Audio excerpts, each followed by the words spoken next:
The Hallmark Playhouse, which is heard during most of the year at this time on Thursdays, has nearly finished its summer vacation. Be with us when Hallmark Playhouse returns to CBS 4 weeks from tonight on September 7th. Now from Hollywood, it's time for Edmond O'Brien as... Johnny Dollar. I'm glad you're in, Dollar. This is Barton, Chief Adjuster at Cosmopolitan All Risk. When can I see you? I hope it doesn't have to be tonight. I'm ready for bed. I'm afraid it does have to be tonight. I just got a call from a city fire inspector. There's a 4-alarm blaze in the Hartford Alliance building. We carry the fire policy. This inspector phoned you? Does he suspect arson? More than that, they picked up the man who said it. That policy is for over $300,000. I'd like you to sit in while this guy makes his statement. Okay, Barton. I'll meet you there.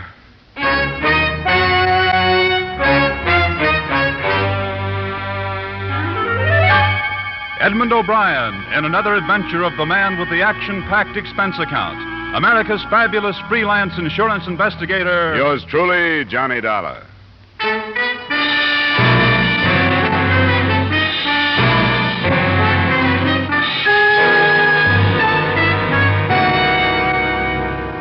Expense account submitted by Special Investigator Johnny Dollar to Home Office Cosmopolitan All Risk Insurance Company.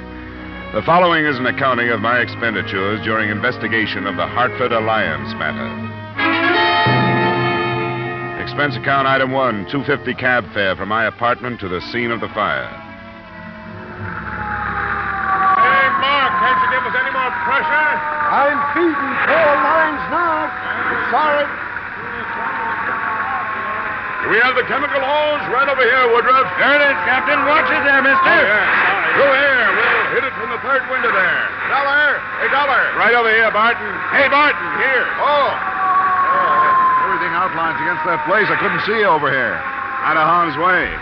Hey, that building was a bad risk. Is there any steel in it? Yeah, maybe a little in the plumbing, but it's no worse than most in this neighborhood. Somebody's got to insure them. Who owns it? His name is Clarence Pickett. I don't know too much about him.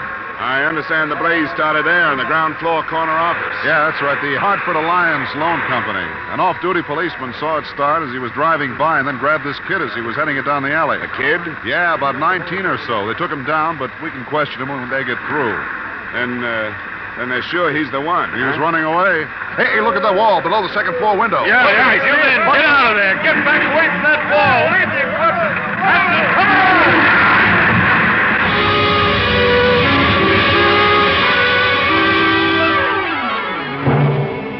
Expense account item 2, $1.75 cab fare to police headquarters where I met Sergeant Broderick, the officer in charge. This kid's a queer one. I don't know what you'll get out of him. He wouldn't even give us a name to book him under. Nothing on him that would identify him? Nothing. Must have stripped his pockets. Well, the fact that he darn near killed a bunch of men might help loosen him up, huh? I wish you luck. Yeah, this is it. You all ready, Martin? I'm all loaded, yes. We're going in to talk to him.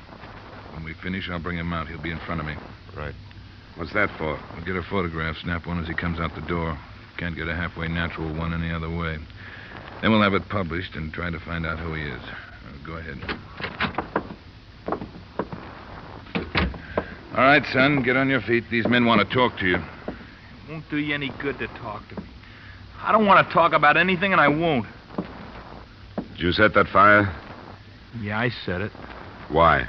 It doesn't make any difference why. I said it, and I'm ready to take anything that's coming to me. Have you set any other fires? If you mean am I one of those arson nuts, I'm not. And why'd you set it? Why do you keep asking me questions when I told you I wasn't going to answer any?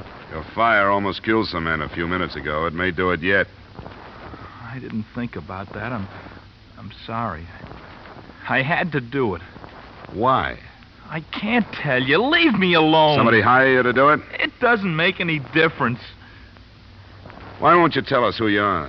Because I don't want you to know.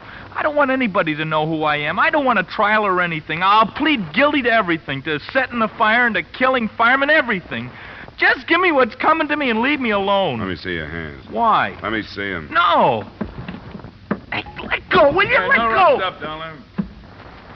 Well, that's all I want. What was that for? I wanted to find out what kind of a kid he is. He's not tough. His hands are clean, nails trimmed. There's a mark left by a ring on the third finger, left hand. Class rings, my guess. I've had enough for now, Sergeant. Okay, we're turning him over to the psychiatrist in the morning. All right, son, on your feet. I'm going to put you to bed now. Come on. Keep moving. Hold it now. Hey, give me that camera. You can't take my picture. What are you trying to do to me? Calm down.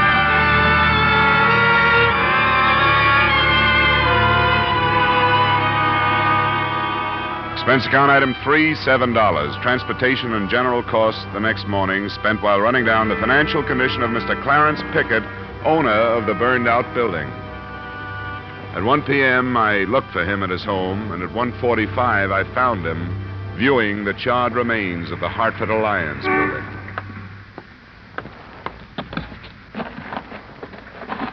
Mr. Pickett? Huh? Yes? You were pointed out to me by one of the workmen. My name is Dollar. I'm working for Cosmopolitan All Risk. And I suppose they're as troubled as I am over this. My office was right there, the corner one on the 3rd floor. That's right over the spot where the fire started. Yes, so I've been advised. And I was reminded as to how many nights I've been working there at the hour it broke out. You haven't assayed the loss already, have you? That's not my job, Mr. Pickett. I'm not an adjuster. I'm a private investigator. Oh. Well, I suppose under conditions such as we find ourselves, it'd be reasonable to expect investigation. Who's that strange boy? And why did he do this thing? You've seen his picture in the paper there. I was going to ask you if you knew him. I? Well, of course I'd. What are your insinuations, young man? Look, Mr. Pickett, the conditions, as you call them, are not at all clear.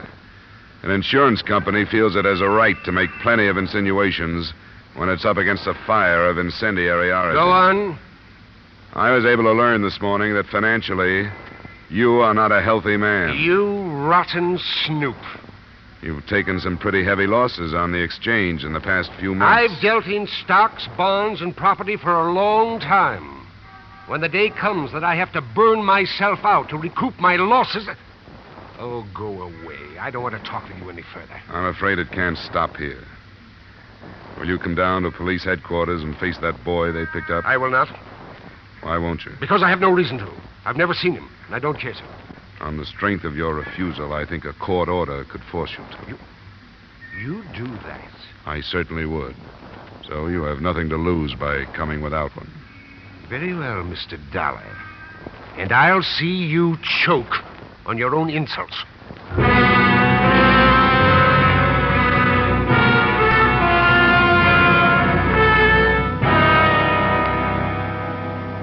Sit down, Mr. Pickett.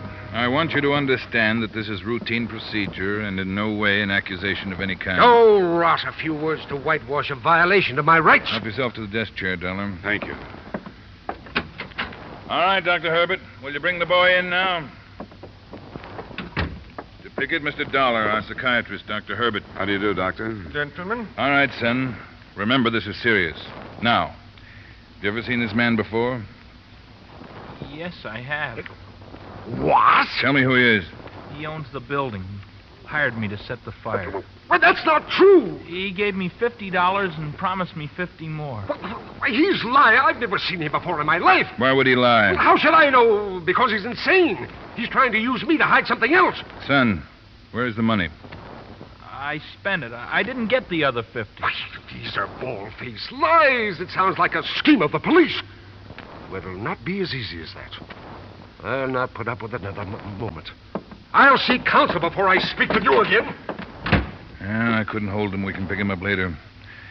Either of you want any more with this one? I'll see him later this afternoon. Nothing for me right now. All right, son, come on. We'll go back to that room and talk some more. What do you think, Doctor? There is a greatly troubled and very confused young man. I could do very little to help him. A psychiatrist needs cooperation. He fought me every moment of the consultation. Think he was telling the truth about Pickett? It's hard to say. It could be true. On the other hand, as a falsehood, it could be classed as one aspect of this tremendously strong desire to keep some secret hidden. How would he know that Pickett was the owner of the building? That would be quite simple. Newspaper was shown to him this morning in an effort to force him to reveal his identity. Yeah, that's right. There's still no key to who he is, huh? None. I've learned only that he seems to be, well, shall we say, a well-bred boy, fairly well-educated, who was tortured by something in the building that he feared and hated. The fire started in the offices of the Hartford Alliance Loan Company. Do you think a debt that the boy couldn't pay off would be a strong enough motive to drive him to arson? Unless it were a debt of shame. No. Well, we have to start someplace. The loan company is a better lead than what we've had so far. Say, you sure the kid isn't making this up, that he's not a psychopathic? The psychopath is only an emotionally immature individual. And two of us can say that we have reached emotional maturity, or what it is.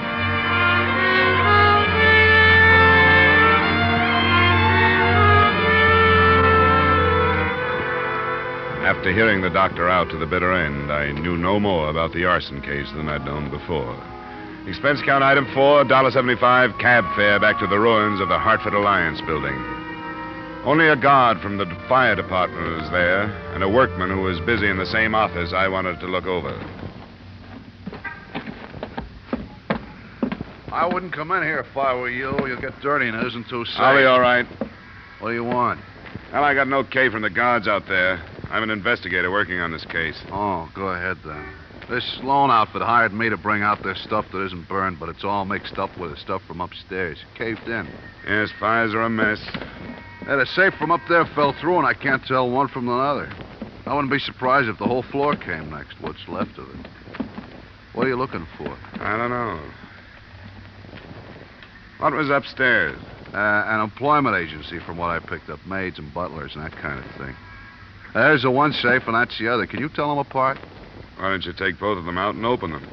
Yeah, well, all right. Give me a hand then, will you? Sure. This one's almost covered up. Hey, what's that? Sounds like a timber. Let's move. Hey, there's stuff above. Yeah, there's someone up there. Come on, this way. Come on. Hey! Hey, you up there! Hey! Hey!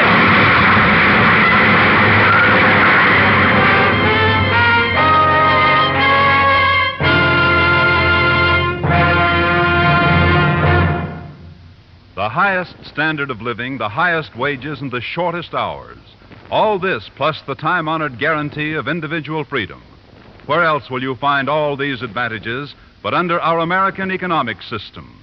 Help to preserve that system. It has brought more benefits to more people than any other system ever devised. Now, with our star Edmond O'Brien, we return to the second act of Yours Truly, Johnny Dollar.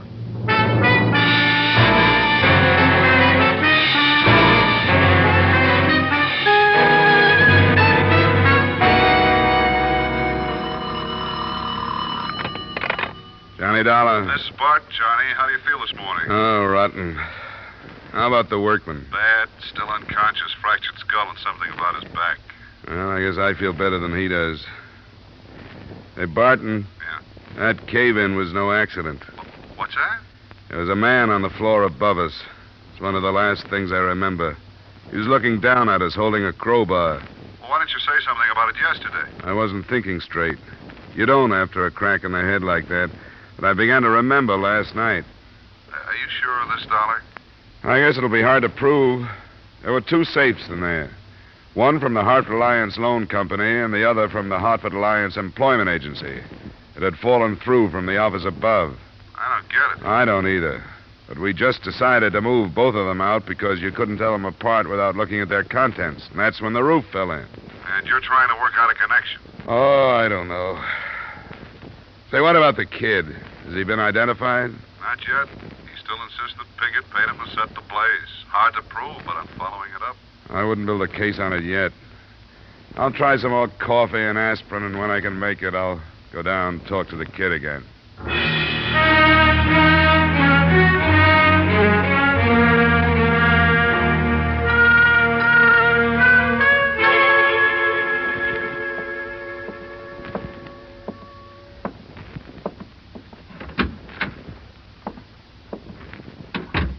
What's the matter with you? Oh, get out of here, will you? I'd like to. I wish I'd never heard of you, much less seen you. But it's my job to clean this thing up.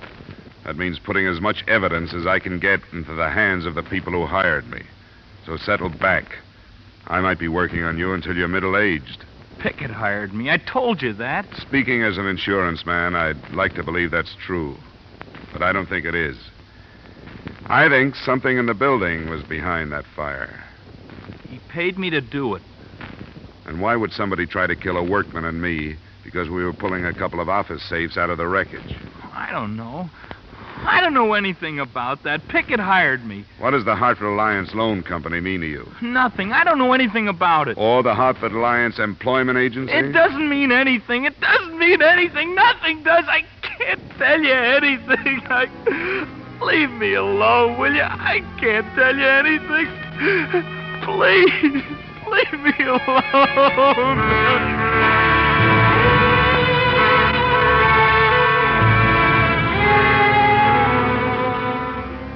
That afternoon, his silence stopped paying off, and his picture in the paper started to. A woman phoned in to say that she thought she recognized him. And at 6 that evening, I was standing on her doorstep in the little resort village of Pine Orchard. Mrs. Landry? Yes? My name is Dollar. I talked to you after you phoned the police in Hartford. Oh, yes, Mr. Dollar. Won't you come in? Thank you. It was just the strangest thing about the way I happened to see that Hartford paper. Nobody out here takes it, you know. But I went down to the drugstore to buy a movie magazine, and something just pulled my eyes to this paper, and there was Billy Brandon. You're sure of it? I've known him since he was a tyke. I worked for his people, you know. That was before Mrs. Brandon passed on 3 years ago.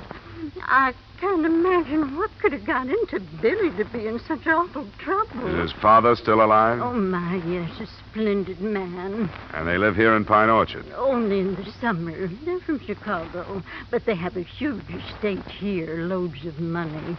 Mr. Brandon is in Florida fishing. Poor man, I don't suppose he even knows. The police are trying to locate him. Yes, I just don't know what to think of it. How could Billy cause his poor father such shame? Mrs. Landry, do you know if there's anyone on the estate now that I could talk to? Nobody that lives in. Mr. Meek, the gardener, lives just down the street. He told me just yesterday that woman they kept out there left her job without so much as locking up the house. Who is she? Their maid. An out-of-town girl. From your home, Hartford. Some employment agency sent her. Employment agency? That's what Mr. Meek told me. Mrs. Landry, do you know if it was the Hartford Alliance Employment Agency? Yes, that was it. It's their business, I suppose, but there are plenty of good girls right here in town. Mrs. Landry, what was her name? Do you know? No, I don't, but Mr. Meek lives just down the street. He'd know. The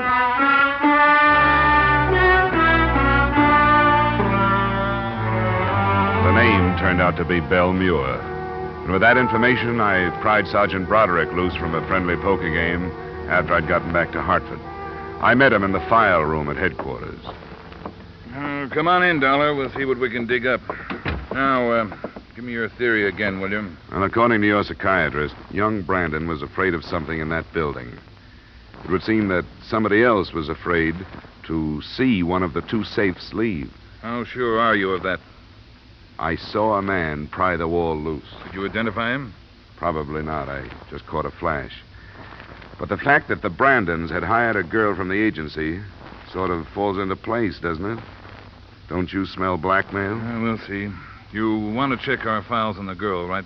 Both the girl and the manager of the agency, Benjamin Price. What's her name again? Belle Muir. M-U-I-R. M-U...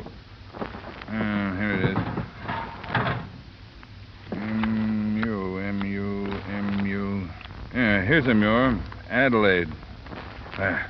How's that for a record? Look at that. They never learn. Mullen. That's it. No more Muirs. Can we try Price now? Sure. Here's the mail file over here. A-R-I... Price... Adolph. Dollar. Benjamin? Benjamin L. Benjamin L. Yeah, here he is. What do you know about that? What's on him? 1939, suspected of fraud, no indictment. 1944, suspected of receiving stolen goods, no indictment. Suspicion of fraud again in 48. No indictment. What about young Brandon? Can I talk to him? Won't do any good tonight. He's in the hospital under sedatives.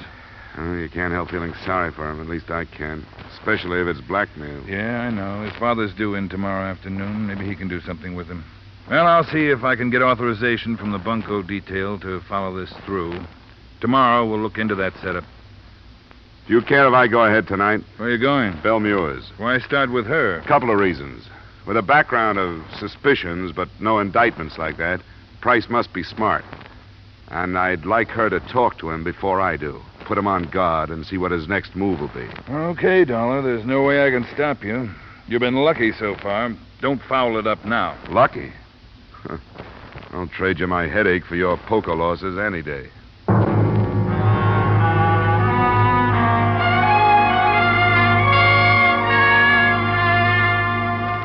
The discovery of Benjamin Price's name in the police file wasn't the only development to take place at headquarters. The desk sergeant had a message which he passed along just before I left. The workman who had been with me in the office when the wall had come down on us had died of his injuries. It wasn't just an arson case any longer.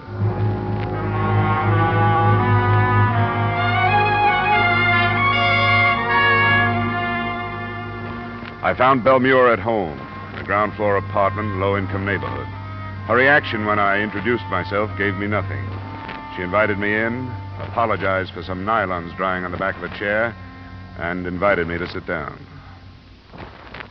I can't believe that Mr. Brandon would do such a thing. Why would he? I think he was being blackmailed. Oh, a nice young man like him. I don't think he'd ever do anything he could be blackmailed for. He's too nice. Have you ever heard of anybody but people with nice reputations standing still for blackmail? Oh, I can't believe it. And I don't understand about the fire. Why would he do that? To try and stop the blackmailers. Now, you're the only connection we've found between the building and the Brandons. I'd hoped you could help us. Help you? I don't know anything about it. You got your job with the Brandons through the Hartford Alliance Employment Agency? Yeah, I've been signed with them for over a year. Is there any way they could have gotten a hold of any information they could use against the boy? I don't see how. And I swear I don't know what it could be. Young Mr. Brandon was almost too nice, if you know what I mean. Oh, just what do you mean? Well, I've had trouble with some of these spoiled rich men's sons, but Mr. Brandon never looked twice at me. Listen, you don't think that I... Why'd you leave your job so suddenly, Miss Muir? I didn't. I'm still employed. But when his father ran off to Florida and young Mr. Brandon said he was going away, I didn't see any use cooling my heels in that place away from my friends. Uh-huh, sure. I think you're barking up the wrong tree, Mr. Dollar. They're all nice people in the agency, every one. Mr. Price, the manager? He's very nice. He has quite a record of being questioned by the police. I don't believe that. It's true. Well, I never would have suspected it.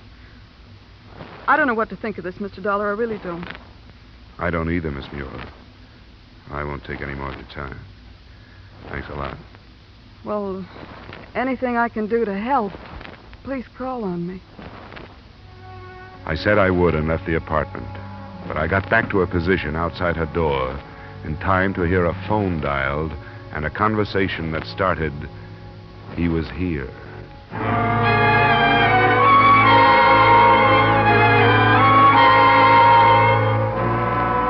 Proof of blackmail is hard to get without the cooperation of the victim, which is also hard to get. But it looked more and more like that lay behind the trouble. The next morning, I decided to try my luck with Benjamin Price.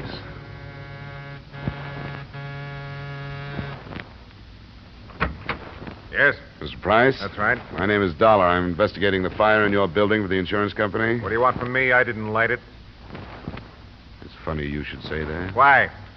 Because in a way, I think you did. You can suspect blackmail all you want. That's one thing. Making it stick is another. I guess Belle won't be much of a witness against you, will she? Best kind I can think of.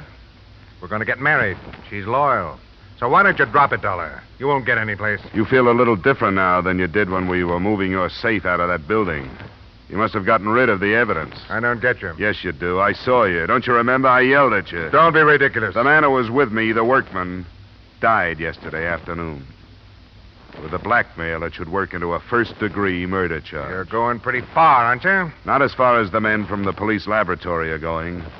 They're looking for marks from a crowbar in that rubble that came down on us. And they're pretty good. Watch where you talk this stuff up, Dollar. I'm warning you, I don't scare easy and I don't railroad easy. And what are you worried about? Watch where you shoot off your mouth. Now beat it. Go on!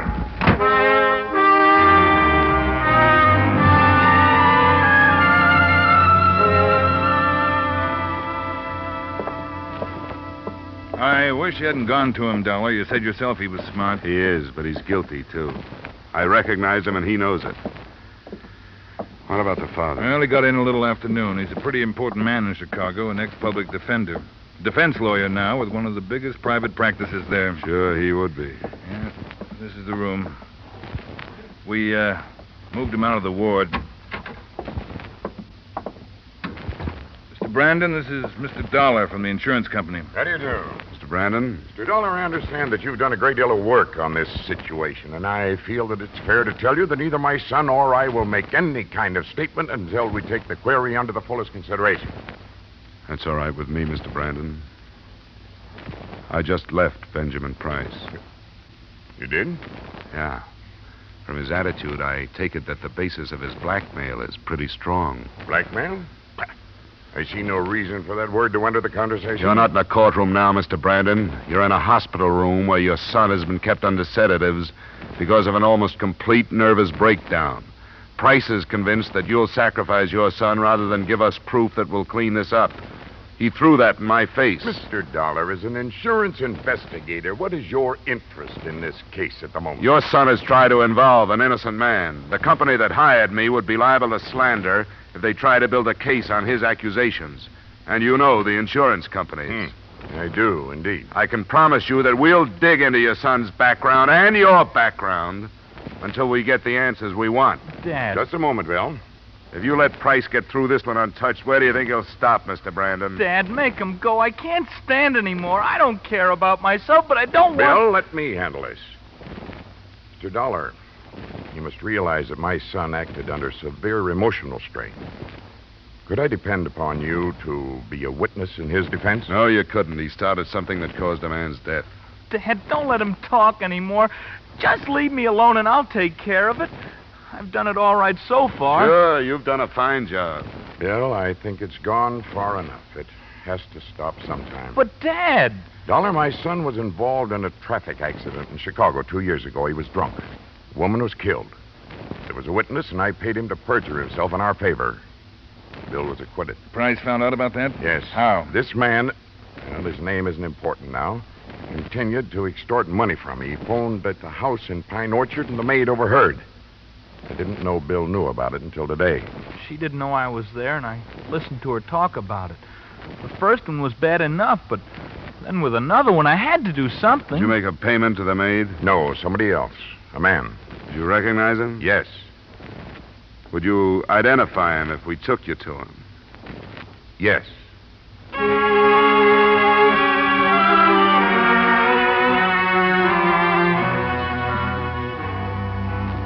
The rest, as far as I was concerned, came 20 minutes later when Mr. Brandon, Sergeant Broderick, and I stood in front of Benjamin Price's door.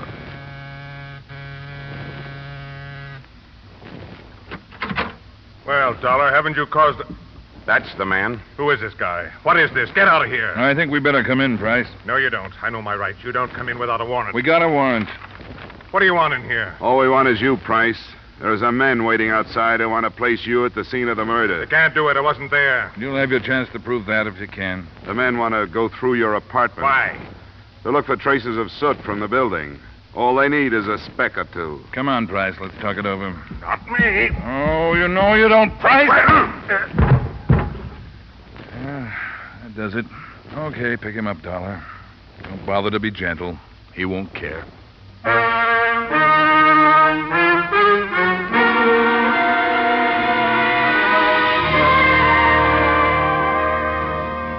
Expense account item 6, $40, miscellaneous. Item 7, $2.50 cab fare back to my apartment. I guess the company won't get far trying to avoid the payment of damages, but all of us might make a moral out of the matter. Maybe somebody has said it before. one sin begets another.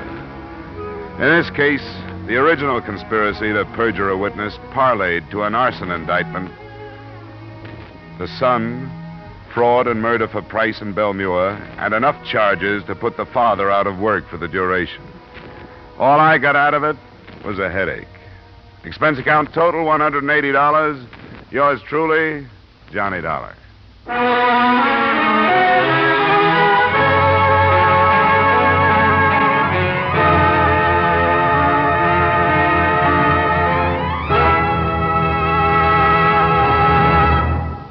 Yours truly, Johnny Dollar, stars Edmond O'Brien in the title role and is written by Gil Dowd with music composed and conducted by Leith Stevens. Edmond O'Brien can currently be seen starring in the Columbia Pictures production 711 Ocean Drive. Featured in tonight's cast were Hy Averback, Ken Christie, Raymond Burr, Gil Stratton Jr., Howard McNear, Ted Osborne, and Peggy Weber. Yours truly, Johnny Dollar, is produced and directed by Jaime Del Valle.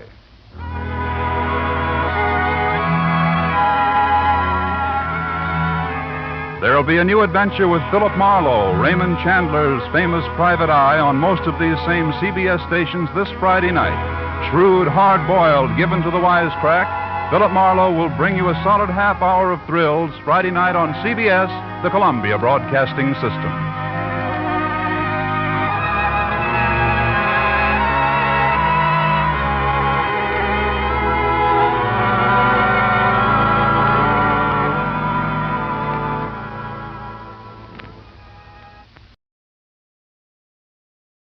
From Hollywood, it's time now for Edmond O'Brien as...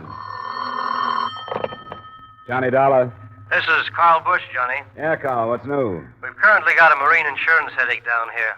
I don't know if you're interested, but your commission would be fat. I called you because I had a feeling you know Singapore. Is that right? Yeah, I've been there on a case, and it'll have to be a fat commission to get me back there. The policy is for $300,000.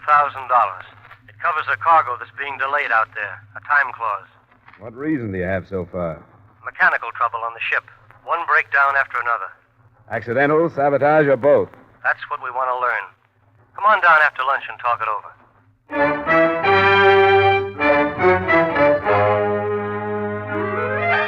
Edmond O'Brien in another adventure of the man with the action-packed expense account.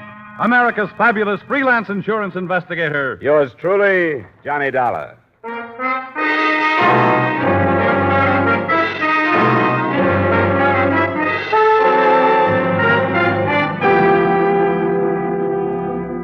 Expense account submitted by Special Investigator Johnny Dollar to Tri-State Insurance Company, Hartford, Connecticut.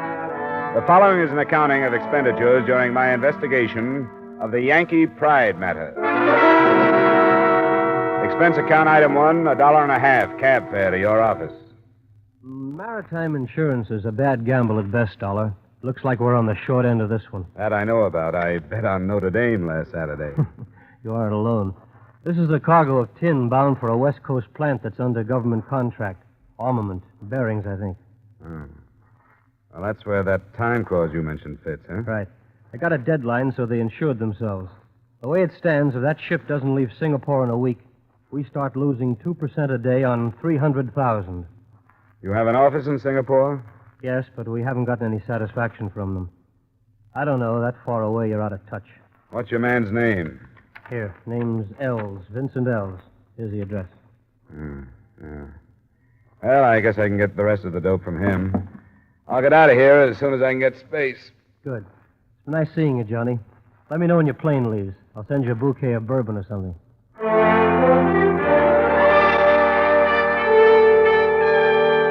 Expense account item 2, $1,280 airfare and incidental expenses between Hartford and Singapore. In the perverse way of ship and airlines, we arrived with one of Malaya's heavy, muggy dawns, coasting in over haze-hidden native villages, the island-studded harbor, and finally settling on the big field.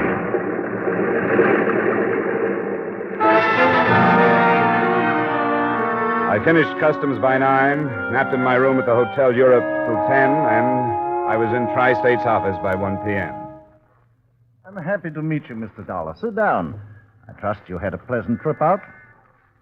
Well, it's a little too long to be pleasant, Mr. Ells, but those airline people do everything they can. Yes, you've been in the East before? A few times. Now... Then you know that the unexpected is more or less commonplace here. Say, what are you driving at? It's possible that you've come on an extremely dangerous mission, sir. Oh? On the other hand, perhaps it's only coincidence. One of my adjusters has been killed. He was working on this case? Yes, I'm afraid he was. What have you done about it? I turned the matter over to the police. Did you mention the situation, the delayed cargo? I did, but I rather think that they categorized him as an individual rather than as an insurance adjuster. Who was he? A young Chinese, Kufo Sun, an intelligent chap. I discussed the matter with him the morning previous to his death. That was 2 days ago. He told me he was going to visit the ship in question, the Yankee Pride. The men on board said he never arrived. You don't think his death was a coincidence, do you? Instinctively, no, but it's true that death isn't rare in some quarters here. So I've heard. Hey, did this boy of yours leave a family? Anyone I can talk to? His parents were killed in the last unpleasantness, but there's a brother. They shared quarters. I'd like to have the address. Of course. It's in 10 Coolant Street. Here you are. I won't bother directing you. Any rickshaw fellow will know where it is. But I believe he's employed by a Dutch concern. Wouldn't be at home till evening. That'll work out. I want to go talk to the chief engineer of that ship first anyway. Yes, I suppose you'll have to go. I only beg of you to proceed with great caution. The ship is down at the east docks.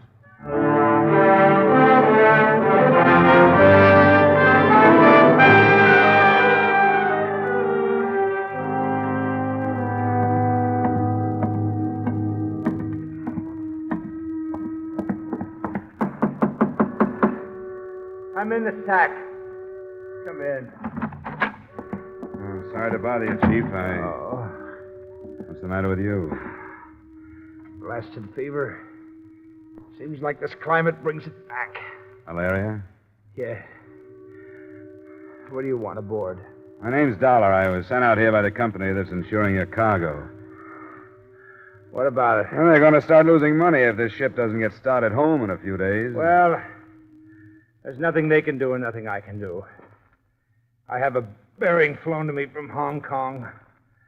When that gets here, I can pump water into the boilers, and not before.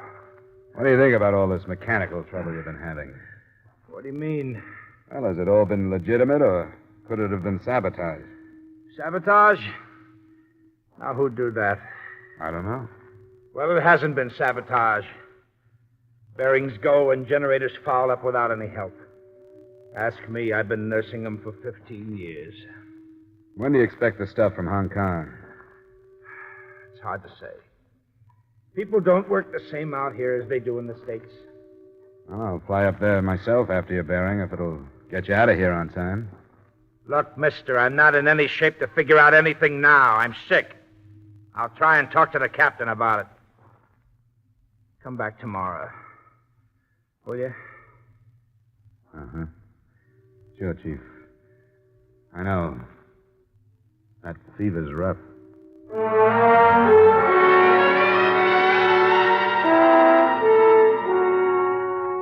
After dinner that night, I rickshawed towards the address of the dead Chinese adjuster.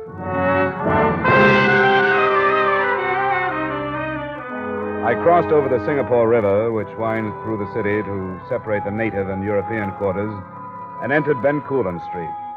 It was jammed with its people outside to take advantage of the breath of coolness that comes with night.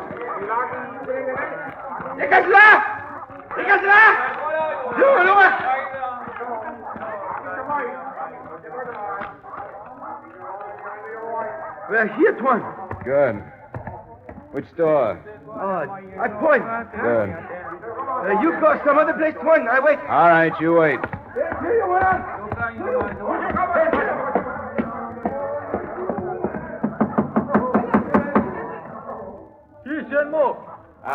Are you Mr. Koo? Who asked? I'm an American. I want to talk to you about your brother. I will not talk. Why do you come here? I'm working for the company where your brother worked. I came all the way from America. Why won't you talk to me? You speak the truth? Yes, I have no reason to lie. You come then. You heard in America about my brother? No, but I'm here in Singapore to do the same job he was doing when he was killed. I wondered if there was some connection. Connection? Was he killed because of what he was doing or for some other reason? I do not know. I did not know what he was doing. Are you telling the truth? Yes. What are you afraid of? Why did you tell me you wouldn't talk about your brother?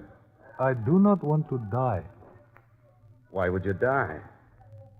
Did someone tell you that you would if you talked about it? Yes. I cannot tell anything because I know nothing. That he will not believe. Who? Come on, you can trust me. I promise you I won't mention a word of this. He who came here before the police. I told him that my brother and I speak of other things, not work. But he made promise that I die if I speak to police. Who was this man? Did you know him? No, I have never seen him. Was he Oriental or Occidental? English. He would do low work, I think. The work of frightening people for some other. Ah. And you're sure your brother didn't say anything about his work the night or day before he was killed, huh? Anything about a ship named the Yankee Pride? Nothing. I have spent many hours remembering his last words to me. He spoke only of one new thing. A woman. With Forsoon, there was always new woman.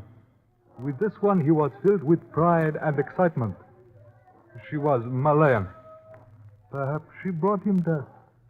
The man that threatened you, did he ask you about her? He asked me everything that had been talked of, but I was frightened and did not mention her.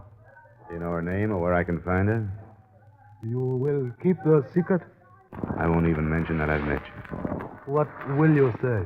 Well, I'll lie about when I got here. I'll tell her I talked to your brother that night before he died. Ah. Her name is Randi. There's a place of an Arab in Malabar Street. It is called Billy Parker. That is where he spoke of finding her. All right. I'll see if I can. Please. Korsoon's death is a very heavy sorrow. But my death is in the future. Do not come back. To speak further of this would be to waste the future.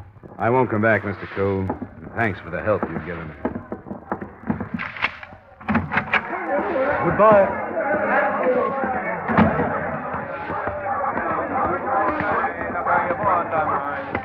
I wait one. You go other place now. Yeah, I go other place. Malabar Street. Billy Parker. You know that? I know, all right.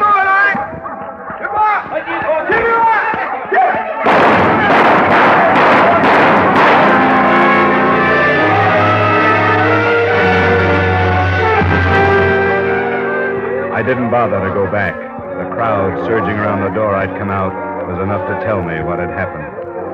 The future that Mr. Koo had been so anxious to protect had just ceased to exist.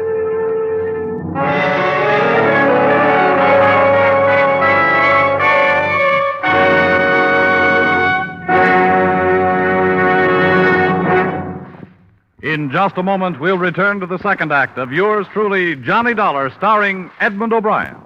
But first, are you ready to sing it again tonight? You'll find a whole hour full of the day's popular music sung by Eugenie Baird, Alan Dale, Bob Howard, and the Riddlers.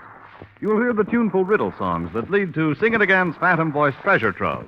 $5,000 in cash and $10,000 more in wonder prizes.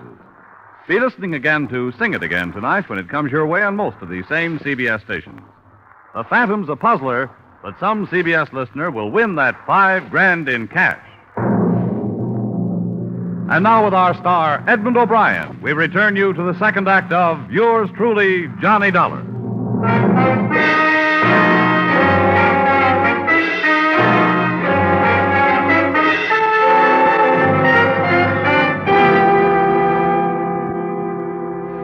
Telephones are still at a premium in the native quarters of Singapore.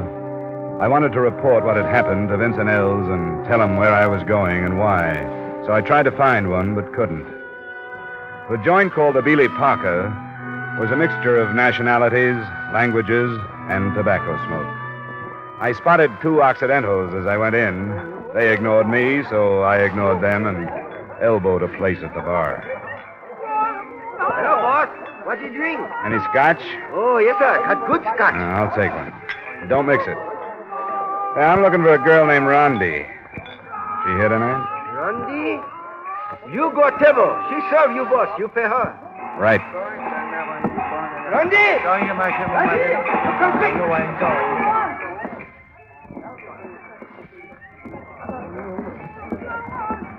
I am Randy. I brought a drink for me.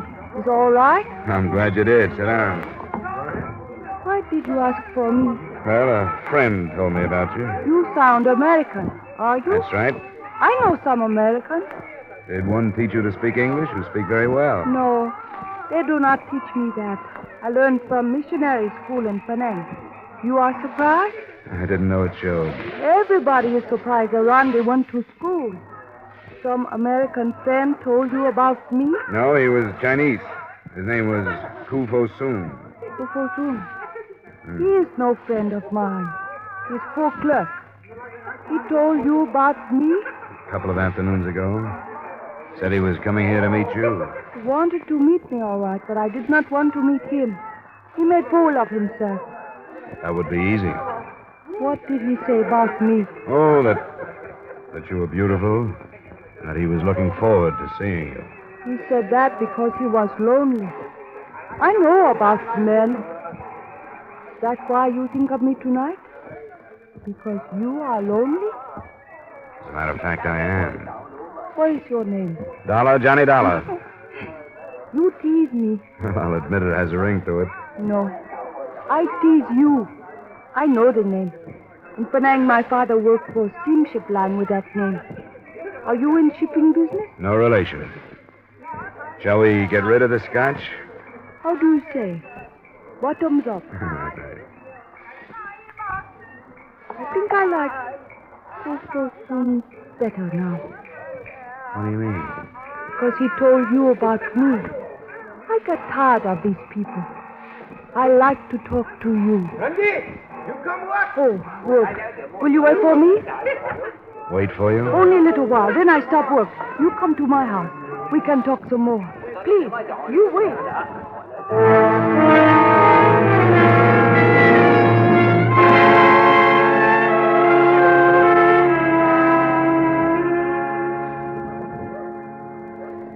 Rondi, are you lying to me, or don't you really know that Kufo Soon is dead? He is dead? I only knew him that one time. Not as well as I know you. How should I find out? And why should I lie to you? Because the chances are that you're the last person to see him before he was killed. How do you know that? Because he was on his way to meet you, and he never came back. There are many places to go in Singapore. Yeah, but it all keeps returning to you or that place. Soon's brother was shot right after he told me about you. I did not know he had brother.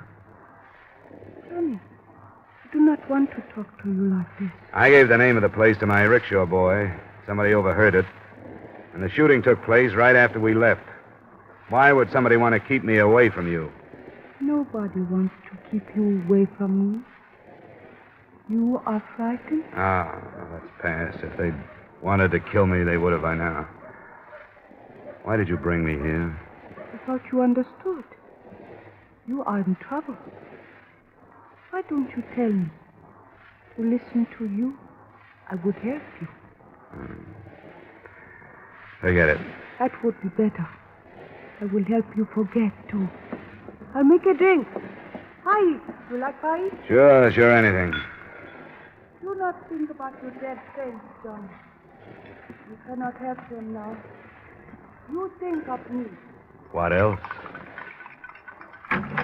Easy now. Easy. Sorry to interrupt. Hey, keep your pistol on him, Roy. Right. Well, I'll find out if he's got one. He's not on. Well, you should know, dearie. Well, now, ain't you going to get up? I don't see why I should. Because we're going for a little drive, that's why you should. Are you coming like a gentleman or otherwise? Roy! Yeah? Oh!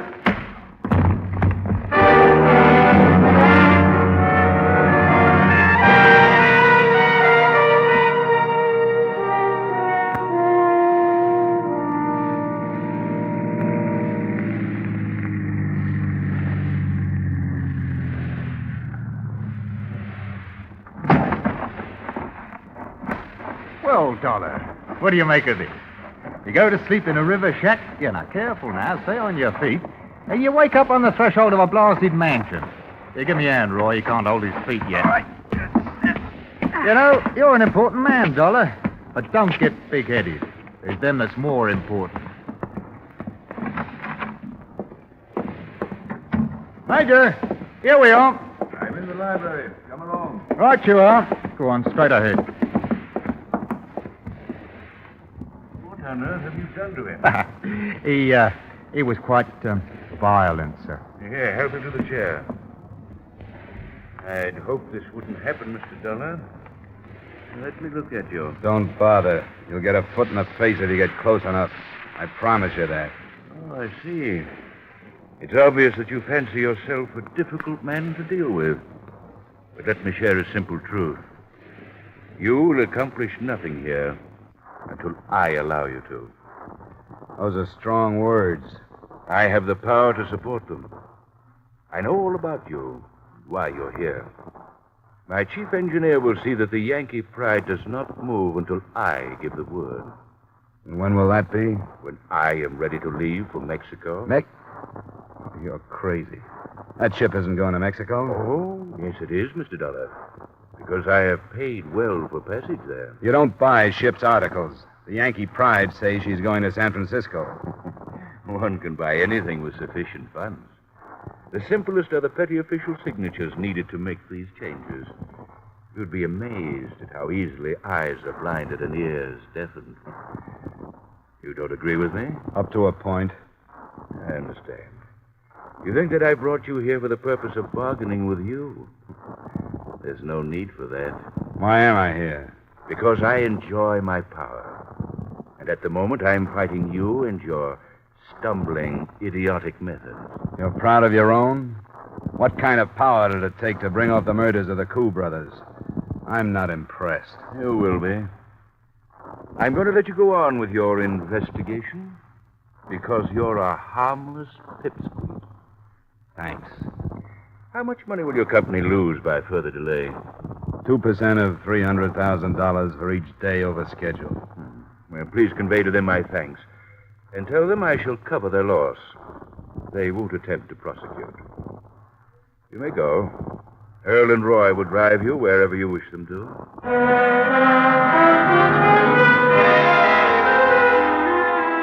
I retreated to my hotel room. But I knew one thing about him and thought I knew something else. His name, as spotted on an envelope on the way out, seemed to be Major Ralph Dixon, and I had a strong feeling that his weakness was his strength and vice versa. The man was power mad. In spite of my exhaustion, frustration didn't let me sleep too well through the rest of the night.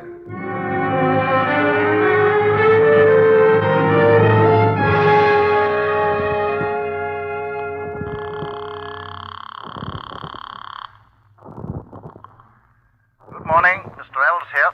This is Dollar. Well, I'm glad you phoned. I worried about what might happen to you last night. Well, don't think for a minute that it didn't happen. What do you know about a Major Ralph Dixon? Ralph Dixon? Yeah. Why, nothing. Who is he? Well, he boasts that he's the man behind our trouble. He's crazy, and I really mean that. Oh? He claims that he's bribed everybody concerned with the Yankee Pride sailing, including port officials. Mr. Dollar, you sound serious. I believe him. Look, you have better entree here than I have. Would you see that you can learn something about the ship's papers being changed to include a Mexican port? Oh, there was no Mexican port. I know that. Well, he says there is.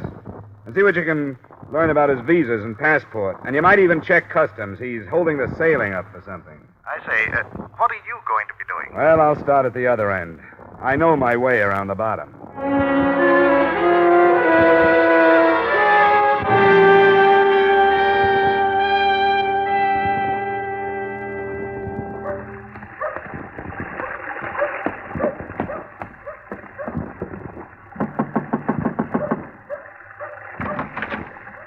Hello, Randy. I did not run away, did I? I knew you would come back here. You aren't afraid of me, but you will be. Right now, you're afraid of the Major, and I don't blame you. 2 men were killed to keep you and the rest of his pawns afraid. Yes, I'm afraid of him. Many people are. You and 1 or 2 others are going to have to protect him by taking the blame for those 2 murders. You know that, don't you? Said there would be no trouble. That was before I came to town. I say there is going to be trouble. Because I'm going to turn you in. And the Major is so powerful that nobody will believe you when you tell the truth. You'll pay for it all. I believe that. Well, don't you want to help yourself if you can? Why? You know his power. Not like you do, and I don't want to. I think he's crazy. And if I have to, I'll kill him. What can I do? Tell me what's behind it. Gold. From an inland sultanate who is afraid of invasion. They send their gold out when they can. The Major is making the arrangements. How much, do you know? I've only heard. Almost 100 million. American standard? Yes, American. It's been delayed in its journey here. What can you do against power like that, Johnny? If we can get high enough, we'll break him. The man I'm working with on this is checking every official the Major claims to have paid off. How do you know that? What do you mean by that? You are speaking of Mr. L? That's right. He is only a human being. He is as greedy as any of us. I do not think he is asking questions. He's been bought, too, huh? Yes. You, the captain, the engineer, officials, elves. You too, Johnny. If you were wise. Did they tell you to say that? It does not matter. Yes, they did. They told me to warn you. I'm glad to hear that. Why should you be glad? Because it means he's afraid of me. What else were you supposed to tell me? Only about Mr. Els. Yeah. Mr. Els is as good a place to start as any.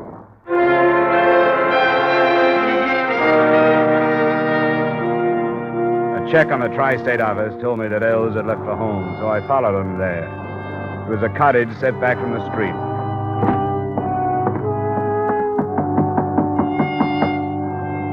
No one answered my knock.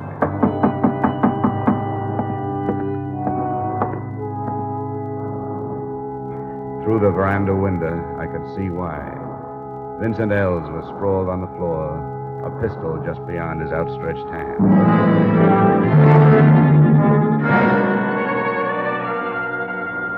On the way to Major Dixon's, I stopped at my hotel long enough to get an automatic out of my luggage.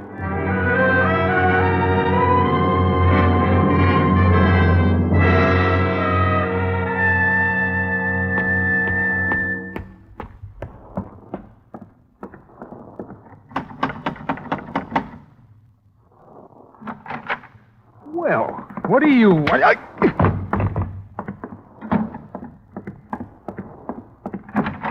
What's the meaning of this? I just left Vincent Els' house. Oh, yes. I've been advised that the poor man took his own life. Perhaps you can profit from his act. I think I can. What happened? Did he turn on you? Let us say that he didn't appreciate his position with me. He miscalculated my strength. Naturally learned there was nothing left for him to live for. How have you fared? I've done all right. I've finally realized that there's only one way to stop you. Oh? And, what is that? To kill you. Have you thought of that? See here, I'm a man of influence. You'd not be rewarded, you'd be prosecuted. I think you're a man of influence only in your own mind. Your influence is due partially to money, but more to fear. Els turned on you and you killed him. The girl Rondi would if she weren't afraid. Ah, but she is. She wouldn't be if you were dead. I want you to come with me. And where would we go? Down to the police commissioner, where I want you to list every bribe and killing you've been involved in. Ridiculous. I have an appointment at the club. You'll pardon me, I'm sure. I know about the gold, Major. Oh, you do you? What do you propose doing about it? I'm going to stop it. You?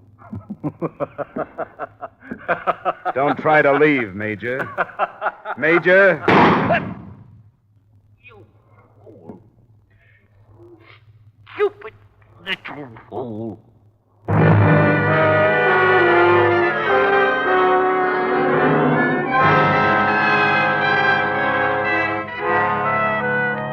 I didn't kill him. As it turned out, I didn't have to.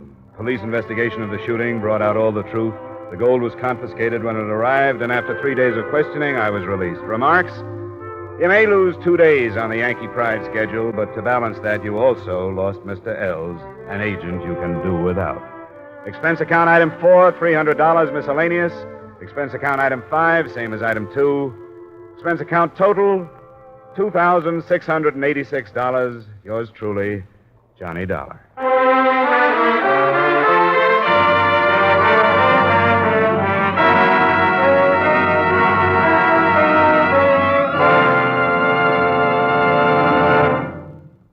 Yours truly, Johnny Dollar, stars Edmond O'Brien in the title role and is written by Gil Dowd with music conducted by Alexander Courage. Edmond O'Brien may soon be seen in the Paramount Pictures production Warpath. Featured in tonight's cast were Virginia Gregg, Bob Sweeney, Tudor Owen, Bill Johnstone, Wally Mayer, Jack Crucian, and Ben Wright. Yours truly, Johnny Dollar, is produced and directed by Jaime Del Valle.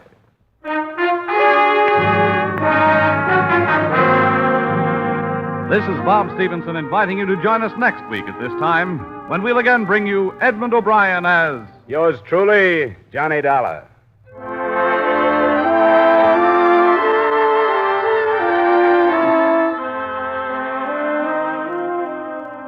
There's Saturday night fun with the Unger married set when Lucille Ball and her favorite husband come along later this evening on most of these same Columbia stations.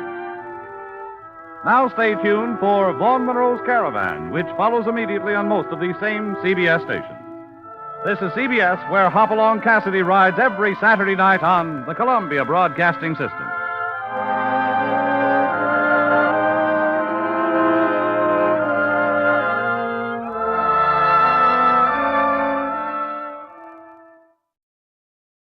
Time now for Edmond O'Brien as Johnny Dollar. Dollar, thank goodness I found you. Why, what's up? You've got to leave for New York, Dollar, immediately. A policyholder, he's afraid for his life. Here we go again. Who's he afraid of? Well, he wouldn't say over the telephone. All I know is, to us, he's worth $100,000 alive. Well, that makes it simple. He must be afraid of somebody to whom he's worth $100,000 dead.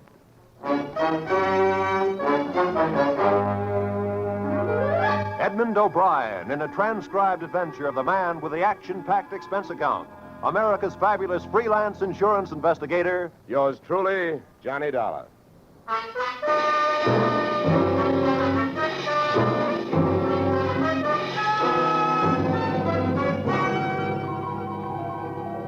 Expense account submitted by Special Investigator Johnny Dollar to Home Office, American Continental Life Insurance Company, Hartford, Connecticut.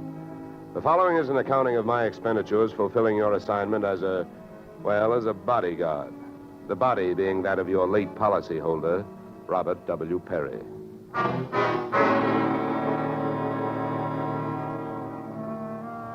Expense account. Item 1, fare on night train, Hartford to New York, $3.65.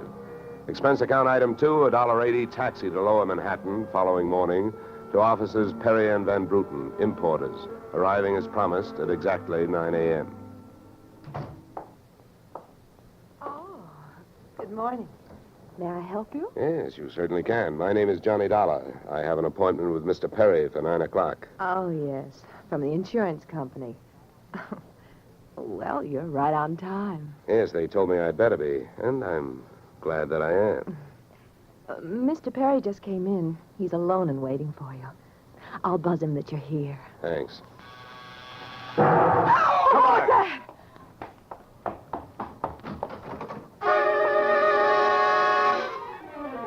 What was left of your policyholder, Mr. Perry, was just sliding out of a swivel chair as I hit the room. The top of his desk had erupted, and splinters of mahogany pointed their sharp fingers upward through lazy circles of smoke, swirling toward the ceiling. The buzzer from his secretary's desk had been rigged to a booby trap. Oh, no. Mr. Perry. Stay away from him. Come on, there's nothing you can do. He's dead. Oh. What happened? What happened? Whatever happened? Let's go. Let's get back out of here. Here you are. Sit down. I'll get you a drink of water.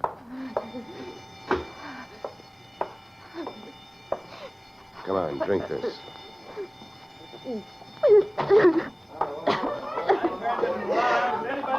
There's a doctor on the third floor. Shall I call him? Never mind the doctor. Go call the police. Nobody gets in here till they arrive. Now, the rest of you, go on, run along, beat it, will you? And have the building superintendent turn off that alarm. Okay, miss. Now, take it easy. It was all so sudden. What happened? Well, that's not hard to figure out. Somebody wanted to give your boss, Mr. Perry, a shortcut through life. So whoever it was figured out that a secretary would never buzz a boss unless he was at his desk. They rigged up a bomb somewhere in his desk that would go off when you buzzed him. Oh, then I killed him. Now, wait a minute, will you? Wait a minute. Don't go hysterical on me. There's excitement enough, and there'll be more when the police get here, so you keep cool. But I did it. You saw me do it. Look, honey, the way you put it, I killed him by coming in here and giving you my name so you would buzz him. And I was here to protect him. So drop it, will you? I'm sorry. Now, tell me, what about yesterday? Was Perry here? Yes, all day. What time was it when you last used the buzzer? Why, right up to the last minute, about 5:30. Who left the office first? Oh, Mr. Perry, he always leaves first. I lock up. From the looks of things, you should have used more locks last night. Somebody got in here to do some wiring. Oh, I forgot that fire alarm. Look, before the police arrived, do you know why I was sent here? Oh, yes. Mr. Perry felt that his life was in danger. He thought that, well, with a $100,000 policy, the insurance company would do everything they could to help keep him alive. Oh, we didn't have much of a chance, did we? What was he afraid of? I don't know. Okay. Tell me, what were his other appointments for today? Well, he only had two. His partner, Mr. Van Bruten, at 11, and later he No, had one at a time, please. Van Bruten. Anything special about their meeting? Oh, yes, Mr. Van Bruten arrived just yesterday from Holland. Oh, you mean there was a branch of this firm in Holland? Oh, huh? yes. Mr. Perry was buying out Van Bruten's interest. They had a final meeting at Van Bruten's hotel last night. I see. Van Bruten was coming by this morning to pick up his money. Cash? No, a cashier's check. The bank is to deliver it here at 10:30. Well, Perry's other appointment, who is that? Christine, his wife. Now she tells me. Christine, the beneficiary. Yes, she wouldn't have been the beneficiary in about another 2 weeks. They were getting a divorce. Thanks for the motive. You don't like her. Well, I didn't mean it that way. Well, how about Perry? Did you like him? Okay, here's an easy one. What's your name? Susan Gates. Now, isn't that about enough? Okay, Susan, you better save your voice. During the next few hours, you're going to have to do a lot of talking. I've been everywhere else. Is the fire in here? Well, you'll have to stick around. When the cops get here, somebody will get burned.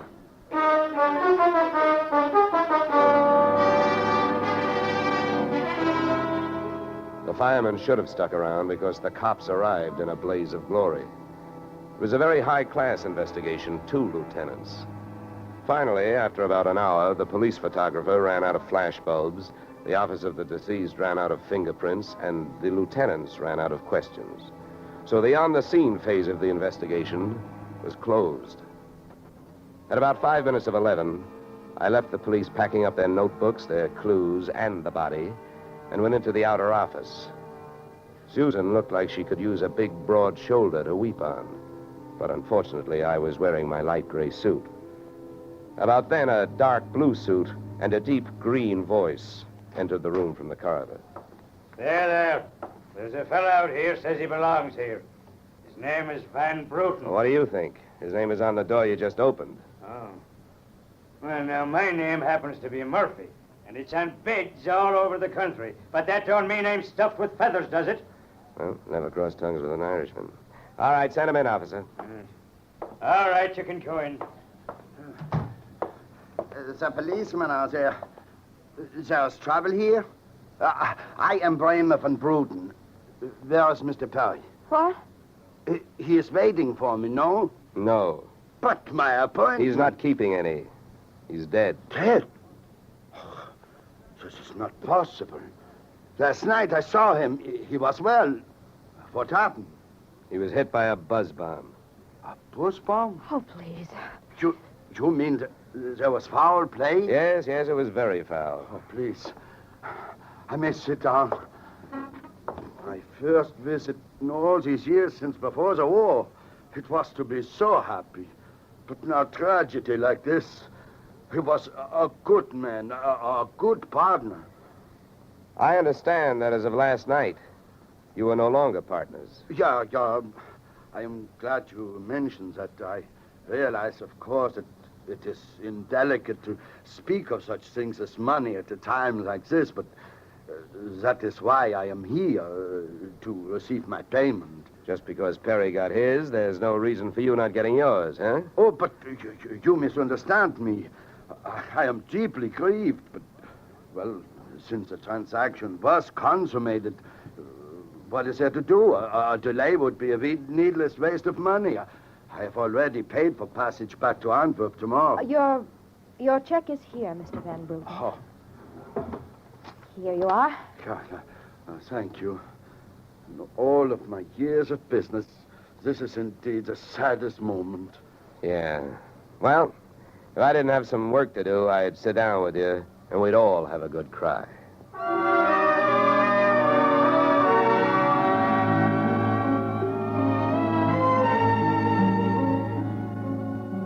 Expense account item 3, 90 cents, phone call to the home office.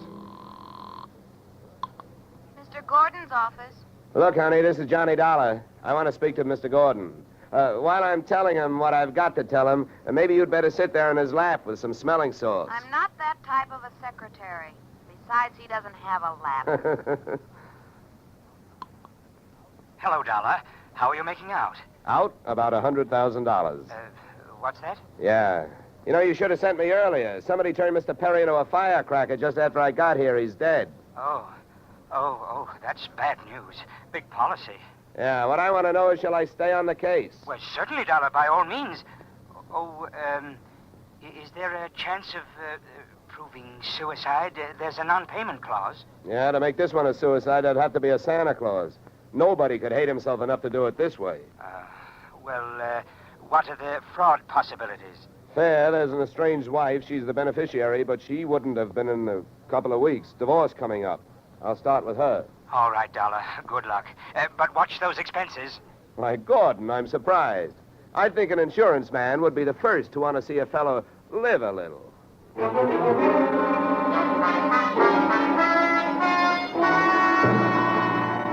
Christine Perry's apartment was on Sutton Place overlooking the East River.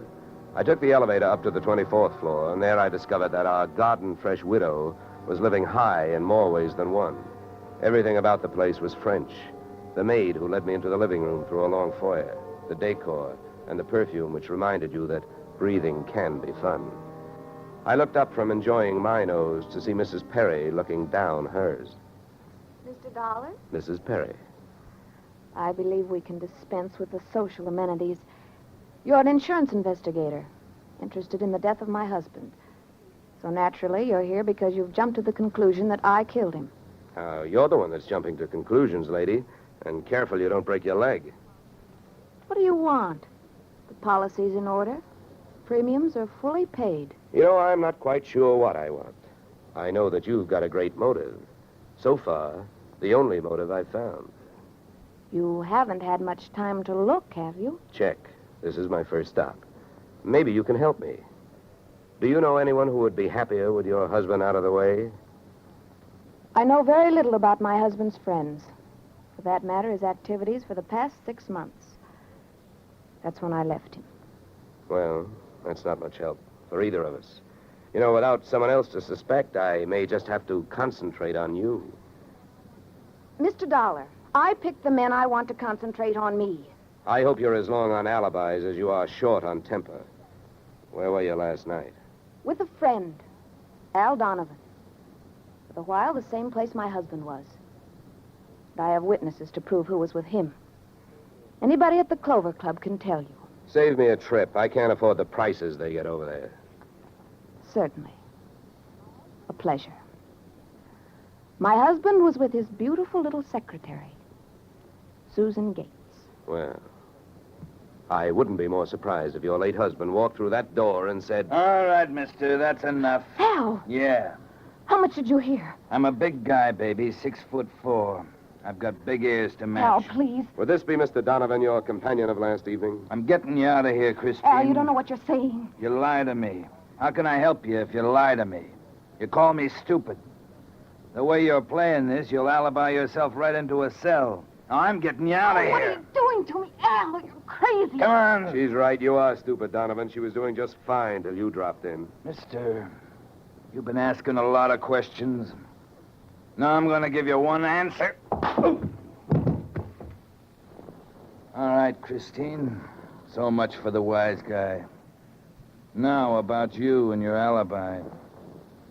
You wasn't with me at the Clover Club last night. And if it's so easy to prove that your husband was there with his secretary, who were you there with? Remember, baby, you told me you were going to be with your husband. When Al measured me for that swing, I measured my chances with him. To me, he looked like one of those corporate assets of Murder Incorporated. So I rolled with the punch and kept my eyes closed and ears open. What I heard was Christine's alibi flying out the window, Mr. Donovan giving her a few loving cuffs, and finally, the pair of them flying out the door. Just then, the noon whistle blew somewhere in New York, and I decided to allow myself the luxury of 1 full minute for lunch.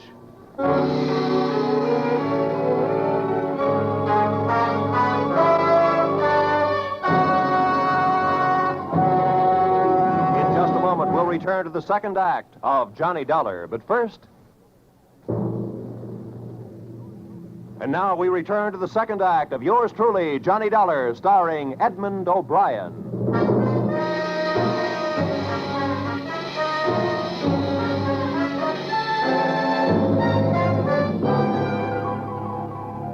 I spent the minute I took out for lunch eating a handful of Mrs. Perry's bonbons on the run.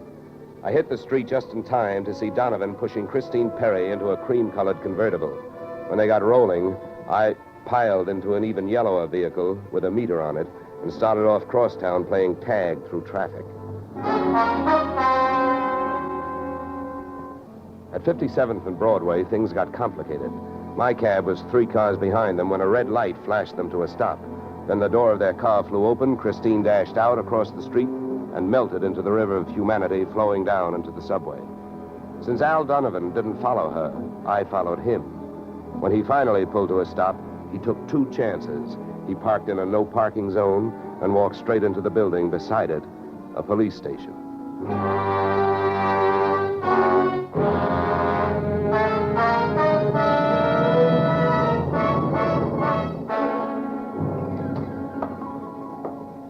This is Mr. Dollar, Lieutenant. He's been waiting for you. Well? My name is Johnny Dollar, Lieutenant. Here are my credentials. Insurance, huh? Yeah, the Perry murder in particular. You've come to the right place, Dollar. A man named Donovan just walked in here and made a full confession. He what? That's right. My clerk's just typing it up. In the meantime, the gentleman is down in the tank having a bite of lunch on the city. He confessed. Well, does his story add up? As far as I know, I haven't heard too much about the case myself. It's not in my precinct. Yeah, but what did he use for a motive? Jealousy. Says he's in love, wanted to marry Perry's wife. Did he say how he managed it? Yeah, he stole a key to the office from the wife's apartment, entered the building last night, and wired the bomb to the buzzer system. Well, I guess guys do a lot of strange things in the name of love. It looks like Donovan did. Yeah, he either killed the man or he's trying to cover up for someone who did. Say, Lieutenant, don't execute him for a couple of days, will you? I spent the rest of the afternoon downtown in the offices of Perry and Van Bruten, importers. The partners' correspondents told me 2 things. They had been extremely friendly, and Van Bruten was extremely bald. Perry had been sending him toupees from a famous Hollywood makeup firm. At 4:30, I got to the employment files, which rocked me with 2 minor explosions of their own. First, I learned that Al Donovan had been employed over a period of years as Perry's bodyguard, and that he had been canned the day before the murder. That confession of his, which had been a little hard to swallow, was suddenly more digestible. On top of this came blast number 2. The employment application of Perry's secretary, Miss Susan Gates, informed me that during the war, she had worked in a munitions plant, her specialty, wiring bomb fuses. When Miss Susan Gates reached home at 8:30, she found a visitor, me.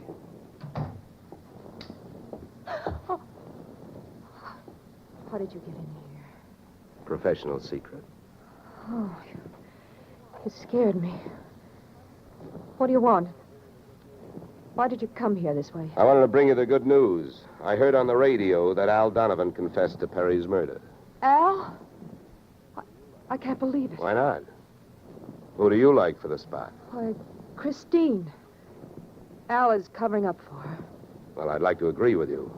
If it turns out that Christine wound up her husband's life with a bang, the company that hired me saves $100,000. But I don't know. She claims she has all kinds of alibis. One of them is you. Me? Yeah. Did you see her at the Clover Club last night? Well, yes, Yeah. I know who you were with. Your boss. There's nothing wrong with that. No. I'm not preaching a sermon. I want to know who she was with. I don't know. A man I'd never seen before. Mr. Perry knew him, but he wouldn't tell me who he was. Why not? I don't know. He said I might get the wrong idea. About what? I don't know. We didn't sit there and talk about it all night, so why should we sit here and talk about it all night? All right. Good heavens, when a census taker shows up and asks a lot of questions, people answer them. When an investigator tries to do his job, they make the proverbial clam look like a blabbermouth. Look, Mr. Dollar, believe me. This has been a greater shock to me than to anyone else. Yes, excepting, of course, your late employer, Mr. Perry. How long did you work for him? 4 years. Where'd you work before then? Well, I worked... Let me help you. Bombs, huh? Wiring fuses. Remember? All right. I remember. Good. Maybe you'll remember a little more. Let's go back to last night. The guy with Christine Perry, who was he? I tell you, I don't know. Was it Van Bruten? I don't know. You don't know? No. I'll get that. No, I'll go. Just make sure you don't keep going. Susan! When Susan snapped the spring lock to open the door, the gun outside opened up. The first slug caught her in the left shoulder, spinning her out of the way of the rest of them. It was getting monotonous. Every time a buzzer went off, things started booming. Susan was sprawled out on the floor in front of the door, and to open it, I had to move her. By the time I did, the hallway outside was empty. Okay, now, take it easy. Come on. Won't start hurting for a couple of minutes. We'll have a doctor here by then. He'll give you something. Please, try to keep calm. Yeah, what? I'll throw my coat over here. Now, try not to move.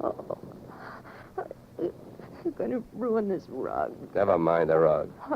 What we want to worry about is who tried to ruin you. What'll they do to me? What'll who do to you? They'll arrest me. They don't arrest people for getting shot. You have any idea who it was?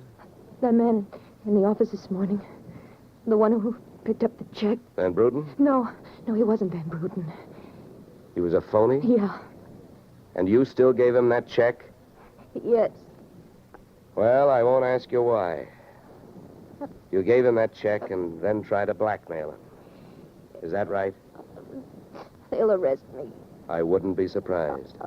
Who is this guy? Where can I find him? Come on, don't pass out on me now. His name, quick, come on. Ben Sands. Where's he live? Marsden Hotel. Under his own name? No, I don't... I don't blame you. I could use a few moments of unconsciousness myself. The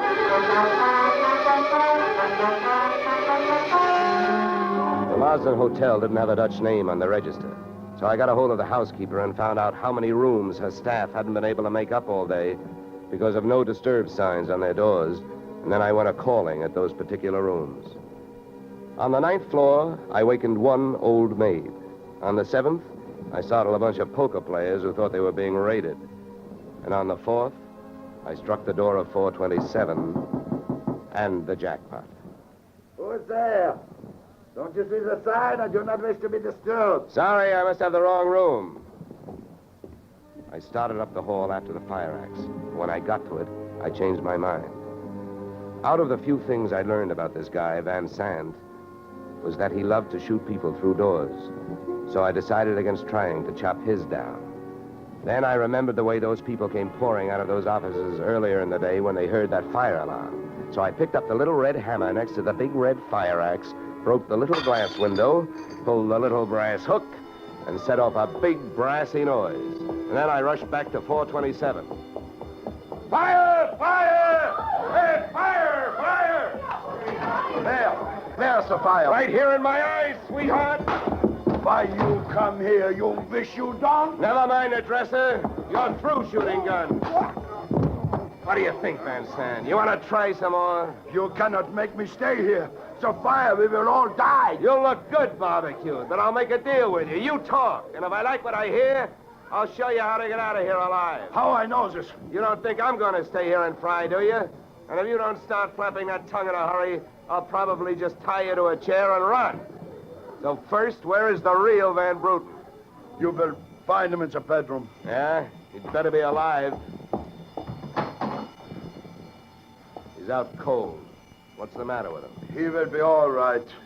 He's under sedatives. Where did this identity switch start? Come on, hurry up, talk. I smell smoke. I knew Van Bruten from Antwerp. I know about the sale of his interests. I know the girl in the office here had never seen Van Bruten. Look, we go now. Don't get up. Come on, keep talking. I can feel it getting warm in here. Ah, the firefighters. We will be saved. Don't be too sure. They always start at the top floor and work their way down. Come on, I can hear those flames crackling. You know the rest. Last night, when the transaction was all finished with Perry, I gave to Van Bruten some sedative in his cocoa. So you set up that bomb so Perry would get it before you showed up to pick up the check, huh? Yeah, I told you that. How the girl knows I am an imposter, I don't know. Well, let me tell you. She's been sending old Van Bruten toupees for the last 4 years. Gray ones, my red-headed friend. Oh, I can stand up now. We go out from here, no? We go out from here, no? Yes, out cold.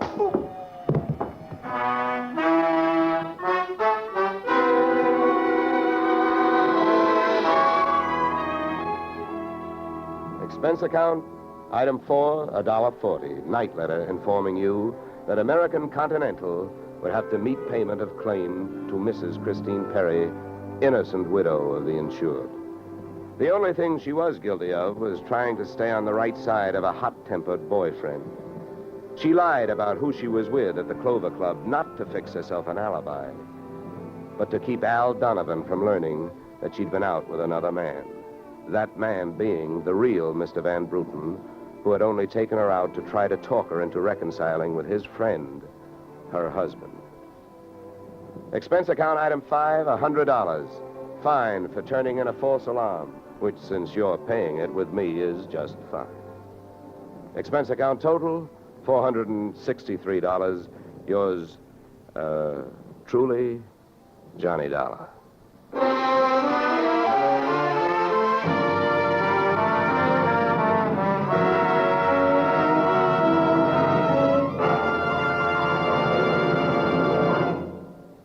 Yours truly, Johnny Dollar, stars Edmond O'Brien in the title role and is written by Paul Dudley and Gil Dowd, with music composed and conducted by Leith Stevens. Featured in our cast were Walter Burke, Gene Bates, Joe Duvall, Ted DeCorsia, Joyce McCluskey, and Raymond Burr. Yours truly, Johnny Dollar, is produced and directed by Jaime Del Valle. Beginning next week, we are moving to a new time and day, and we hope you'll join us on Tuesday evenings when Edmond O'Brien returns in another transcribed adventure of Yours truly, Johnny Dollar.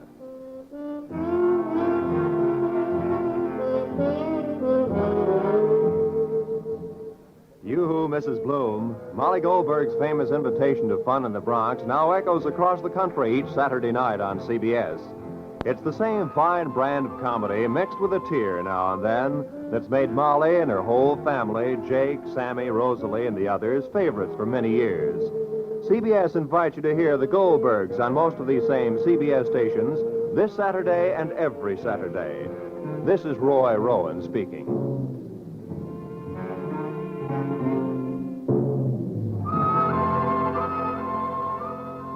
Disaster is no respecter of persons, and it can strike any time. But your Red Cross never sleeps. It has to be ready constantly in case of an emergency. This is your protection. Keep it strong. Now is the time to support Red Cross for your sake. Remember, for every dollar you gave before, this year add a quarter more. If you gave Red Cross $10 last year, this year give it $12.50. Give gladly. Join Red Cross.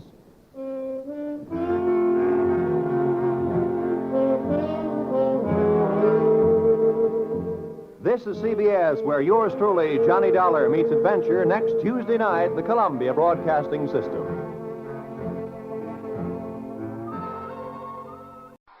Time now for Edmond O'Brien as Johnny Dollar. Johnny, how soon can you get out to High Bridge, North Dakota? North Dakota, huh? In the winter, you guys send me to North Dakota and the summer to Miami, Florida. All right, what's your problem? We got two old duffers insured for a total of $80,000. What's the matter? Somebody threatening to kill them? No, they're threatening to kill themselves.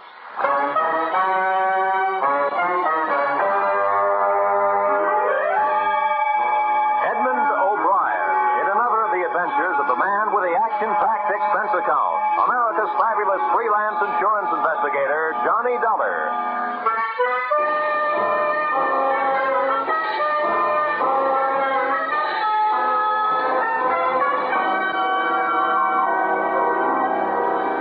Expense account submitted by Special Investigator Johnny Dollar to Home Office, National Fidelity Life Insurance Company, Hartford, Connecticut. The following is an accounting of my expenditures during investigation of your policyholders, Mr. and Mrs. Arbuthnel Trump, or how the Gravedigger Spades came near being Trumps. Expense account item 1, $113.52 railroad fare, Hartford, Connecticut to High Bridge, North Dakota.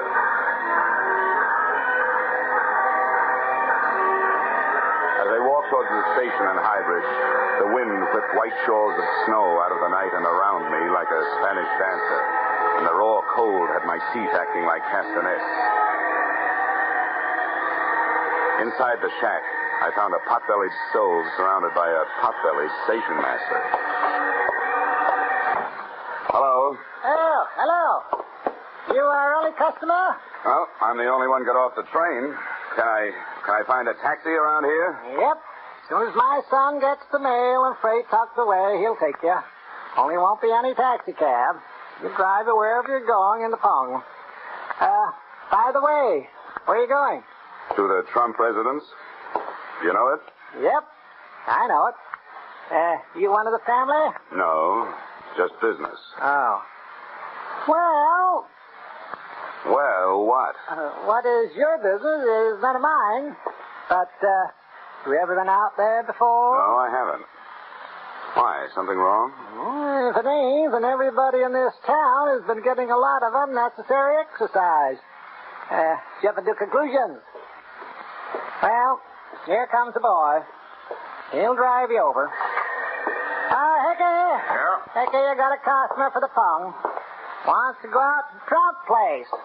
That Trump place? Well, all right. But, mister, I'll only take you as far as the gate.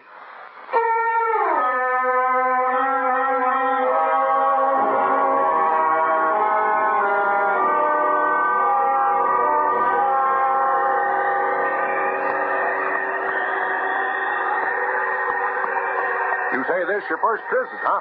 That right, Mr. Dollar? Yep, that's right. Hey, how much more we got to go? Oh, about another mile. You cold? Cold? Ooh, I'm freezing. Well, pass your arms around. Keep up circulation. Hey, does it always get this cold around here? Nope. Only in the winter. Oh. Say, Hickey. Yeah? You mind answering a few more questions? No, many answers. You're welcome to those. Well, what about this Trump place? Why is everybody around here scared of it? What is it, a haunted house? Nope. As far as I know, everybody out there's alive, all right. Matter of fact, I'd feel better if some of the things out there was dead. What do you mean? Well, past year or so, I've been delivering some packages out there. Boxes coming express on a train. Some of them come all the way from Africa. Quite a few from India, too. All marked danger. No, Mark, do not open. Deadly. Whatever comes in those boxes is alive. What about the people, the Trumps themselves? Oh, they look nice enough. Not on the old side. Old man Trump looks like a deacon. His wife looks like a deacon's wife. But they never seem to come to town, let alone church. Hey, that's funny. What's so funny? Well, look, they're on the road. Fresh auto tracks. Only one place to go out this way. Same place we're going. To the Trump house. I don't see anything wrong with that. Those folks never have no visitors. Now, looks like they're having a lot. Hey, maybe they're having guests for dinner. That's right. Maybe they are having guests in for dinner. I didn't say in for dinner. I said maybe they're having guests for dinner. Oh, that's some funny joke, that is. Yeah. Well, here we are, right around the next bend. Good. I'll tell you what, Hickey. When I get ready for you to drive me back, I'll give you a call on the telephone, huh? Well, that'll be a good trick if you can do it. What do you mean? They don't have no telephone.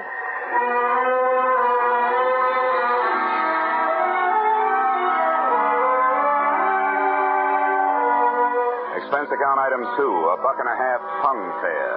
Hybrid station to the gate of the Trump estate where the driver Hickey dumped me off. I used one of the fresh tire tracks as a footpath up the long driveway through the snow. And steaming the white flakes out of my eyes with my breath, I took inventory of the house. It was big, colonial, and in good repair. All rooms lighted downstairs, one room lighted upstairs. Near the front, the automobile tracks took off around to the back of the house. I had to make my own footsteps in the drifts from there to the front door. Quickly, don't let that cold in. Let's shut the door. Now, who are you? What do you want? What are you doing here? I'm Johnny Dollar from the insurance company. As to what I want to say Mr. and Mrs. Trump. As to what I'm doing here, I'm just the victim of a bad choice of careers early in life. Well, all right. Take a seat over there. I'll go check with Mr. and Mrs. Trump. But don't bother taking your coat off yet. So this is Northern hospitality.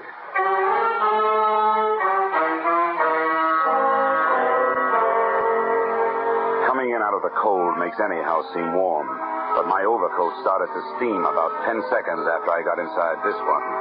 So did I. Looking around, I saw the reason. There were potted orchids growing all over the hallway, and orchids grow only in tropical warmth. Despite the invitation not to, I took off my overcoat and waited. After 10 more minutes, I felt like slipping out of my suit, a decision I didn't have time to make. They're just finishing dinner, Mr. Dollar. They suggest you join them for coffee. Follow me. Thanks.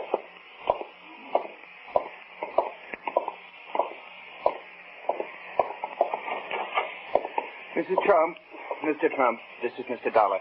How do you do? How are you, Mrs. Trump? Won't you join us?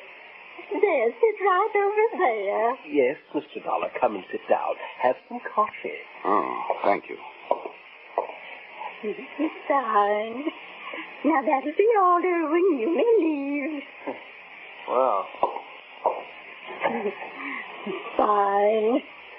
Now, sugar and cream, Mr. Dollar? No, thank you, Mrs. Trump. This will be all right just the way it is. Well, Mr. Dollar, I assume you brought the necessary papers? Yes, I did. They're in my pocket, all ready for your signature. Good. We'll sign them right away. Well, I was hoping you wouldn't sign them, at least until I've had a chance to talk to you about it. Talk to us? What is there to talk about?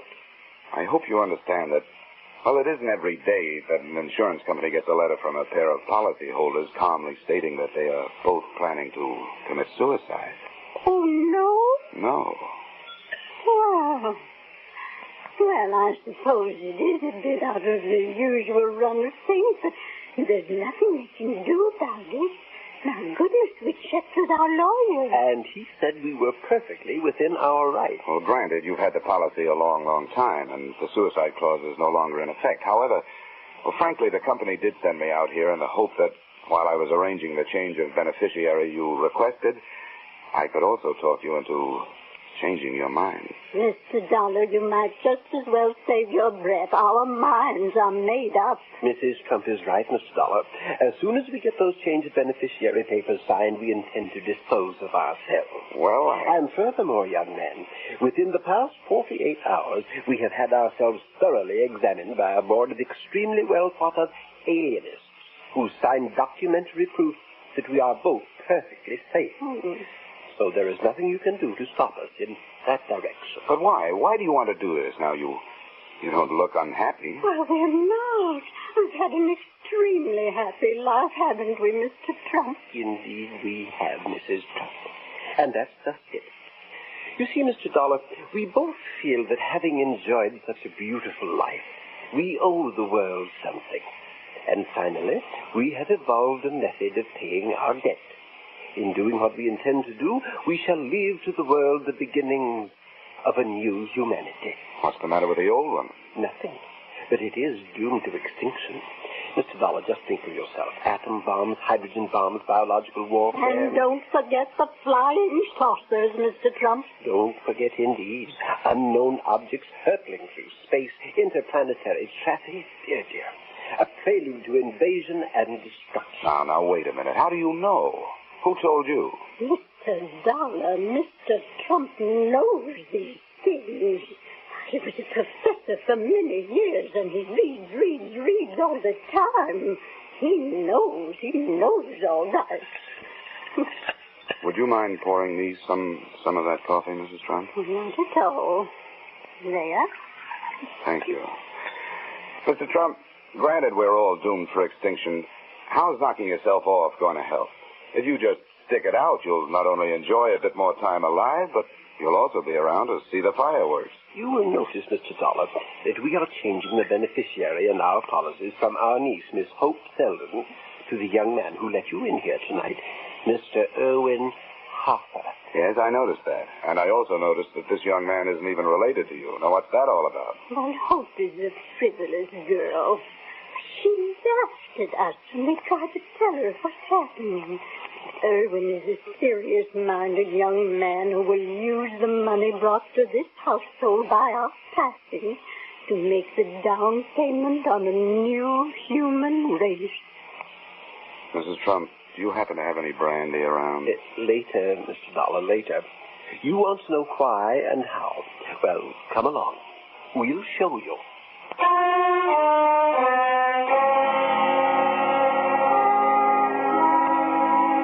A nightmare is bad enough when you're asleep, but I was awake, and that's when they're really frightening. They took me down through the back of the house to a winding, half-lighted stairway into the belly of the black hole. The oppressive heat grew even more oppressive. More stairs, then tunnels, all the ceilings cement and lined with lead. All the walls covered with pens and cages, and all of them filled with snakes, Mr. Dollar. Reptiles, hundreds of them. Every species, every variety known to modern man. Look at them. Look at them and look at them well, for here is the new beginning. When life as we know it is blasted off the face of this earth, either by man himself or by his planetary cousins. When that happens, then these shall be the inheritors of this global sphere, as they were in the beginning, according to the Meston theory as set down in 1903. Yes, Mr. Dollar, Mr. Trump knows these things, don't you see? No, I've got to admit I don't quite see. You will. There. Look. Every pen, every cage is equipped with an automatic feeding device. Stored above the cages is enough scientifically developed food to keep these reptiles alive for 100 years if need be. Until the Holocaust, they will be cared for by young Harper. I could use some old Harper myself. When the Holocaust comes, Irwin Harper shall survive as long as possible. Then the machines will take over. The reptiles will be fed, and when the recording devices up on top say that the radioactivity and magnetic forces have been dissipated, the doors of the cages leading to the earth above shall be automatically projected outdoors, and the cycle shall be complete. Then the reptiles will be set free on the face of the earth to once again evolve themselves into the new humanity. I see. Look, Mr. Trump, I'm out here to ask you a very simple question. What's all this got to do with your committing suicide? That is easily answered, Mr. Dollar. We need money. We need a lot of money to buy the rest of the equipment. We are willing to give up the little that is left of our lives to provide it. Irwin will remain behind to put our money to good use. Mr. and Mrs. Trump, I don't question your motives, but you can't blame me for taking a second look at your methods. This man springing from reptile theory is flimsy enough, but that's your opinion, and you're entitled to it. But what you're not entitled to, and I'm quoting the Bible and the law, is the act of taking your own lives. We've talked that over among us, and we are willing to take our chances. All right. But at least you'll agree this is a whole lot to take in one sitting, isn't it? Now, let me bring these papers back in the morning. We can talk it over once more, and then you're free to go ahead and sign. Well, time is short, but I don't think a few hours will matter. Do you agree, Mrs. Trump? Yes, I agree. Good. Now, if you'll be kind enough to either let me have a car or have somebody drive me into town. Car? We have no car. We haven't had one for months, and we've borrowed them from the property. Hasn't been one past the gate for almost a year. Oh? Including tonight? Yes, of course, including tonight. You'll just have to stay here. Come now. We'll take you up to your room, Mr. Dollar. What you need is a good night's sleep.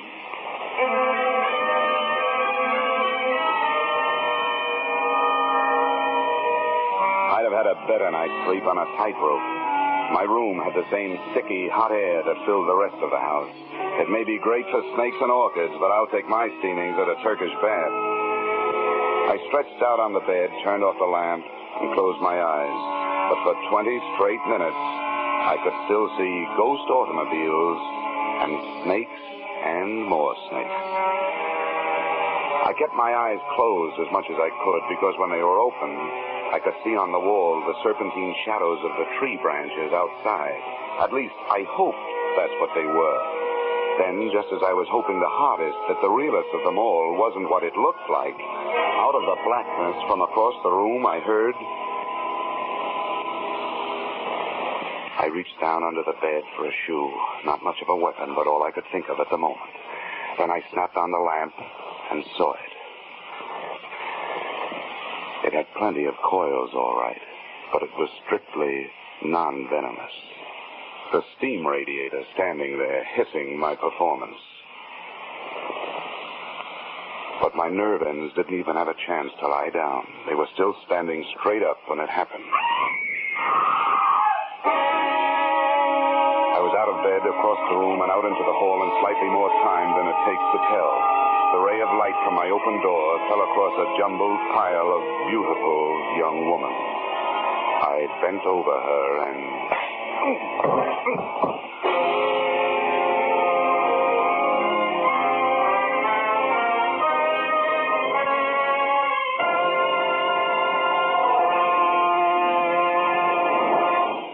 In just a moment, we will return to the second act of Johnny Dollar. But first... Now, with our star, Edmond O'Brien, we return to the second act of yours truly, Johnny Dollar.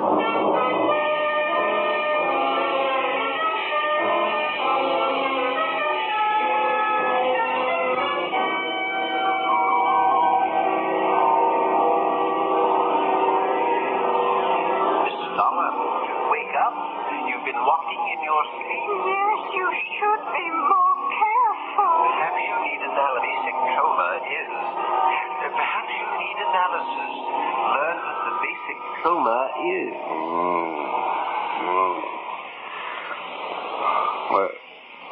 What did he say, Mrs. Trump? Sounded like he said, where is she? I'm right here, Mr. Dollar, right here taking care of you. Oh. Yeah, somebody's been taking care of me, all right. Oh. Well, where is she, huh? She's gone. What have you done with her? Come on now, where's the... Mr. Dollar, you better get hold of yourself. There is no girl here. Oh, no? Oh, look. Earlier tonight, you told me there was no automobile around here, but there was. I saw the tracks in the driveway with my own eyes. I walked in one of them. All right. Look out the window, Mrs. Trump. No, I don't see any tracks. Do you see any footprints? No, nothing, just snow. Okay. At least you know I walked up that driveway, right? And my footprints are covered up. So it's been snowing. The wind has been blowing. It's been drifting. Now I suppose you're going to tell me you didn't hear the girl scream. Come now, Mr. Dollar. You were having a nightmare. No girl scream. Well, if you didn't hear anything, what are you doing out here? What brought you? Young man, we have a right to be wherever in our own home we choose to be. But I might as well tell you, I found you when I started to the kitchen to get some crackers and warm milk. I found you lying here. Yeah, everyone's lying around here.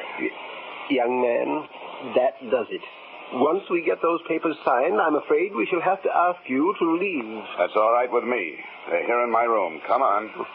The way some people stand in the way of the few of us who are making a genuine effort to sustain some kind of life on Yes, Mr. Trump, you're absolutely right. You'll find a pen there on the table.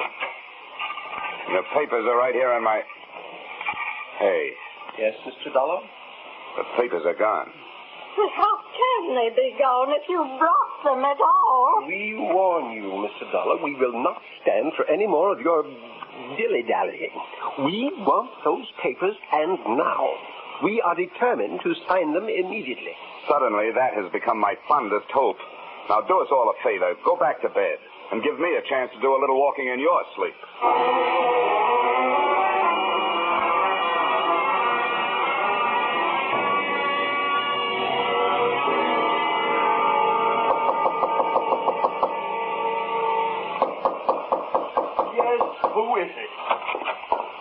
What do you mean, barging in here? I'm looking for a girl, and I'll admit this is a very unlikely place to find her. I'll thank you to get out of my bedroom. You realize how suspicious you look just lying there in bed? What do you mean? Well, I mean that about 15 minutes ago, a woman screamed at the top of her lungs not 20 feet from here. Now, what's your story? That you didn't hear it? Or does it happen around here all the time? You're crazy. I didn't hear any woman scream, and I don't think you did. Okay, have it your way. I'm hearing things. But one thing I know, I'm not feeling things. See here? There's a lump on my head. That's for real. That doesn't interest me a bit. If I find out you put it there, it'll interest you. I'll not only put an egg on your skull, I'll make a whole omelet. In case you don't know it, you're looking at a citizen who's burned up. M-A-D. Mad.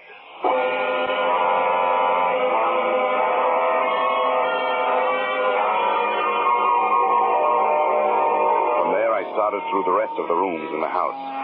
I thought I knew who I was looking for. The only person I could think of who would profit by seeing those papers not signed. The present beneficiary of the Trump policy, their niece, Miss Hope Selden. All I could find in the next 6 bedrooms was a lot of old-fashioned furniture. I was just looking under the bed in the last when the wind outside took on a new note. I ran back to my own room, flung open the window, and stuck my head out into the blizzard trying to get a look in the direction of the noise. I wasn't taking any chances on that kicker finally sparking the automobile into life before I had a chance to see who was in it. I swung my feet over the sill and dropped the one story into a high drift.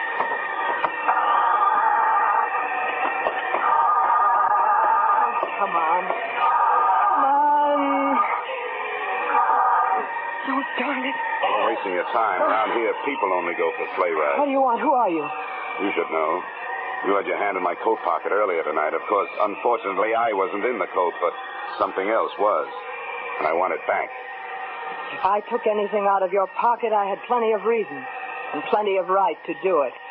The only one I want taking things out of my pocket is the cleaner when he's spilling out the tobacco crumbs. Now, come on, give me those papers. No, just let me talk to you first. I want you to hear my side of things. Look, I'm freezing. If it takes more than 5 seconds for you to say what you gotta say, no dice. Well, then let's go back in the house. I know you'll believe me.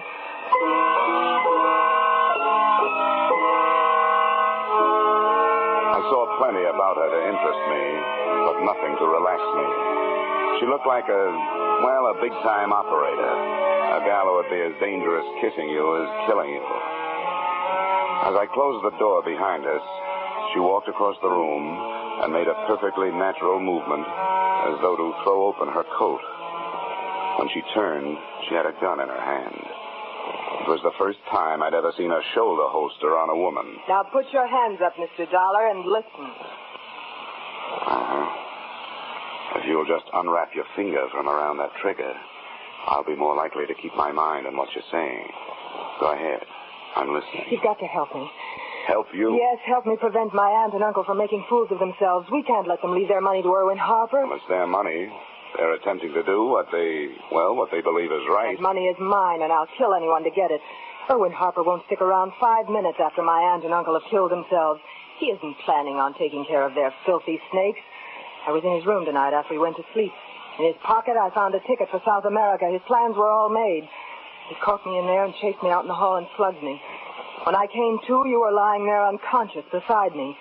I ran downstairs, and I fixed their steam. I threw the switch to release their stinking reptiles. By now, the snakes are all outside, freezing to death. Don't move. You don't want to. So now you know, both. You know what that means? I'll have to kill you both, and I'll get away with it. Why, you miserable hunk of putty, you conniving thing. The Trumps want me to have the money, not you. I worked out that whole plan for them, all of it. And I'm the one they want to take care of it. Now drop that gun, Hope. You'd better drop it, Hope. It doesn't make any difference anyway. What do you mean it won't make any difference? Because our friend over there isn't going to pull the trigger. Oh, no? And why not? Because Hope has released all those snakes. One thing she forgot. When snakes get cold, they try to get warm. And one of them just joined the party. He's right behind you, Irwin. I don't believe you. You're bluffing. Can't you hear him? You can't fool me. That's a steam radiator. In this house, they're all noisy. Irwin, if you make any kind of a move or fire that gun, he's going to strike. I'll make you a deal. Let me reach down and get that gun off the floor. I'll blast its head off. Careful. Don't move, Irwin. No, you don't. I know what you want that gun for. I wouldn't even turn around and look, Irwin. Not only going to move, I'm going to get that gun out of your reach. There was a snake. Look out, he's on the loose. Oh, he dropped me! The bushmaster! The worst of them all! Well, you've got the gun. Go on. Shoot him, Howard, shoot him! All right, That's for him. But you're not staying behind me to get your... This is for you!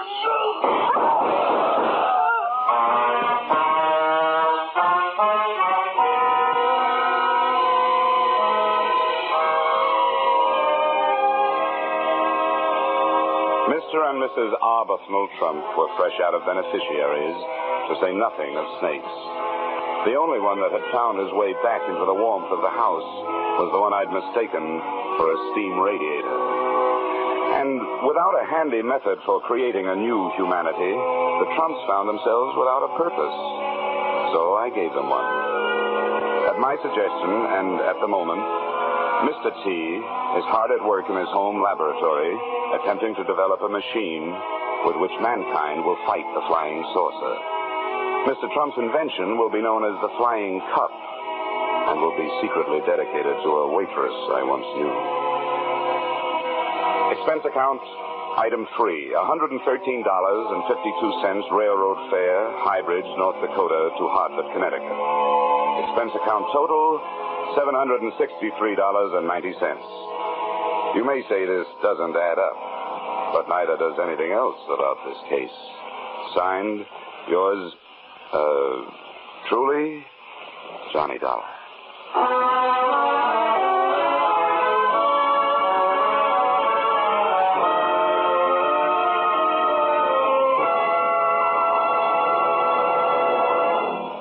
Yours truly, Johnny Dollar, stars Edmond O'Brien in the title role and is written by Paul Dudley and Gil Dowd with music by Leith Stevens.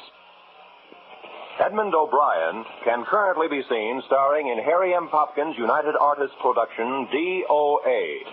Featured in our cast were Peggy Weber, Harley Bear, Hugh Thomas, Dick Ryan, Jess Kirkpatrick, and Mary Shipp. Yours truly, Johnny Dollar, is produced and directed by Jaime Del Valle.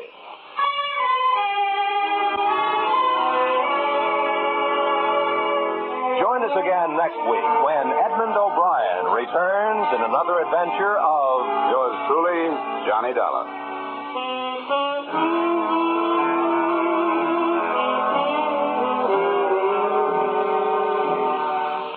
The Echo of Jesse James, a modern story of how police tracked down a couple of train robbers, will be brought to you on CBS's Gangbusters this Saturday night. The narrator will be the Superintendent of Metropolitan Police, Washington, D.C., and another Gangbusters wonderful cast will reenact this true story for you. Join us this Saturday night on most of these same CBS stations for Gangbusters drama, The Echo of Jesse James. This is Roy Rowan speaking. This is CBS, where yours truly, Johnny Dollar, meets adventure every Friday night. The Columbia Broadcasting System.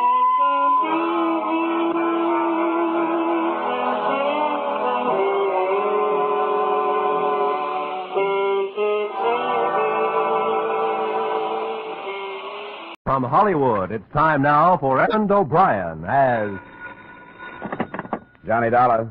This is Mrs. Ernest Caldwell, Mr. Dollar. Oh, yes, Mrs. Caldwell. I'm the investigator your insurance company has hired to look for your son. Yes, I understood that from the message you left.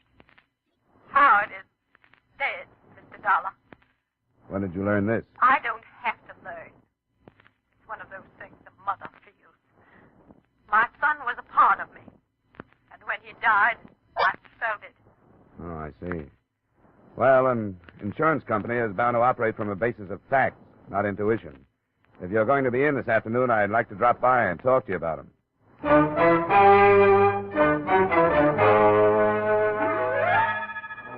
Edmond O'Brien in another adventure of the man with the action-packed expense account, America's fabulous freelance insurance investigator. Yours truly, Johnny Dollar.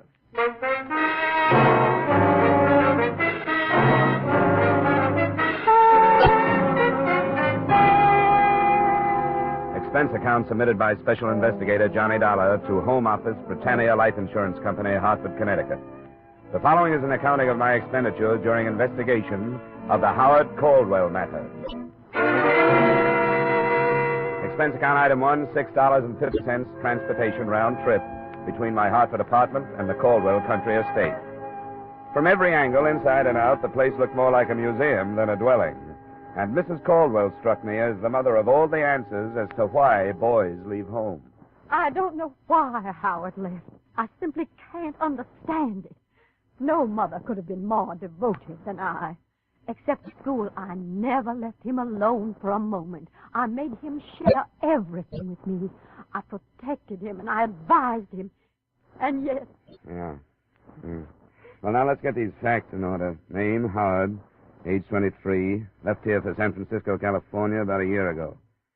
What was he doing in San Francisco? Oh, he was studying to be an artist. In a rather deceitful way. He knew I didn't approve.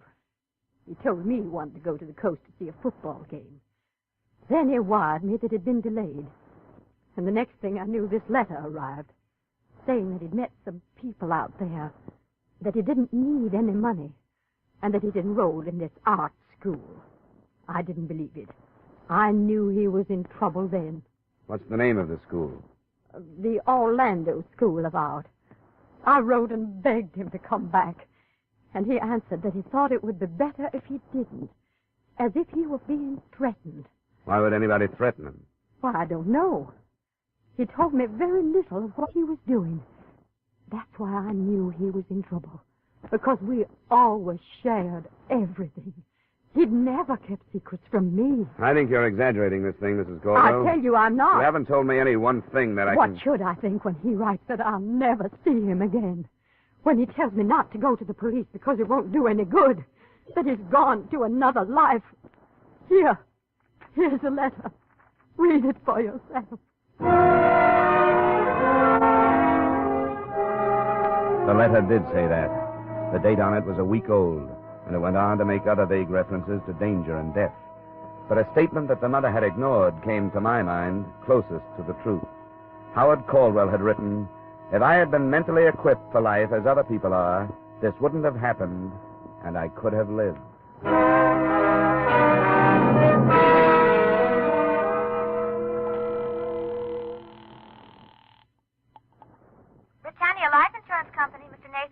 This is Johnny Dollar. Is he in? Oh, yes, Mr. Dollar. Just a second. Well, Dollar, that was a quick trip. What do you think of Mrs. Caldwell? Well, that's neither here nor there. How'd she happen to turn to you? Her lawyer advised her to.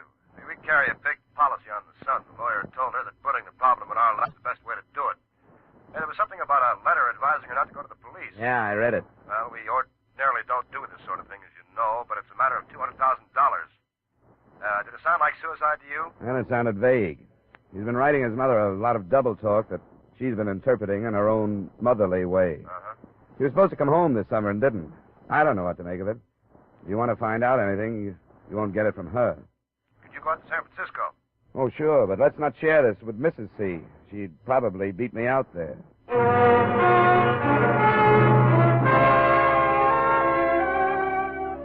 Expense account item 2, $200 airfare and incidental costs, Hartford to San Francisco. Expense account item 3, $170 cab fare from my hotel, the Bellevue, to the last known address of Howard Caldwell, a brownstone in a row of brownstones on Taylor, a street that climbs one of San Francisco's 7 hills. The apartment house manager was in and would oblige. Well, he hasn't been here for a week and a half. I've been taking his mail up to his apartment, but his box gets so full they can't get any more in. The apartment is still in his name? He paid up 3 months in advance. You mind if I look it over? Well, I suppose it's all right if you're trying to help it. It's up here. Mr. Caldwell say anything to you about leaving? Well, no, he didn't. I hope there isn't any trouble. But you'd think he'd come for some of his clothes if there wasn't, wouldn't you? They're still here?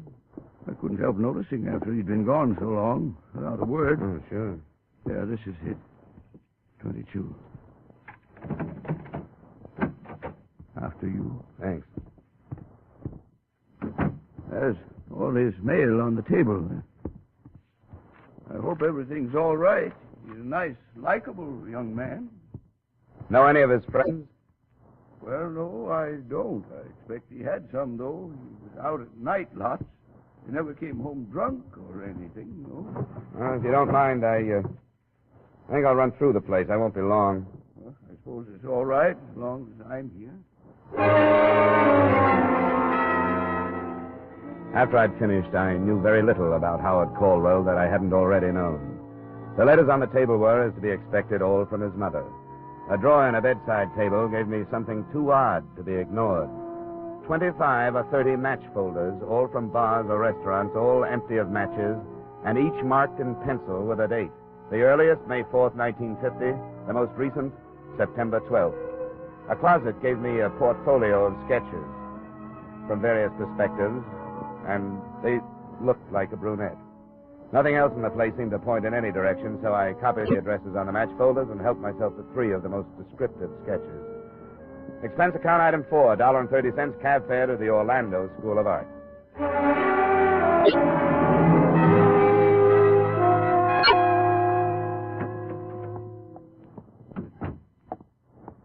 How do you do? I'm Beatrice Orlando. Did you wish to see me? Yes, I'm a private investigator from Hartford, Connecticut. I'm here trying to locate a student of yours. Howard Caldwell. That's right. You're fast. Not at all. I take a personal interest in my student. It was so strange the way he just stopped coming to class. He was doing so nicely and seemed to enjoy his work. Is he in trouble? I don't know. I wonder if you could tell me which of his classmates were personal friends of his. Well, I don't think any of them were. Uh-huh. Here. Look at these. Oh. Yes, that's Howard's work.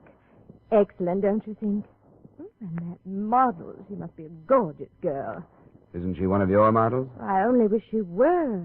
Remarkable, the lines and planes. Yeah. Do you think she's real? Drawn from life, of course. No wonder he didn't bother to make friends here.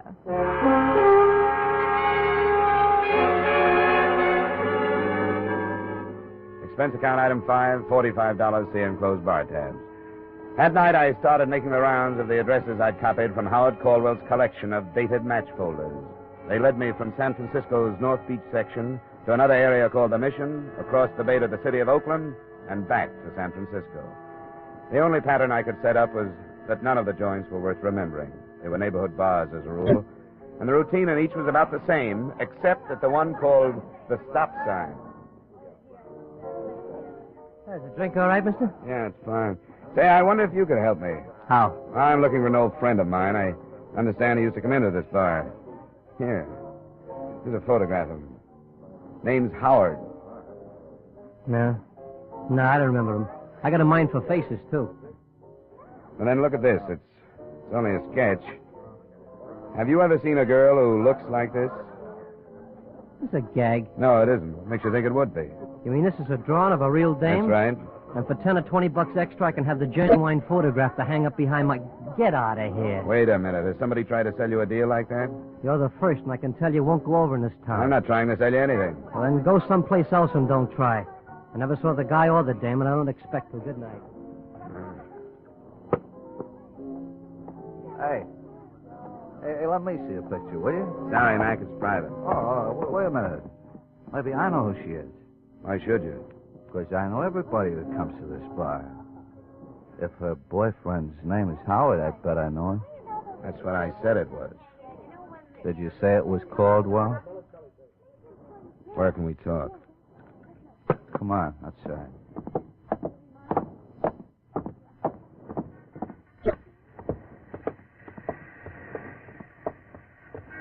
You know where Caldwell is? Yes, sucker, I know where he is. Keep it quiet. Hey. We'll both keep it quiet, huh? I'll take this out of your ribs if you play ball. That's a deal. Up to the corner, then, and across the street.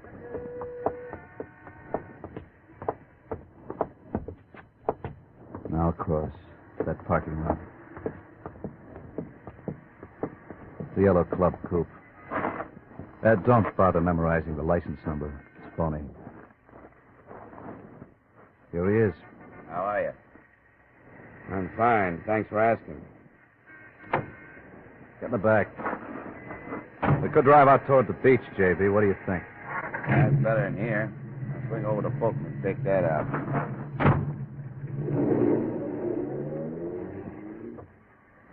How'd you get the addresses of these bars? How did you find out about me? We've been waiting for somebody to show up. Been watching his apartment. We saw you go in and then tailed you to that school. Is Caldwell alive? Yeah, but he won't stay that way if people start prying. Why not? Who hired you? I'm a private investigator. I'm not supposed to tell people things like that. We aren't getting any place, are we? Now, look, from where you sit, how is it going to hurt you to tell us? You're working for the old lady? His insurance company. They carry a policy on it. Well, lay off, JB. It's not funny. The devil it is. Stupid jerk. Watch it, JB, will you? I've only got one thing to say, Dollar. Stop looking for him. Leave things the way they are. I'm giving you the best advice anybody could. Drop it. Go on home. Can't do it. I'm stuck. You ought to understand that. It's my business. If I give up on one job, I'll never get another. Yeah, I guess you got a point at that. Drive him back to his hotel, JB. It's Bellevue, isn't it?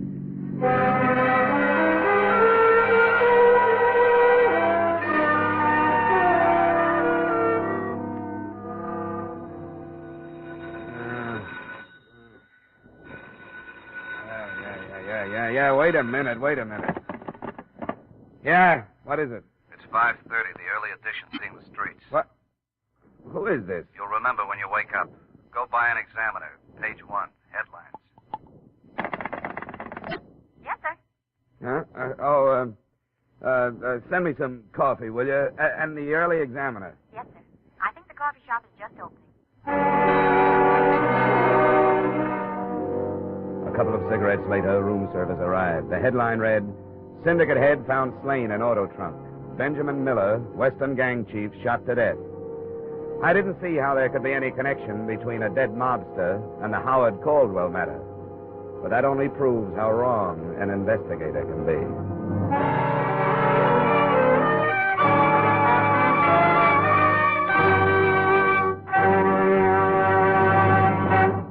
In just a moment, we will return to the second act of yours truly, Johnny Dollar, starring Edmond O'Brien. But first, some more of radio's greatest stars check in at CBS The Stars address this Sunday night.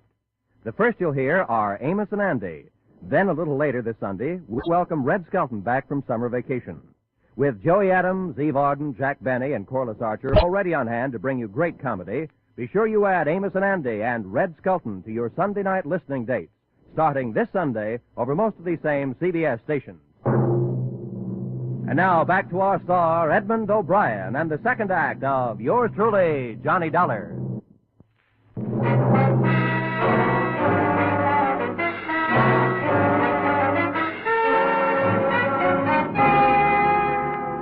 The story under the headlines went on to explain that Benjamin Miller's body had been found in an abandoned car after a phone tip at 11:15 the preceding night. The chief had been shot to death approximately a week before. It was feared that an underworld war would be touched off by the killing, since Eastern operators allegedly had threatened to force Miller out of business on the West Coast. The police had decided to play a waiting game. No lead in all that. But on page 4, there was a picture. Ben Miller in happier days. At his side stood a brunette that matched the one in Caldwell's sketches point for point. Nora Rush, with an address on Ardmore Street in Los Angeles. Yes, sir. Does this hotel have a travel agency? It's only 6, sir, and they haven't opened, but maybe I could help. Well, I want to leave for Los Angeles as quickly as I can. What plane is there? Oh, I can tell you that. Just a moment, please.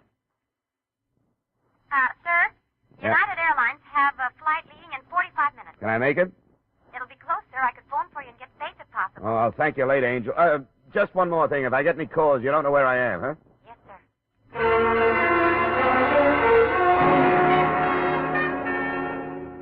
Expense account item 7, $5 cab fare and $5 tip for a taxi driver who got me to the airport in 20 minutes. Item 8, $20, United Airlines to Los Angeles. And item 9, same as 7, taxi trip to Nora Rush's Ardmore Street address. I arrived there at 9:15. She was still in a robe when she answered the door, but the trace of makeup, which was all she needed for her face, and the soft hairdo, made me wonder if she was expecting me. There's certainly no reason to be anything but truthful.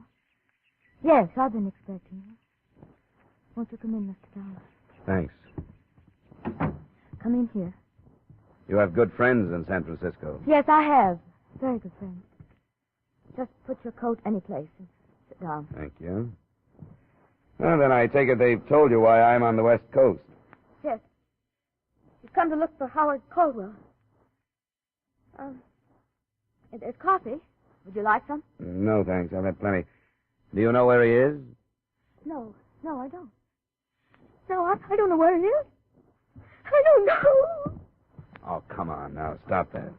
Why did you go? Why did you go?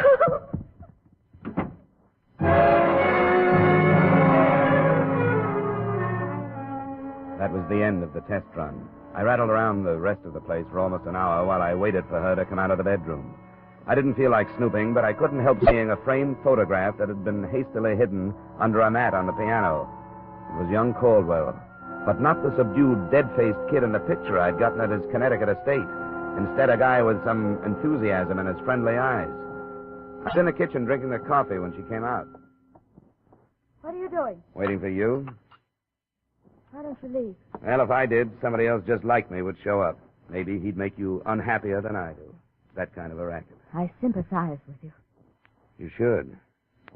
You put me on the defensive. I hadn't noticed. How did I do that? You started by posing for some sketches. You're stronger in person. You saw them? Yeah.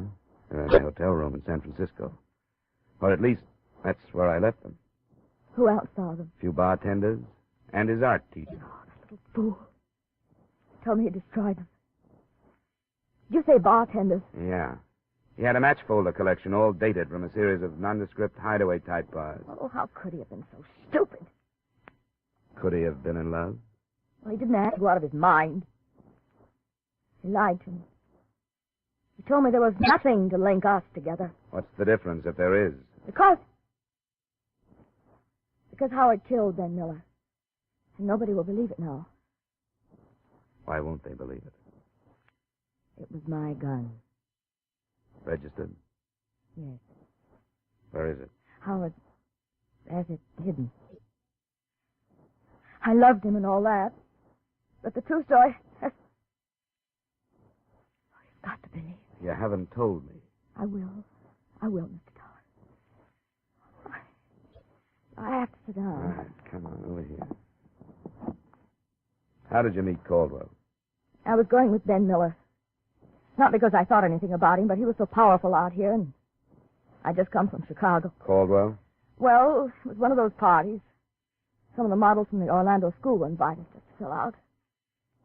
It was Howard's school, and one of the girls had talked him into coming. That's when we met.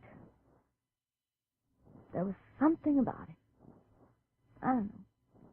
This was in May, I take it. I think so. Spring, anyway. He was supposed to go home for the summer and didn't. I'd meet him in these bars, and he'd come to my place when Ben was out of town. He wanted to sketch me, so... But that's not important. Ben saw me meet him and followed us to my apartment. This was at your place? You had an apartment in San Francisco? Yes. Ben hit me, and Howard went for the gun and killed him. He knew where you kept the gun? Yes. Why? How did he know? In case he ever needed it. Miller's body was found stuffed into the trunk of a car. You don't believe me, do you? Well, there are little things like how did he manage to get the body into the trunk of that car, and how did he manage to steal the car? I'll tell you. He had help. Everybody knew that combination from the east was moving in on Ben and would kill him if they had to. So they've been trying to help Howard. And it was all right till you came out here. Oh, that's a pretty good setup. Ben Miller would be checked off as a gang killing, the kind they so seldom get around to solving. When it cooled off, you could take up where you dropped him. I didn't kill him. A plural you. You're all in it. But I can't quite figure it. What? Why those two friends of yours who picked me up last night would go to bat for a worthless Eastern aristocrat. They want to help him. Why? Well, because he's my friend. Why should anybody take a rap for killing a man like Ben Miller? You don't want him to die for it, do you? Do you? Of course not. We're trying to help him. What are you going to do? Well, the Frisco police are combing the city for leads on the scene of the murder weapon, and a definite link between dead man and killer. I seem to be sitting on all three. You aren't going to the police. That depends on how fast you tell me where Caldwell is. I want to hear his version of the story. I don't know where he is. I told you that. Yeah, I know you did. Wait now, please. Wait just a minute. Please. But just a minute, please. Oh, will you stop it? Just listen to me. I know what you think of me, and I know you don't believe me. But I wish you would, just for a little while. How long? An hour or so. My brothers are flying down. They'll be here by noon. Brothers? The men you met last night. I wish them before you do anything. It won't be a mistake. I wish you had hit me over the head with something. That's a funny thing to say. Well, what I mean is that kind of trouble makes me mad enough to fight.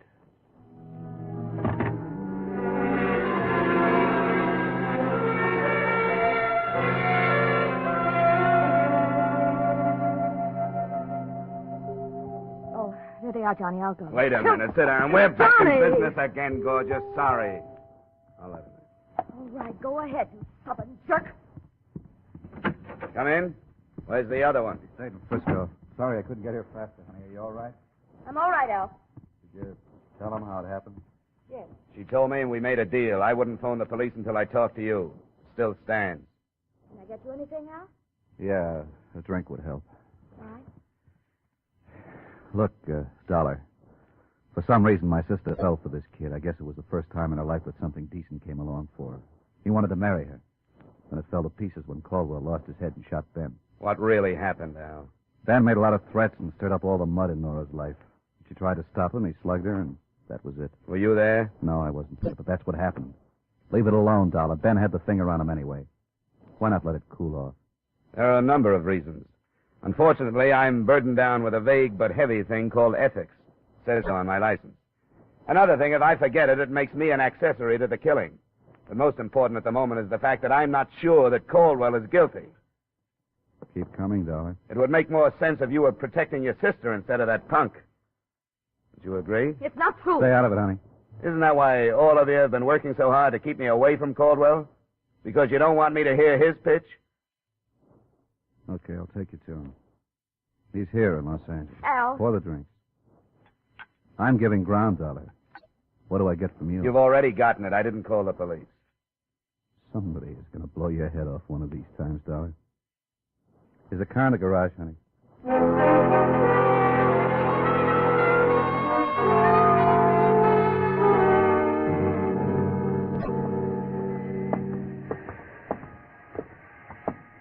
This is it. Upstairs. Quite a come down for a scion type. That's a good spot for him.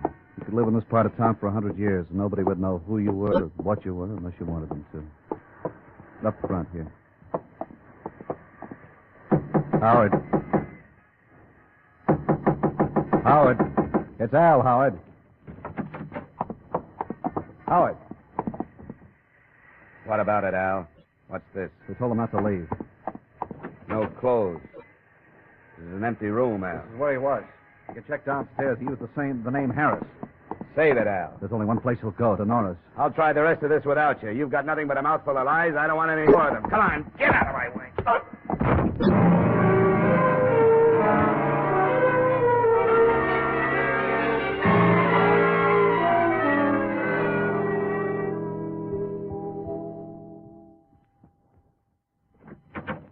Caldwell here? Yes, he's been here all morning. He came right after you did and hid outside. He's like a crazy. Where is he? In the bedroom. You stay here. My first sight of the all-important Howard Caldwell was not a pleasant one. He was face down on the bed, his head buried in a pillow, and his body shaking with sobs. It took 30 minutes of treatment, some of it not too gentle, to get him into a chair in a reasonably sane state. I'm glad you came. I'm glad you found me. I'm glad to talk to somebody who isn't stupid. I want you to calm down, Howard, and tell me what happened. What happened? You know her, and I do, too. She didn't want to marry me. She wanted to marry my respectable name. Money. Who killed Ben Miller? I did. I killed him because I didn't know what else to do. Because I'd lived with these people, these low-class people, and I began to think like them. Because I've never thought for myself all my life. I've never done anything before. Anything. I killed Ben Miller, and it's the only thing I've ever done all by myself.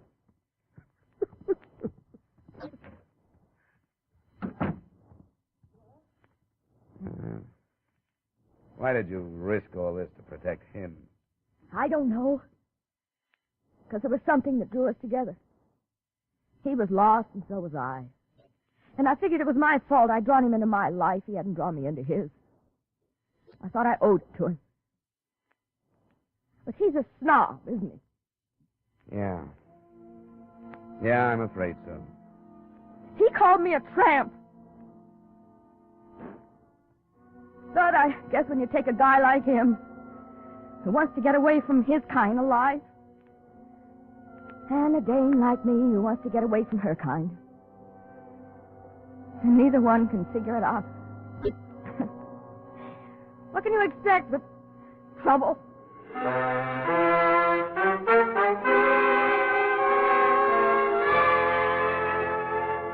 I guess she summed it up as well as anybody could. I turned him in for murder, and those who try to help him as accessories.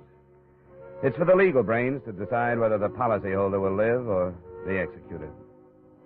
Expense account item 10, $200, miscellaneous. Item 11 is item 2, transportation back to Hartford. Account total $1,050. Yours truly, Johnny Dollar.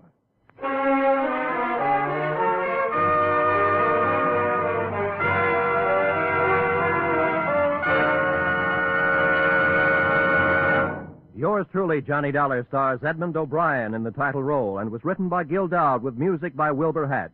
Edmond O'Brien may soon be seen in the Paramount picture Warpath. Featured in our cast were Lorene Tuttle, John McIntyre, Bob Sweeney, Hy Averback, John Daner, Gene Bates, and Jeanette Nolan. Yours truly, Johnny Dollar, is produced and directed by Jaime Del Valle.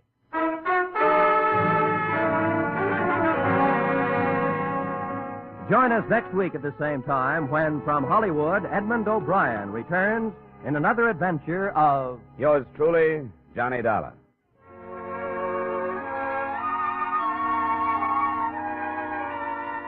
This is Roy Rowan speaking. Stay tuned now for Vaughn Monroe's Caravan, which follows immediately over most of these same CBS stations. This is CBS, the Columbia Broadcasting System.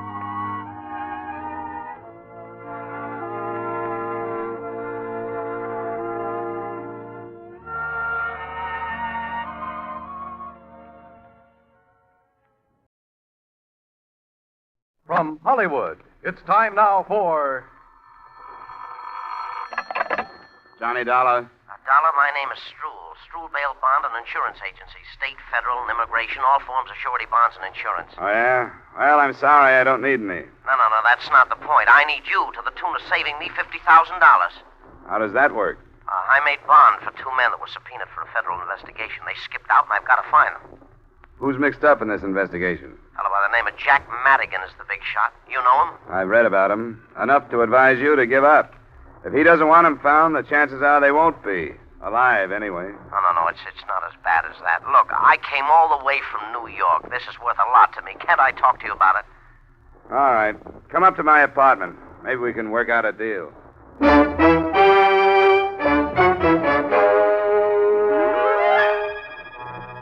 Edmond O'Brien in a transcribed adventure of the man with the action-packed expense account. America's fabulous freelance investigator. Yours truly, Johnny Dollar.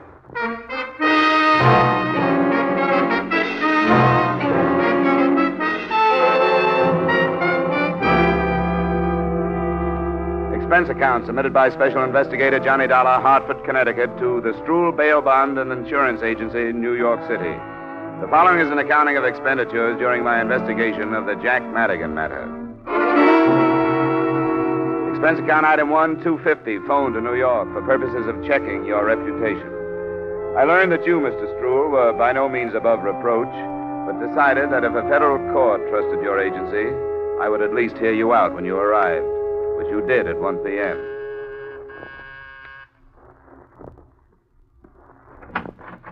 Mr. Dollar? Come on in, Mr. Struhl. Thank you. Thanks for sparing me your time. I'm in a mess. Sit down. You should have known better than to make bond for anybody that was going to testify against Jack Madigan. Well, there was nothing I could do about it. Well, who forced you into it? Madigan. I've done business with some of his friends before, so he came to me this time and said, will I do it? Well, the way he said it, there was nothing else I could do. Madigan stood the expense himself? Sure. He wanted them where he could get his hands on them, and it looks like he did. Or they took a run out. They didn't have to accept bond. They could have stayed in protective custody if they were afraid of him. They had to if Madigan told them to. The point is they're gone. Unless I can prove they're dead or find them before they're due in court, I forfeit the $50,000, $25,000 apiece. I've got to do something. Why'd you come to me? I told you, I've got to do something. Well, it's a federal problem. You operate in New York, and New York has plenty of hungry private detectives, I hear, and a fair-sized herd of policemen. I'll tell you why I came to you. The New York cops are busy enough, and besides, to them, these witnesses are just 2 names on a long list of missing persons. And as for private dicks, I could never be sure that one wouldn't want to make a deal with Madigan and make more money not finding them than I'd be paying to find them. You get the point? What makes you think you can trust me? Well, you were mentioned by a fella from one of the insurance companies I sell for. They tell me you're straight, except for padding your expense account here and there. Oh, that's slander. Now, who told you that? Don't make any difference. What's a little padding? I want to hire you. Okay, Mr. Struhl, you've hired me. Great.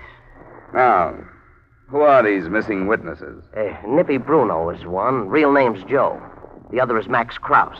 I've got their addresses, next to kin, what they look like, and so on. Here, I got it all in this envelope here. Okay. Oh, there's one other thing. I want a retainer. $2,500. What's that for? To pay for going to work for a man I don't quite trust. But $2,500, that's pretty steep, eh? Well, you don't have to pay it. It's up to you. Yes, but... Well, I can't get it till tomorrow. That'll be fine. A cashier's check. When I get it, I'll see what I can do for you.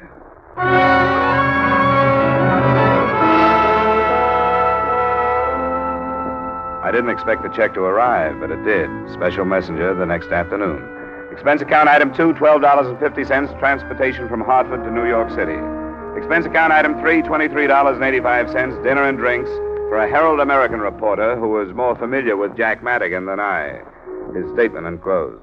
A lot of things have been written and said about Madigan by a lot of people, including me.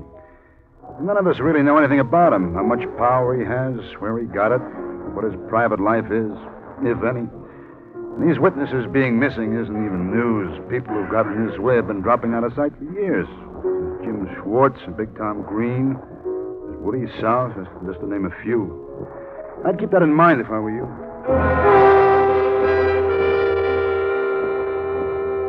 Expense account item 4, 180, cab fare. That same address to an address on 79th. The apartment of Nippy Bruno's next of kin, a sister, stage name, Vivian Brown.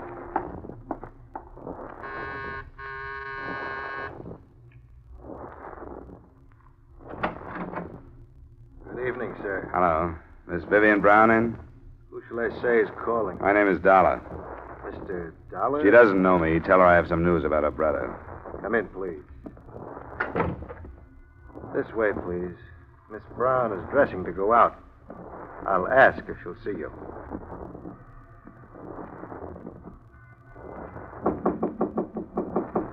Miss Brown? Yes? What is it? Mr. Dollar is here to see you. Who? He says he has news about your brother. Tell him to wait. I'll get a robe on. Shall I take your hat? Thanks. Please sit down. Miss Brown will be right out.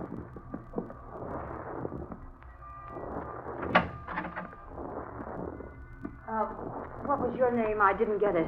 Dollar, Johnny Dollar.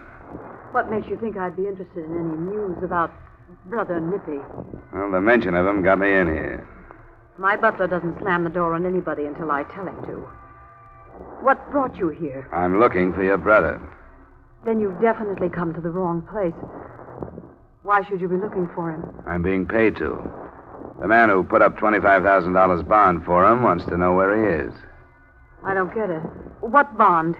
You don't wear innocence very well, Angel, but I'll go along with the gag.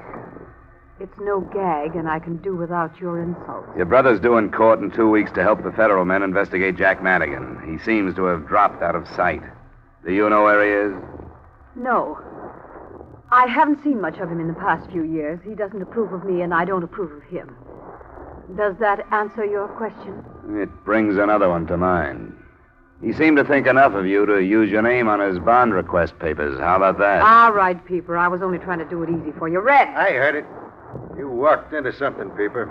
I usually do. But I'm glad to see you in character. That automatic makes more sense than that phony butler act did. Stand up. Better see if he's carrying anything, Vivian. Okay. Be a good boy now. Until you try to pawn my wallet, I will. It's all right. He's safe. You can sit down, Dollar. Well, what now? He should be here in 20 minutes. I'll go back to my room. Sure, go ahead. What's the rough stuff, Red? It hasn't been rough. But you don't know how close you came to getting your head blown off buzzing this door. It's liable to happen to the next one that does. Light yourself a smoke. We got about 20 minutes to wait. So we waited 20 minutes. Vivian came back into the room in a low-cut number that was a good choice for her sullen brunette attractiveness. It made her look softer, but the few remarks she passed weren't only icy. They could have come from a longshoreman. I was waiting for her brother to come in. That would have made sense. What did come in made none at all. It was Jack Madigan. Hi, Jack. Come on in and see what found me. Well, what do you know about this? How are you, Jack? Fine, thanks. What are you doing with that pistol? We wanted to play it safe. Yeah, he's a detective of some kind. He was hired by that Stroll to find Nippy. Well, that's interesting, isn't it? What do you have to say for yourself, my boy? Matter of fact, I'm speechless, Madigan. Oh? How's that? I thought I'd have to find you. I didn't expect you to find me. Yet, at least, and here. What's so strange about that? You and the sister of the missing witness? Maybe not so strange at that. Shut up! Keep your remarks to yourself, you two-bit heel. Yeah, Vivian. Cool off. Go mix me a highball. And you, put that gun away and go help her with the ice. If you say so, Jack. Of course I say so. Now, go on. I'm sorry, Jack. He's been needling me for half an hour. I ought to take her across my knee, waving that gun in your face. What for? Anybody knows you can't fire a gun in these apartment houses without causing a ruckus. What's your name? Dollar. And Manny Stroll hired you to find Nippy. And the other man, Krause. Well, I'll tell you what to do. You go back to Stroll and tell him the boys are all right. Oh, let's not be childish, shall we? In what river are they all right? Now, see here, there's no need to take such a pessimistic view. I realize the press has given me a reputation for violence, but I don't deserve it. There's no reason for me to want to harm those boys. I'm not afraid of their testimony. I'm counting on it. Sure. And straight testimony, no perjury this time. Why, I've already talked to those federal men. I'm cleaning the slate this time, telling everything, and let the chips fall where they may. What kind of stuff is this? The truth. I'm tired. I've been at sword's point with the police and my government long enough. I've been offered certain little leniencies, and I'm going to accept. It's been later than I thought for a long time. I'm through. You know, this is almost funny. I'm dead serious. You go back and tell that police coroner tout that the boys are all right. Where are they? I can't tell you that. I've got them under cover for their own good. Now, Dollar, don't go off half-cocked. A lot of heads are going to fall after the three of us have finished this federal catechism. If you think you're the only one looking for them, you must be a stranger in town.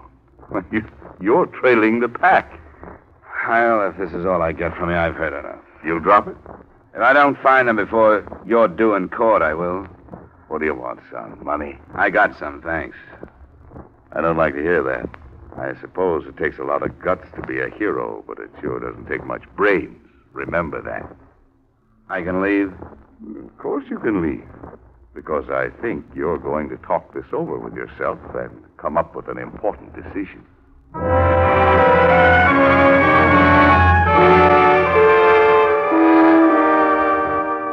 I did talk it over with myself, but not until I found a cab stand on the corner and turned around. A quarter of a block behind me, I could make out the figure of Red, the so-called butler. Expense account item 5, $20, fare and tip to a driver who saw to it that our cab wasn't followed. When I felt reasonably safe, I gave him the address of the second missing man, Max Krause.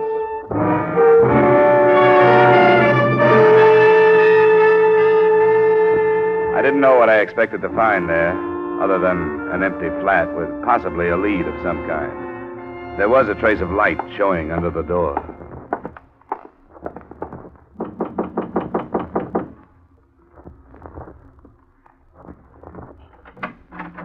Come on in, Dollar. Red. I didn't expect a butler in a place like this. Come on in. Why didn't you use your head? Jack gave you a chance to. Maybe I should have. What are you doing here? I live here. You trying to tell me that you're Max Krause? I'm Max Krause. And now I've got to do something about you. Can you prove that you're Max Krause? Why should I have to prove it? Go ahead. Think what you want to. You got brains. Reach up behind you and snap off the light.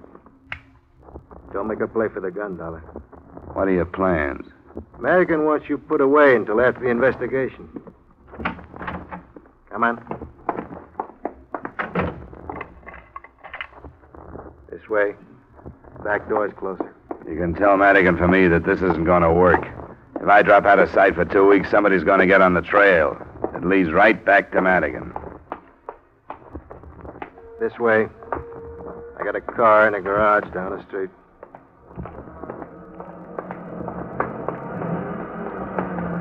That's him. Get down.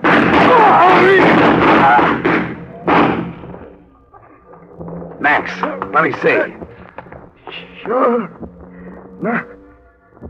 Now you believe him. Let me get your coat. Get away. I hate your God.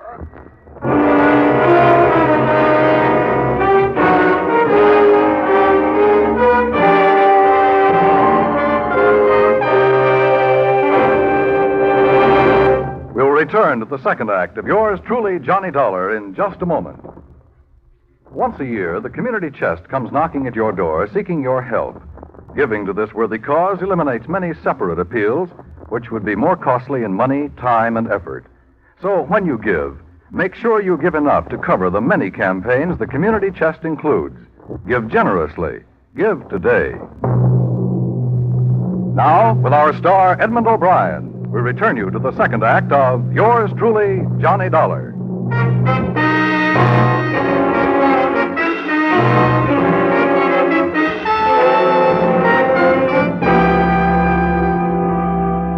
the windows in the buildings around me started slamming open, I left the scene of the killing and carried with me a whole new set of thoughts on the Jack Madigan matter.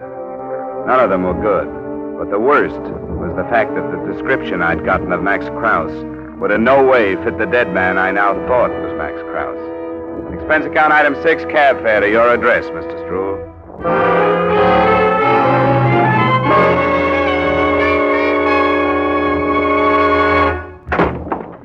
But it's 11 at night, Mr. Dollar. Never mind what time it is. Find a chair and sit in it before you land on the floor. What's got into you? Sit down. Who paid you to hire me? What did you say? Who did? Paid me to hire you? What kind of a question is that? Answer it. Well, nobody did. It was my investment. Who would protect it but me? What's the matter with you? Come here, look at this. Read it right there. I want to hear you. Max Krause, age 34, 5'11", 170 pounds, swarthy complexion, black hair, black eyes. Well, all right, why did you give me a phony description? Phony? The Max Krause I found had red hair and blue eyes. I don't get it, none of this. What are you talking about? Krause is dead. He was killed because I didn't know who he was and drew him out into the open. When did this happen? It happened. I was picked up the minute I hit town and followed. Who else but you knew what train I was arriving on and the hotel where I was stopping? Now, wait a minute. I don't think you've got right to jump at these conclusions. I hired you in good faith. But if you don't like the job, then quit. Not for a while. I stand a good chance of being picked up for questioning on that killing. I don't like that. I want an out. I want to know how it happened. From here, it looks like you sold out to somebody and hired me to put the finger on Krause. I don't like that either. Let me tell you something. If I was crazy enough to do a thing like that, I'd do it so nobody could prove I did. What about the phony description? It may have been a mistake. I don't know how it happened. I think we'd better find out. And let me know when you come up with a story.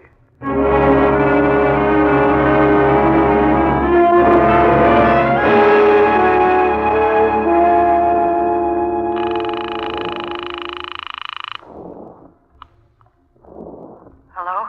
This is Johnny Dollar. Oh, where are you? Not far from your place. Is Madigan there? No. Where is he? I don't know. He got a phone call and left right afterwards. Was the call about Krause? He wouldn't tell me. What about Max? He was killed. Oh, I knew it was something awful. I could tell by his face. I've been scared to death ever since he left, and I didn't know why. I'll call back later and see if he's in. Mr. Dollar, I have no right to ask this, but there's something I want to tell you.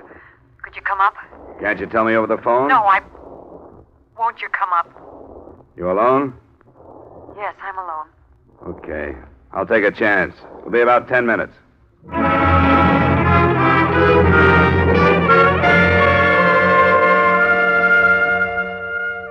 was a 5-minute walk, and I noticed that New York streets seemed to be quieter than usual. Inside the building, I walked the 2 flights up to save the noise my arrival would have created by way of the elevator. I listened a few minutes outside a door without hearing anything and took the plunge.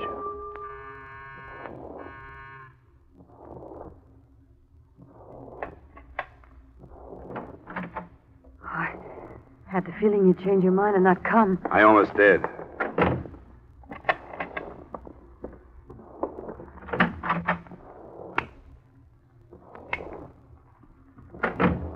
There's nobody here. When did Madigan say he'd be back? He didn't. He didn't say anything. I have a funny feeling about Krause's death. But except for my getting mixed up in this mess, it was more Madigan's fault than your fault than it was mine. Why didn't he tell me it was Krause who was here? If he told me that, I probably would have believed the rest of his pitch. Oh, I don't know. Nobody really knows anything about Jack. Not even you? Nobody. You put 3 men on their way to federal court to sing and a few hundred wanting to stop him. The lid is going to blow. What'd you want to tell me? I want to tell you where my brother is. Huh? After what happened to Krause, do you think that's wise? I have to say it. I'm in it, too. I think Jack knew these things were going to happen, even about you showing up. Knowing about it or planning it? I know it sounds impossible, but I keep remembering things he said about how he'd have the government men eaten out of his hand. He was bargaining for leniency. He told me, but why are you ratting on him? Because Jack doesn't care about anybody but himself.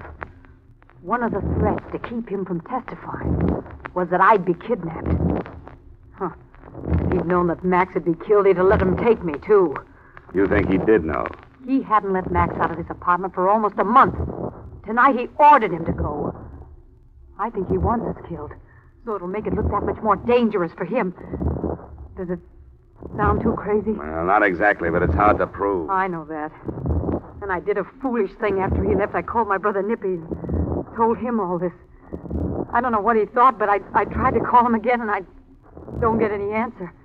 Where is he? He's been staying with Jack. It's over on Lexington, Brighton Arms, apartment 302. That's cozy. How afraid of kidnapping are you? Oh, I don't know what to do. I don't know how I can stand staying here and waiting. Where can I go? Get a coat. I'll put you in my hotel room.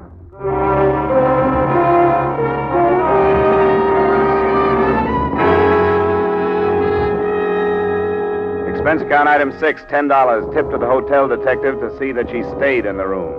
Item 7, $120 cab fare to Jack Madigan's address. I dropped my taxi a half block down and walked the rest of the way. What slowed me was the sight of a couple of prowl cars parked in front of the building. And even at that time of night, a small group of the morbid in a scattered circle on the sidewalk. I saw the body, but didn't move close enough to recognize it. Hey, what happened? Huh? Oh, a shooting. Anybody know who it is? The whole country will in the morning. He was due for a big federal probe. That's Jack Madigan. Where were you, Fred? Taking in another of them westerns, I suppose. There was more shooting right here than the whole picture. Hey, pardon me. Yeah? When did it happen, do you know? Not exactly. They've been here quite a while. Oh, about an hour, anyway. Can't find a medical examiner, and they can't do a thing about moving them till they do. Hey, Fred, wait till the editorials tomorrow night. Huh?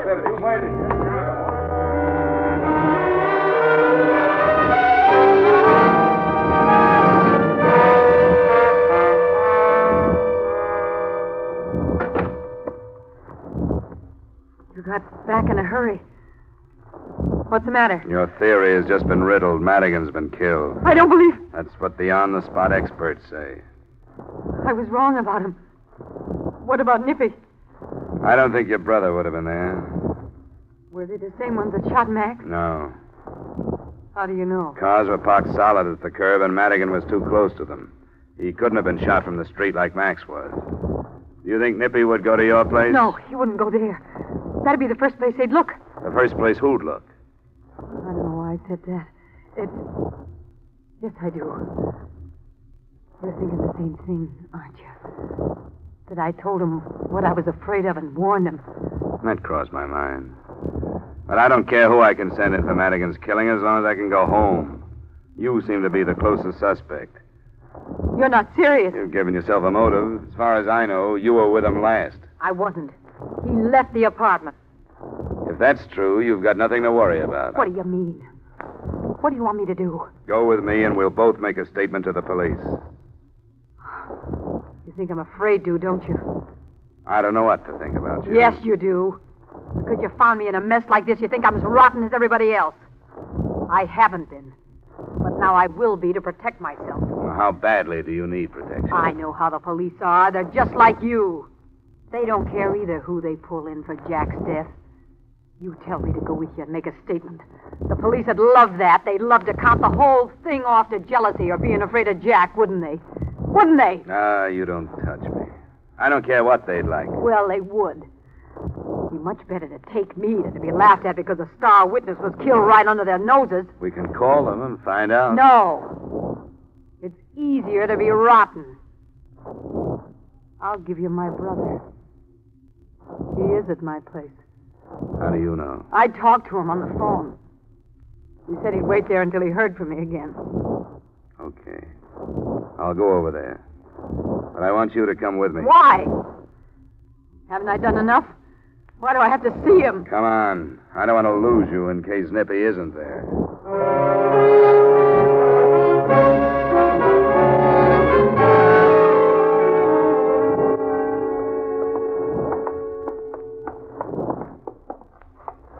I'll do it. Give me the key.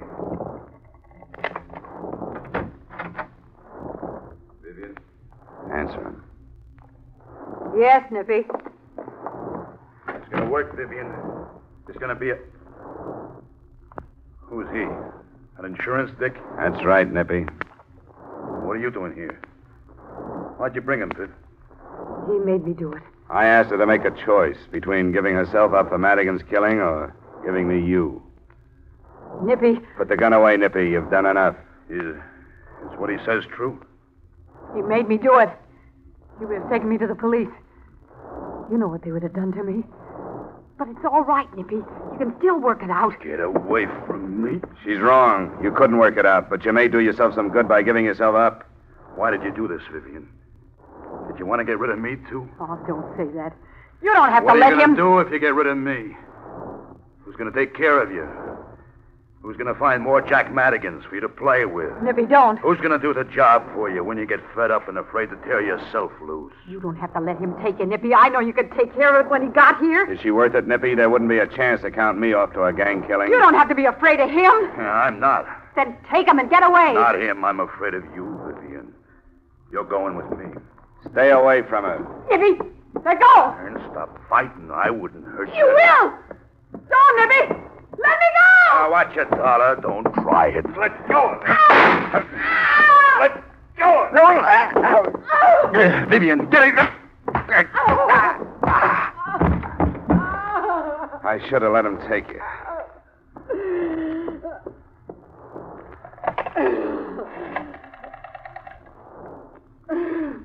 Give me the police.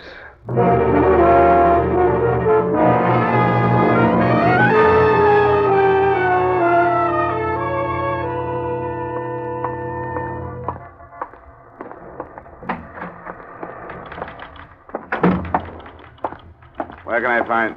Oh, there you are, Stroll. Ah, good morning, Mr. Dollar. I read about it in the paper. They're holding the girl? Yeah, as accessory. And I wouldn't advise your going her bail. No, I certainly won't. I've had trouble enough with this group.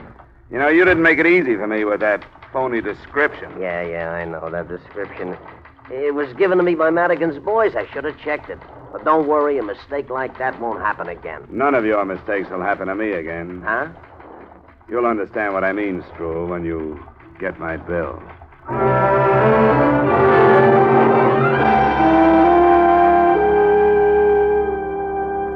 Expense account item 8, same as item 2. Item 9, miscellaneous, $2,500. Expense account total, $2,720. Remarks?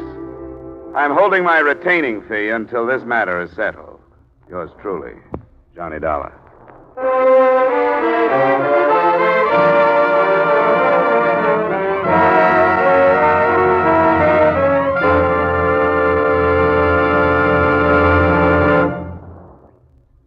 Yours truly, Johnny Dollar, stars Edmond O'Brien in the title role and is written by Gil Dowd with music by Wilbur Hatch.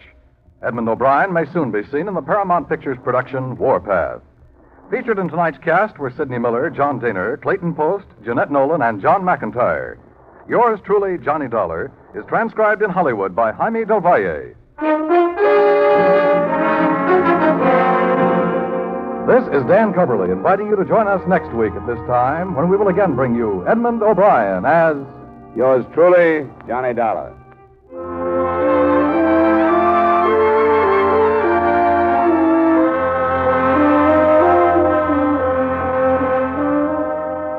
How's for trying to sing it again tonight? $5,000 in cold hard cash and $10,000 in fine prizes are waiting for the CBS listener who can solve the Phantom Voice mystery. Dan Seymour will be on hand with those coast-to-coast phone calls, and Alan Dale, Eugenie Baird, Bob Howard, and the Riddlers will be making the music. And remember, there's many a fine prize for solving the tuneful little riddle songs that lead to the Phantom Voice mystery. It's an hour of fun and music to entertain you and perhaps pay off. Every Saturday night on most of these same CBS stations, hear Sing It Again. And now stay tuned for Vaughn Monroe's Caravan, which follows immediately on most of these same CBS stations. This is CBS, where Hopalong Cassidy rides every Saturday night, the Columbia Broadcasting System.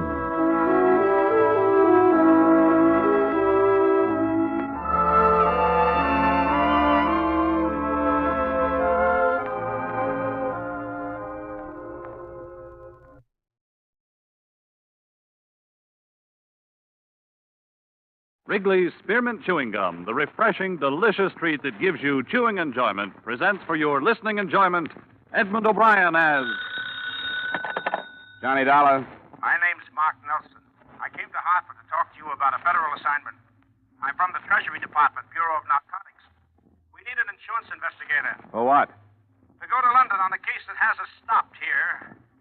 I'm in the Commonwealth Hotel. I'd like to have you come over. Wait a minute. What's insurance got to do with it? Our company took a policy on a few $1,000s worth of trunks en route to London. Somewhere in the load is $500,000 in narcotics. We want you to take the trip with it.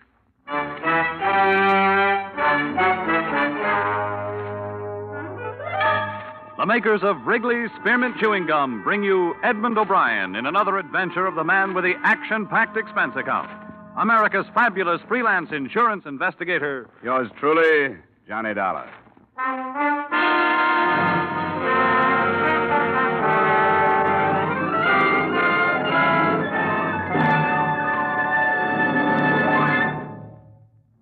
To make every day more enjoyable, treat yourself often to refreshing, delicious Wrigley's Spearmint Chewing Gum.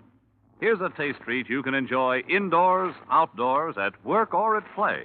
The cool, long-lasting mint flavor refreshes you. The smooth, steady chewing helps keep you fresh and alert. Adds enjoyment to whatever you're doing. Wrigley's Spearmint Chewing Gum. Healthful, refreshing, delicious.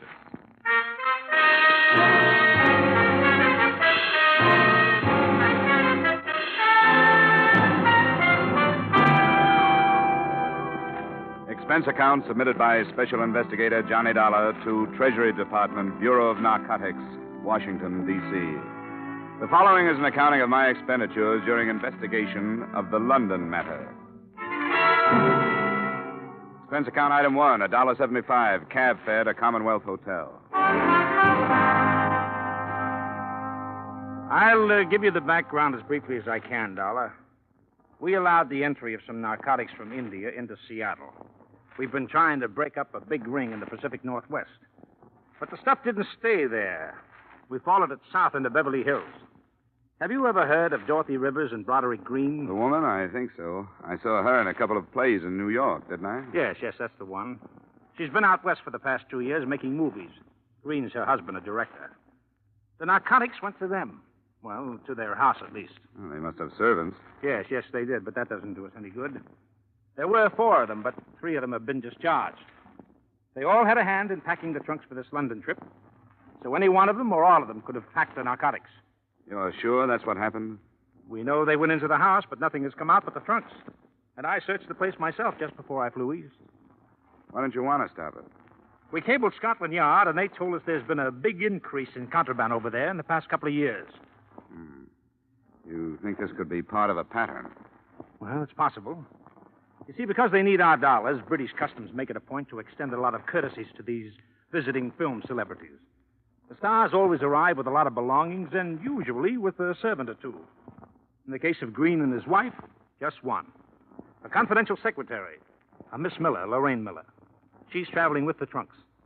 Now, I want you to get acquainted with her. Well, that shouldn't be too difficult. Who's the policy with? Standard Liability Company. $20,000 for a 2-week period. That's a short-term gamble. It'd pay the company to keep an eye on it. Couldn't you use that? Well, it would depend on how young and susceptible this Miller girl is. She's young, Dollar. I got close enough to appreciate that. Expense account item 2, $675 passage to England on the SS Morristown. Before boarding, I received a few more bits of instruction by phone from T-Man Nelson. We've been in touch with Scotland Yard again, Dollar. They're assigning one of their best men to the case. An Inspector Finch. He'll arrange to meet you when your ship docks. We sent him a description. Yeah, Finch. Okay. What else? Well, we still aren't sure about the Miller girl, but her brother is going on the same ship. That could happen. He's got a passport under another name, Miles Fanning. Now, if you need help on the trip, the ship's detective is Clarence Dorn. Dorn. Okay, I'll find him. Okay, Inspector Finch is in London, and I'm flying over in a few days. I'll find you. Hey, Nelson, are you sure you trust me? I'll let you know when we finish this thing. Bon voyage.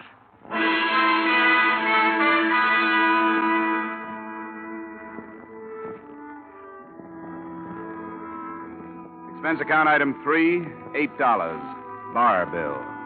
I met Lorraine Miller in a small lounge on B deck as we left New York Harbor. She struck me as being young, all right, but susceptible only when she wanted to be.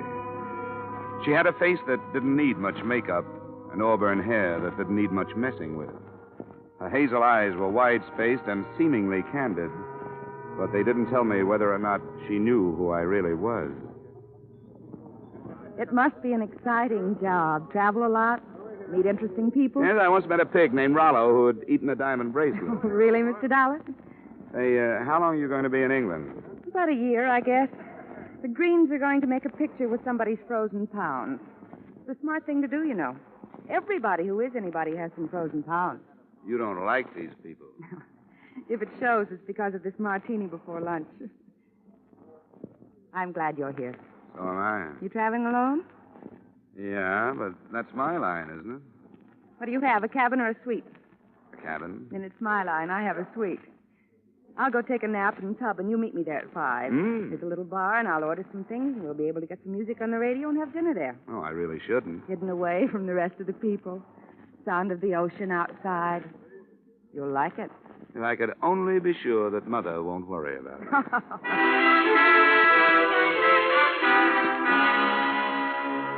The cocktails were good, and so was the dinner. But the radio was full of static, and, as far as my assignment went, the conversation was unsatisfactory. I learned a lot about Lorraine Miller and a little about the Greens, but none of it tied in with the case. The whole evening made it almost impossible for me to suspect that she could be mixed up with narcotics until the fourth brandy. Jim? What is it? Oh, no. Porthole. Somebody pushed it open. It flew open. It startled me, that's all. Somebody pushed it. You saw him. You started to call out his name. No, I didn't, Johnny. It startled me so. My mind was 1,000 miles away in that Come over here and sit down. I'm sorry, Johnny. That was ridiculous. Why don't you want to tell me who it was? I saw him, too. Now, who are you afraid of? Don't ask me anymore, Johnny. But I want you to tell me. All right. You want to spoil everything with your stubborn prying? It was my ex-husband. He followed me before. Now, if you'll please leave. Johnny, I won't be able to see you again.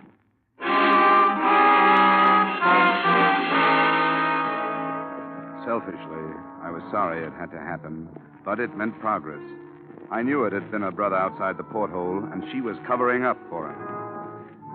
The portly, balding ship's detective, Clarence Dawn, was sporting a well-worn flannel bathrobe and Congress gaiters when he let me into his cabin a half hour later. Well, welcome aboard, Dollar. They told me about you. Yeah, I looked for you up in the ballroom. I never bother with the ballroom the first night out. The con merchants are just picking their marks. The slick gamblers are softening the suckers by letting them win. Nothing you can get your teeth into first night out. Tomorrow I go to work. Sit down, huh? Yeah, thanks. Customs told me you might contact me. Always glad to help if I can. Thank you. There's a passenger aboard named Miles Fanning. Fanning? Well, I got a duplicate list here somewhere. Baggett, Fallon, Fanning. Miles D. Fanning. 22 on secret. Yeah, that's the name. You know anything about him? Oh, let's see. I keep a notebook. Names of some of the hot ones that make the crossing. Fanning. Well, he's not here. Don't know anything about him. What's his specialty? Well, this trip he's using Ford's papers. Fanning's not his real name. Say, I'd better report that, hadn't I? No, the federal men want him left alone. Is he hot? He could be. Oh, yeah. Can't let me in on it, huh? I know how it is. I wish you'd pick him out tomorrow. Keep your eye on him for me. Sure, absolutely. Glad to help. Anything special you want to know? I'd like to know if he meets the girl on number 12A deck, Lorraine Miller. Auburn hair, hazel eyes, about 5'4". Got it? I'd like to know if he sends any cables ahead to London. Like to see copies if I could. I'll get word to the radio operators right away. Thanks for the cooperation, Dawn. I'll check back with you tomorrow night. Right.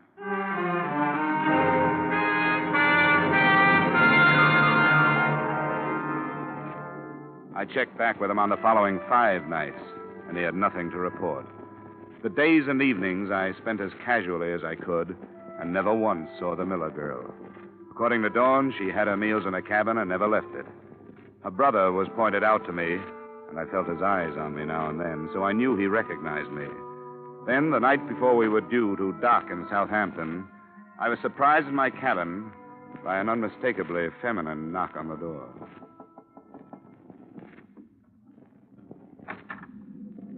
I think I owe you an apology. Well, I didn't expect this. Come on in. Sit down. I'm sorry, Johnny. I wish I hadn't blown up. Why did you? I don't know. I guess because, well, it was hardly the time for an ex-husband to come prowling around.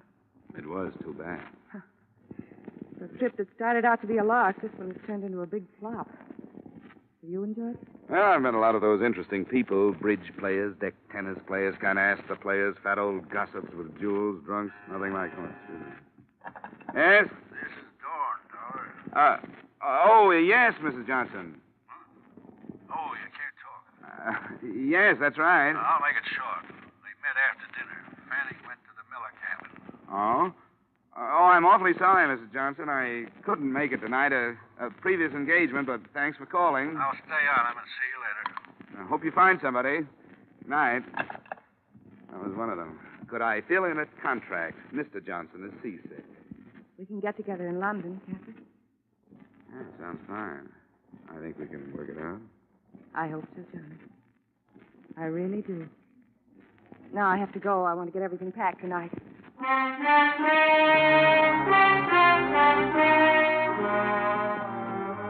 I poured myself a nightcap after she'd left. A big one, because I was confused.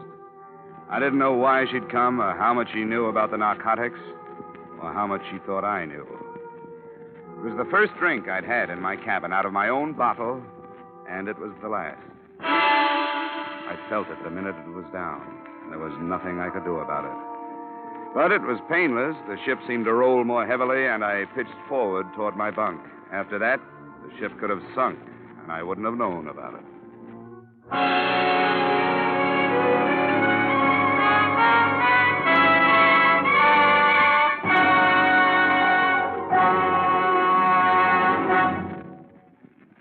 To make every day more enjoyable, treat yourself often to refreshing, delicious Wrigley's Spearmint Chewing Gum. The lively, full-bodied real mint flavor cools your mouth, moistens your throat, freshens your taste. And the chewing itself gives you a little lift, helps you keep going at your best. So for real chewing enjoyment that's refreshing and long-lasting, always keep Wrigley's Spearmint Chewing Gum handy. Healthful, delicious Wrigley's Spearmint Gum will make every day more enjoyable. And now, with our star, Edmond O'Brien, we return you to the second act of Yours Truly, Johnny Dollar.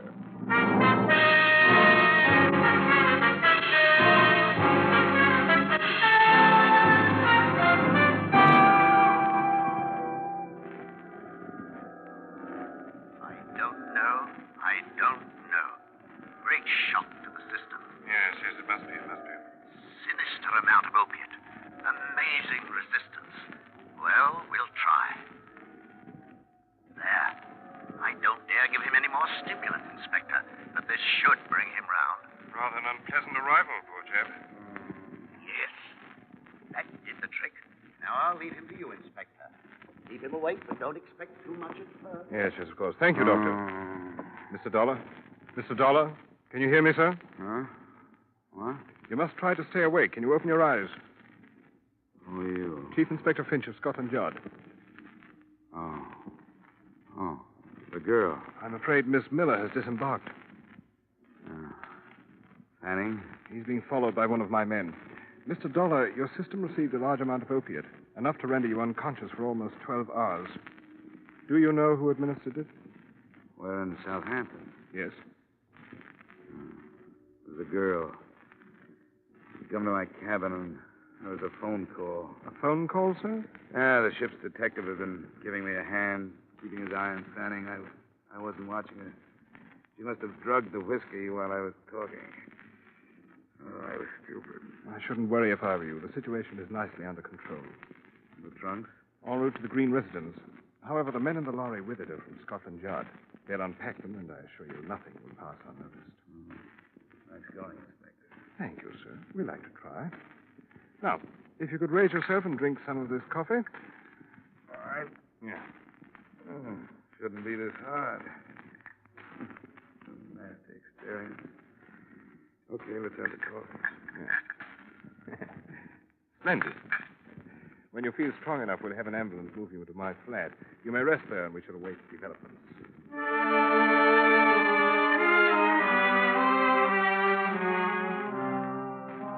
It took a lot of coffee and a lot of time.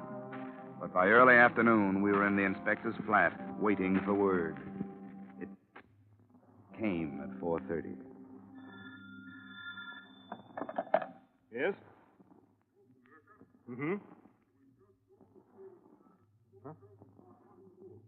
Are you quite positive? I see. Very well, Sergeant. Return to the yard. I'll phone you there if I need you. Mr. Dollar, is it possible that an error was committed on the other side, that the narcotics never left there? They didn't find him? No. After meticulous search. Oh, Treasury's not going to make a mistake like that with $500,000 worth. The narcotics left the States, all right. Perhaps they're still on the ship. May have got the wind up since you were aboard and discarded the original plan. I don't know. I suppose it's a thought. Right. I'll arrange for a search party at once. Inspector, who in London would be able to buy this amount of narcotics? That question had occurred to me. The answer shouldn't be too difficult to find. Perhaps you'd care to accompany me to my office while we try. We rather pride ourselves upon our efficiency.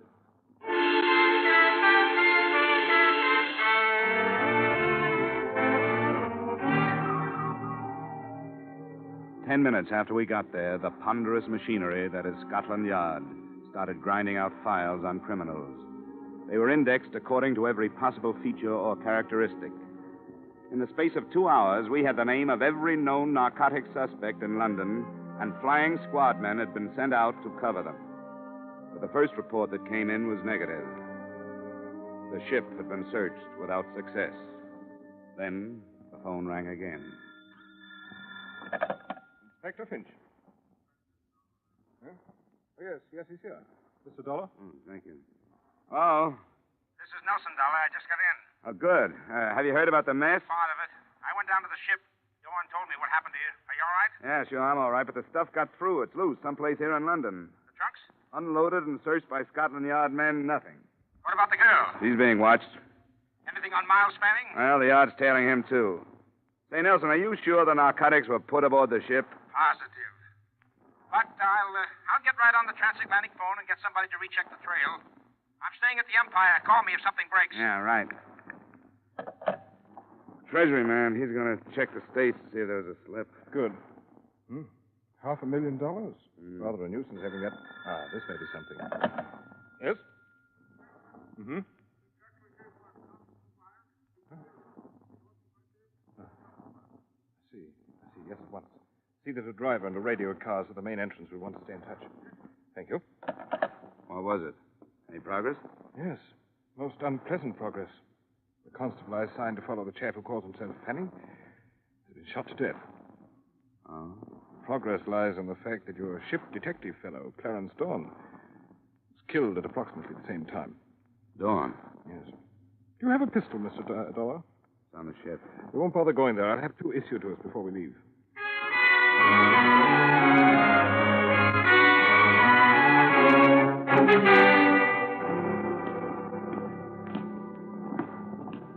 I spoke to Constable Wilde before he died, sir. He said he heard shots and ran into the house. By the time he reached the corridor, this Fanning bloke was leaving his room. He tried to stop him. I see. And Fanning? He bolted out the back way, sir. Did he say if he was carrying anything? No, sir. He, hold on a minute. That's what he was trying to say. Port, he said before he died. He was trying to say portmanteau. It's still expensive, Progress. That's the room, sir. Yes. Hey, Constable, hop down to the car like a good chap and ask the sergeant to radio in an addition to the Fanning description. The fact that he's carrying a traveling bag. Yes, sir.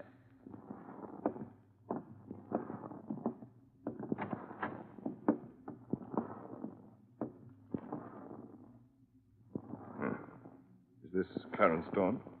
Yeah. And I guess the answer to a few things. Then Dawn carried the contraband here from the ship, quarreled with Fanning over division of the spoils, and was then shot by Fanning, wouldn't you say? Yes, that's exactly what I'd say. Then Fanning's our man. We'll have to find him. Right. Yeah, I'd like to go to the Green place, talk to the Miller girl, Inspector. Of course. Clarence Dawn. You know, I thought... How could I have been so stupid?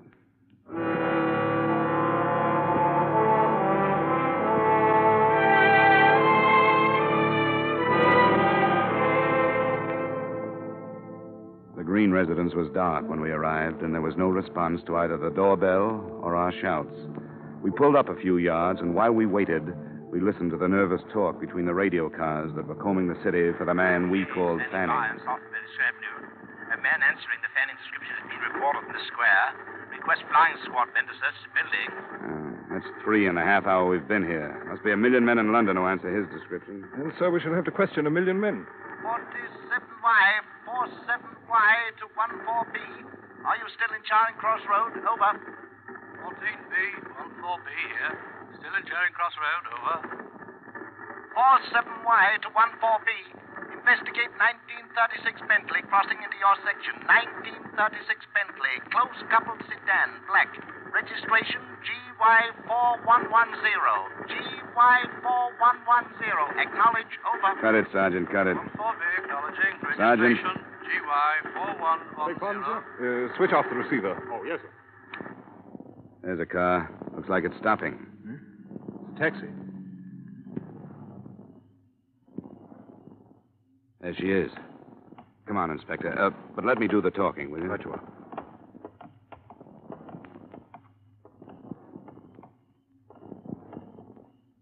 Lorraine?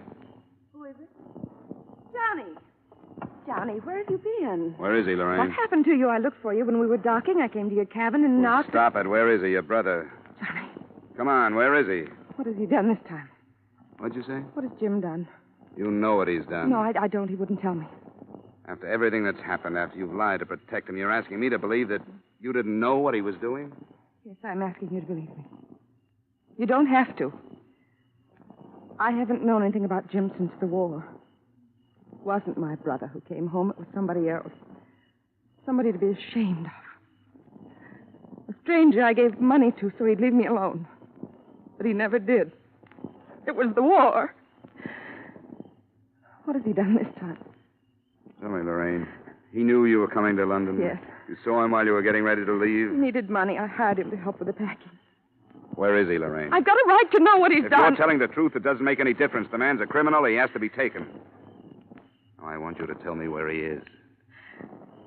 He's not my brother anymore, so it doesn't matter. He's going to Tangiers. How, on a ship or a plane? A ship. Which one? I don't know. He's leaving at 9 a.m.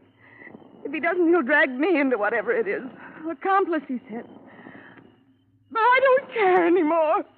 I don't care. Well, Mr. Dollar? What do you think of it, Inspector? I don't think she was lying. We've had the same trouble here in England. Young boys who found themselves fighting a war as children were no more than grown-up children, and one day they were told they'd won it. I've seen them. They can't cope with our rather sorry victory, and they simply don't care. Loyalties mean nothing. They want money, and they don't care what they do to get it. Perhaps you, an American, and I, an Englishman, are partially to blame. Yeah, I guess the war is still with us, Inspector. After you, sir. Thanks. Sergeant? Yes, sir. I want to know which ship is sailing for Tangier tomorrow morning at 9. Right, sir. When you find out where she's docked, ask the yard to contact Mr. Nelson at the Empire. The Hotel Empire. Yes. In the meantime, Sergeant, you might drive towards Royal Albert Dock. Right you are, sir.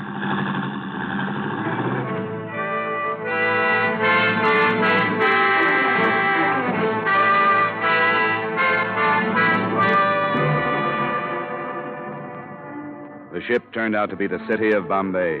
Before we drew to a stop at Royal Albert Dock, we passed through what must have been half of the mobile police force of London.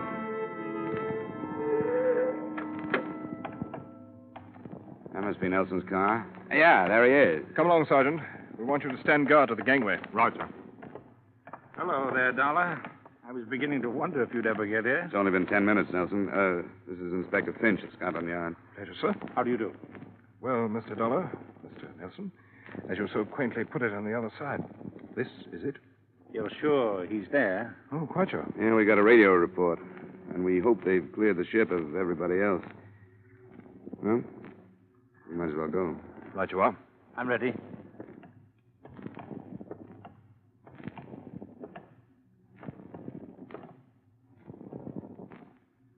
Mr. Dollar? It's up to you. Thanks. You there. Is Mr. Fanning aboard?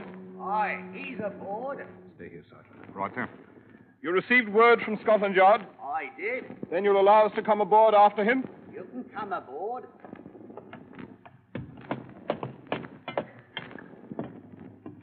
He knows you've come. He's got a gun.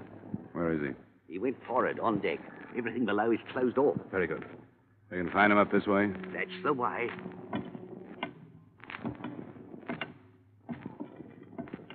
There's a winch up forward. Good protection. Down behind the hatch. Hey, Miller, Fanning, whatever you call yourself. Come on out. We've got the Treasury Department and Scotland Yard here, so come on out. He won't do it. He won't, Dollar. It's too late for him. I'd better cross over to the other side while you cover me. May draw him out. Are we ready? Wait till I move down here. This is good. Good luck, Inspector. Use your head, Miller. Come on out. There he goes. Throw the bow. Don't let him get over.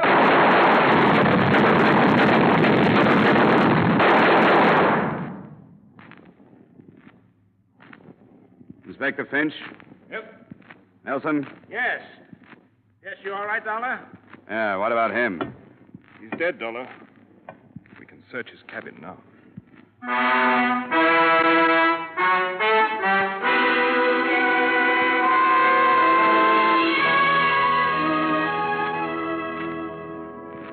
The traveling bag with its $500,000 contents was just inside Fanning's door. Expense account item 4, same as item 2. Transportation back to the States and Hartford. I saw Lorraine Miller once before I left. And I made her a promise I hope Inspector Finch will be able to keep. That only the name Fanning would make the official records in the front page, because the name Miller had already gotten more than it deserved. Expense account total, $1,580.20. Yours truly, Johnny Dollar.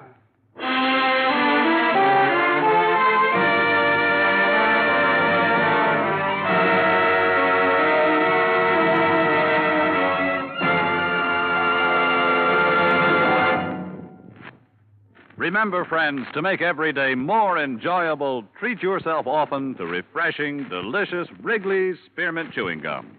There's lots of cooling, real mint flavor in every stick. And chewing Wrigley's Spearmint helps keep you feeling fresh and alert.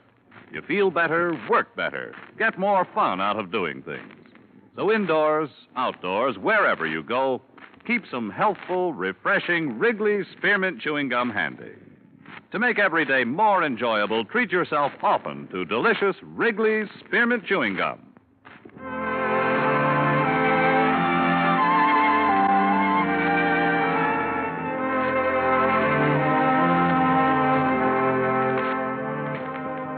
Yours truly, Johnny Dollar, brought to you by Wrigley's Spearmint Gum, stars Edmond O'Brien in the title role, and is written by Gil Dowd and David Ellis, with music composed and conducted by Leith Stevens. Edmond O'Brien can soon be seen starring in the Columbia Pictures production, 711 Ocean Drive. Featured in tonight's cast were Wally Mayer, Virginia Gregg, Herb Butterfield, Dana Herlihy, Tudor Owen, Ben Wright, and Alec Hartford. Yours truly, Johnny Dollar, is produced and directed by Jaime Del Valle.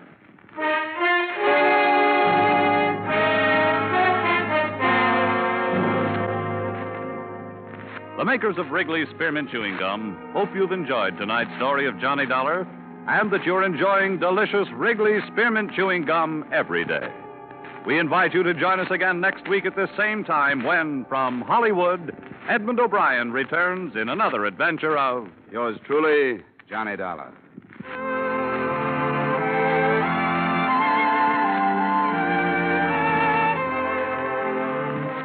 Bob Stevenson speaking.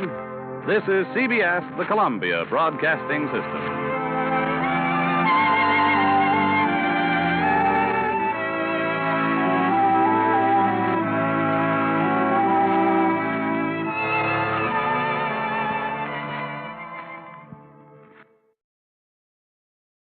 From Hollywood, it's time now for Edmond O'Brien as... Johnny Dollar. This is Edward Whiteman, Mr. Dollar. I understand that Mr. Soderbury's death brought you here. Yes, thanks for calling back. I tried to locate the constable, Fred Remen, I believe his name is. Yes. I haven't found him, so I thought I'd talk with you. You were riding with Mr. Soderbury when he was killed, is that right? Yes, I was. I'll do everything I can to help you. And as a matter of fact, I just left Constable Remen. Oh? Where is he? I'd like to see him. He thinks he's found the place from which the shots were fired. The roof of Goodwin's store. I left him there less than 5 minutes ago. If you'll meet me in front of your hotel, I'll show you. Thanks, Mr. Whiteman. I'll be down right away.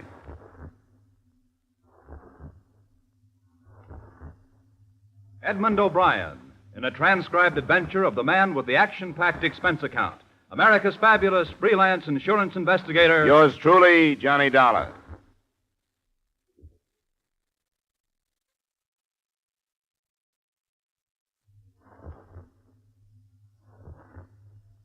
Expense account submitted by Special Investigator Johnny Dollar to Home Office, Britannia Life Insurance Company, Hartford, Connecticut. The following is an accounting of expenditures during my investigation of the Soderbury, Maine matter. Expense account item 1, $42.45, airfare, car rental, and incidentals between Hartford and Soderbury. I, for one, had never heard of the town, but I found it a few miles from Portland, Maine. First 2 church spires, and then the small group of companion buildings, all set against a peaceful New England background. The first thing I noticed when I drove onto its single business street was that some bunting, The first thing I noticed when I drove onto its single business street was that some bunting and a few American flags were still standing, reminders of the ceremony during which its leading citizen, Gordon Soderbury, had been murdered.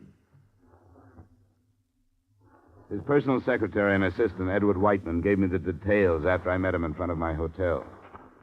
The ceremony? Oh, yes, you wouldn't have noticed entering town from the east. You didn't know about the factory? No, I hadn't heard. New one? No, Mr. Soderbury... No, Mr. Soderbury built it during the first year of World War II. He won some subcontracts from the shipbuilders and hoped to bring new wealth to the town. The ceremony was arranged this morning because it reopened. No, it could hardly have been called happy even before the tragedy. Oh? The town wasn't in favor of the factory? Definitely not. We cross over here. These people are settled in their ways. The factory changed things. Outside men came into work, married local girls, and took them away. The farmers in the section lost the free labor of their sons to wages and had to hire older men. I can see how it would upset a place like this. You think somebody could have been incensed enough over the reopening to have killed Mr. Soderbury? I have no idea. I thought I should mention the feeling of the town. He and I were in the first of 3 cars driving to the factory. We were in the rear seat. Suddenly, he stiffened. He made this sound that... Well, I couldn't describe it. I didn't know what had happened. I don't think I heard the shots. He slumped forward. It was all over. This is Goodwin's store here. Where was the car?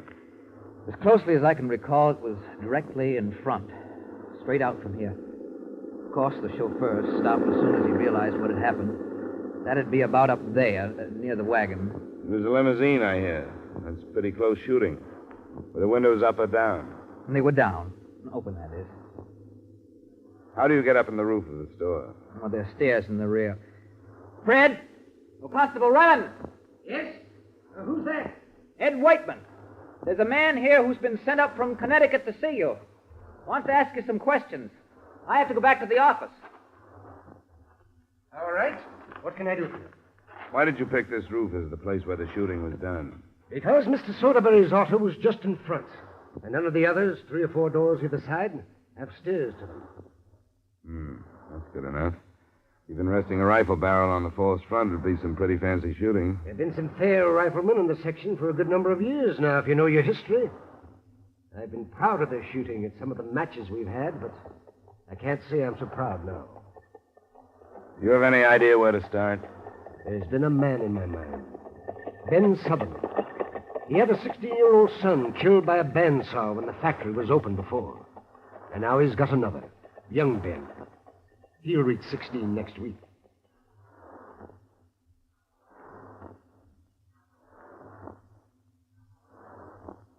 We walked to the Sutherland house, which was only about a quarter of a mile away, and Fred Remen gave me the background of the town. The Soderburys had been in control of the town and the surrounding country for more than 3 generations. Always they had been respected as thrifty, honest people, but never had they been well liked. The death of 53-year-old Gordon Soderbury meant the last of the male lineage. The sole survivor was his sister, Beth, many years his junior. The constable didn't seem impressed when I told him that potentially she was some $60,000 richer in cash in view of Gordon's insurance policy. We crossed a bridge to reach Ben Sutherland's house and found his wife waiting for us near the front door. I know why you've come, Fred Rimmon. I heard about the trouble. Mr. Sutherland wouldn't do it. He wouldn't do such a thing. Well, I didn't come to say right out that he did. Where's your husband, Mr. Sutherland? Could we talk to him? Who are you? He's Mr. Dollar. Gordon Soderbury insured his own life. And this man is looking for the one that took it. You'll both do better to go some other place with your questions. We'd like to talk to your husband if you'll tell us where he is. He ain't here. And young Ben? Where is he? He ain't here either. Where did they go? We wouldn't come here if we didn't have reason to. The constable told me your husband has made threats against Gordon Soderbury because of the death of your other son. You must have known that. So now you must understand why we're here. Mr. Sutherland's a God-fearing man, and he wouldn't take the law into his own hands. You know that, Fred Rimmon. He called you his friend. I'm nobody's friend now. If you're convinced he had nothing to do with the trouble, why don't you tell us where he is? Because he told me not to. I keep my husband's word. He said, don't tell anybody, so I won't. Well, when did he leave? Last night. He drove his truck. I know the sound of it. And if he'd come through town, it would have woke me. So he went the other way. I know that road. And where he'd passed through. Well, you don't leave me no doubt, Mrs. Sutherland. I'll have to put the state police after the truck. Your business, what you have to do, not mine. Don't you see you're making it worse by trying to hide the truth? Hide the truth? I'm keeping a trust, young man. And if you don't know the worth of a trust, you don't know the worth of anything.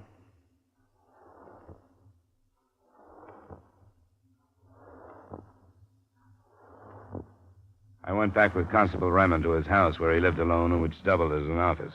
He phoned the description and license number of Sutherland's truck to his county superiors.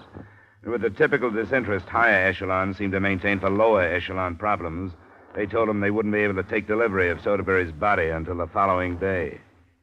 That left us with no better than a vague promise as to when we'd get such vital points as the caliber of the murder weapon, the entry angle of the fatal bullet, and the distance from which it was fired. Remond left me and went to talk with some of the townspeople, and that evening, soon after dusk, I went to the Soderbury home, hoping that his sister, Beth, would be in condition to receive me.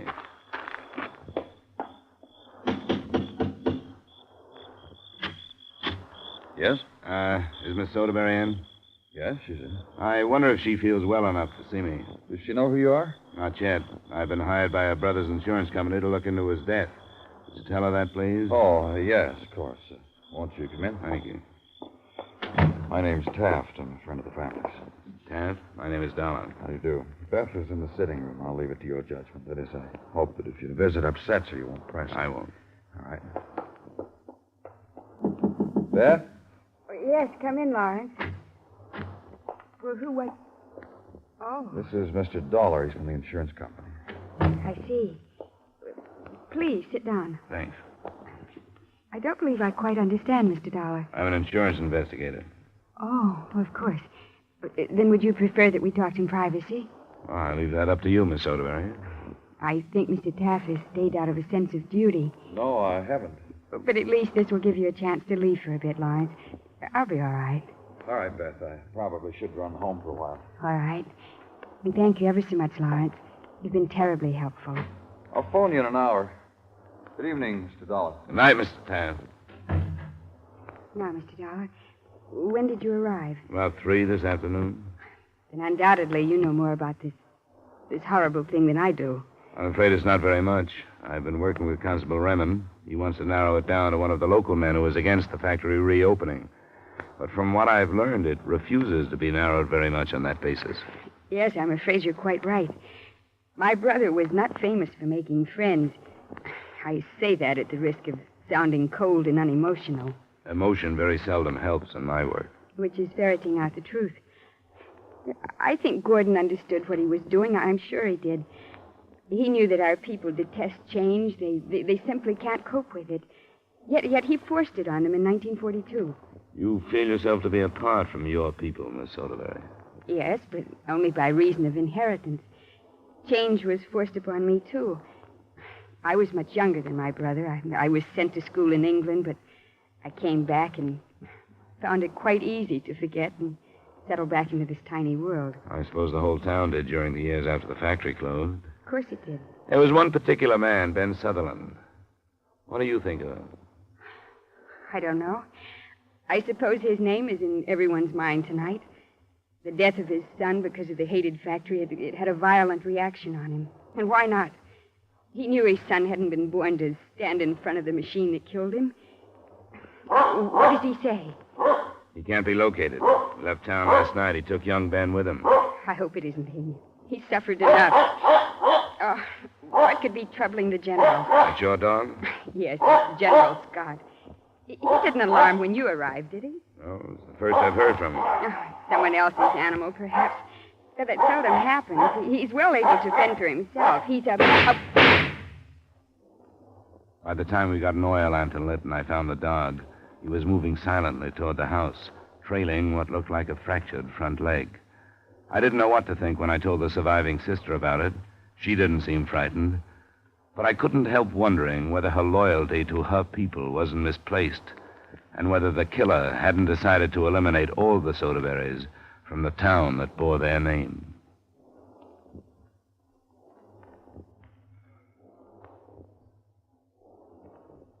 I phoned Constable Raymond as soon as I got back into the house, but it was a needless call. The sound of the shots in the quiet village had aroused everyone, and those who cared seemed to know right where to come. The first to arrive was Edward Whiteman, the dead man's assistant. Less than a minute later, the constable and Lawrence Taft.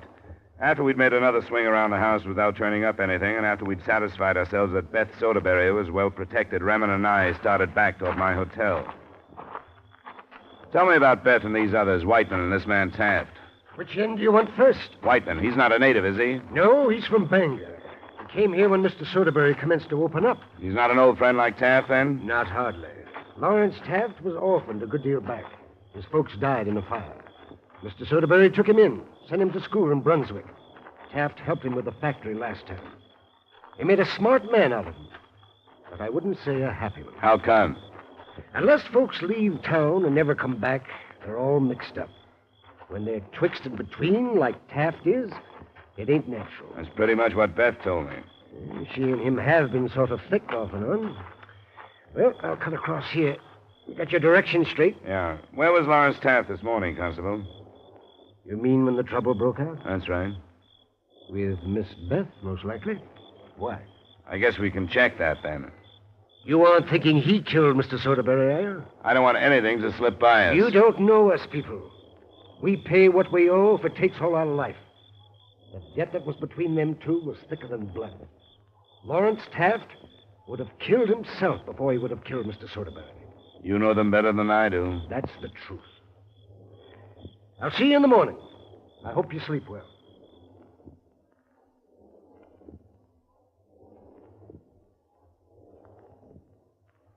The next day, things moved along a little more according to the book. The county men arrived before noon to remove the body for autopsy and ballistics examination, and soon after they left a report.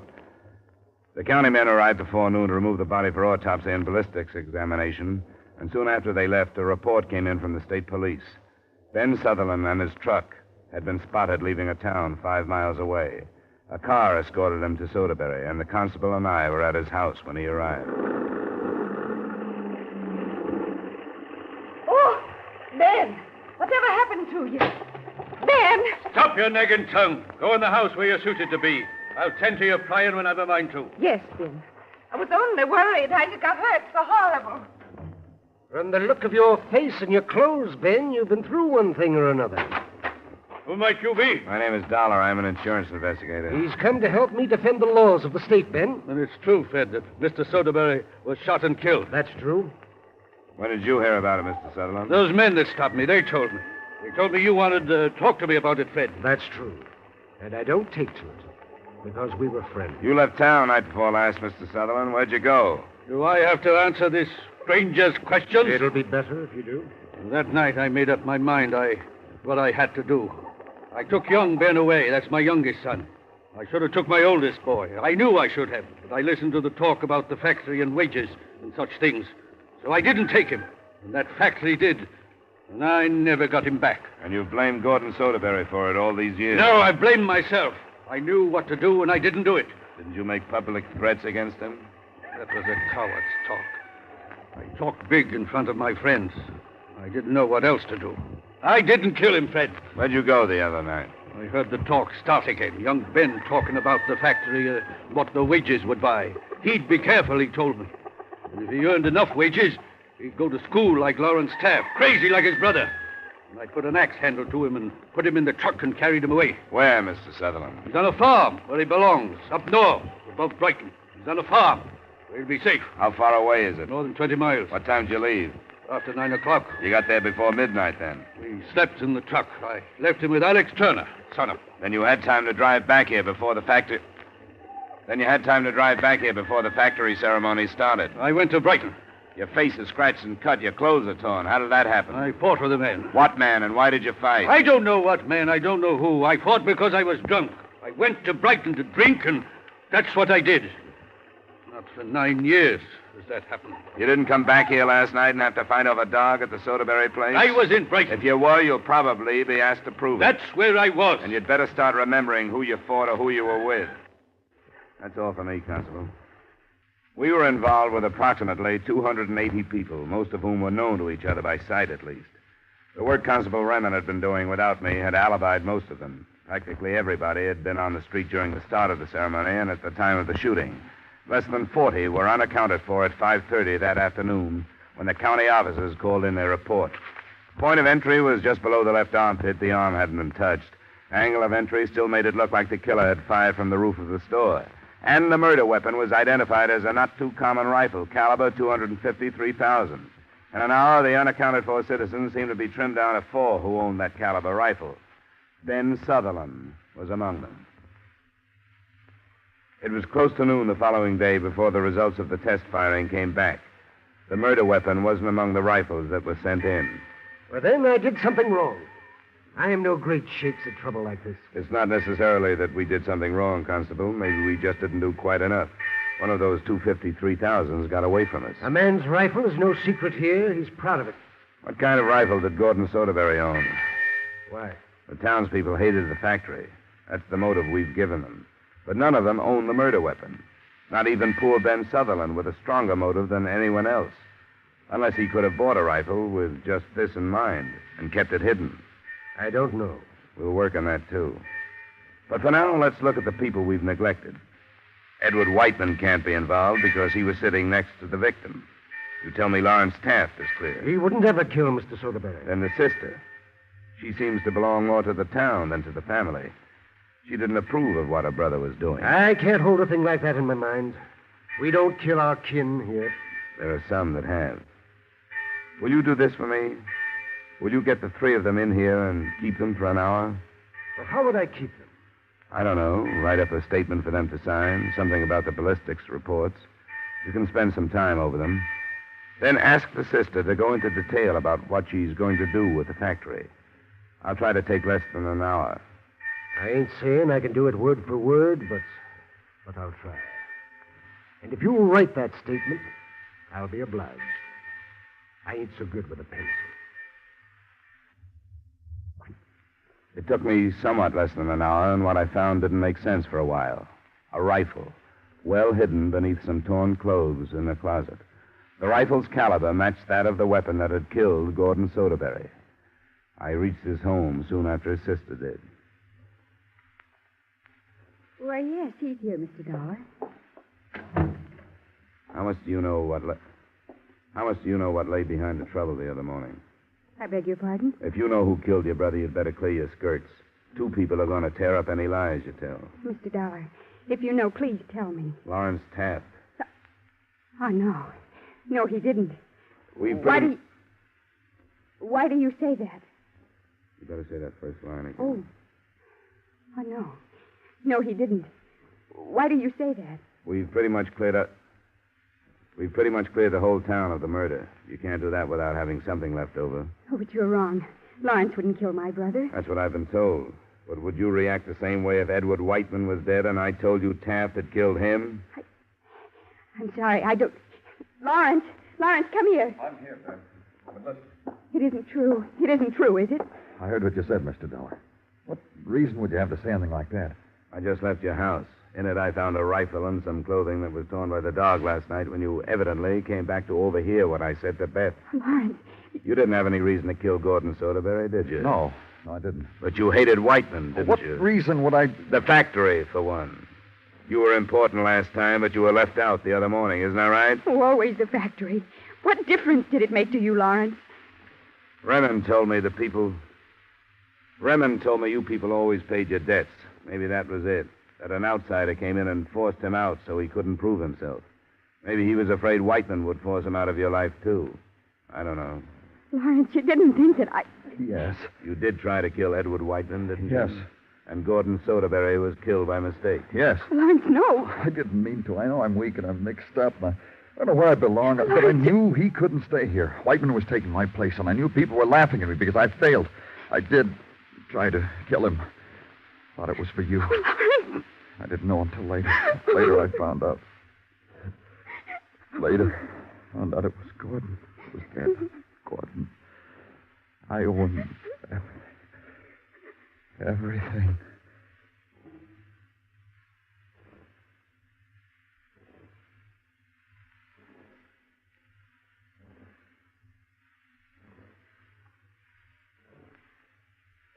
Expense account item 2, same as item 1, transportation back to Hartford. Expense account total, $84.90. Remarks? None.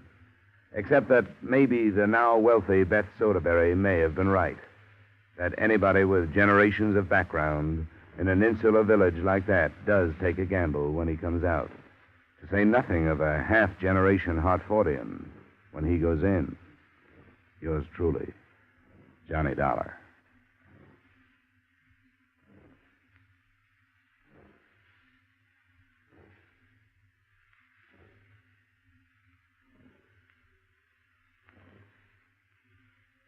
Yours truly, Johnny Dollar, stars Edmond O'Brien in the title role and is written by Gil Dowd with music by Wilbur Hatch.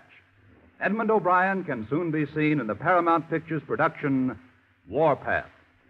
Featured in tonight's cast were Robert North, Howard McNear, Virginia Gregg, Larry Thor, Sammy Hill, Herb Butterfield, and David Light. Yours truly, Johnny Dollar, was transcribed in Hollywood by Jaime Del Valle. This is Bob Lamont inviting you to join us next week at this time when Edmond O'Brien returns as... Yours truly, Johnny Dollar. From Hollywood, it's time now for Edmond O'Brien as...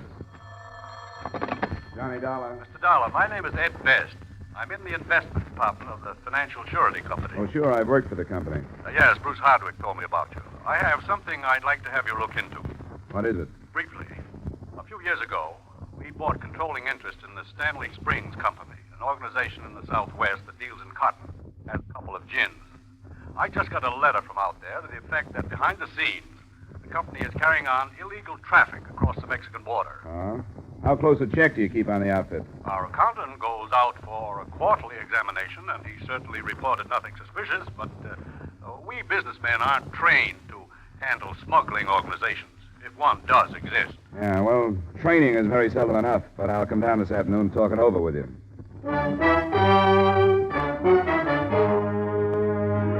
Edmond O'Brien in another adventure of the man with the action-packed expense account, America's fabulous freelance insurance investigator. Yours truly, Johnny Dollar. And as his special guest this evening... Yours truly, Olga San Juan.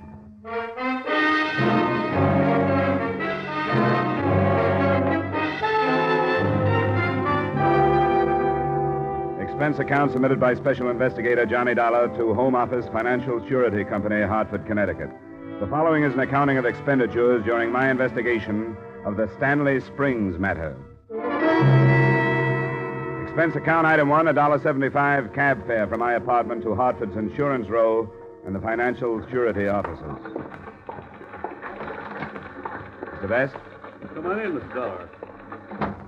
Happy to meet you. Bruce praised you quite highly. Oh? I know Bruce well enough to suspect he was selling me so he wouldn't have to take the trip himself. I doubt that. But be that as it may. Sit down. Thank you. Here's the letter I mentioned to you. Very brief. Unsigned. He's not generous with details, is he? No, nothing but a bald accusation. What does he call it? Illegal shipments? Yeah. What do you make of it? I don't know. Stanley Springs Stationery. Must be an employee. Maybe a crank. Yes, that had occurred to us. You have no reason to think that what he says is true, is that right? Good Lord, no. We'd had the faintest suspicions. We would have investigated them. Don't you think it'd be a good idea to turn the matter over to the federal people? After discussing it, we decided that it wouldn't be a good idea. At this time, there's not enough. Perhaps there's nothing behind the letter. We decided to carry out our own investigation first. And then, if there's basis, we'll turn to the federal agency. That was about it from the Hartford end. My only instruction was to keep secret, if possible, my identity and the investigation. Expense account item 2, $135 transportation. First by air, then by train, then by bus to Stanley Springs.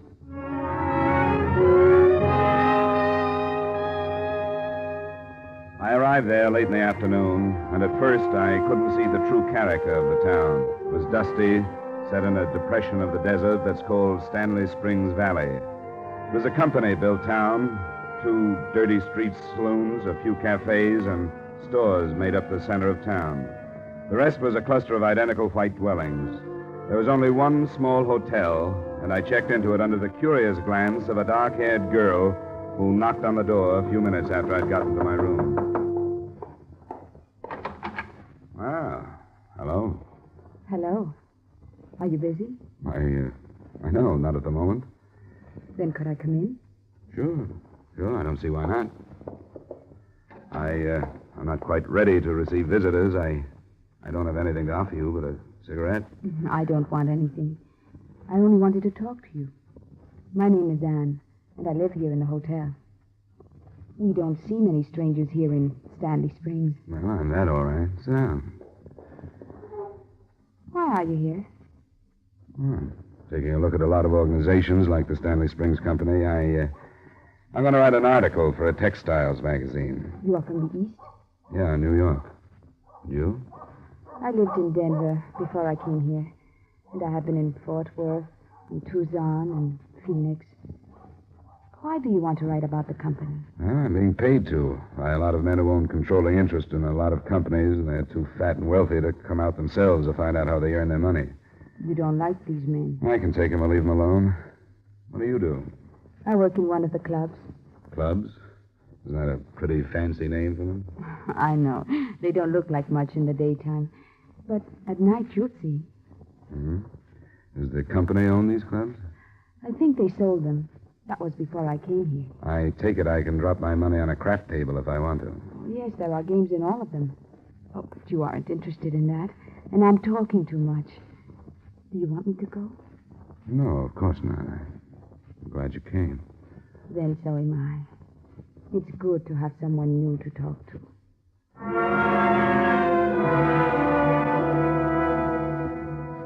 She stayed about an hour, long enough for me to learn, among other things, that her name was Anne Salivar and that she sang. It seemed to me then that she, as well as I, was leaving things unsaid. And I wondered if her warm, friendly, and seemingly honest approach wouldn't be a good method of learning why any stranger dropped into Stanley Springs.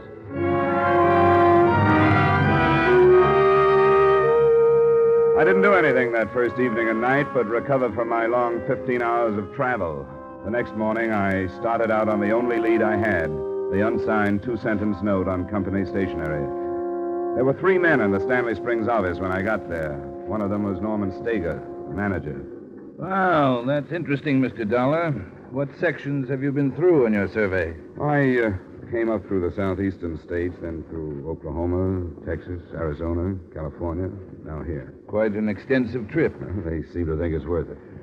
You'll find us about the same as the rest of the ginning concerns, except the ones that handle American upland cotton. They use saw gins. We use roller gins. You'll find nothing new here. I won't bother you, Mr. Stager. I'd like to talk to your personnel, go through your warehouses. Could I meet the men here in the office? Yes, you can meet them, but I'd rather you didn't talk to them until after we close tonight. We've got a lot of work this week. Oh, sure, anything you say. Come on. Oh, Phillips. Yes? Meet Mr. Dollar. Came out from the east to look over our plant. How do you do? Mr. Phillips? Phillips is our chief clerk. Mr. Dollar is going to write a magazine article. Oh, I see. I want you to help him with any information he wants, Phillips, but not until after hours. All right. Phillips is through at 5. You can meet him then. Fine, I'll see you, Mr. Phillips. Yes, at 5. This is Childs over here. He's our shipping clerk. Mr. Dollar, Childs. Hello, Mr. Childs. Howdy. You gonna write us up, huh? Well, I'll try not to get in the way. Say, you've got a shipment going out this morning, haven't you, Childs? Yeah. Maybe Mr. Dollar can go out and watch the bales being loaded. That won't slow things down. Oh, sure. I'm going out now. Good. You can get an idea of the size of our shipments. We send one about like this every other week. Like with the girl, there was nothing there in the office that I could put my finger on. Only things to wonder about. Like the quick look Phillips, the clerk, threw at me when I was introduced, and something about the tone Steger used with him. I went through the formalities of watching the loading operation and noting the number of bales, and then returned to Steger's office for my meeting with Phillips. How are you making out? All right, Mr. Steger. Phillips here? No, he isn't. He was feeling sick this afternoon. Let him go home at about 2:30. Oh? What's the matter with him? I don't know. Something with his stomach. I think he worries too much. It would seem like he'd have very much to worry about in his job. No, he wouldn't, but I guess it can be quite a strain if you let it. Now, me, I don't worry about anything. Well, that's the way to be, all right. I'll find him at home then, I guess, or if he doesn't feel good, I can wait till tomorrow. You'd better catch him. Maybe he's sicker than he thinks. What do you mean? Just what I said. Maybe he's in worse shape than he realizes. I hope not. Why do you say that, Mr. Steger? Well, it just seemed to me that he acted kind of funny when I introduced you to him this morning. Didn't you notice? No, I guess I didn't. I've had my doubts about him for quite a while. I think there's something wrong with him. Like what? Something about his past that he's hiding. I've even thought he may have had a criminal record. When he met you, it was almost like he was afraid you'd come out here after him. It'd be easy enough to check if you wanted to. We could phone the state authorities. Oh, not yet, Dollar. Let's wait till after you talk to him. Find out how he reacts. He lives in number 18. That's on 1st Street. Okay, Steger, thanks. I'll go right over. I would. Let me know how you find out.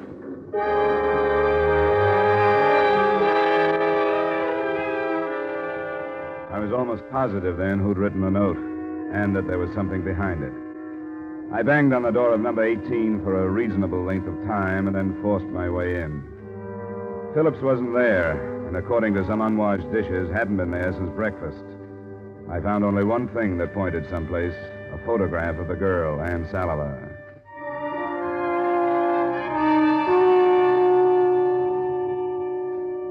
I didn't find her at the hotel when I got back, so at 8 that night I walked into the club where she worked. She was singing as I entered.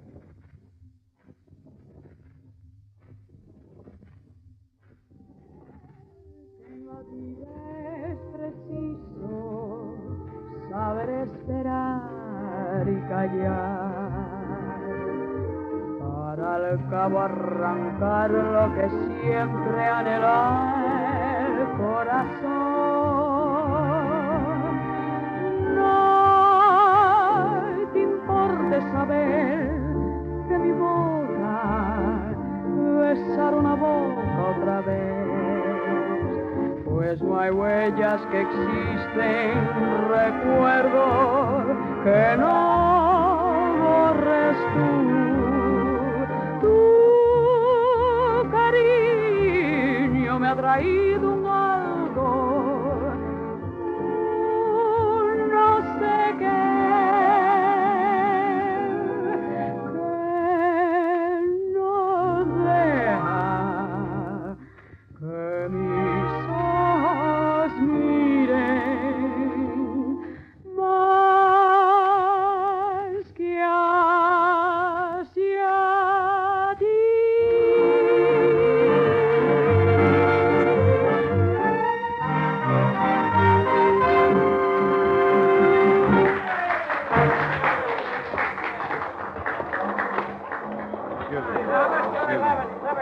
Oh, Ann. Ann. Johnny. Oh, I'm glad you came. You didn't last I night. want to talk with you, Ann. Is there any place we can go? What's the matter? I want to talk to you about Irving Phillips. Why? I had an appointment with him at 5. I can't find him. Where can we talk? I don't want to talk to you. Why not? Please leave me alone. You know where Phillips is? No, Why don't you want to talk about him? I don't know. Because he wrote a letter? I'll try to come to your room after I finish. Don't talk to me here. It will be about 4. All right. I'll wait for you.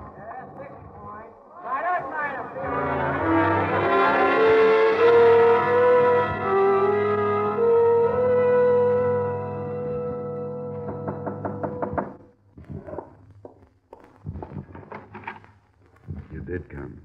I wondered if you would. Who are you? I think both of us would have been better off if there hadn't been any deception. You came to my room yesterday because you were expecting somebody to show up from the east. Isn't that right? Who are you really, Johnny? Well, who did Phillips write the letter to? You were sent here by the owners of the company? Yes, that's right. The letter got there then. We didn't know if it had been mailed. It got there. They were following Irving, and he was sure they saw him give the letter to the man. They asked him about it, and he told them he hadn't. He gave it to somebody else because he couldn't mail it himself? They were following him. And this stuff about traffic across the border is true, huh? Yes. Why did Phillips write the letter?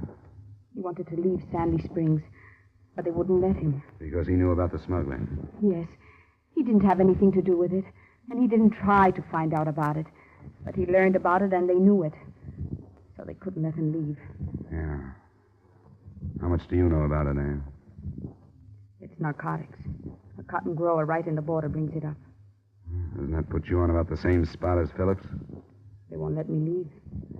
Irving wrote the letter because the only thing we could do was to tell somebody else about it. And now you know. We'll do something about it.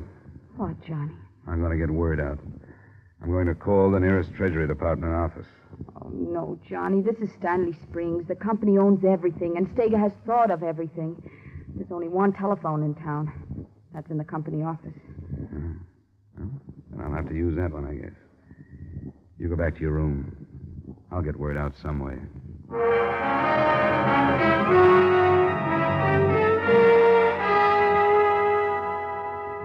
was pretty obvious that I wasn't going to get word out. It was 4:30 in the morning when I left the hotel, but 2 men were waiting for me in the street. Hey, Dollar. Huh? Oh, it's you, Childs. You up early or late? I could ask the same thing of you. You get a lot of information from Phillips for that article you're writing? I think you know more about Phillips than I do. Well, the way he acted when he met you, I thought he was afraid of you. I wondered if you'd seen him. What are you driving at, Childs? I didn't see him. I went to his house. He wasn't there. He wasn't? Well, that's funny. I saw him go in about 8:30 and 9 last night. Maybe I ought to try again. Yeah, I guess so. You know, you can't start too early in Stanley Springs. Thanks for the tip. I'll go right over.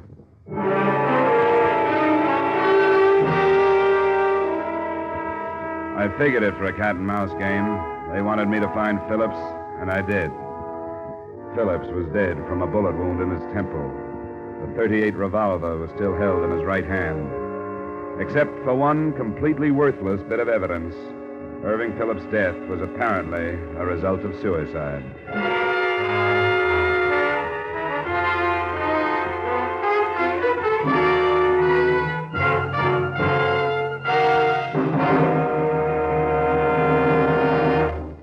We will return you to the second act of yours truly, Johnny Dollar, in just a moment. There have been some changes made, and it's faster, it's funnier, it's got new life and a brand new punch because Jan Murray's taken over. What show is this? Why, CBS's Saturday night musical quiz, Sing It Again. That hour of melody, mirth, and money that's heard on most of these same CBS stations. Yes, Jan Murray is your new host. Alan Dale, Judy Lynn, the Riddlers, and Ray Block are your music makers. And there are still loads and loads of cash for identifying the phantom voice. Be sure to hear the new Sing It Again, starring Jan Murray, tonight on CBS. And now with our star, Edmond O'Brien, we return you to the second act of yours truly, Johnny Dollar.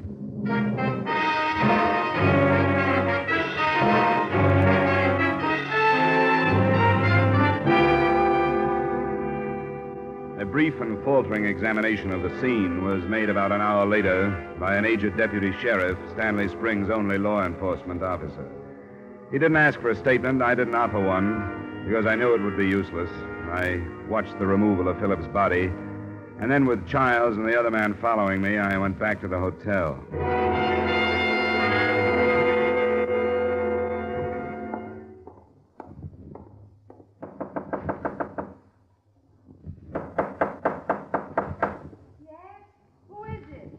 Johnny, I have to see you.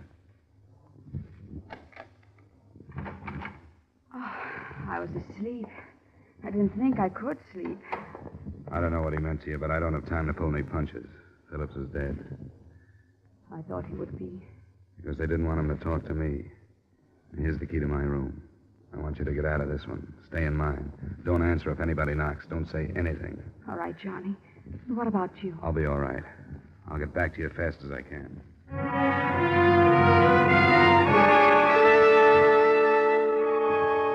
With the two men still tailing me, I found an early cafe and spent some time over coffee. I knew what their mission was, but to check it, I started toward the bus station at a little after 7:30. When I got within a block of it, they started to close in, and they were ready to jump me when I reached the point directly across the street from it. It looked like I was in Stanley Springs to stay. At 8:15, I walked into the company office again. Ah, good morning, Dollar. I was hoping you'd come in. I wanted to talk to you. About what? Why, about Phillips, of course. I told you I wondered about his past. What's behind his suicide anyway, do you know? I know it wasn't suicide, Steger. That'll help you. Why, of course it was. The gun was found in the man's hand, wasn't it? Yeah, but he still smelled of chloroform when I saw him. Chloroform? It wasn't mentioned to me. Well, I wouldn't worry about it if I were you. I understand the traces disappear in a short time. But let's understand each other.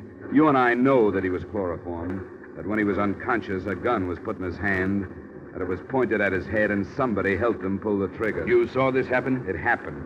But the tests will prove that his hand fired the gun.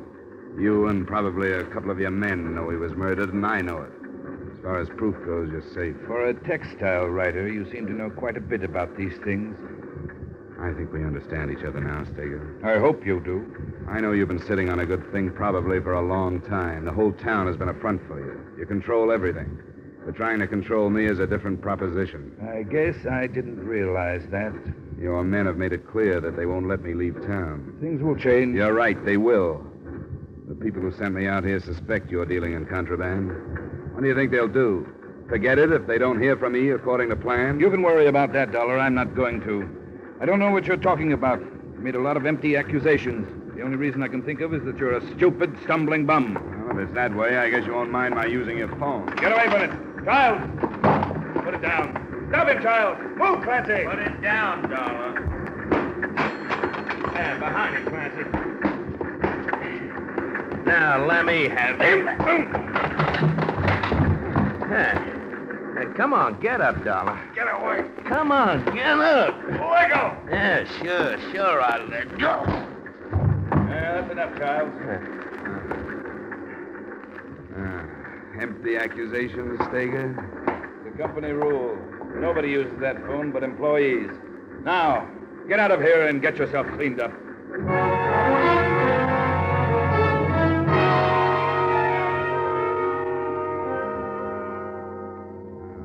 the conceit of the man that's worst of all, Anne. He's been toying with me ever since I got here, leading me around, showing me the murder he committed because he knows he'll get away with it. Oh, please sit down, Johnny, so I can put something on your face.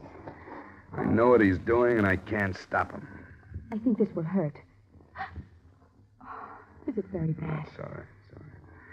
He's going to hold me here until he gets rid of the narcotics evidence. Then there won't be a thing I can prove against him. Oh, wait, Johnny. Your forehead. Ooh. Oh, I'm sorry. Does it hurt? Yeah, that one does. There's only this one more. There. You aren't very pretty now, Johnny. Come here. Yes. How can you be so calm about this?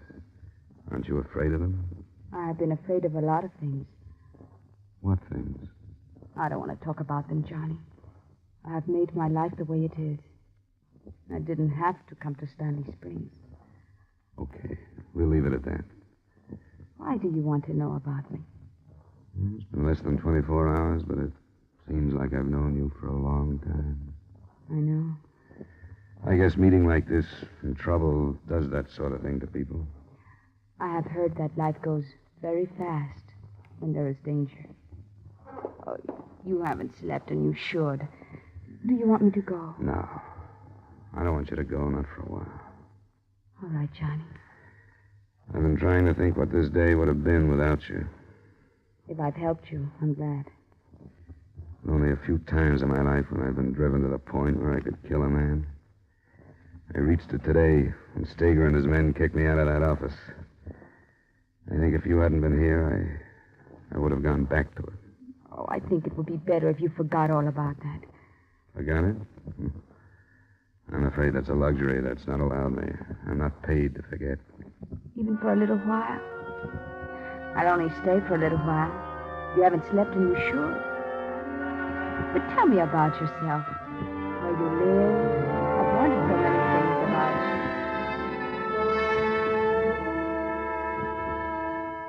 That was the last time I saw Ann Salivar. She stayed an hour, maybe less. When she'd gone, I slept.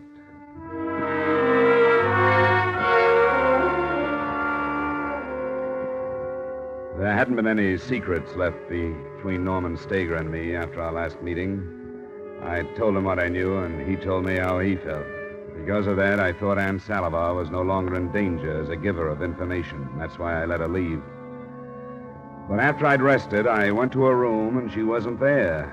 The desk clerk told me that she left with 2 men, and his description came close enough to fitting Childs and the other man who'd been following me.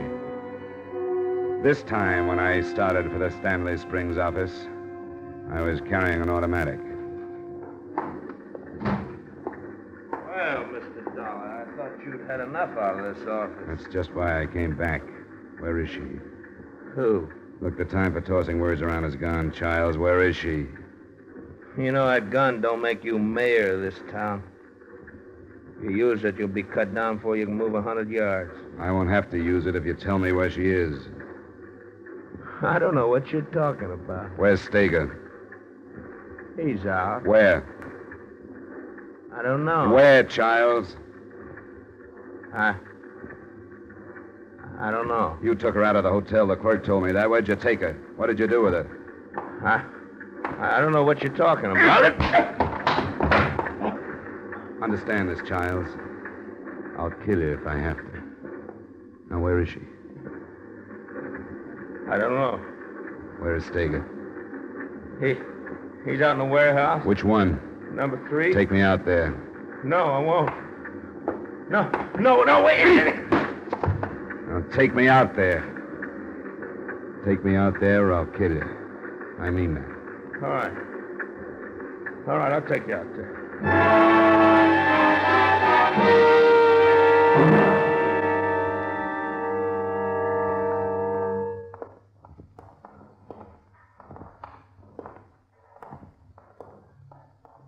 Where, Childs? He said he was coming here.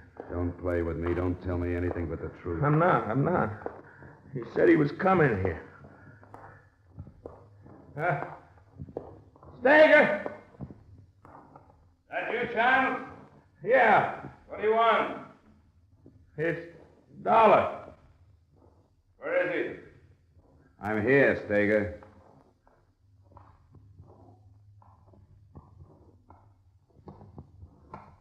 Haven't you gotten yourself into enough trouble, Dollar? Yeah, plenty. What's the matter with you, Charles? He hit me with a gun. You're liable to find yourself in prison, Dollar. Do you know that? I've thought about it. Armed assault? That's a felony, I believe. I want to know where Ann Salivar is. Didn't know you were acquainted. Yes, you did. Tell me what you did with her. I didn't do anything with Where her. is she? I don't know. This is another example of these halfway accusations of yours with no proof. If you can't find her, it's quite possible that she left town. You wouldn't let her do that. You don't know what you're talking about, and I've heard enough. I think you've lost your mind. Steger, don't.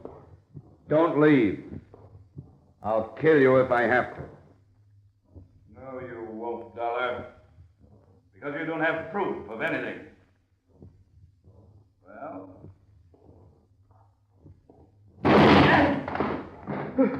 What?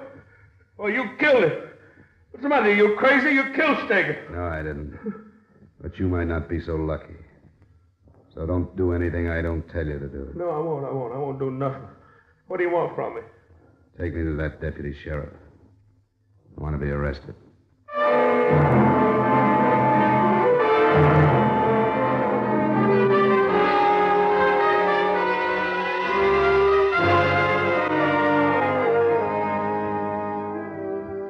Expense account item 3, $100 retainer for a lawyer in Farmington, the county seat.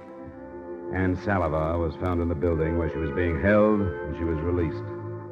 The rest of it is up to the Treasury men who moved into Stanley Springs after I gave them my statement. Remarks? I won't total this account at the moment as I'm mailing it from the county jail, where I'm being held on the charge of assault with intent to kill. The word is that I'll be freed on the grounds that my assault was justifiable, since it was the only way to stop a man of Norman Steger's power. So I hope to see you soon. Yours truly, Johnny Dollar.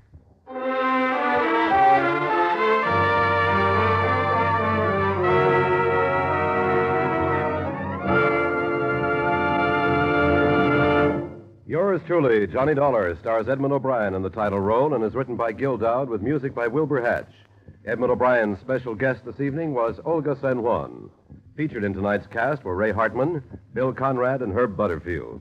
Yours truly, Johnny Dollar, is produced and directed by Jaime Del Valle. This is Dick Cutting inviting you to join us next week at this time when Edmond O'Brien returns as... Yours truly, Johnny Dollar.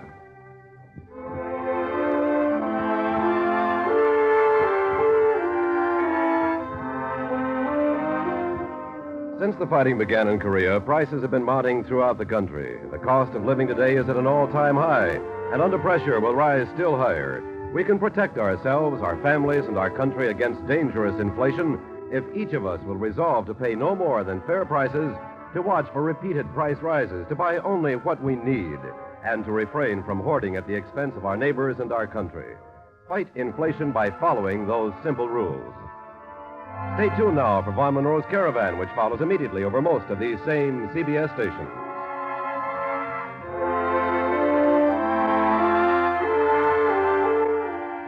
This is CBS, where you laugh at Jack Benny every Sunday night, the Columbia Broadcasting System.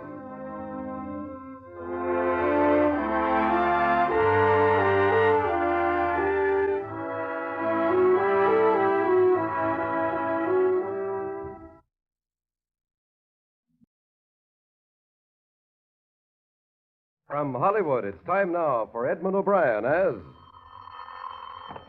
Johnny Dollar. Mr. Dollar, this is Miss Beale at the travel office calling back. I got your plane space all right. Oh, good. Wait till I get a pencil. Okay. You leave Idlewild tomorrow morning at 9 on National Flight 405, and you reach New Orleans tomorrow evening at 5:01. 5:01. Got it. You'll have to stay in New Orleans overnight, and the earliest flight I could get out of there is Pan America number 701 the next morning at 8. 8 o'clock. That'll put you in Managua at 5:50 that evening. There's a train from there to San Juan del Sur. Oh, that part of it should be fun. The fare one way, including tax, is $216.55. Why don't you buy a round trip? Well, just habit, I guess, superstition. I don't like to presume I'm going to get back from any of these trips I make. That would really be asking for trouble.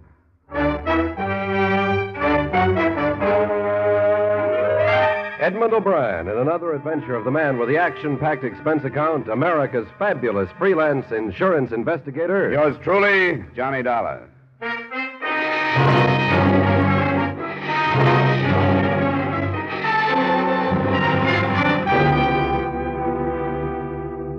Expense account submitted by Special Investigator Johnny Dollar to Britannia Life Insurance Company, Hartford, Connecticut.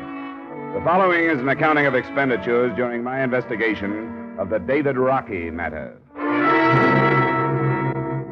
Expense account item 1, $4.50, transportation from Hartford to New York City.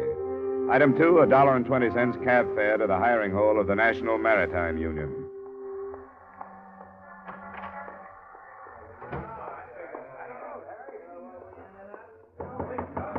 Tom. I talked with you on the phone, Mr. Richter. Dollar? Oh, yeah. Well, like I told you then, your man is in San Juan del Sur. Or if he left, we don't know about it. I hope he's there. I've got plane reservations. I called the Edwardson line. That's the outfit he was sailing for. I want to double check on our records, and theirs are the same. He missed his sailing in San Juan del Sur. They signed on a local man as far as Panama. The ship was the Lyle Edwardson? That's it. Can you give me anything that would help identify him? Well, here's his signature and his last job assignment card. Oh. Can I keep this? I guess so, sure. Thanks. Let's see, here's his membership book number, 146544. Uh-huh. All right. Would you happen to have any photographs in your file? No, but the Coast Guard office would, on his certificate of identification and certificate of service. They'll both be in a file on him over there. Good, that's what I need. I wouldn't know him if I did find him. I'll fix you up. Naturally, I'm curious, you flying all the way down to that port. What do you want with this David Rockey? Mind telling me? He just became a millionaire. What? Well, when Rocky was a kid, he was adopted by a Titus Morgan in Boston. Wealthy man. He just died, leaving everything to Rocky. How do you like that? $1.5 million, including $50,000 in insurance. That put me on the case. How would you like to get some news like that? I don't think I could take it. Well, thanks a lot, Mr. Richter. That was nothing. Yeah, when you find this guy, ask him if he can spare a few bucks for the seaman's home, will you?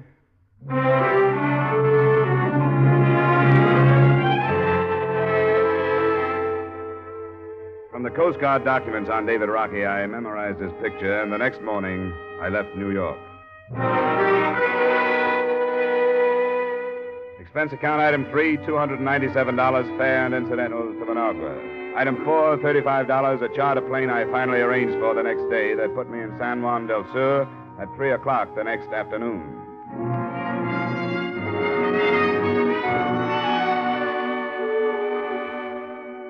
I found hotel accommodations and then looked up the local office of David Rockey's last employers, the Edwardson Steamship Lines.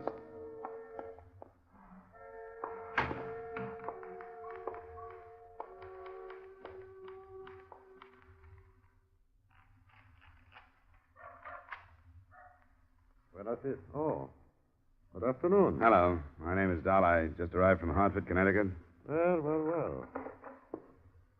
My name is Wall, Clayton Wall. How do you do? Mr. Wall? Why on earth would anyone leave Hartford to come to a place like this? I'm an insurance investigator. I was sent down here to find a seaman who sailed on one of your ships, David Rockey. Remember him? Oh, yes. Certainly I remember him. Did you say insurance investigator? That's right. Why did you ask that? Oh, I just wondered. What do you want with him? He has some money coming from a policy and an estate. Oh. I think I'd go back to Hartford, Mr. Dollar. Why? David Rockey is not in a position to hear about money up in the States. Oh? He's in jail. He's being charged with murder. Oh, I see. When did this happen? I'm afraid I don't have all the particulars. The papers, they aren't famous here for accurate reporting. But he missed his ship, you know. That was not quite 2 weeks ago. Yes, I've been told that. I believe the reason was a drinking bout. And as a result of it, this employee of ours, a Nicaraguan, was killed. Stabbed to death, I believe. Why didn't anybody know about this in New York, his union or your company? Things move very slowly down here. Well, you must be in contact with your New York office. My communications are of a purely business nature, Mr. Dollar. I suppose that sounds rather inhumane. Yes, matter of fact, it does. This office handles many thousands of dollars each year for the company, and I have to protect its position. You mean that's why you didn't report this trouble of Rocky's? And if I had, it would have meant interference with the officials.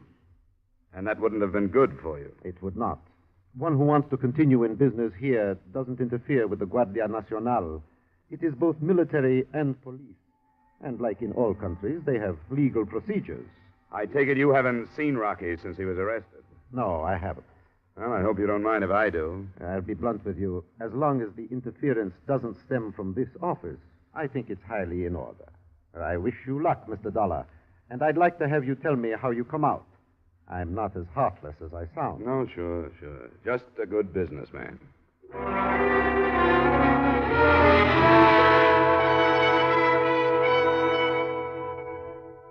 Before I tackled them, I learned what I could about the police setup in Nicaragua. The Guardia had been organized originally by American Army and Marine officers. A lot of what I dug up would have been good news to criminals, a couple of thousand men enforcing laws in the country about the size of New York State. But at least it looked like I'd find somebody who could speak English. I did, but that was all there was in my favor. You cannot talk to him. He's a prisoner, and I will not have people talk to him. Why not, Sergeant? Why don't you want me to see him? It's for me to say. That is my order. You're an important man, I understand that, but there are some who are more important. What do you say? You're evidently used to dealing with people who are afraid of you. I don't have any reason to be afraid of you. Importance? I do not understand. And fear? I'm here under the proper papers. They give me certain rights. David Rockey was under papers, too. He has rights. Does he have a lawyer? He does not want one. That's difficult to believe. You think I lie? I think you'd better let me go see him. No. He's a prisoner. Prisoner or not, he has a right to see me. I'll go to the American consul in Managua if I have to. You must know where he'll go, to your superior officers. You can't do this because of personal feelings, Sergeant.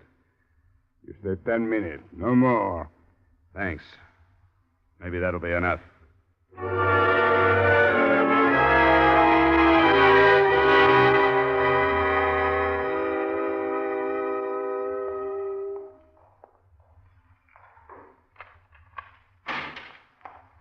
Who is it? Don't you have a light? No. Who is it? My name is Dollar, Rocky. I came down from the States to find you. That's a laugh. I know how these things go. They haven't even heard about it up there, so why should anybody come looking for me? Titus Morgan died. Oh, I'm sorry to hear that.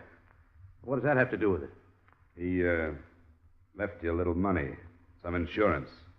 Company wanted to find you so they could clear their books. This a fact? Yeah. What about this murder charge? If you've been outside, you know more about it than I do. This is where I woke up, and this is where I've been. I don't know what's going on. What do you mean, this is where you woke up? I got drunk. I don't remember getting here. You know about the murder charge? Oh, yeah, they told me about that. What happened?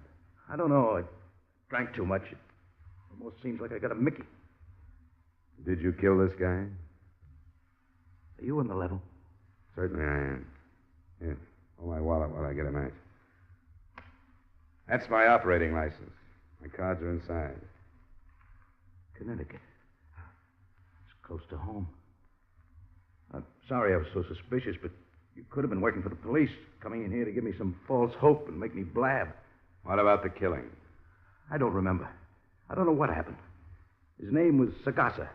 He was foreman of the longshoreman crew that loaded us. I know that. Well, I didn't have to stand watch that night, so I went with him. I've done it before. I knew him. There were all these drinks at his place finally with his wife. I remember midnight, but not much after that, except half remembering going to bed because I was so stiff. You went to bed there? I'm not even sure of that. I think so. I don't remember going anyplace else. And believe me, I've been trying to. What then? I don't know. Almost like a nightmare. I can remember the police being there. In the morning, I was here. And that Sergeant Ortega won't tell me what's going on or let me see anybody. I don't even know how he was killed. He'd been stabbed. He was lying on the floor in the middle of the front room. I wouldn't have any reason to kill Emiliano. You remember who was with you? Yeah, there was his wife, as I said. What's her name? Misha. Tell me about her. Well, there's nothing about her. She's Sagasa's wife. After I met him, I met her. I've made this port quite a few times and got to know them both. Mm-hmm. Who else was with you? 2 other men. One was Dave Light. He was a crew member of the ship, so he's gone. The other is Chris Binstead. He's in charge of the warehouses here for the Edwards and Company. Then there was another girl, Alicia. I don't know where she came from. I'll find out. You're really going to look into it? Yeah. I don't see an American sitting here in a black cell without somebody helping him. I won't say I've been praying, but if I had been, you'd sure be the answer to them. I'll let you know what I find out. And Mr. Morgan died. That's right. He was a great man. I wish I'd stayed home. I'll try to see you tomorrow night. Hey, let me out.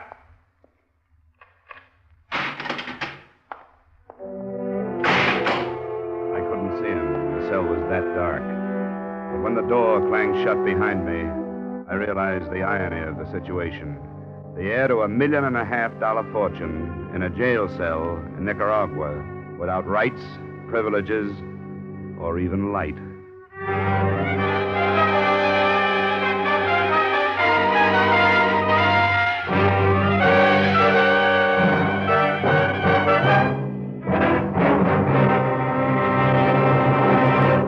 We will return you to the second act of yours truly, Johnny Dollar, in just a moment. Every Saturday night, Americans from coast to coast play Sing It Again. Do you? Well, if you don't know the fun and excitement you're missing. Prizes galore, plus a special jackpot prize if you can name the Phantom Voice. So stay at home, play at home on Saturday nights, when over many of these same CBS stations, Dan Seymour says it's Sing It Again. Now, with our star, Edmond O'Brien, we return you to the second act of yours truly, Johnny Dollar.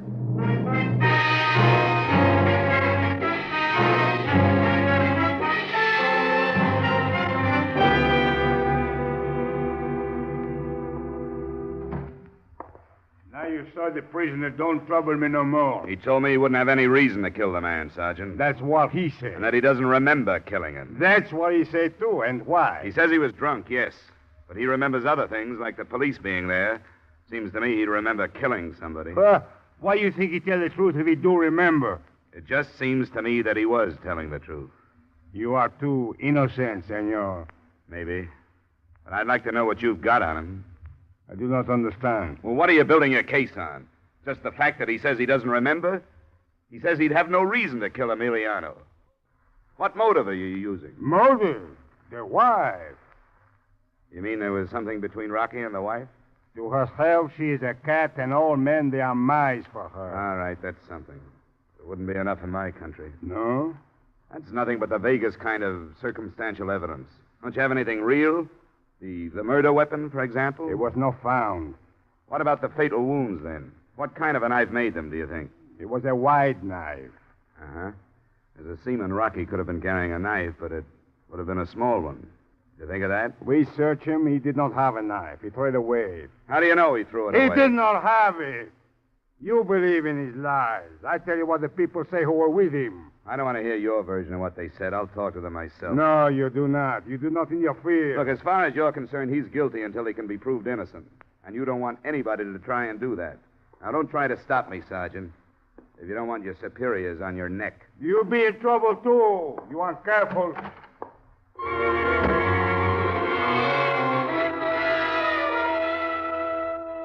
My first move was to get a cable off to Hartford, advising the company of the situation and suggesting that the Titus Morgan estate send a lawyer to San Juan del Sur as quickly as possible.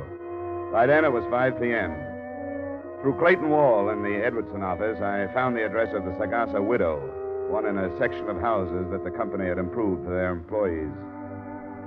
Mrs. Sagasa was an attractive, unusually fair-skinned woman of maybe 23 or 4, who was outside enjoying the moist wind of evening when I arrived. She, too, spoke English. The company taught me.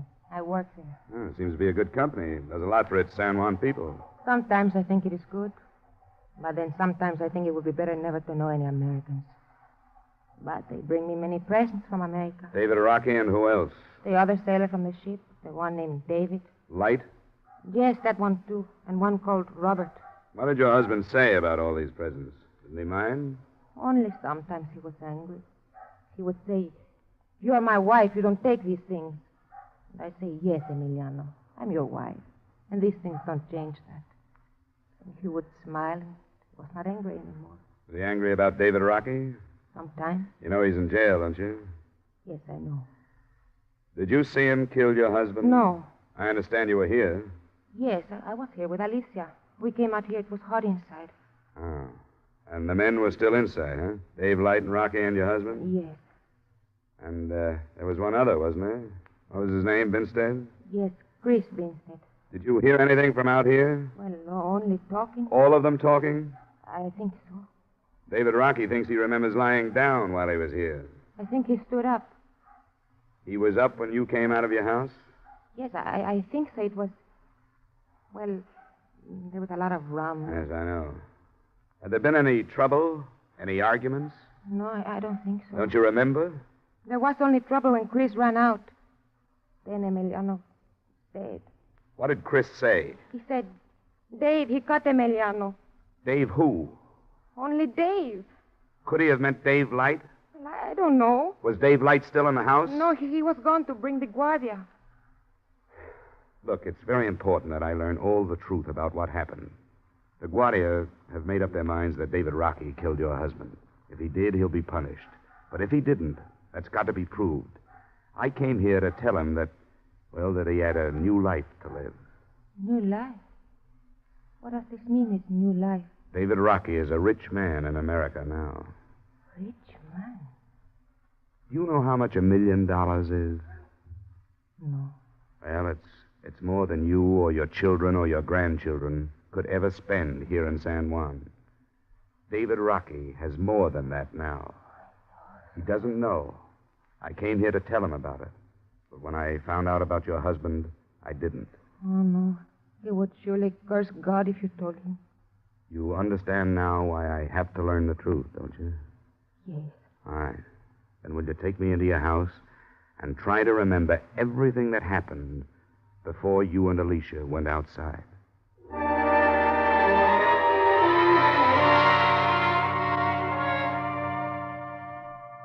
Another Edwardson ship had docked that evening, and I found Chris Binstead on the wharf supervising the placement of the cargo that was streaming into the warehouse.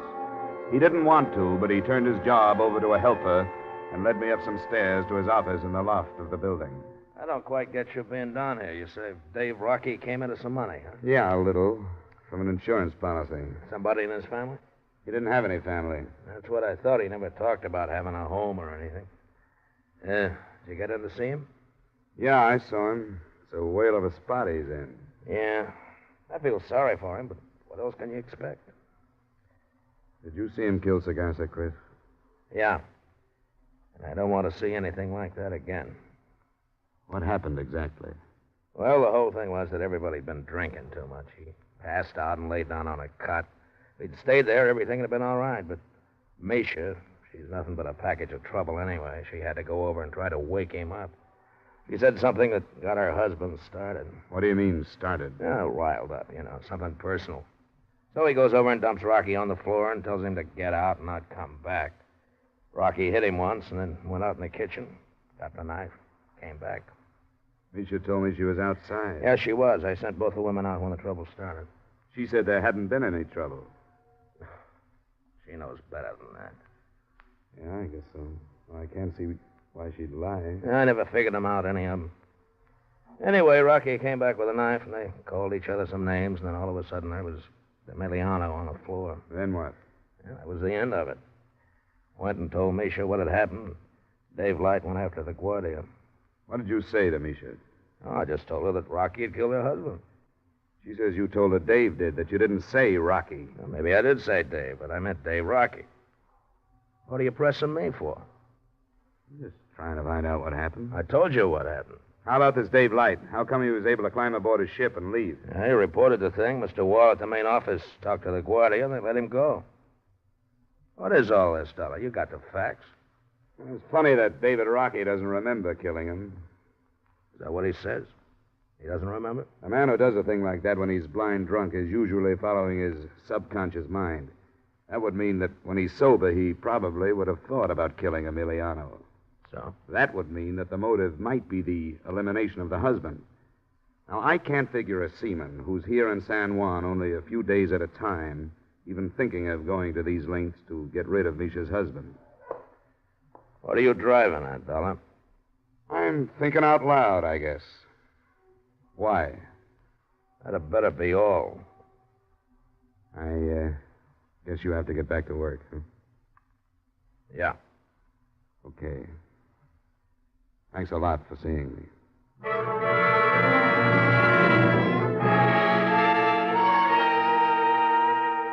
It was coal black when I left and made my way on foot back to my hotel. A message was waiting for me at the desk.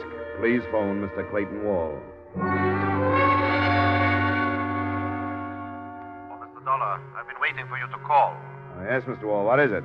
The widow, Micha, came to my house. She wanted to get in touch with you. That's funny. I gave her my hotel. You were out and she couldn't find you. Oh, yeah, maybe that's it. What does she want? She didn't tell me, but she'll be at her house and would like to have you come there. All right, I'll go right over.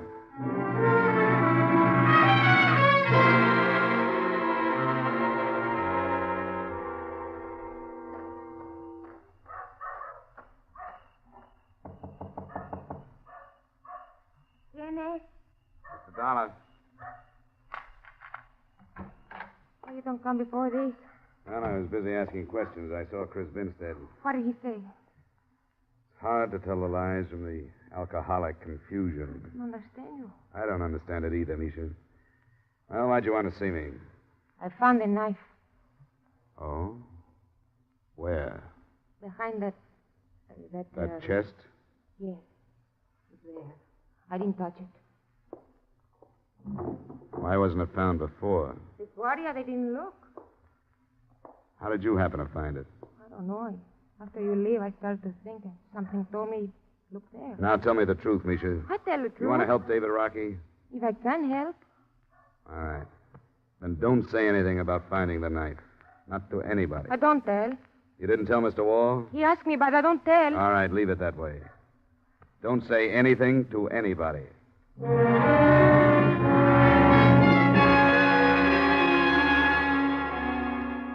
I slept after that, almost the first sleep I'd had since I left New York. And the first thing the next morning, I arranged for another charter plane to Managua. In it, I sent the murder weapon and the only other thing I could think of that carried David Rockey's fingerprints. My wallet that he'd held while I showed him my identification. After a meal that passed for breakfast, I went back to see him. I've been going crazy in here. What have you found out? Oh, not much. Some of it good, some bad. We'll have to wait till this afternoon to do any more. Seems like this is a hangover I'm never going to get over. The times I haven't been going crazy, I've been thinking of Mr. Morgan. How did he die? Heart. He wasn't very old. I keep remembering what he said when I left, that there were two worlds and that I was picking the wrong one. He adopted me, you know. Yeah. I talked to his lawyers, but I didn't get the whole story. It doesn't make any difference, I guess, except that I could have made him a lot happier than I did. He had a son of his own that got killed in an auto accident when he was 14. The mother, too. I didn't know that. I was the same age, and I was supposed to take his son's place. Mr. Morgan found me in a state home and took me in. Gave me everything. Put me through school, high school. Why did you leave him? Guess I'd lived too long in the other world or something. I always felt like an outsider. Then the war came along, and I went into the Merchant Marine. How old are you now, Rockey? 27. I went back after the war, but I wasn't cut out for it, I guess. Tuxedos and formal dinners and dames I didn't understand. The rest of the people who never seemed to say what they were thinking. Yeah, there are plenty of those. I tried because I knew Mr. Morgan wanted me to. There was just something rough in me that I couldn't hold down. And there were a couple of things with these stuffed shirts, fights. Finally, a few years back, I got up and left without saying anything to Mr. Morgan. I got no sermon to preach. I know it wasn't the way to do it. And he left me some insurance anyway. How do you like that guy? Have you been thinking about the Sagasa thing, Rockey? I've been trying. You can't remember any more? No. Does it look bad? I can't tell about these other people. I wouldn't have killed him. Misha's trouble, I know that, but I wouldn't have killed him. I didn't have any reason to. It's been my approach, but I haven't proved anything with it. You sit tight until I come back. Oh, here. Brought you some cigarettes.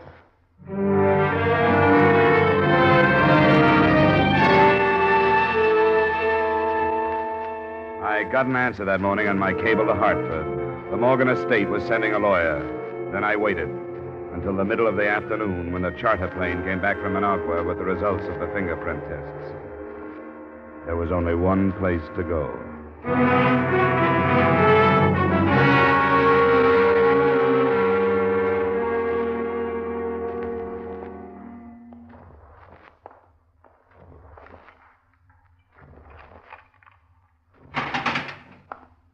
Mr. Dollar? Why didn't you give me a straight story at the beginning, Rockey? Oh, what do you mean? Why didn't you tell me you killed him? Did I kill him? You know you did. No, I swear I don't. I don't remember. You mean that, don't you? I don't remember, Mr. Dollar. I don't remember. Did I kill him? Didn't you ever think of getting Sagasa out of the way? Yeah. He was in the way. Did I kill him? I've been looking for evidence that would say you didn't. What I found says you did. What? Your fingerprints on the knife, and no other fingerprints at all. They couldn't have been faked. There was only one way to get them there. Oh, I'm sorry. So am I. didn't mean to. I had no reason to. Why did I? Well, things happen, I guess. It could have happened to anybody who doesn't have any more sense than I do. I got nobody to blame. Nobody.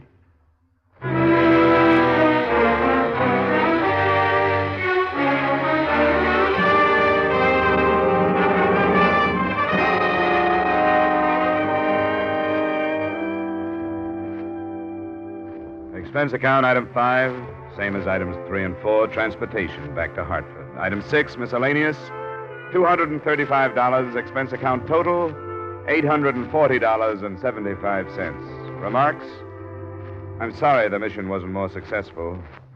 The estate lawyer arrived before I left, and although he wasn't familiar with Nicaraguan courts, he felt that David Rockey had a chance on a second-degree murder plea. None of us knew what the terms would be. But we did know that $1.5 million was worth waiting for. Yours truly, Johnny Dollar.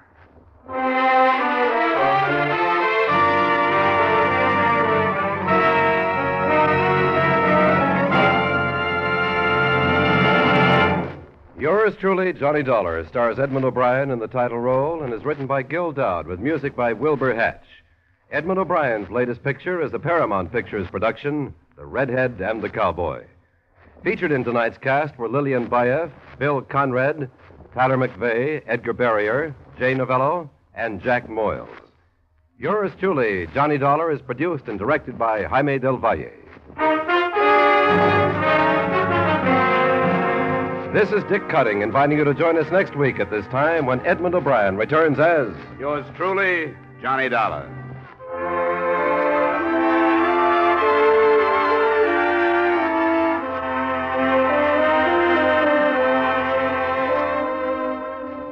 There's Saturday night fun with the young married set when Lucille Ball and her favorite husband come along later this evening on most of these same CBS stations.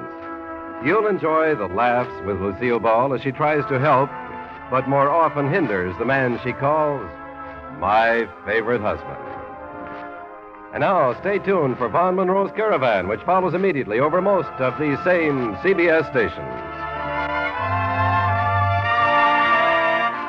This is CBS, where Hopalong Cassidy rides every Saturday night, the Columbia Broadcasting System.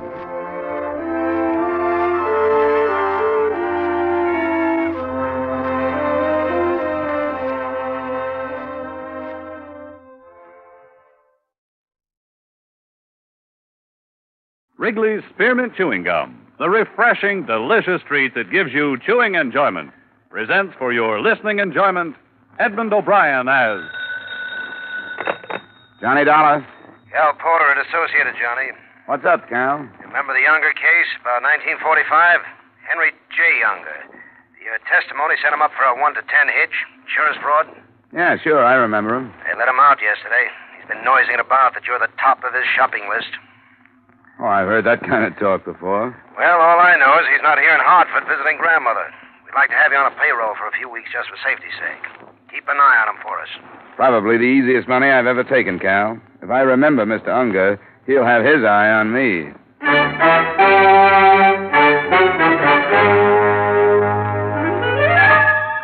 The makers of Wrigley's Spearmint Chewing Gum bring you Edmond O'Brien in another transcribed adventure of the man with the action-packed expense account.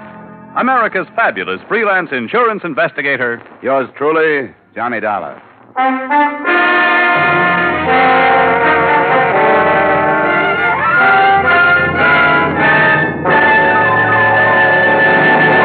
To make every day more enjoyable, treat yourself often to refreshing, delicious Wrigley's Spearmint Chewing Gum. Here's a taste treat you can enjoy indoors, outdoors, at work, or at play. The cool, long-lasting mint flavor refreshes you. The smooth, steady chewing helps keep you fresh and alert. Adds enjoyment to whatever you're doing. Wrigley's Spearmint Chewing Gum. Healthful, refreshing, delicious.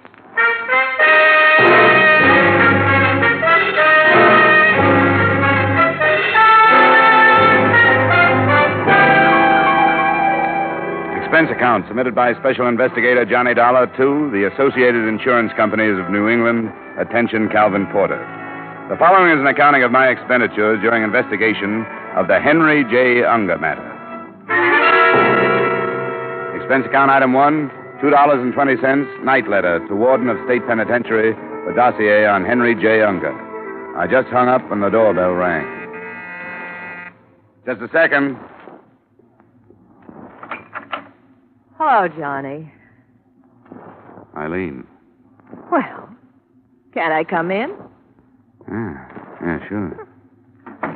Oh, nice place. Been so long I'd almost forgotten. Oh, I see you got rid of that imitation Rodin, the miniature. Wasn't your type, anyway. Oh, I must say, you're not being very hospitable. Don't I deserve a drink? Sure. Oh, what's the latest? Oh, working as hard as ever. Oh, thanks. I'm sorry if I'm a lousy conversationalist, Eileen, but like you say, it's been a long time. I thought you said you never wanted to see me again. I did, once. But when I got your wire yesterday, I decided that My wire? I didn't send you any wire. Don't make me seem like a fool, Johnny. I got a wire from you asking me up here this evening. You said you wanted to talk things over. Look, I don't know who's playing a gag on you, Eileen, but I didn't send you a wire. I know how you felt 2 years ago when we said so long. Well, maybe I was wrong 2 years ago. I know I made some mistakes, and you made some mistakes. Let's see that wire. Well, sure. It's right here in my purse. Tonight at 7:30, let's talk things over at my place. Love, Johnny. I didn't send that. You sure you don't know a few other Johnnies? That was a dirt crack. You like little things like this, don't you, Eileen? You like to write yourself notes, make up stories. You've got an A1 imagination. Well, I went all through that a long time Now, ago. you listen to me. This is no gag, and it's not my imagination. All right. Let's make things as pleasant as possible as long as you can. Fair enough. I thought a lot about you, Johnny. Oh, I'm not apologizing. Really, I'm not. Just thinking back. I'm glad it didn't turn out the way we originally planned it. I'd have spent half my life worrying over you. Oh, that's very touching, especially in light of the fact that every other evening it was somebody else. I told you, Johnny. Yes, that we were going to be pleasant. Oh, that's right. We were going to be pleasant. Oh, you expecting someone? Nope. Mr. Dollar? Yes? Maybe you don't recall my face. The name is Unger. Henry J. Unger. Mind if I come in? I'm busy. Oh, yes, I see. Well, we won't take much of your time, will we, Ferdy? A very minimal amount of your time. Mind introducing me to the lady? What do you want, Unger? My name is Henry J. Unger, miss. Well, maybe I better go, Johnny. No, stick around. Go on, Eileen. I'll see you later. I said stick around. I guess you better stick around. She just came over for a visit, Unger. Let her go home. Oh, no. Maybe she'd like to watch the activities. Ferdy, get out the needle. Now, look, Unger. Oh, you talk, just like someone in insurance. You make so much noise and you don't say anything. How's it coming, Ferdy? Satisfactorily. It's all ready. And they were each having a drink, too. I noticed that. Got the rope? Now, you know I have the rope. That chair will be fine. Sit down, Dollar. What's the angle, Unger? You'll find out. Sit down. You work with gloves on, Ferdy? Sure. I could do it with mittens. And once around. Twice around. Once around. Twice around. Hey, look. What are you going to do? Why don't you let him alone? It's love, Ferdy. Let her go home, Unger. She hasn't anything to do with this. Finished, Ferdy? Come on, Unger. Ferdy, you finished? One more little knot. There. All done. And very sturdy, too. All right, Ferdy. Roll up his sleeve. Right. Hey, look. He's got a nice big blue vein right here. You know, it's so hard to find a good, nice, blue, bulgy vein on somebody. Feel, Uncle, feel. He loves his work, this Ferdy. Used to be a lab technician at some big hospital. Didn't you, Ferdy? That's right, Mr. Unger. Hold very still, Mr. Dollar, and concentrate on this lovely girl you see standing before you. Just conceive of yourself as being a very big man, the President of the United States or something. Someone with influence. Yes, a great deal of influence.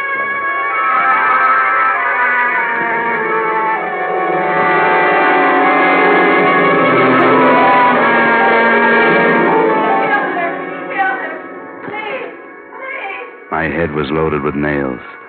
The warm air clouded my nostrils, and I couldn't breathe. I tried to open my eyes, but no luck. I longed for something bitter and bubbly and cold. It was the worst hangover I'd ever had in my life. I finally forced my eyes open.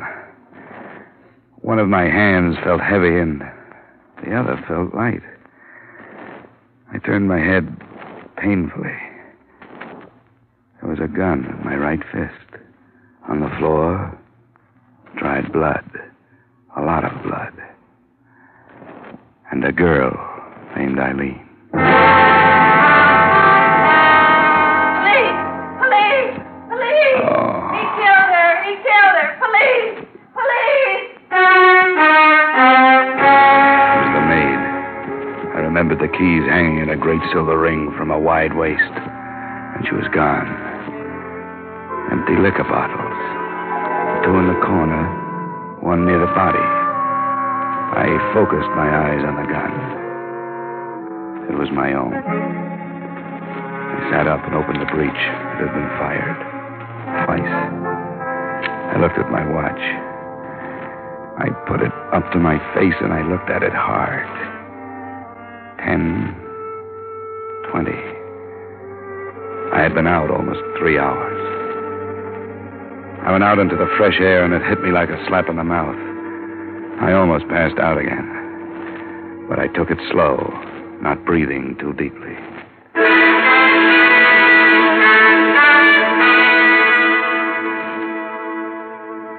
Expense account item 2, $1, and I forget how many cents cab fare to the combination home and office of my good friend, old Dr. Norwich. I was still so groggy I almost fell into the house when he opened the door. Why, Johnny, here, let me take your arm. Oh, I'm a little woozy. That I can see. Here, sit down before you fall down. Here we are. Look, Doc, I gotta trust you. I've just been framed. Look at my right arm. The vein. It's been punctured. What did they give me? I don't know. I can take a blood sample and lab it up for you. Thanks, Doc. I can't be certain, but my opinion is you've been given a very adult dose of alcohol. Possibly a mixture of 50% alcohol and intravenous fluid. Can I prove it? Did you have a drink? Yeah, 1. Well, I'm afraid gastric analysis would show a trace of alcohol. Yeah, but not enough to make me pass out. Well, by now, most of the alcohol would be in the blood whether you drank it or had it pumped into you. So it's a dead end, huh? If it's a frame, Johnny, I'm afraid the evidence I could supply wouldn't be much help to you. You've been radically anesthetized, my friend, but that little round dot on your arm could have been self-inflicted. A good prosecuting attorney could make mincemeat out of your case. Can you at least make me solid again? It'll take a few hours, but I can get you on your feet. If you don't mind being treated a little rough. I don't mind anything, Doc, as long as you can get me awake enough to keep myself alive.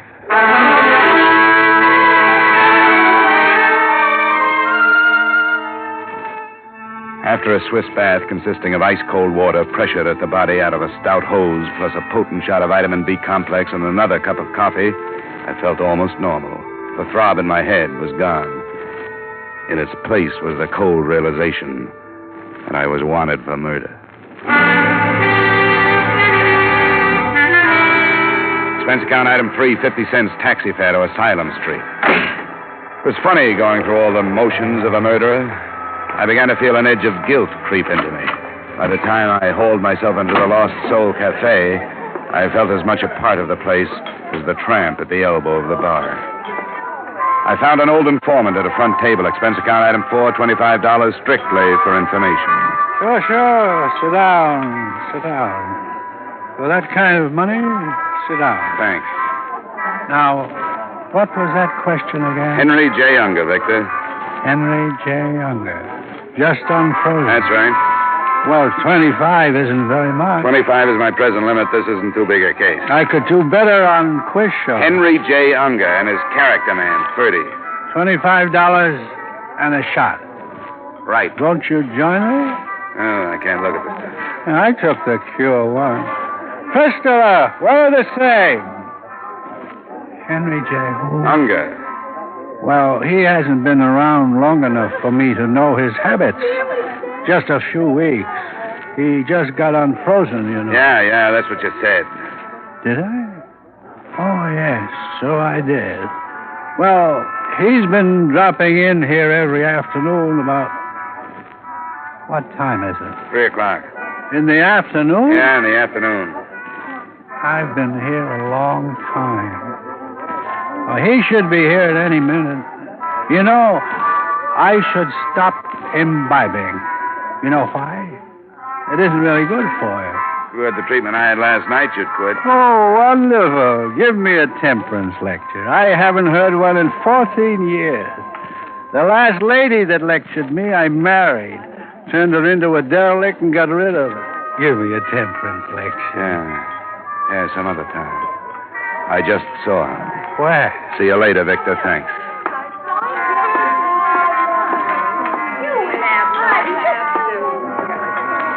Hello, Unger. Well, Dollar, the police know you're out? Let's sit down and talk it over. I wouldn't stay in one place too long if I were you. It won't be too long. Well, speak your piece. This strictly revenge, Unger? Let's put it this way. 5 years is a long time. Good thing I learned to behave myself, or I'd still be running the prison paper. You're the noisy type, Unger. You'd be the finger man if I so much as stubbed my toe. Correction, I would have been. Now I've got the law doing my dirty work. You haven't made a mistake. I planned this for 5 years. You won't find any mistakes. Oh, I thought a lot about you, Dollar, up at the resort. You know, in the years I've been in the insurance game, I've seen you guys come and go by the dozen. They turn you out of the same mold. You flip a few jobs, and it gives you a kick, and it goes to your head. Then comes that one mistake. They salt you away, and it gripes you. The world's to blame. You look around for somebody to take it out on. You talk a lot for a fugitive, Dollar. You're going to sit down over a piece of paper and write out a full confession, Unger. What makes you think so? This. A confession and a duress isn't worth very much. It'll be worth a lot to me. For one thing, it'll be the truth. You'll have to prove I held a gun on you. Drop it, Dollar. What? I said drop it. You got the wrong man, Lieutenant. I doubt it, Dollar. You're under arrest for the murder of Eileen Kennedy.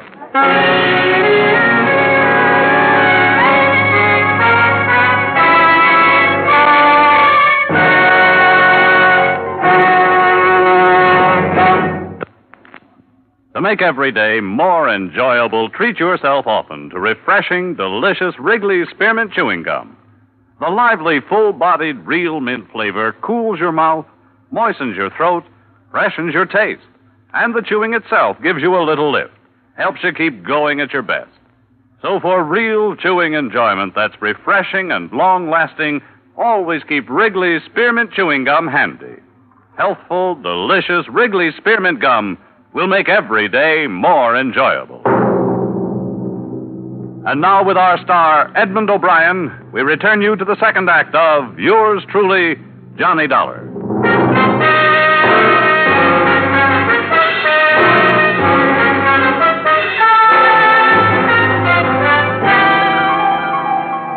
Johnny, it's my duty to warn you that anything you say may be held against you. If you got a good lawyer... Lieutenant, this is ridiculous. You know I'm not a killer. Do you want a good lawyer? Yeah. Guess I better get one. Call Joseph P. Harris. Number's in the book. Take care of that, Sergeant. Yeah, it looks bad for you, Johnny. When the DA gets hold of this evidence, he's going to be pretty nasty. You have any contradictory facts? Yeah, sure. I'm innocent. Can you prove it? Oh, come on, Dollar. You're in trouble. It was a beautiful job of framing, Lieutenant. All right, tell me what happened. Eileen Kennedy received a telegram yesterday. It asked her to meet me up at my apartment at 7:30 the next night that I wanted to talk. You two had quite a romance at one time. Yeah, we had quite a romance, but I didn't send that telegram. Can you prove it? I didn't send the... No, I can't prove it. Go on. Well, she got there at 7:30. We had a few words. Fight? Not a fight, differences of opinion. We weren't up there 5 minutes when the doorbell rang. It was Unger. He was with a guy he called Ferdy. Well, what happened? Unger pulled a gun on me. He sat me down in the chair, and Ferdy tied me up. Then Ferdy injected alcohol into my vein, enough to make me pass out. He dumped a few bottles around the apartment, probably pouring the liquor down the drain. And when I woke up, Eileen was lying dead on the floor next to me. That makes a good story, Dollar. Well, here's the mark on my arm. You can still see it. Yeah. All right, Johnny, now it's my turn. We found Eileen Kennedy in your apartment. There were 2 bullets in her, one in the abdomen, one in the chest, penetrating the heart at the right ventricle. From my gun? Yeah, the one we took from you when we captured you. 38 automatic. Lieutenant, We found empty liquor bottles around the place. Gastric analysis at autopsy of the girl showed alcohol. Sure, we each had a drink. A drink or many, there was a trace of alcohol. Now, you say you didn't take more than 1 drink. Can you prove it? Can you prove it? Can you prove it? Can you prove you washed your face this morning? I don't have to, Johnny. Okay, Sergeant, take him to his cell. When his lawyer comes, send him right in.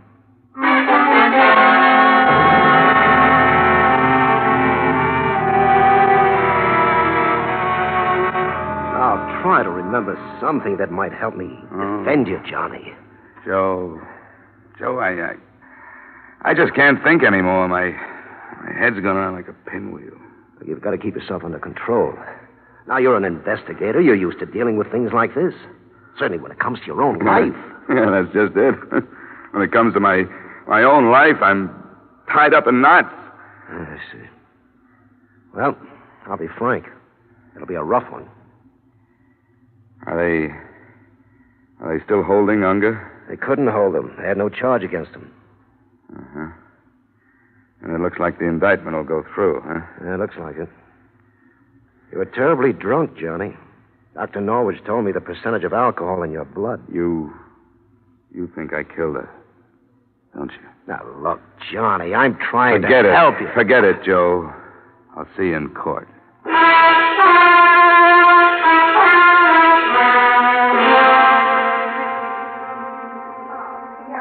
Excuse me, would you mind moving over one, please? Oh, there. Oh, sorry. Just got here in time. Hear ye, hear ye, hear ye. This Honorable Court of Connecticut is now in session pursuant to adjournment. Judge Samuel B. Epstein presiding. Be seated. The State of Connecticut versus John Dollar. We'll waive a jury, Johnny. I think you'll have a better chance. We'll take a jury, Joe. Start picking.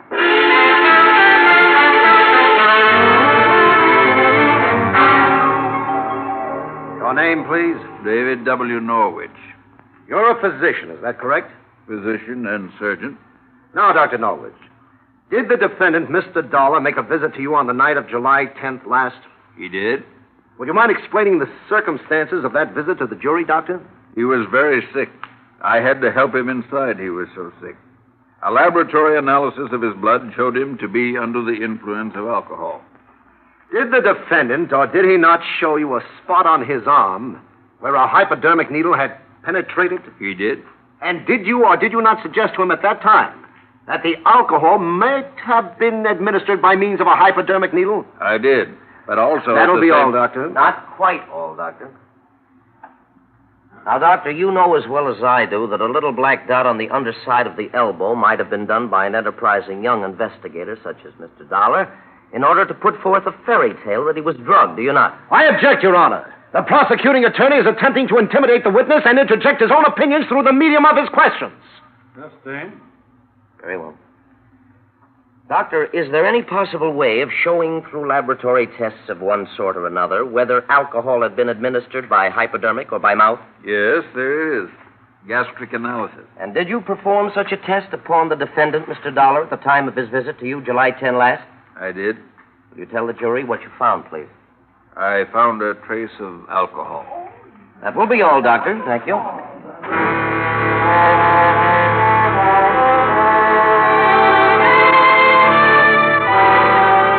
Your name, please? Rochelle Happerston. You know her, Johnny? Happerston, where do you live? 1024 and a half Pitkin Street, East Hartford. What relationship did you have to the murdered girl, Miss Kennedy? I was her roommate. How long had you roomed with Miss Kennedy? Oh, about 3 years. Now, Miss Happerston, did the defendant, Mr. Dollar, ever call on Miss Kennedy? Well, not for the last 2 years. But prior to 2 years ago, he did call at her place of residence. Is that not correct? 2 years ago, yes. Yeah, Now, is that's it not true that Miss Kennedy and Mr. Dollar were about to be married? Yes, that's true, but that was 2 years ago, too, so far as I know. Just answer the questions, Miss Happerston. Well, you want the truth, don't you? We'll get the truth, Miss Happerston. Now, were you present when Miss Kennedy received the wire from Mr. Dollar requesting her to meet him at his apartment at 7:30 the night of July 10 last? Yes, I was. And what do you remember to be her reaction? Hand me that pad. Well, she was very confused. She said she didn't love him, and she was hoping he wouldn't ask her to start again. And she went to Mr. Dollar's apartment under the impression that there was a chance that he might ask her to get together again? Objection, Your Honor. The witness cannot know what went on in the mind of the deceased. Sustained. Strike the previous question from the record. Proceed. In your opinion, no, let me put it this way. Did Miss Kennedy not say to you only a day before the time that she left for Mr. Dollar's apartment that she was not in love with Dollar and that she hoped he would not ask her to marry him? Yes, she did. That will be all, Miss Happerston.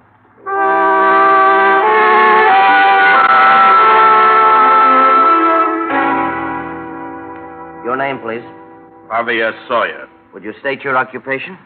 I'm a lieutenant, Homicide Bureau, Hartford Police Department. Lieutenant Sawyer, you were in charge of the Kennedy case, were you not? Yes, I was. You examined Mr. Dollar's apartment following the crime? I did. Did you find empty bottles of whiskey in the apartment? I did. How many? 4. And where were the bottles placed? I only saw 3. Well, one was adjacent to the body, 2 were in one corner of the living room, and 1 was in the kitchen. Now, is it possible that one or more of those bottles might have been consumed previous to the night of July 10th, the night that Eileen Kennedy was killed? No, sir. Why do you say that, Lieutenant? Well, there were a few drops of liquor in every one of the 4 bottles. Had the liquor been consumed previous to that night, these drops would have evaporated by the time we got there. Thank you, Lieutenant. Your witness, Mr. Harris. No questions. Looks bad, Johnny. 4 bottles. I only saw 3. Maybe a plea of guilty. A hypodermic? What'd you say? Joe, I've been in a fog. Put me on the stand. I'd advise against it, Put me on the stand, Joe.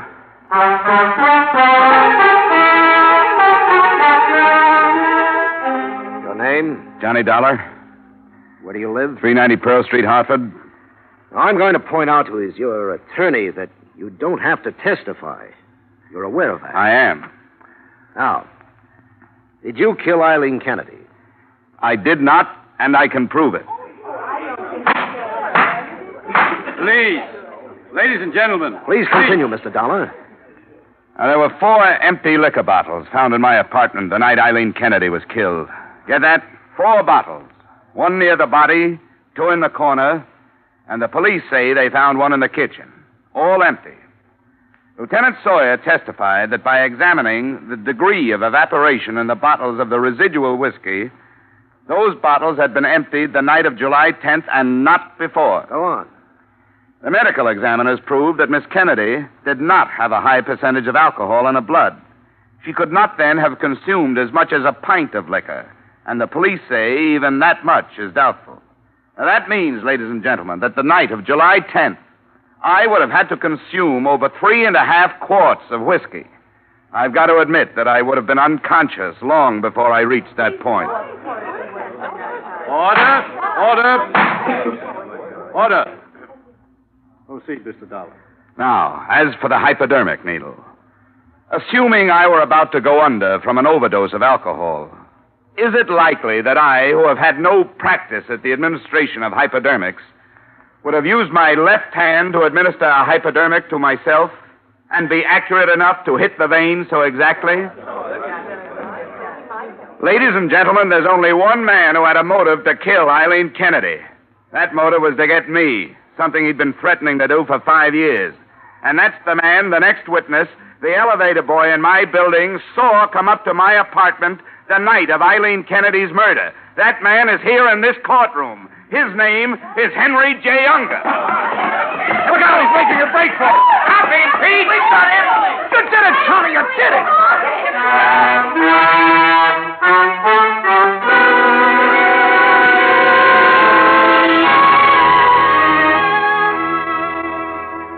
case of the state versus Johnny Dollar became the case of the state versus Henry Unger.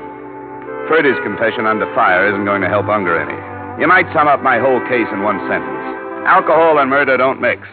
But I'm not kidding myself. If Unger hadn't got panicky at the mention of the next witness, I might have gotten what he deserved. Just shows what a little nerve, some fast bluff, and somebody else's sense of guilt will do for you. You see, there is no elevator in my building. Expense account total, $50.39, and more worry than you've got stockholders. Yours truly, Johnny Dollar.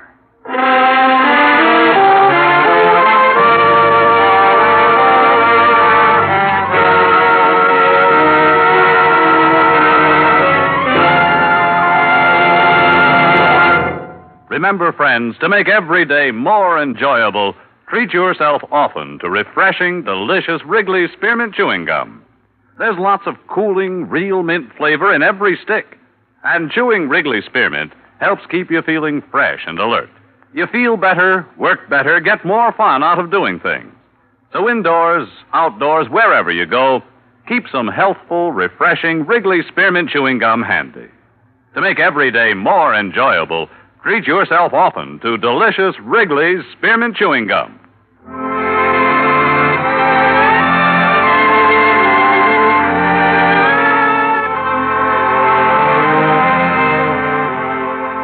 Yours truly, Johnny Dollar, brought to you by Wrigley's Spearmint Gum, stars Edmond O'Brien in the title role and is written by Gil Dowd and David Ellis, with music composed and conducted by Leith Stevens.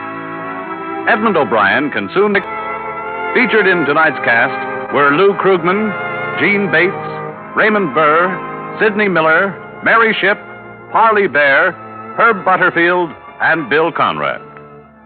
Yours truly, Johnny Dollar, is produced and directed by Jaime Del Valle.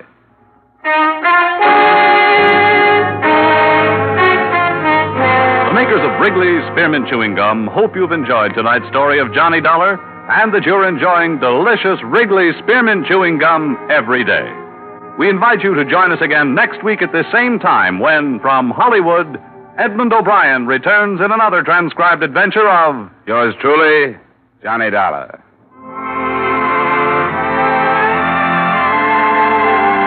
Bob Stevenson speaking. This is CBS, the Columbia Broadcasting System.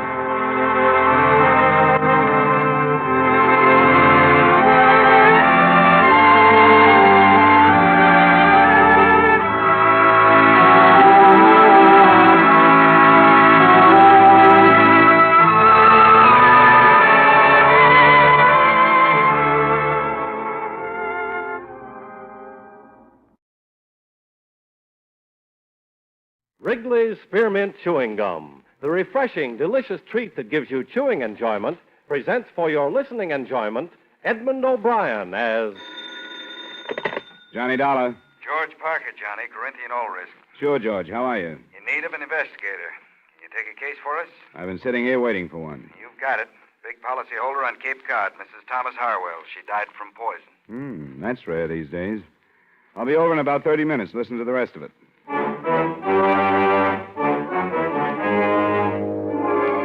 The makers of Wrigley's Spearmint Chewing Gum bring you Edmond O'Brien in a transcribed adventure of the man with the action-packed expense account, America's fabulous freelance insurance investigator. Yours truly, Johnny Dollar.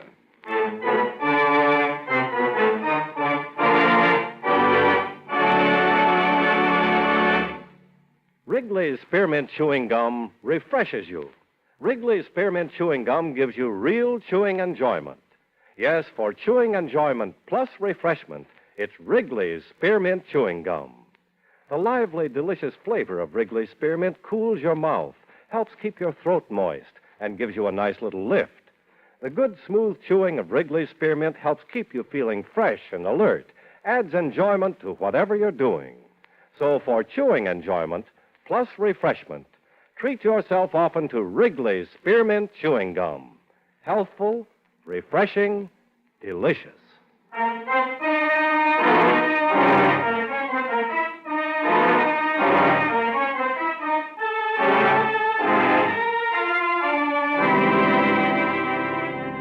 Expense account submitted by Special Investigator Johnny Dollar to Home Office, Corinthian All Risk Insurance Company, Hartford, Connecticut. The following is an accounting of expenditures during my investigation of the Amelia Harwell matter. Expense account item 1, $250, cab fare from my apartment to the Corinthian building and the office of George Parker. Well, first, do you know the Harwell name? Are they the textile people? That's right. Strange sort of family. Fortune was built by the deceased father. She was his only child. He naturally had wanted a son to carry on the name and the business. So he trained her, Amelia. She took the man's place all her life. How old was she? Something over 70. And did she still head up the business at that age? She took a very active part. What about the poison? I haven't gotten any of the details on that. That'll be up to you. Anything on the surviving family? Yes. I have it here. A husband, Thomas, a daughter, Maxine, and a son, Dexter. Here, you keep it. Got the ages and all. Thanks. From what I can gather, she was an extremely domineering woman. Ran her household like a factory. There must have been very little warmth toward her. Then, when you consider the fortune she's leaving and the insurance... How much did she carry? Too much.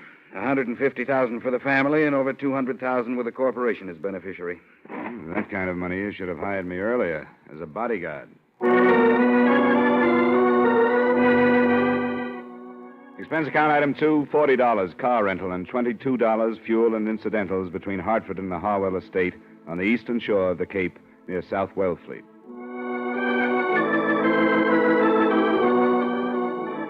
The mansion was as solid as the family's Dun and Bradstreet rating. Heavy brick construction with turrets, shuttered windows, and massive double doors that opened into a coldly formal entry hall. The widower, Thomas, as might have been expected, was the rabbit type. Pinch glasses, high-stuffed collar with string tie and sparse hair. I was announced to him in the library where, from the wall, a life-size portrait of Mrs. Harwell seemed to be keeping an eye on the proceedings. Well, how do you do, Mr. Dollar? It's nice of you to see me, Mr. Harwell. That will be all, Brighton. Yes, sir. Close the door, Brighton. Yes, sir. Please sit down, Mr. Dollar. Thank you. Well, these things are always hard to start, Mr. Harwell. I'm accustomed to bluntness, Mr. Dollar. Besides, I've talked about Mrs. Harwell for almost 50 years. I see no reason to hesitate now, because she's dead. She was poisoned, you know. Yes, I'd heard. But I don't think she minded. You don't think she minded? Mrs. Harwell was an invalid. She had a very short time to live. I didn't know that. Well, very few people did. She hardly admitted it to herself. Mrs. Harwell was a very strong woman, one who despised weakness, yet made everyone around her weak. Neither of these points have been released to the papers, the illness or the poison? No. Due to a friendly gesture by the police, she's been spared notoriety. She wouldn't like it to be known, so it isn't. Was she in pain, Mr. Harwell? She never told me. Do you think she could have taken the poison herself? I hardly think so. That would have been an admission of defeat. I see. Do you have any idea how she could have gotten the poison, then? You're asking me if I suspect the children, and you're finding it difficult to do so. Is that correct? It's hardly a pleasant thing to bring up. The time for delicacy is past. I'm afraid I don't approve of my daughter or my son at all. Oh? They're the worst sort of rich men's children. Or rich women's, I should say. I was never allowed to be their father. All they've had is a mother. They have no gumption, no ambition. They've been overly educated and have developed nothing but insatiable lusts for their mother's money. And it's too late to change them. Without it, they could not exist. I understand they live here. They do. I shall have Brighton call them to the drawing room if you wish. That won't be necessary right now. What about the servants? Well, there are 8. Mrs. Harwell settled a small amount on each, but unfortunately they are above suspicion. They're common people, and as a result, good. Did Mrs. Harwell have a nurse? She wouldn't hear of it. Well, certainly a doctor, then. Yes, Dr. Stevens in the village. Thanks, Mr. Harwell. I won't take up any more of your time. You're welcome any time, Mr. Dollar. Please give Dr. Stevens my regards.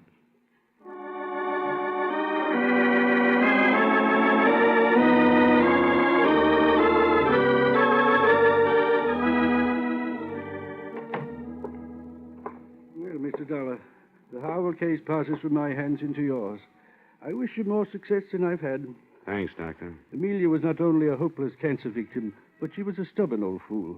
I could have saved her life with surgery 3 years ago, but I made the mistake of advising her, and advice was something she could not accept. You've been friendly with them that long? I've tended them longer than that, but friendly is hardly the word. I brought each of their children into the world, but have yet to use the given names of any of them. In their presence, that is. Well, I'm glad to talk to somebody like you. I found talking to the old man a little rough.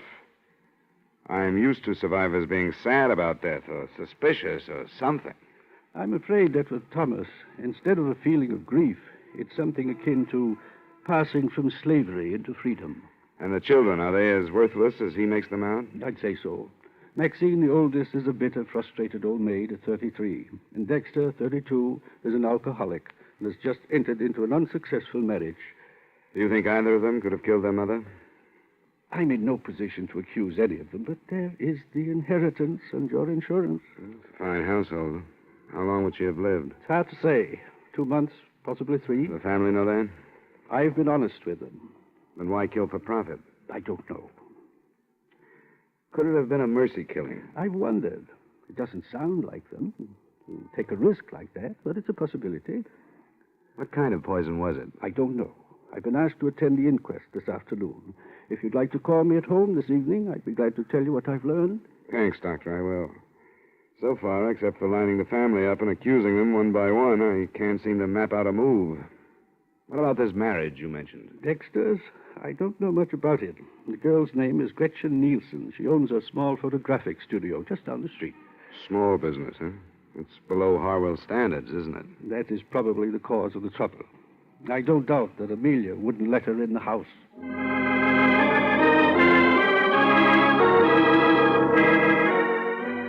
Through the plate glass window of her studio, Gretchen Nielsen looked like a girl anyone would enjoy having around the house. She lived up to her Nordic name, fine straight features, warm blue eyes, and a look of strength about her. I got her home address and knocked at the door of her small house 15 minutes after she arrived home that evening.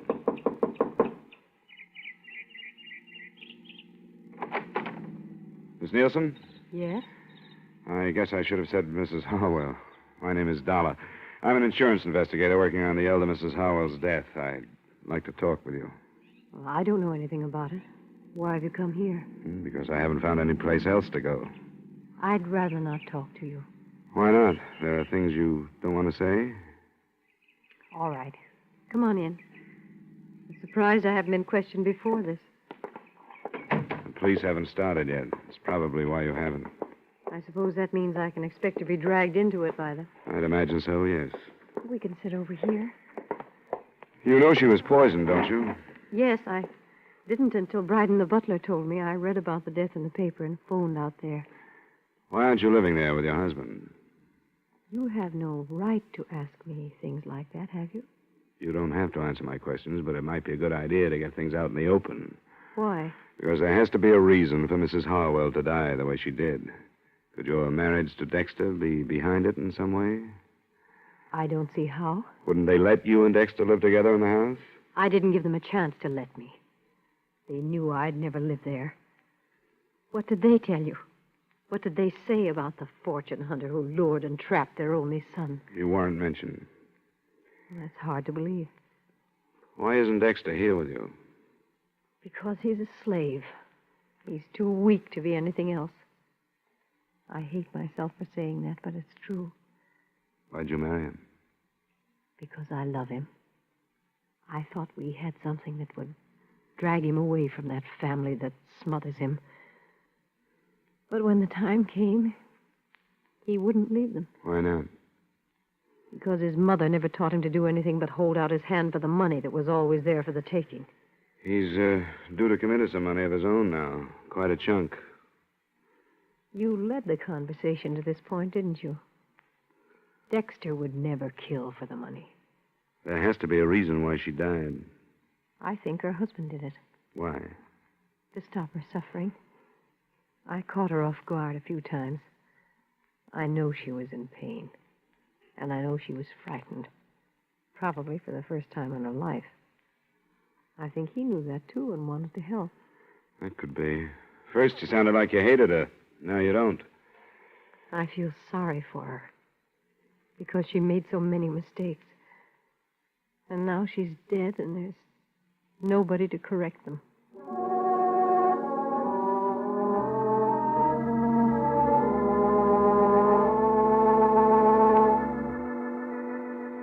I didn't string out my meeting with Gretchen Harwell and May Nielsen. I left, went to my hotel, and at 7 phoned Dr. Stevens. His report on the inquest brought out, among other things that didn't seem important at the time, this point. The cause of death was a non-alkaloid poison, administered in suicide or by person or persons unknown. The poison was hardly the type to choose either for suicide or a mercy killing. With what I had, I went out back to the Harwell residence.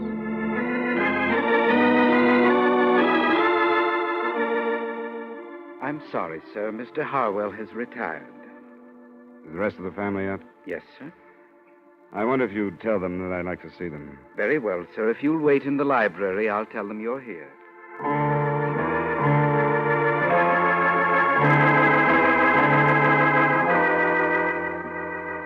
And this is my sister, Maxine. How do you do? How do you do? Now, what do you want? I understand both of you were here the night your mother died. Yes. Yes, that's right. I've just gotten the verdict of the inquest. The poison that killed her was not a pleasant one. Did any of you hear any sound shortly before your mother was discovered dead? I didn't, and I found her. I went in to bid her good night. I didn't hear anything. I was in my room. Where's that? Just down the hall from Mother's. What's the meaning of this anyway? The point is that your mother would have cried out. The poison would have been... What's that? It's Father. He's in his room. Something's wrong. I'm going up to see. I went with him. We found Mr. Harwell in bed, clawing at his throat and staring at the ceiling. When I bent over him, he moved a hand towards a glass of water on the bedside table. I picked it up and smelled it. I'm no chemist, but I didn't need to be to know that he'd been poisoned.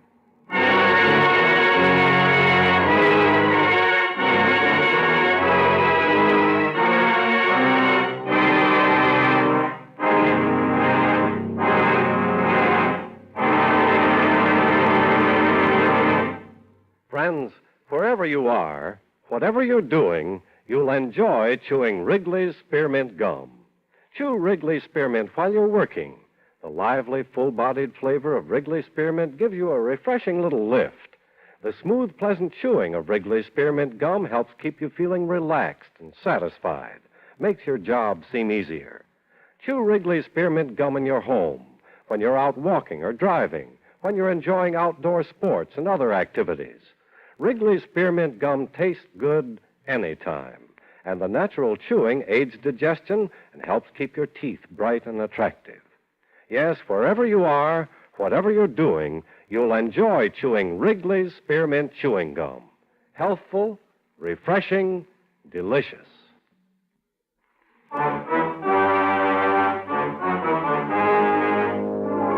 And now, with our star, Edmond O'Brien, we bring you the second act of yours truly, Johnny Dollar.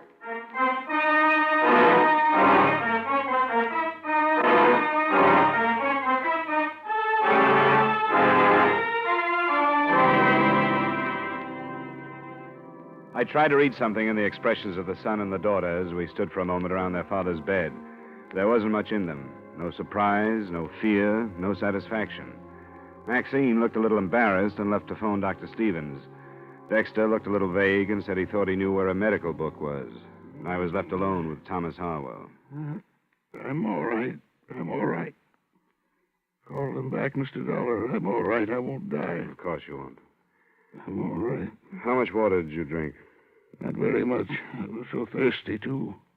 But I think I smelled it. I only sipped. I felt a terrible burning in my throat. I could hardly breathe. Who would do this to me? I was hoping you could tell me, Mr. Harwell. We won't talk about it now. Dr. Stevens is coming out to have a look at you. I'm glad he's been called. He's my friend. Anything I can do for you in the meantime? No, thank you. I'm going to be all right. I'm not ready to follow Amelia. I'm not ready yet.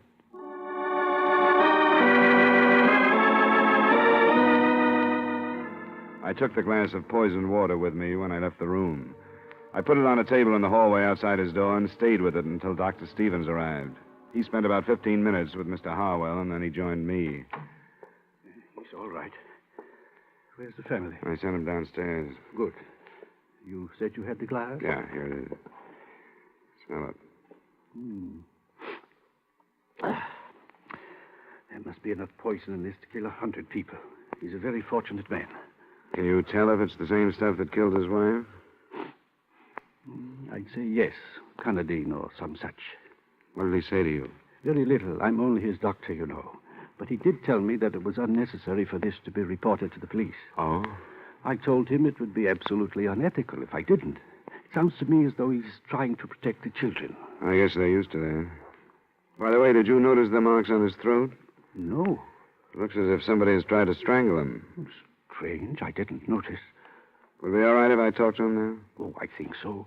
I gave him a very mild sedative, but it won't go to work for a while.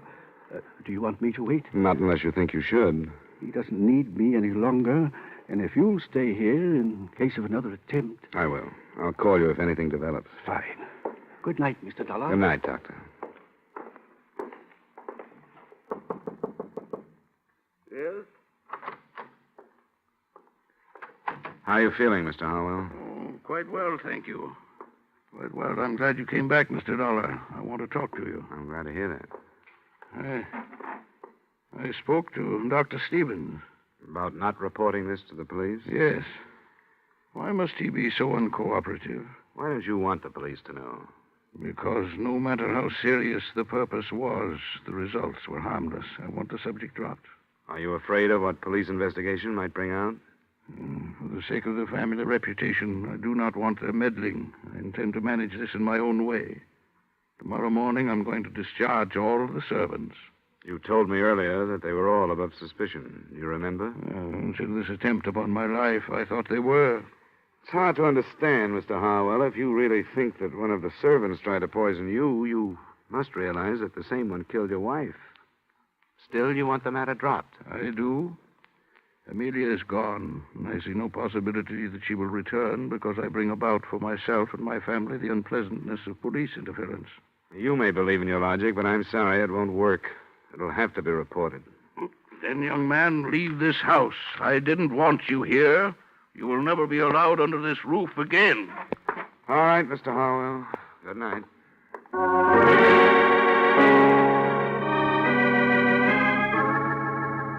I picked up my glass of evidence again and started downstairs. When I got to the entry hall, I heard voices and looked into the library to see the children, Maxine and Dexter. Their conversation had ended by the time I walked in. How is he? He's all right. Back to normal. What are you doing with that glass? I'm taking it to the police. They'll want to know if it's the same poison that killed your mother, and there's a chance of finding fingerprints on it. Here we go again. Your father didn't want me to take it to the police.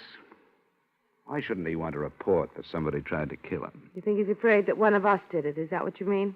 Well, it's come to mind. Get out of here, Dollar. I don't have to listen to this. Wait, Dexter, wait a minute.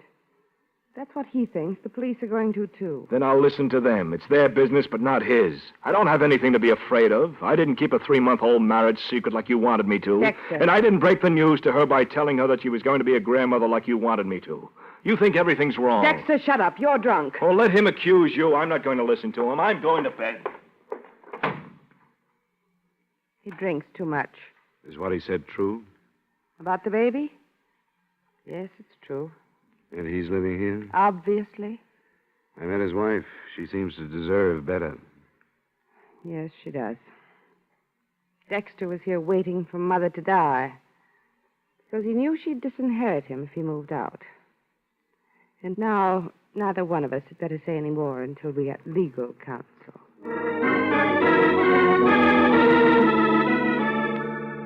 I took the poison to the police and made a statement. Then I went back to my hotel. 2 or 3 phone calls to Gretchen Harwell got no answer, so the next morning I found her at a studio before the day's work began. What are you doing here? I tried to reach you last night and couldn't. What do you want?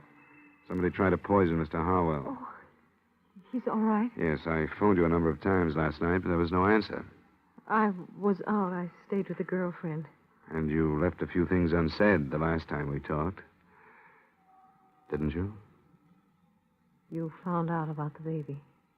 Yeah. And you've come to congratulate me. How nice. I've been simply swamped with congratulations. Please, this has to be straightened out, and everything that's held back makes it harder. What does the baby have to do with it?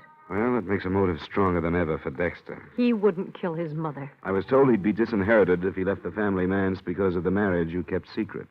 Where did you hear that? Came out last night. He didn't kill his mother. How about trying to kill his father? No. He was trying to help us. The father? It doesn't sound quite right. I know it doesn't, but it's true.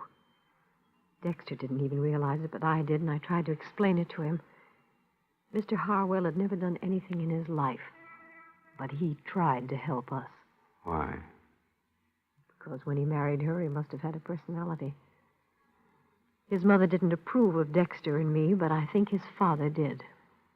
You didn't keep it a secret from him? For a little while, until I insisted that we tell him. And he kept it from Amelia. Do you know why? Because she was the dictator. When she was sick, she was worse. She'd think Dexter had waited until she was helpless before marrying the girl he wanted to. But she found out and was poisoned before she could do anything like dropping Dexter from her will. I don't care. I don't care. I'll even say that Dexter did have reason to kill his mother. But he never would. And not his father. You aren't trying to protect him, are you? Of course I'm not.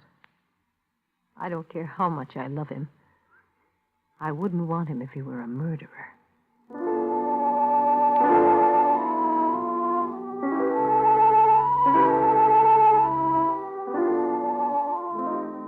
I did a lot of thinking after I left her. It would have been easy to be swayed by her, and I took that into consideration. In my hotel room, I tried to line up all the points that had come out. Only 2 of them added. By phone, I tried them on Dr. Stevens. He was more agreeable than I'd expected him to be. It was just before noon the next day when once more I walked through the Harwells' front door. In here, sir. They're waiting for lunch. Mr. Dollar.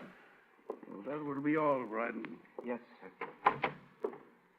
Mr. Dollar, I thought I told you not to enter this house again. You did, Mr. Harwell. But I thought the fact that I might save one of your children from a murder trial might make a difference. Which one, if I may ask? Dexter. I don't understand. I think we've had enough of this, Mr. Dollar. My family has been quite upset since you've arrived. I think we've had enough, too, Mr. Harwell. I wonder if I could talk to you in private. Who are you to ask that? No, Dexter, I think I agree with him. Please leave. But, Father, I You feel... too, Maxine. All right, Dad. Come on, Dexter. Sure. See if Dollar can tell him anything worse about me than he knows.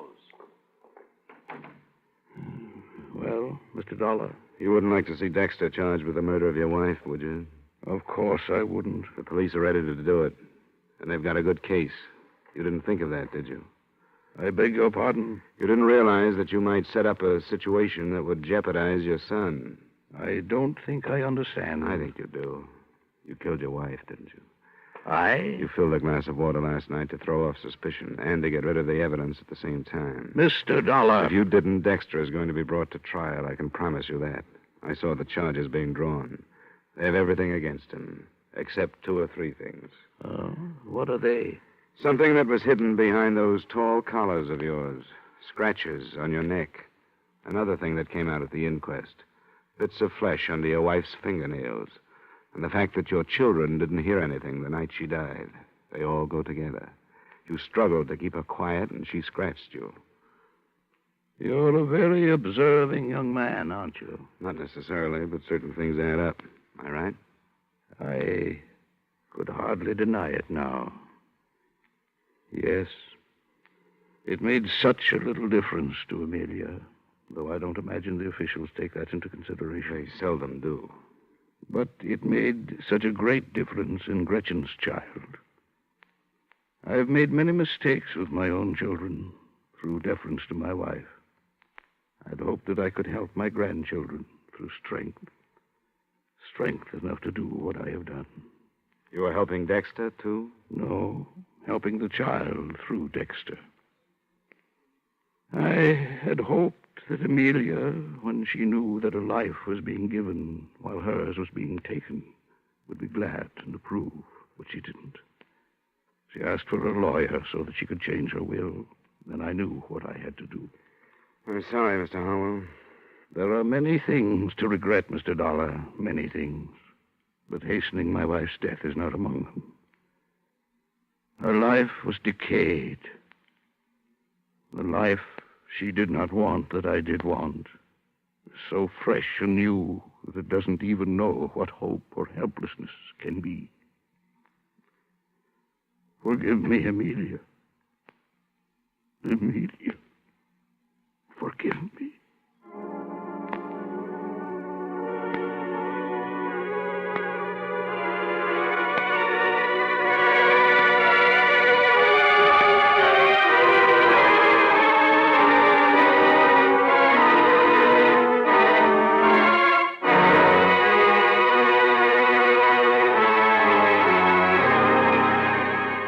Expense account item 3, miscellaneous, $35.85. Item 4, same as item 2, transportation back to Hartford. Expense account total, $122.35. Yours truly, Johnny Dollar.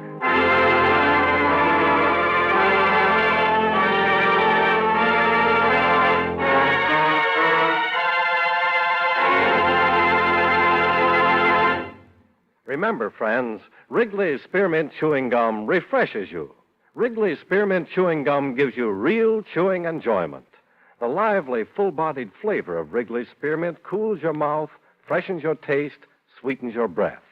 The smooth, pleasant chewing of Wrigley's Spearmint helps keep you feeling relaxed and satisfied, makes whatever you're doing more enjoyable. Yes, for refreshment plus chewing enjoyment, treat yourself often to Wrigley's Spearmint Chewing Gum. Millions enjoy it daily. Get a few packages and always keep some handy. That's Wrigley's Spearmint Chewing Gum. Healthful, refreshing, delicious.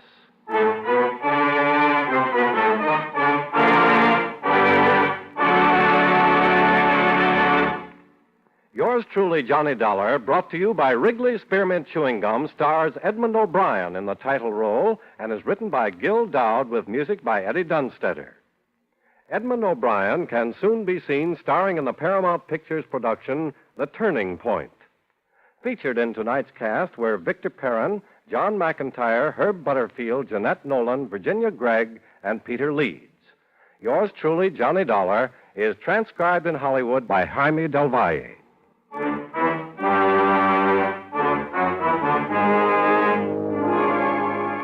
The makers of Wrigley's Spearmint Chewing Gum hope you enjoyed tonight's story of Johnny Dollar and that you're enjoying delicious Wrigley Mint Gum every day. We invite you to join us next week at this same time when, from Hollywood, Edmond O'Brien returns as... Yours truly, Johnny Dollar.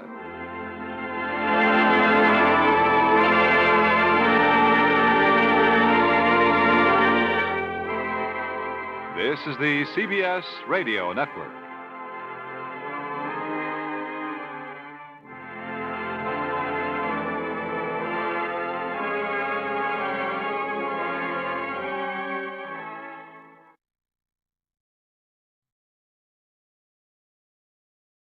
From Hollywood, it's time now for Edmond O'Brien as... Johnny Dollar. Inspector Trabert returning your call, sir. Oh, yes, Inspector. Thanks very much. I wonder when I could talk with you about the Hannibal Murphy death. Why, at your pleasure, sir. Do I understand you've come all the way from the States? Yes. The news broke yesterday, and his insurance company thought I'd better. The reports weren't quite clear on whether or not it was accidental. Then you haven't heard. Only that he somehow fell off a cliff. Oh, then I hope you'll pardon my being a bit nonplussed at your timely arrival. Mr. Murphy's death was definitely not accidental. Examination this morning revealed a bullet wound in his head.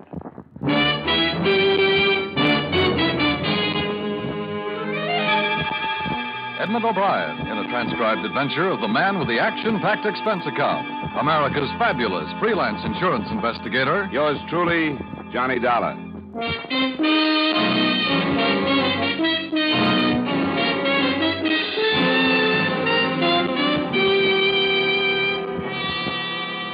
Expense account submitted by Special Investigator Johnny Dollar to Home Office, Plymouth Insurance Company, Hartford, Connecticut. The following is an accounting of expenditures during my investigation of the Hannibal Murphy matter. Expense account item 1, $264.80, airfare and incidentals between Hartford and Kingston, island of Jamaica. After checking into the Myrtle Bank Hotel and reporting by phone to the British Constabulary, I went over late that morning and met the officer in charge. Well, Mr. Dollar, it's a pleasure to have you. Thank you, Inspector Traven. Although news of the death of one of your countrymen is hardly the kind of invitation I should like to send you. If it hadn't been Mr. Murphy, I probably would have been invited to a murder someplace else. It's a popular pastime. What do you know about the Murphys, Inspector? I understand he's survived by a widow. Yeah, there's a brother also, Paul Murphy, and a stepdaughter, Felice. Oh, I didn't know about them. You mean they're all here in Kingston? Yes, the brother has lived here for the past 2 years, has a cottage just outside town. The deceased and his family were visiting him. They'd been here for 2 months. Anyone else? 2 servants, an old cook and a young man who has rather general duties. Do you have any kind of a theory, Inspector? Since the fact of the murder was proved only this morning, no. Except that it was murder, the position of the wound on the head rules out suicide. Any suspicions, then? No, none that I wish to voice at the moment. Perhaps you'd like to visit the scene of the crime, or rather the point from which the body fell into the sea. Thanks, Inspector, I would.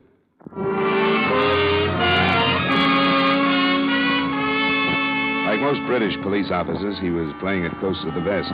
But on the way, he did let me know that he considered the Murphys, including the surviving brother, to be people who had been spoiled by too much money, were completely selfish, and quite possibly could be hated by a number of people. After a drive of a few minutes, we left the car and crossed through a strip of shaded parkway to a bridle path that paralleled the cliff some 100 feet in height. At the bottom, breakers piled in against a jumble of coral and rocks. Here we are. We wrote the section off in case we might learn something from the marks, though I doubt we will. There, you see, on the edge, the torn earth and the broken branches. Yeah. His body was found below. Huh? Yes, it was discovered by a young islander who was searching for shellfish at an early morning low tide. You said the Murphy cottage wasn't far away. Can you see it from here? No, it's beyond the trees there. The path turns inland before it reaches the grove. Does this cliff run near their place? Yes. I believe, sir, that you and I share a common bewilderment. Well, if his killer met him here, why shoot him if he could have been pushed over the cliff and killed that way, huh? Precisely. We should have had a devil of a time proving it was murder at all. Unless the killer wasn't strong enough to get him over while he was alive. Like a woman. A possibility that does present itself, doesn't it? Yet, if he'd been shot and fallen here, then dragged to the edge, there would have been signs. But there are none. No bloodstains, nothing. Yeah. So, unless he was shot somewhere else and carried here, we must visualize the victim and the killer standing side by side on the sheer edge of the precipice, gazing out to sea a moment before the shot was fired. Can we go to the house now? I had planned to wait until I had a more complete report from ballistics, but please feel free to pay them a visit if you wish to. Thanks, Inspector. I should let them know I'm here. Very good. Come along. I'll drop you by.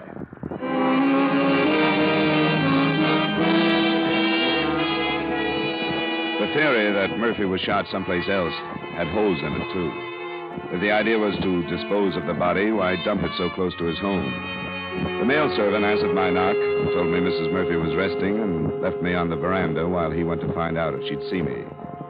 A few seconds after he'd gone, I met another member of the household, the daughter, a plain girl with short hair, gangling figure, and troubled eyes. What's the matter? Wouldn't he let you in? He thought I'd better wait out here. What do you want? I came to see Mrs. Murphy. About what happened? Yeah, I'm afraid so. My name is Felice. I'm her daughter. I can let you in. Oh, thanks. You're an American, aren't you? That's right. My name is Dollar. You've come here because of what happened to my stepfather. Why did you? I was sent by his insurance company in the States. Oh, I'd forgotten about that. I suppose he left a lot. He always did everything so handsomely. It wasn't an accident, you know. He was murdered. Somebody shot him. Yes, I know that. I suppose that there'll be all sorts of trouble now. Police will come and ask all kinds of questions. Well, things like this are never pleasant.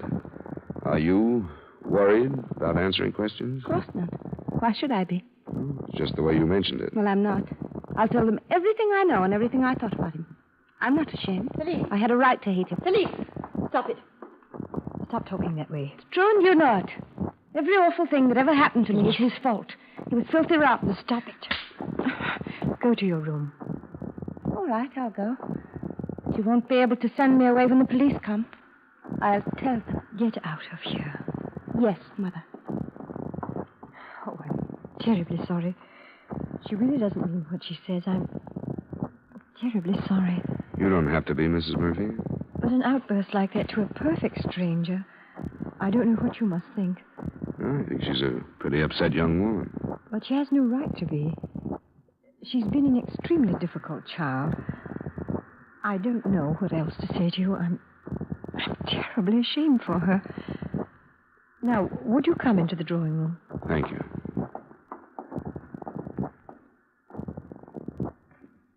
Please, sit down.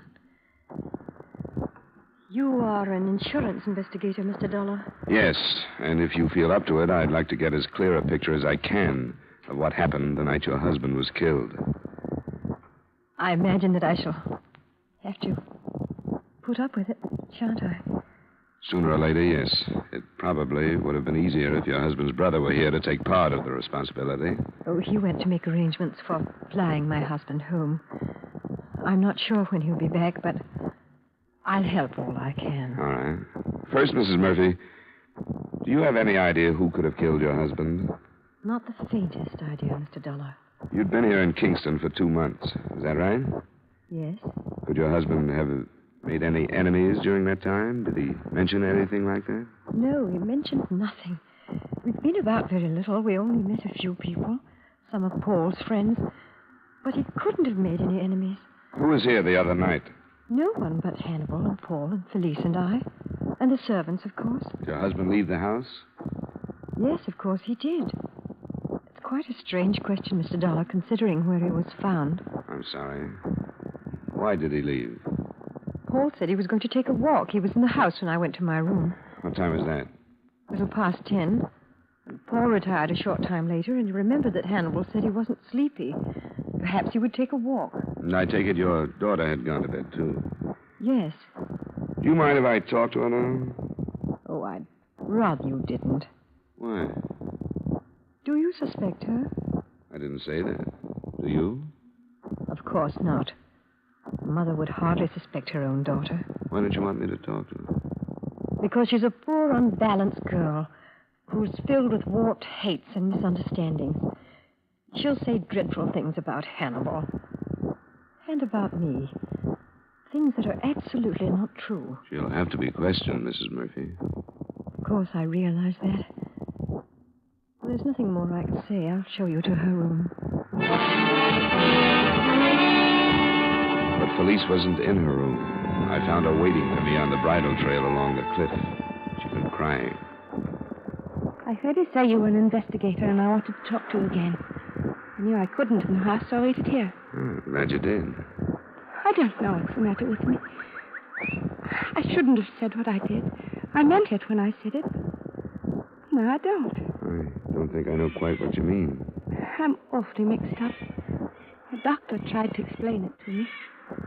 When my real father died, my mother was all I had. And when he came along, I thought he was stealing her from me. I thought I didn't have anything anymore. How long ago was that? It's been 3 years. I was 14 when they were. But he did take her away. They chucked me into an old school and went off on a trip. I know he didn't do it just to hurt me. But at night it would seem to me that he did. I tried to get over it, but I never could. That's why I'm glad he's dead. It's not a very wise thing to say, Felice. I can't help it. Do you have anything else you wanted to tell me? No. I wanted to explain why I acted the way I did in the house. I don't suppose you understand. Part of it, I think I do. Quite a few children have to adjust themselves to step-parents these days. It's tough, and some do it better than others. I haven't done it well at all. Now I won't have to try anymore. I am sorry for the way I acted. I want to help you every way I can. How do you think you can help me? I'm not sure yet. But when I am, I'll let you know. All right, Felice. I'll be talking to you again.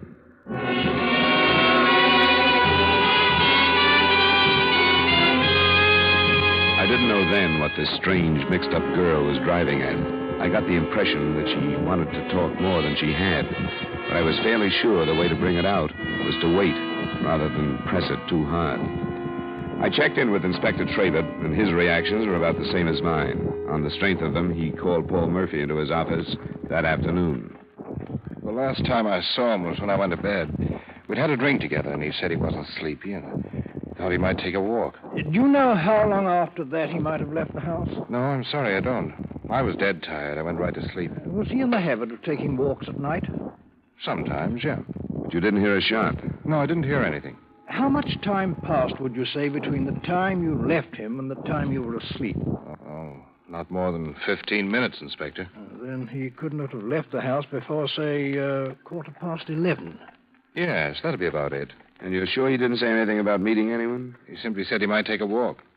I'm not quite sure that I understand the importance of these questions. The importance, sir, is this. Your brother was killed by a .25 caliber pistol fired at quite close range. I'm afraid we must assume that if he did not meet anyone, somebody either accompanied him or followed him. You mean you suspect someone in my house? We're only stating the facts. Someone was with your brother. We've ruled out the possibility of a robbery motive since both you and the widow have stated that none of his personal effects are missing. You can see how the thing narrows down, Mr. Murphy. Yes, I can. I don't know what to say. Do you mean that you suspect someone? No, I don't. If you do, Mr. Murphy, it would be to your advantage to come out with it. I'm afraid the duty of making accusations is yours, not mine. A commendable statement, sir, as long as you don't mean that you're withholding information. I'm not. I have no information at all. Very well, Mr. Murphy, you may go.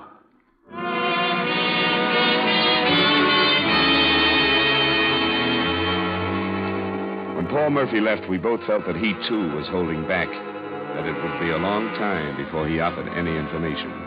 But we were only half right. He phoned the office a few minutes after he had reached home. Yes? Have you called in your own doctor? Dr. Drummond. Yes, I know him. We'll send one immediately and come out ourselves. Yes, thank you very much, Mr. Murphy. Well, the stepdaughter attempted suicide. How serious? Mr. Murphy was quite beside himself, and it was hard to know. What did she do? Slashed her wrists, a method that is really successful. But the question is, why did she do it?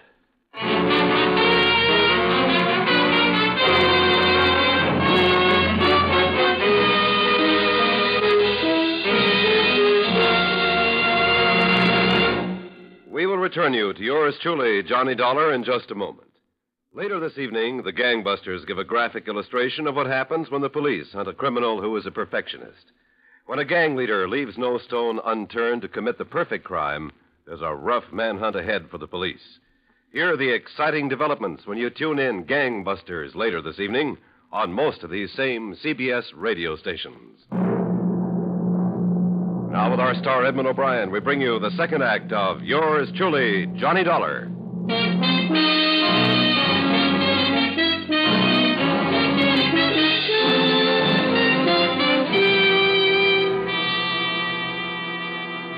Inspector Traber and I went right out to the Murphy residence, but were held back from Felice's room by both a private and an official physician. The latter was the last to leave her room. Well, Doctor, how is she? You can see her now. As you might expect, she's in a highly emotional state. Yes. Oh, this is Mr. Dollar, Dr. Gurley. How do you do, sir? Dr. Gurley, she going to be all right? Oh, yes, I think so. You didn't do a very good job of it. I think she needs a good psychiatrist. A very good one. She's evidently needed one for a long time. She say anything to you? No, nothing specific. Only that she hates everyone. Well, I wish you luck, gentlemen. I've got to run. Thank you, Gurley. Bye, Doctor. Good day. Well. Yeah.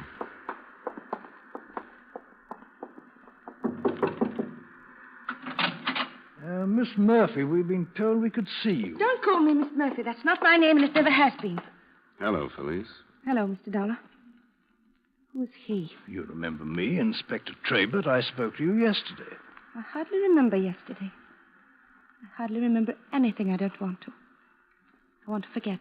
What do you want to forget? Everything. My whole life. It's been a waste. Nothing's been right. I hate her. Please, Miss... I don't care. I'm going to tell the truth. What is the truth? They killed him. My mother and Paul. I saw it all happening. You were a witness to the killing? I saw what was happening here. I saw what was happening in England last summer. First, I was glad. I thought he'd go away and I'd never see him again. Felice. Then we came here, and I knew it. If it weren't him, it would be somebody else. I knew it would never stop. Felice, hold it. Slow down. I'm afraid you'll have to be more specific, young lady. Do you mean that the marriage between your mother and stepfather was not a happy one?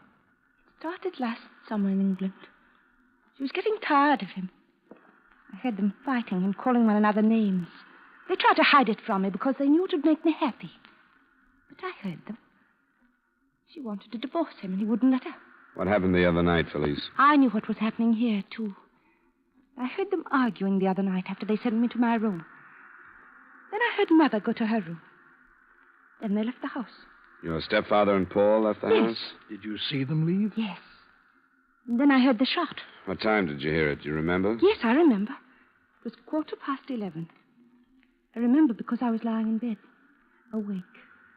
And when I heard it, I sat up and I turned on my lamp. And I looked at the clock. Then I turned the lamp off again and went to the window. And in a little while, I saw Paul come back alone. Why haven't you told us this before, Felice? I don't know. I was awfully mixed up. She's my mother. At first, I thought I should protect her. And I thought of everything she'd done to me. She never wanted me. She threw me away. She's never been a real mother. I've always hated her. That's why I'm telling you. Because I hate her and I want her to be punished for everything. I shall expect you to repeat this in the form of a sworn statement, Miss Felice. I will, but you've got to take me away from here now. I can't stay here, I'm afraid. I'm afraid of what they'll do.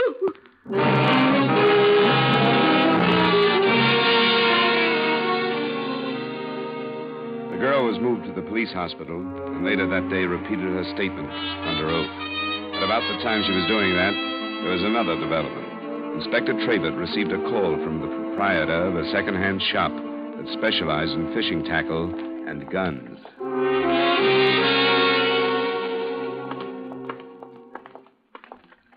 After you, sir. Good afternoon. Are you Mr. Innes? I am. Inspector Trabert. Oh, I thought you were police when you came in. This is Mr. Dollar, an American investigator. How'd you do, sir? I'm glad to meet you, Mr. Ennis. We want to thank you for phoning about the gun. Well, I thought it was my duty. I've been reading about the murder, and when this chap came in here to sell me a pistol what was the same caliber as the missing weapon, I said to myself, you up to the phone and tell the police. Could we see the pistol, please? I've got it right here behind the case. Here we are. Wait a moment. Have you handled it much? Handle it? Of course I've handled it. I had to look it over before I paid him for it. If this is the murder weapon, I'd like to protect any fingerprints that might remain. Let me pick it up. A Webley, Mr. Dollar. And it's been in England. Would you recognize the man who brought it in, Mr. Ennis? I think so. There's not much trade in guns here, you know. Fishing gear, mostly. I think this is the first gun I've bought in 6 months. Yes, I'd remember him. Would you describe him, Mr. Innes? I'll try. He was about my size, I'd say. A little heavier. He had what you'd call brown hair. He was tan. Was he English or American? He was English as I am. Well, thank you, Mr. Innes. It's possible you may be called upon for identification. Happy to oblige, Inspector. But what about the money? I paid £4 for that pistol.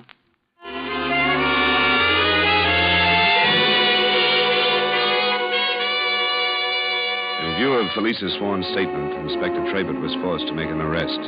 So for the last time, we returned to the Murphy residence. And I shall have to remind you that anything you say may be held in evidence against you. You mean that you're arresting us for Hannibal's murder? There's nothing else I can do, sir. I have a statement given under oath to the effect that you and the deceased left this house together the night of the murder. That's not true. That the sound of a shot was heard and that you were then seen returning to this house alone. That isn't true. There's not one word of truth in it. I didn't leave the house with him. Can you prove that, Mr. Murphy? Why, Alice, you know I didn't leave, don't you? Of course he didn't. Can you prove it, Mrs. Murphy? I understood you to say you were in your room, that you went to sleep immediately and heard nothing. My daughter made that statement, didn't she? Under oath and before witnesses. But she lied. I told you she would, Mr. Dollar. She'd do anything to hurt me. You've got to believe that. Alice, wait. What did she say was my reason for killing my own brother? Because of your love for his wife. Oh, she's insane. How can you believe these things? You're men of intelligence. We're men who are used to working with evidence. A sworn statement is admissible evidence unless it can be proved false. Neither one of you seem to be able to do that. Paul! I don't think we better say any more until we've legal counsel. No, I won't let her do this to me. We can't, Paul. I think she killed him. She hated him. She's the only one in the house that had reason to kill him. No good, Alice. What are you going to do with this, Inspector? I shall have to take you to jail. I'm sorry. Oh, you can't. Will you give us a few minutes to get ready? Of course. Come on, Alice. Oh, you can't. Go get your things. Everything will be all right. What do you think, Inspector? Well, to be quite honest, I'm not sure, but I know my duty as a policeman. The strength of that statement and their innocence or guilt are up to the courts to decide. Less formally, though, it's a pretty frightening thing to think of. If that girl, in her mental frame of mind, could suddenly decide that she was a witness, make a sworn statement, and bring all this down on two innocent people. Yes, I know, but the fact remains that they have absolutely nothing to say in their own defense. I've got to arrest them.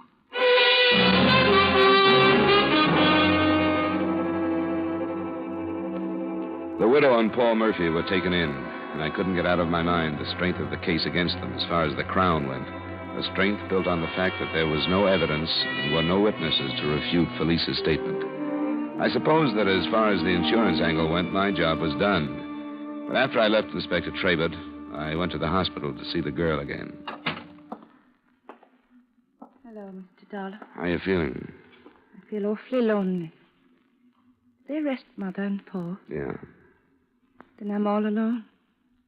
She'll never want me back now, no matter what happens.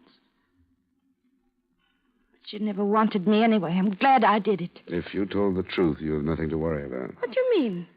I've nothing to worry about. I mean, if you told the truth, you did the right thing. But if you didn't, you've done one of the worst things anyone could do. Of course I told the truth. You believe me, don't you? That doesn't make any difference. The inspector did. But you do, don't you? You don't think I was lying, do you? I hope not. You think I could make it all up? You think I could do a thing like that? I hope not. I couldn't. I know what you're thinking. I told you how I hated her and how I hated him. But I could never say the things I said if they weren't true. I could never do a thing like that. How did you happen to see the two men leave the house together? You never really explained that. I was looking out the window. I thought you were in bed. Not then. You saw them leave, then went to bed, then you heard the shot, then you got up again and went back to the window? Yes, that's right. Was your light on when you saw them leave? No. But you turned it on when you heard the shot? Yes. Then you turned it off and got out of bed and went back to the window? Yes. And who did you see? I told you, Paul. You were sure it was Paul? Yes, I was sure. Why were you sure? I saw him. Why were you sure it was Paul? Why didn't you think it was your stepfather? I knew it was Paul. Because I had a feeling that something was going to happen. Don't ask me any more questions. You'd better get used to them. The defense attorney is going to be asking the same kind if this gets into the courts. Well, I won't bother you anymore, Felice. I guess you're tired. You don't believe me, do you? I told you. Doesn't make any difference. As I mentioned, the matter was out of my hands by that time, and I was sort of 50-50 on believing the girl. I made my plane reservations on my way back to the hotel, but when I asked for my key, I got instead a message to phone Inspector Trabert. When I did, he told me, A, that the .25 caliber Webley from the shop was the murder gun, and B, that some prints on it had checked to a known criminal who had confessed the shooting. He asked me if I wanted to come over. It's an incredible turn of events. Raises perfect hob with the girl's statement in any case we thought to build from it. Yet on the other hand... Oh, here. I should like to have you meet Mr. Roy Church. What are you doing back, Copper? You beat it out of me, so now you've got it. You dropped quite a bombshell into this, Mr. Church. Tell Mr. Dollar in your own words how you came to kill Mr. Murphy. Why should I? You've told him, haven't you? No, I doubted he would believe me. I'd like to hear, Church. His ruddy brother said he was going to pay me to do it. Paul Murphy? Yes. Promised me £500, he did. Paid me 100, and I waited 2 blinking weeks on that clip for his brother to take his walk. Then I got welshed by the dirty beggar. So I had to sell the pistol. Tell him why, Mr. Church. I was supposed to take this here Murphy's wallet to make it look like robbery. But he fell over the cliff when I shot him, and I couldn't reach him. That'll be all, Mr. Church. Thank you very much. Think nothing of it. Well, Mr. Dollar? Well, this means there isn't a word of truth in that signed statement, except that maybe she heard the shot. She didn't see the men leave the house or Paul back. She didn't know anything. Yes, a rather spiteful statement, but fortunately true in content. They did have the man killed. I don't know what to do about that girl. What would you do? Well, luckily, I can leave the whole mess in your hands, Inspector. I wish you'd come up and work a nice, simple Hartford murder with me sometime. Do you good.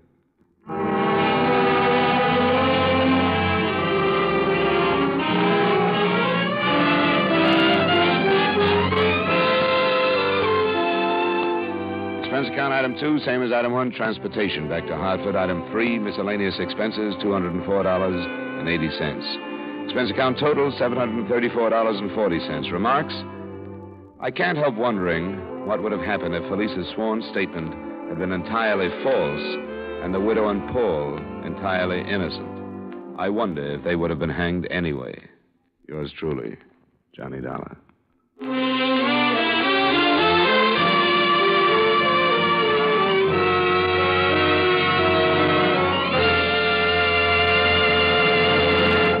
Yours truly, Johnny Dollar, stars Edmond O'Brien in the title role and is written by Gil Dowd with music by Wilbur Hatch.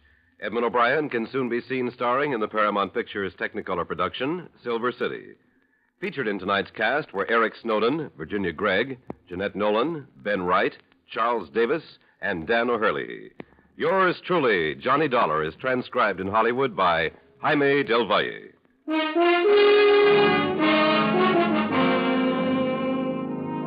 This is Dan Cubberly inviting you to join us next week at this time when Edmond O'Brien returns as... Yours truly, Johnny Dollar.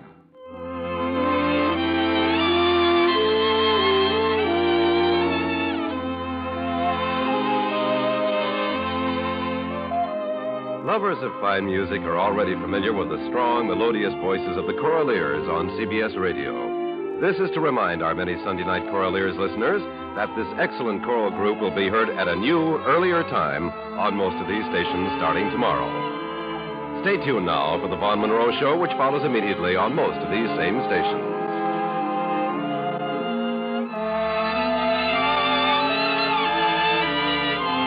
And remember, those lovable rascals Amos and Andy are here every Sunday on the CBS Radio Network.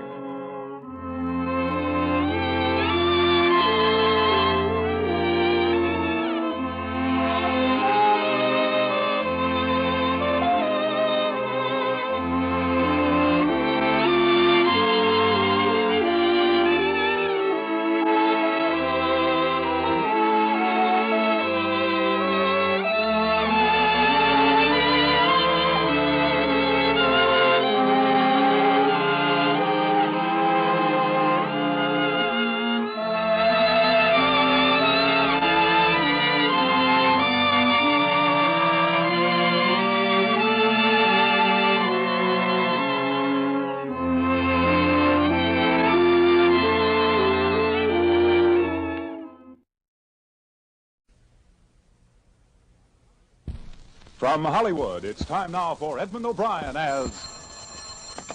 Johnny Dollar. This is Mr. Lavery at Washington Life.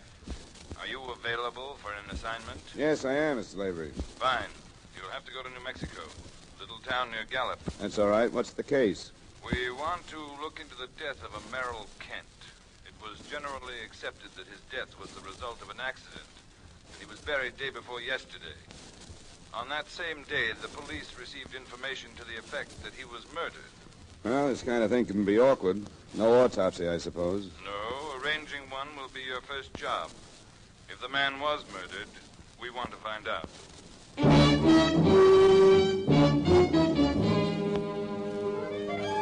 Edmond O'Brien in a transcribed adventure of the man with the action-packed expense account, America's fabulous freelance insurance investigator. Yours truly, Johnny Dollar.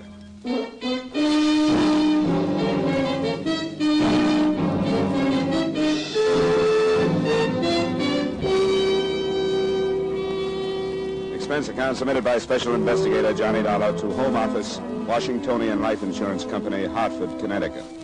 The following is an accounting of expenditures during my investigation of the Merrill Kent matter.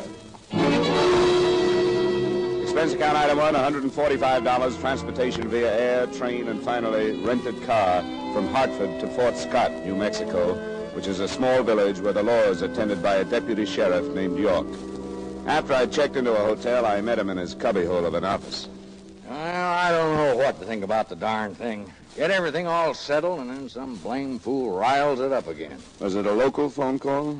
Local? Yeah. Oh, a month ago, I could have found out who made it just by asking the operator. Used to have their finger on everything in town, but we got a dial system now. I didn't recognize her voice because she was, tricking it up. What did she say? Yeah, she called while the funeral was going on, you know. Yeah, I understood that. Yeah, she said something from the Bible and that she couldn't stay silent while the good man's body was being submitted to the grave, as she put it. Then she said she wasn't sure enough to accuse anybody out in the open, but that she thought Mr. Kent had been murdered. No more than that? Didn't she name anybody? No, she just hung up. Yeah, isn't much to start from, is it? No. You know, I knew Kent. He was a good horseman, but better ones have been killed the same way. See, the horse falls and the rider's foot slips through the stirrup. Then when the horse gets up, he panics with his thing stuck there and dragging at him. He doesn't have to run 100 yards, and the man's dead. Well, Kent's horse must have run 3 miles. How do you know that? Well, the way he was blowing when he got back to the ranch. He dragged Kent all the way home, you know. But you don't know where it happened, huh? No. Kent bred horses and was out all the time exercising them, so it could have happened any place. I just say the man had some hard luck. He's dead and buried, and as far as I'm concerned, that should be the end of it. Yeah, you're probably right. The insurance company has a sizable investment to protect if they can. They want an autopsy, so I guess we'll have to have one. Well, how do you figure on working that out? I know the widow won't okay one, and some survivor has to in this state. Have you talked to her about this? No, but she's been through enough as it is. Why should I want to open it up again? You'd think she'd want to know if her husband was murdered or not. She doesn't know anything about the phone call. She doesn't? I didn't think it was worth telling her about. I'm afraid you'll have to be told, but I'll spare you the trouble. Small town like this, I know it's tough. Yeah, that's right, it is. Who was the doctor that was called, the one that signed the death certificate? His name's Snyder. Yeah, thanks. Where's his office? It's in his house down on Elm Street, 2nd Street just past the hotel. I'll find it. Thanks again, Sheriff. Sorry I have to stir things up. I'll do it as quietly as I can.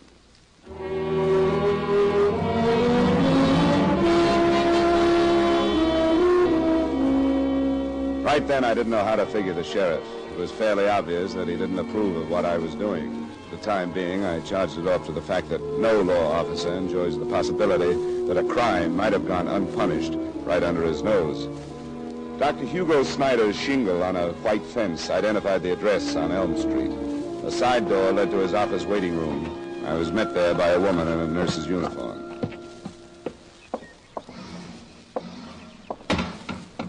Good afternoon, sir. How do you do? Dr. Snyder in? Yes, but he's busy at the moment. Do you have an appointment? No, I don't. I'm not a patient. Here, I have to talk to him about something else. Here's my card. Insurance investigator. That's right. Mr. Dollar, please don't think me an overly inquisitive nurse. I'm Mrs. Snyder. Oh, well, that does make a difference. I want to talk to him about a death he attended a little while ago. Mr. Merrill Kent. Mr. Kent? Yes, the company that held his life policy sent me. Oh, I see. They think an investigation is needed. There's a chance, yes. That's what I wanted to talk to the doctor about. If I can see him now. He's in the X-ray lab. I'll see if he can come out. Hugo. Yes, what is it? There's a gentleman here to see you. It's about Merrill Kent. What about it? Well, I don't know, dear. He's an investigator from an insurance company. All right, I'll be right out. I hope you'll excuse me for being curious. Surely. Is it a usual thing in cases like this to have an investigation? Not exactly. It probably should be, but unless something about a case seems to call for looking into, nothing is done. How do you do? Dr. Snyder? This is Mr. Dollar. Yes. You're an insurance investigator, Mr. Dollar? Yes, a rare thing in Fort Scott, I take it. Here's his card, dear. Yes, I don't understand why you're here. What is it about Merrill Kent? Well, it could be I'm on a fool's errand, Dr. Snyder. It wouldn't be the first one. But the day of Kent's funeral, Sheriff York got a phone call from somebody who hinted that his death wasn't accidental. Why, that's ridiculous. Of course it was accidental. He was dragged to death by a horse. And the first people to see him were his wife and her brother, who notified you, right? That's right. Harris phoned me, and I went right out. Yeah. Now, you as a doctor realize that you can't diagnose a patient's condition without examining them. Same thing holds for this situation. I say that because I want you to understand that the things I'm going to bring up are only possibilities. Of course. The symptoms I work on. Now, how long did it take you to get to the Kent Ranch after you were called? No more than 15 minutes. And Kent was dead when you got there? Yes, and probably had been for some time. Where was the body when you first saw it? Near the corral. Harris had brought blankets out. I don't know what hopes he must have had that Kent was alive, but he put blankets on the ground and one over him. Then his foot wasn't stuck in the stirrup when you got there? No, Harris had freed him as soon as he could. And you couldn't swear that his foot had ever been in the stirrup, could you? Good Lord, Mr. Dollar, Now, wait a minute, Doctor, please. Please, these are only possibilities. Did you see his boot? Marks must have been left on it. Did you examine his ankle? Must have been bruised or wrenched. No, of course I didn't. I wasn't concerned with his ankle or his boot. Well, did anyone look at them? Sheriff York wasn't called in at all, was he? No, because it was a clear case of accident. What about his hands, his arms? And his clothes must have been torn to shreds. I didn't notice. He was covered from his shoulders down, as I remember. Well, who would have noticed? What about the undertaker? The body was taken to Leesburg that same evening, the Weinreich mortuary. It's about 15 miles north of here. How about your examination, Doctor? Would you tell me about it? Well, very little was necessary. He died as a result of severe multiple fractures of the skull. And I don't suppose you could tell which of these fractures was the fatal one? No, of course not. Or which was the first one? Of course I couldn't. Then he could have been hit on the head by somebody and then dragged by the horse, couldn't he? I signed a certificate to the effect that his death was accidental. I firmly believe that it was. Now, nobody doubts your sincerity, Doctor, but you'll have to admit that since somebody has mentioned murder, there are some angles that could stand looking into. I tell you there aren't. But what do you propose to do? We're going to order an autopsy. Kent had a sister living in Seattle. She's on her way here in case we need her authority to get one. I want to thank you both, and I hope I won't have to bother you again. Good day, Mr. Dollar.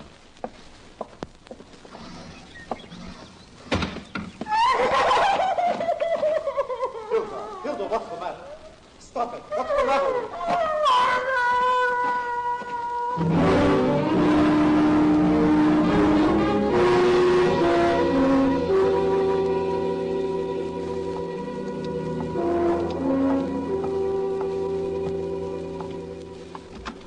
Last time it happened. Don't you think so? All right, I'll come out later. Don't worry, we will. Now, goodbye, Mrs. Green. Oh, hello there, Mr. Dollar. Hi, Sheriff. Oh, how you getting along? It's hard to tell yet, but the doctor's death certificate could be full of holes. How do you figure that? It's nothing against him, but he had to admit the cause of death didn't have to be accidental. He said that? Yeah, so I want to find out everything I can about Kent before I see the widow. Assuming the possibility of murder for a minute, can you think of anybody that could have done it? No, I can't think of anybody. How'd he get along in town? Was he well-liked? Well, he didn't have much to do with the town. He was away a lot to horse shows and sales, things like that. How long would he be away on these trips? Well, I never kept tabs on that. No reason to. He'd take Mrs. Kent with him? Most often he didn't, I'd say. She seemed to be here pretty steady. Do you have any idea how they got along? Oh, I wouldn't know anything about that. Never heard one way or another. Where is the Kent Ranch, Sheriff? You turn to the left at Bryan's store. It's out 5.5 miles. Thanks. Oh, Mr. Dollar. Yeah? I know you think I'm acting kind of strange about this, and, well, I guess I am. These people are my friends, and you grow close together in a place this size. I told you I understood that. I guess I don't want any of them to turn out to be a killer. Have you remembered something that you want to tell me? No, it's nothing like that. I wouldn't lie to you. But it seems like you've got it in your mind that Maxine Kent might have had something to do with her husband dying. I didn't say that. Everybody likes her, Mr. Dollar. Loves her, I guess is more like it. She was born here. Now, if you're going to make it rough on her, I'd watch my step if I was you. Thanks for the advice, Sheriff. The way you seem to feel, I wonder that you reported that phone call at all.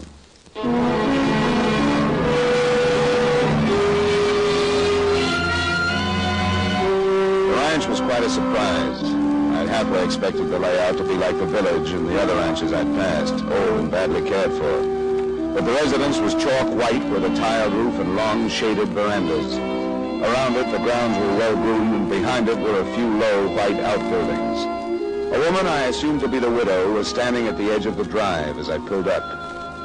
She was strikingly beautiful, in her mid-20s, with coal black hair and eyes, the kind of slim, almost boyish figure they write about, and the complexion and color put there by the sun. I could see why the town felt the way they did about her.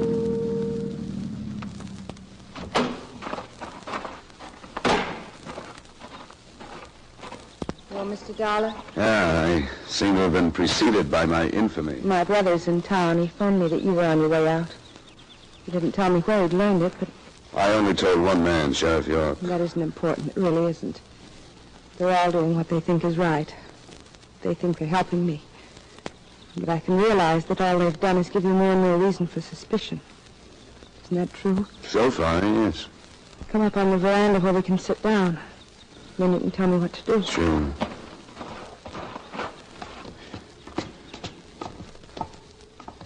Have a chair? This is fine. I'd made up my mind that I wouldn't go to pieces, but if I do, you'll have to forgive me. How do I order an autopsy when the funeral... All that's needed is your signature, Mrs. Kent, on a form that says you're authorized one. I will. If it's the right thing to do, I'll do it. Is that all? As far as I'm concerned, yes. The rest of it will be up to the county. They'll ask if you suspect anyone. I don't suspect anyone.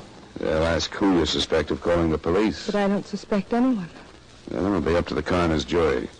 Sorry, Miss Kent, I don't know if you can understand that because of the phone call, I couldn't do anything but press this. Don't understand. I don't understand any of it, but I'll do what's right.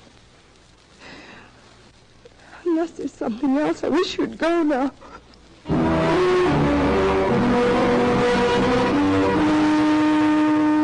When I drove away from the ranch, I would have given my salary and a lot more if I could have skirted the village and kept right on going. I still wish I had.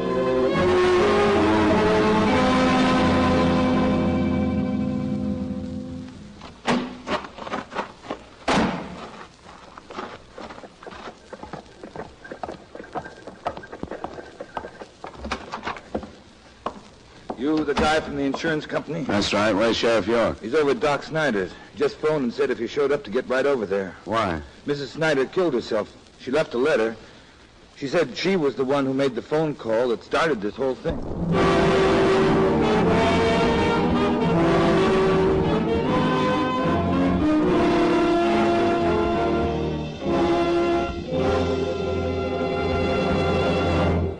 We will return you to yours truly, Johnny Dollar, in just a moment.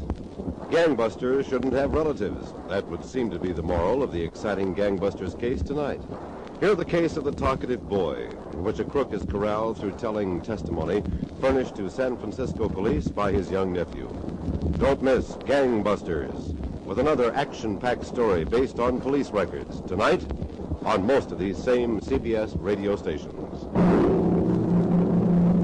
Now with our star Edmond O'Brien, we bring you the second act of yours truly, Johnny Dollar.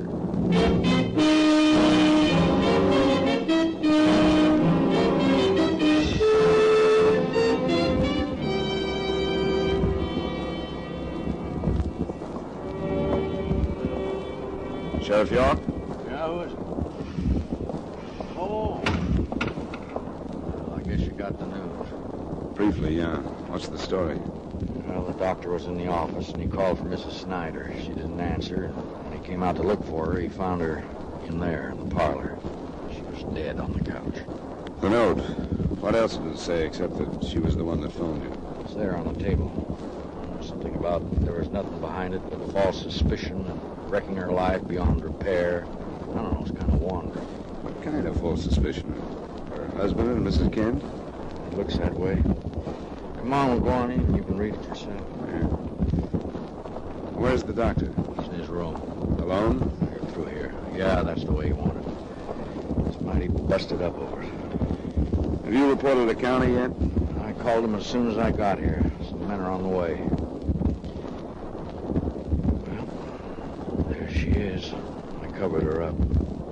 You know, she never seemed like a person that'd kill herself. The note was addressed to whom it may concern. I won't attempt to quote it. The main idea was that she had been driven to phone Sheriff York by a blind suspicion of her husband's feelings towards Maxine Kent. Then, when she learned these suspicions were groundless, she realized that there was no longer any chance for happiness. The closing words begged her husband's forgiveness and swore to his innocence. Sheriff York would rather not go with me, but he guessed it would be all right if I talked to the doctor.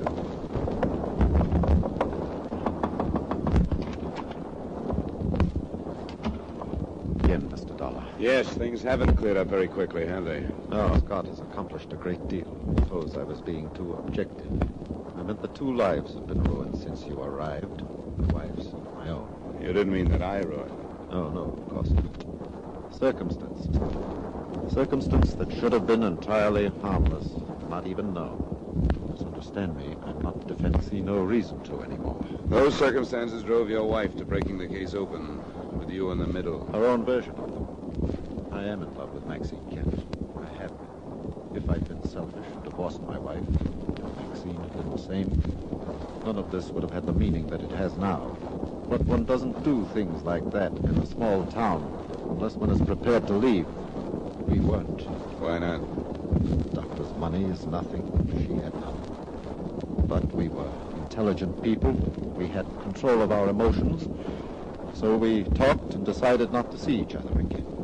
I'll admit I lied to my wife. Not well. She suspected the truth. When Kent was killed, I think she lost her mind with doubt. You did say killed, didn't you? Yes. I mustn't forget that my motive is now public, isn't it? That part of her note will be remembered. That she realized she was wrong isn't important, is it? That depends. By itself, this is a good story, all of it. But it falls to pieces when it's told by the doctor who signed Merrill Kent's death certificate. Yes, I suppose it does. But it's the truth. If it is, you can prove it. Where were you the afternoon Kent was killed? Sometimes you can't prove the truth. I was in the office, working with my wife. Then why did she think you had killed him? Because she left for about an hour to shop. What did you do during that time? I came here to this room and rested. Is there any way to prove that?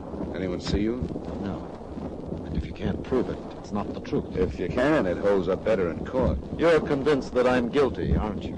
All I can do is work with what's at hand. If you are, you'd better plead it. If you aren't, you'd better keep your fingers crossed for a quick confession from someone else. Mr. Dollar, tell me, has it been proved that he was murdered? The autopsy should be underway by tomorrow afternoon. Kent's sister has arrived? We don't need her. His widow is authorizing one. I see. Anything more to say? No. No, I don't think there's anything more to say.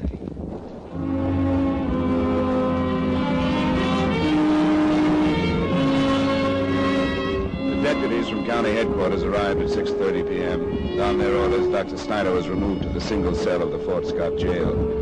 He wasn't questioned that evening, but the headquarters men quite pointedly had their doubts that his wife's death was due to suicide. When I'd given them everything I had, I drove back to the Kent ranch. This time, I wasn't met by the beautiful widow. A man stood waiting for me at the edge of the driveway. Hello. I saw your lights coming up the road. I came to see Mrs. Kent. I'm sorry, she's not here. Where is she? She had to go to Santa Fe. I'm her brother. Can I do anything for you? I don't need any help, thanks. We'll have the Santa Fe police pick her up. Wait a minute. Wait a minute. It's a pretty sudden trip to Santa Fe, wasn't it? No, she does this a couple of times a month. It's not as close as Albuquerque, but she likes it better. Your name, Dollar? How soon did she leave after Mrs. Snyder killed herself? I think it was before. Couldn't have been. I was here. Here with Maxine? You people ought to get your signals straight. She said you phoned her that I was on my way out from town. How come you didn't know it? Or didn't you really call?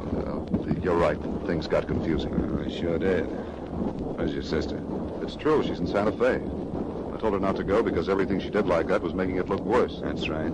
Why'd she go? When she heard about the doc's wife, she flew apart. Until then, she was sure Kent hadn't been murdered. When that happened, she seemed to change her mind. I guess we can charge it off to the old beat-up prerogative women are supposed to have. I'll go back to my hotel, get some sleep. Wait just a second. I want to tell you this. Whatever happened, Maxie didn't have anything to do with it. What did happen? I don't know. I'm no expert. I was here when the horse dragged Kent in. I took his foot out of the stirrup and laid him down. Maybe I should have waited until the governor came. I don't know. Anyway, you took him down. To me, he was dragged to death. But you say he might have been hit on the head by somebody. I don't know. Doc Snyder? I don't know. Did you see him out here that afternoon? No. As far as I'm concerned, he quit coming out a couple of weeks ago. Before that, he kept after Maxine. She told me that. Then she made him stop. How'd she stop him? She told him she couldn't divorce Kent. You're trying to clear her, and that's natural. I'd like to see the truth come out. Well, let's work on that then. When was the last time your sister and Snyder were together? A couple of weeks ago. I didn't hear it, but I was here when she told him it had to stop. That was the last time he came out. Did she meet him any place? No, and I'm sure of that. I made it my business to find out where she went and who she saw. She never met him. Did he phone her?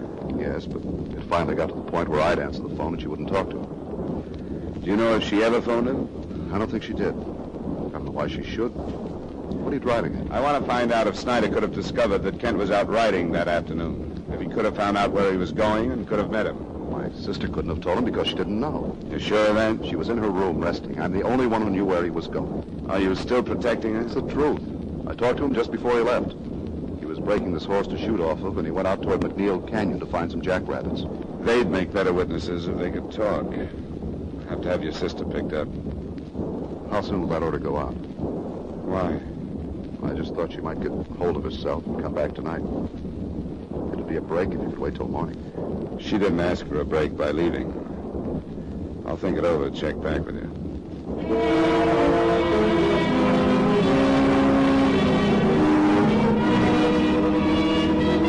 The next day, things moved slowly. Mrs. Kent did come back on her own and signed for an autopsy. I didn't see her. By that evening, her husband's body had been exhumed, and by noon the following day, the coroner's report was out. There was no actual post-mortem evidence of murder, but the openings were still there. Considering the circumstances, there was no proof that it wasn't murder either. The inquest verdict was the familiar death by misadventure, or at the hands of person or persons unknown. Dr. Snyder and the body of his wife were carted off to the county seat for more questioning and examination. And I spent the rest of the day with Sheriff York and a flock of volunteer citizens going over everything we had from the beginning again. It was a long, hot afternoon. After a shower and some food that evening, I started back to the Kent Ranch.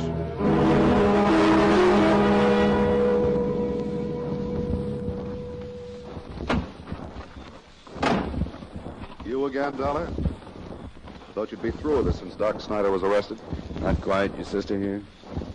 What do you want with her? I want to talk to her. Give her my apologies. Apologies? I hadn't noticed a side of you that would bother with them. Is she here? She's too upset to be bothered.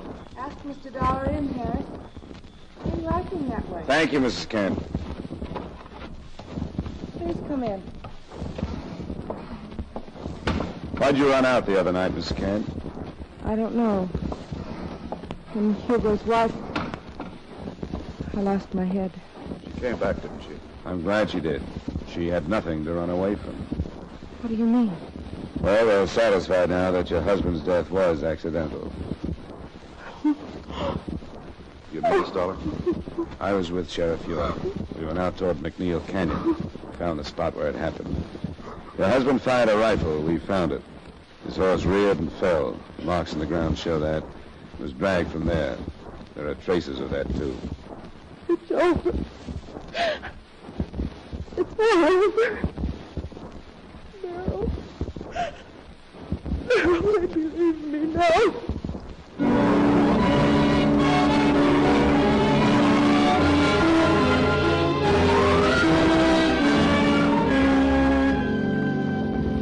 Expense account item 2, miscellaneous, $88.40. Item 3, same as item 1, transportation back to Hartford. Expense account total, $378.40. Remarks? I'm sorry about the happy ending. The fact that everybody told the truth and that nobody was a criminal, and that the insurance claim is as good as New Mexico gold. Yours truly, Johnny Dollar.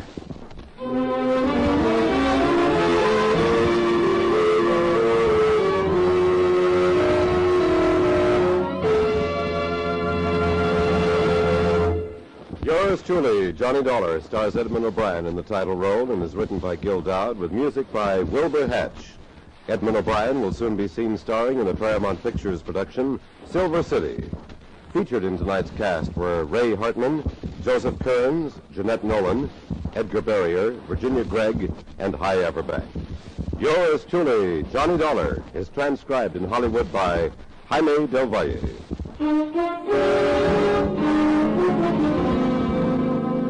This is Clarence Cassell inviting you to join us next week at this time when Edmond O'Brien returns as Yours truly, Johnny Dollar.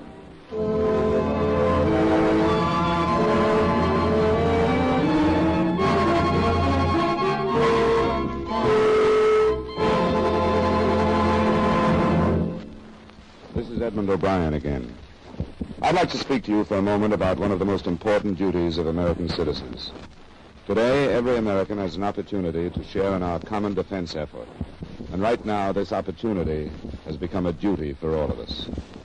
The armed forces of the United States need blood, our blood. The Korean campaign has gravely depleted the supply on hand, and this must be replenished if we are to afford our servicemen the protection they are giving us. No matter what your age, sex, or station in life, you can contribute to American defense by donating a pint of your blood to the men of your Army, Navy, Air Force, or Marines. Call your local blood donor center or Red Cross chapter today for an appointment. Remember, your donation of blood may save the life of a wounded serviceman. Give your blood today to save a life tomorrow.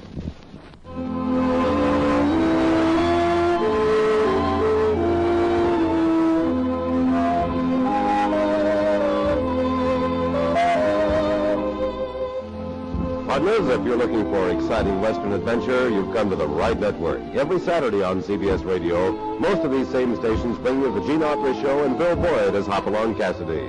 Listen tonight. Stay tuned now for the Vaughn Monroe Show, which follows immediately over most of these same stations.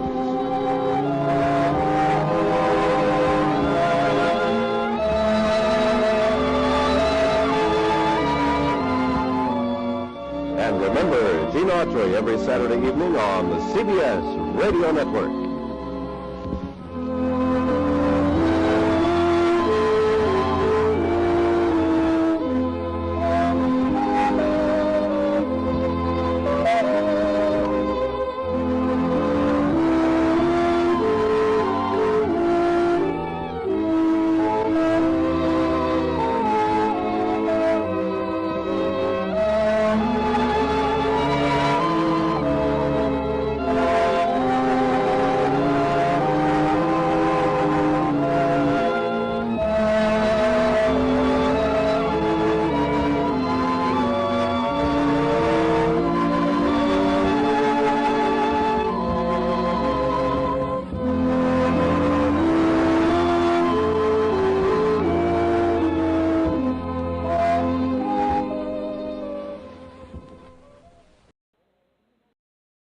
From Hollywood, it's time now for Edmond O'Brien as Johnny Dollar.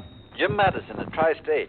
How are you? Well, Jim, I'm fine, but what's this I read about you people? You mean the Tolhurst theft, I suppose? Yeah. No progress yet? As a matter of fact, that's why I'm phoning. We tried to get you right after the robbery, but you weren't in. Well, I was on a case most of last week. Well, we had a call this morning. It was a woman who said she knew something about the case. Of course, it doesn't necessarily mean anything. What did she say? She wanted me to swear that we wouldn't call the police. And then she said she'd give us time to decide and call back about 3. You want me to talk to her if she calls back? Yes, I don't know anything about these things. Are you willing to work without the police? We stand to lose almost $50,000. We'll cut some corners if you will.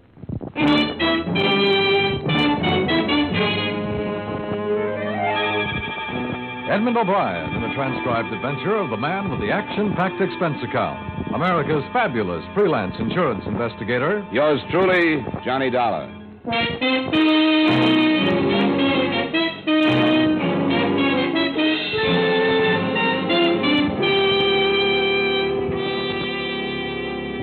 account submitted by Special Investigator Johnny Dollar to Home Office, Tri-State Insurance Group, Hartford, Connecticut.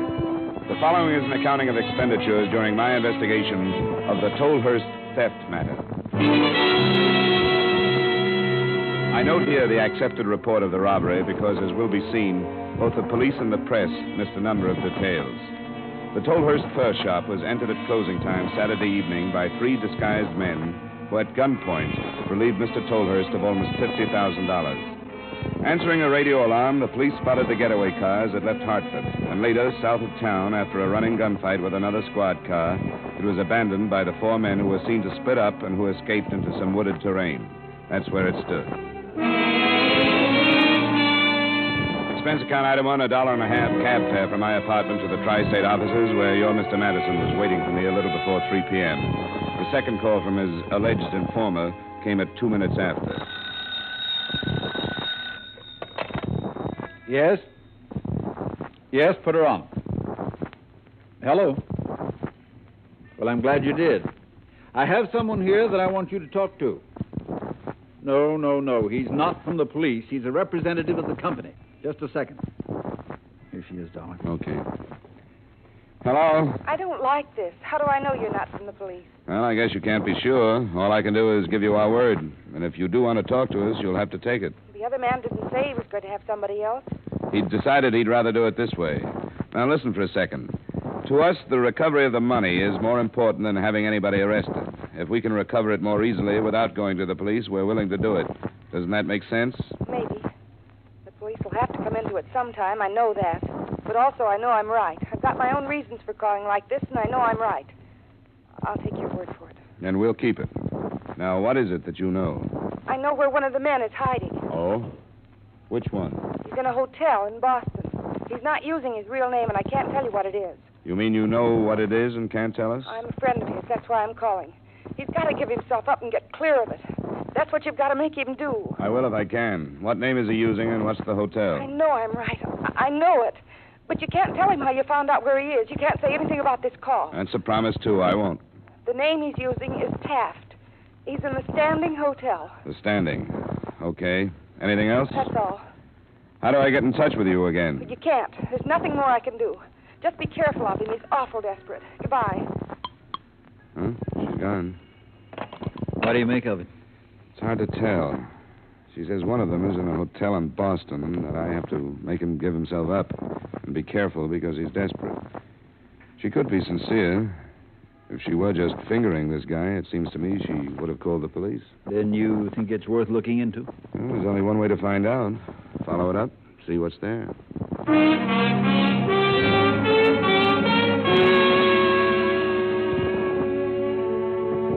Expense account item 2, $32.50, car rental and mileage between Hartford and Boston.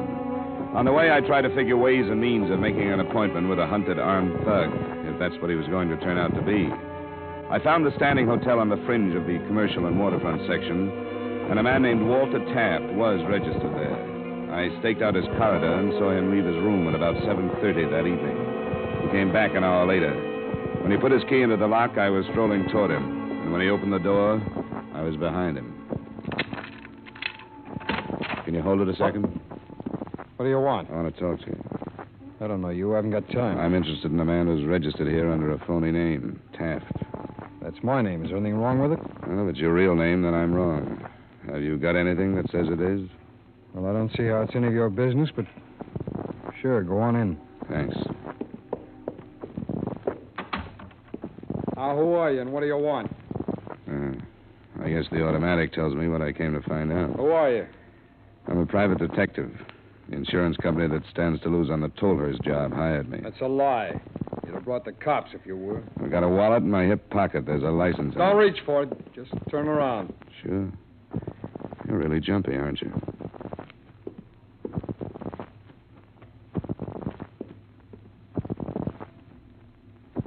Here, catch. You don't expect me to swallow this, do you? You were hired by Alan Les. All right, so you found me. Now, what do you think you're going to do with me? You having trouble with your friend? I said, what do you think you're going to do with me? It's going to help if you can convince yourself I'm telling the truth. We want to recover the money, and if you'll help us to do it, we'll try to see that you get a break. That's a laugh. How would an insurance company find out where I was? Sometimes they get a tip when the police don't. They can pay for information. The police can't. Now, where would they get a tip from? Somebody here in the hotel that figured something was wrong with you. There are fair descriptions out on you and your buddies for size and color and clothes. Somebody could have spotted you. I can't buy it. It happened, and the tip was right. You might do yourself a lot of good going to the police by yourself. Either you're off your nut or you think I am. Come on, start backing up. What for? Because I'm leaving. Go on, get started. If you were thinking straight, you'd talk it over. You're mixed up in a double cross, so you can't believe anything. That's far enough. Who told you about a double cross? You did. You said you thought I was hired by Alan Less. They were in the job with you, weren't they? All right, turn around. Open the closet door. Turn around.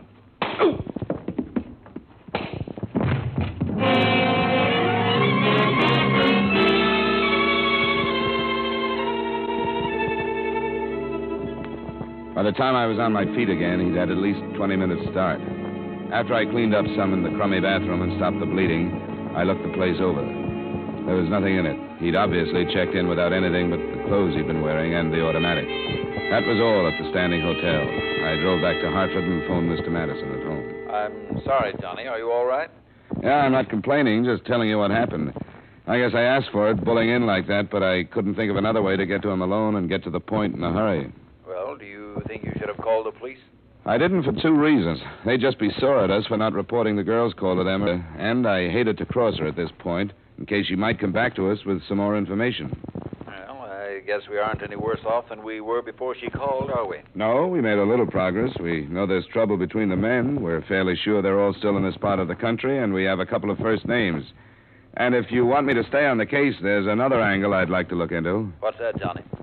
From the beginning, it's bothered me that a furrier would have that much money in his store, no matter how fancy. Well, he said he hadn't banked for 4 days. It's still too much money. I suppose the police have covered it, but a thing like that could develop into a lead. All right, let's try it. Good. I'll go see Tolhurst in the morning. Maybe I can handle him without getting myself slugged. Of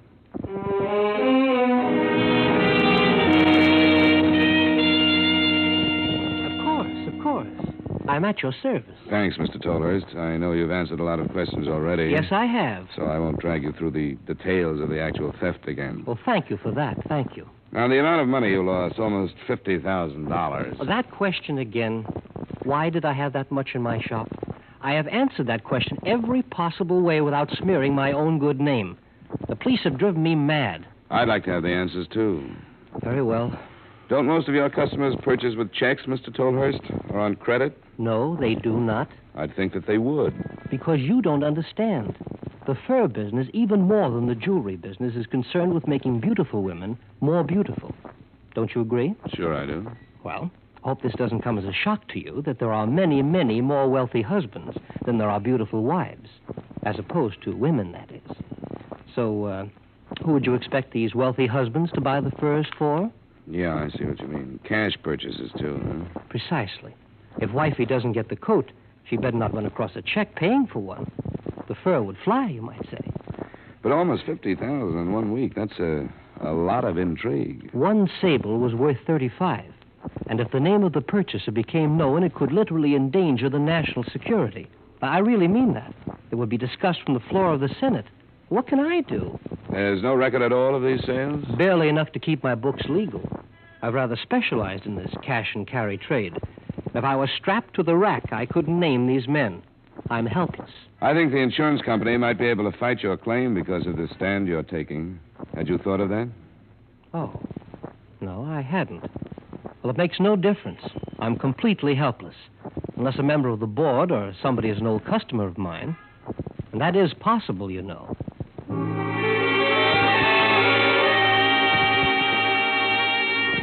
I tried a few more approaches on Tolhurst without getting any place.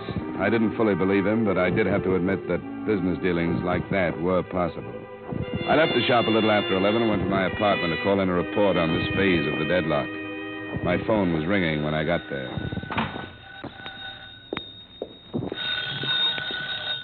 Hello? Hello? Can't they help me? What? I can't hear you. Who is it? Yesterday. You're the woman I talked to yesterday? Yes. You've got to help. Well, what's the matter with you? What happened? They were Here. Where are you? Where are you? Stoddard. Stoddard Street? Yes. What number? 5860. 5860. An apartment number? Number 12. All right, I'll be there in 10 minutes.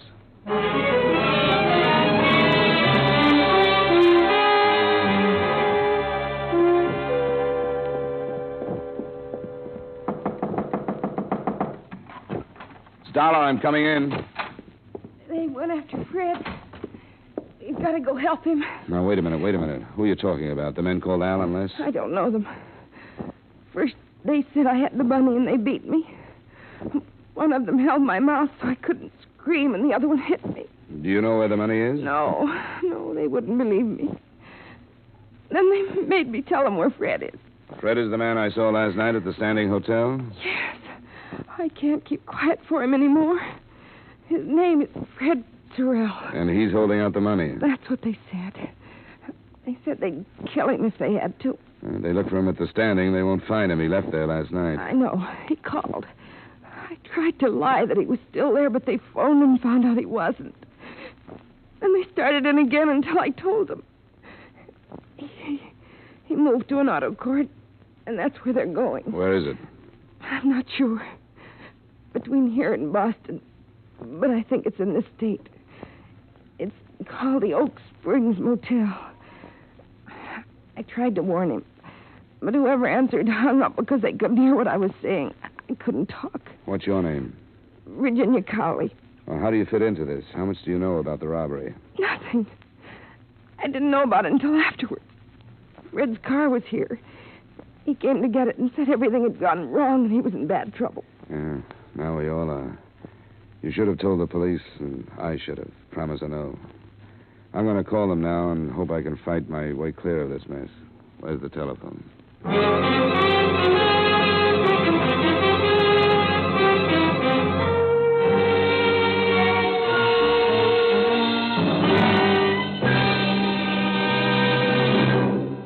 We will return you to yours truly, Johnny Dollar, in just a moment.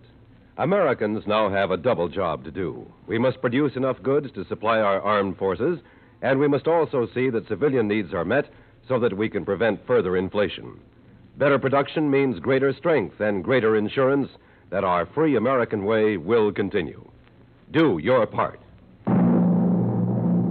Now, with our star, Edmond O'Brien, we bring you the second act of Yours Truly, Johnny Dollar.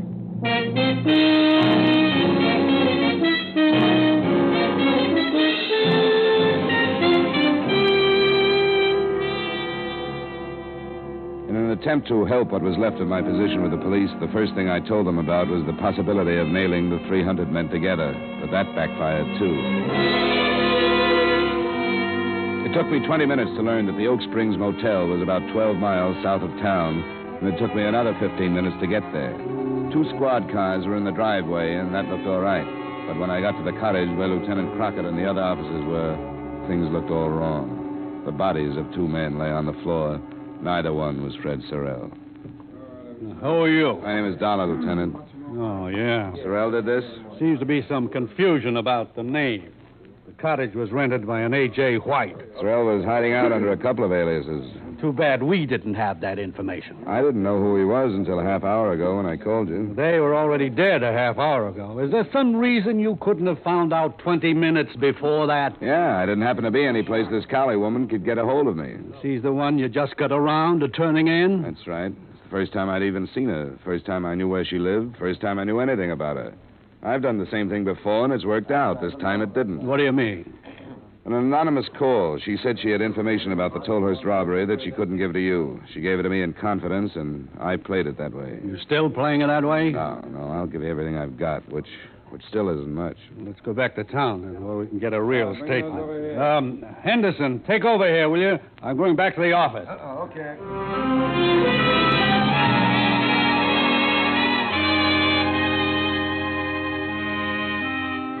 I didn't score very heavily with the lieutenant. He listened to my story point by point, but as he mentioned, Actually, the only useful thing I gave him was a slightly better description of Sorrell than he'd gotten from the manager of the auto court. I don't know what to think about it, Dollar. I know you guys figure you can operate that way, and maybe it works sometimes. Sure, people will talk to you when they won't talk to us. But you're always taking a chance that it'll get out of hand like this did. This one was out of hand from the beginning. And it's turned into murder now. You aren't blaming me for that, are you? No, but I want you to leave the case alone from here on. Stay away from that Cowley woman. Stay away from everything. Does that mean I can go now? Yeah. It might be a good idea if you went home and brushed up on a little police work. You're really digging it in, aren't you, Lieutenant? You got it coming. Go on now. I got to get back on this thing.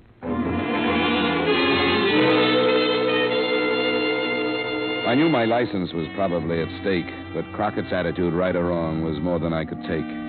Virginia Cowley had been put in the police hospital, suffering from internal injuries caused by the beating. I went back to her address, lied my way past a landlady and into the apartment.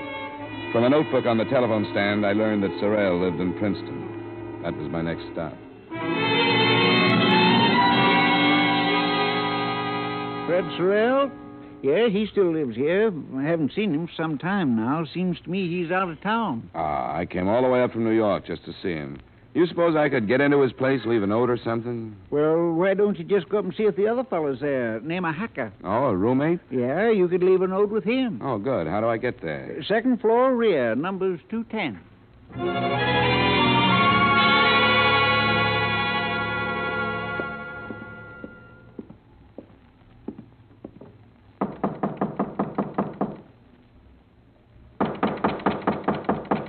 Yeah. Who is it? Friend of Sorrell's. I've got to see you. He's sleeping in this joint. What's the matter with that jerk, anyway? Fred? When did you hear from him last? A couple of days ago. In some kind of trouble. He sure is. Wanted to borrow some money from me, the lazy jerk. Told him to go take a jump or get a job. One or both. He wanted to borrow money? Yeah. Want me to mail him $50. What's the matter with him, anyway? You know? Yeah, he's done it up pretty good. Have you heard about the Tolhurst robbery? What are you handing me? You know a couple of his friends called Al and Les somebody? Hey, who are you, anyway? Here. Detective? You ain't telling me Fred's mixed up in nothing as big as the Tolhurst thing. He ain't got the brains. He hasn't if he has to write you for $50 after he pulled it. What about Al and Les? Yeah, Les Vernick and Al Hudson. I met them, but that's all. They're from out of town. They're in it, too, huh? Hey, you ain't pulling my leg, are you? No. Did he write you from Boston by any chance? The Standing Hotel? Using the name Walter Taft? That's right. I knew those guys were no good, and I told him so. He was always talking big money. I never thought he had the guts for anything like that. Don't congratulate him. He built it up to murder today. Oh, quit it. It must have been Al and Les. You'll read about it, but for now, take my word for it. There was a double cross, or they figured there was. They were both shot, and Sorrell is still on the loose. This is straight. He wouldn't come here, would he? I don't know what he'd do. He must be half crazy by now. Can you think of any place else he might go? He's got a girl he mooches off all the time. Yeah, I know about her. He wouldn't go there, not now. He'd want a place to hide out. He was driving his car so he could travel for some distance, but not far. If he's thinking at all, he'll know he has to get rid of it. I don't know. I'm not holding nothing back. A guy does anything like this, he doesn't deserve help from anybody. By this time, he probably thinks he does. You don't think he'd pull his old lady into the mess, do you? He might. Where is she? She's got a farm. I never saw it, but he talked about it once in a while. Little place she runs with an old guy helping her. It ain't far from here. Do you know where it is? Somewhere west. Hey, that's her picture. I think the name of the town is on it. Down here in the corner. I just remembered. I noticed it. Torrington. Sure, I know where that is. About 25 miles. I'd like to look at some of the rest of his stuff, if you don't mind. Go ahead.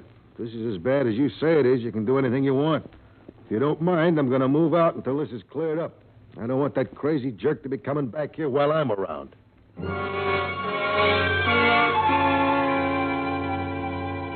Nothing in Sorrell's things gave a hint as to where he'd be likely to go, but to stay on the move more than for any other reason, I decided to cover the farm. And to stay on the safe side, I stopped by my apartment to pick up a pocket gun.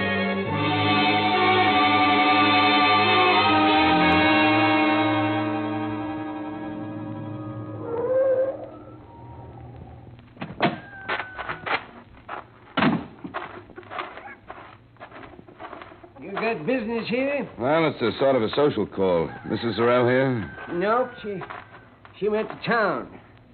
Or she went with her. I was passing through. I know her son. I thought I'd stop by. Oh, you're a policeman then. What makes you say that? We heard about Frederick. At least some of us did. We kept it from Mrs. Sorrell. That's why we sent him to town. We don't want that poor soul to learn about him until it's all finished. Did you think he'd come here? How much do you know about it? Somebody heard on the radio about the murders.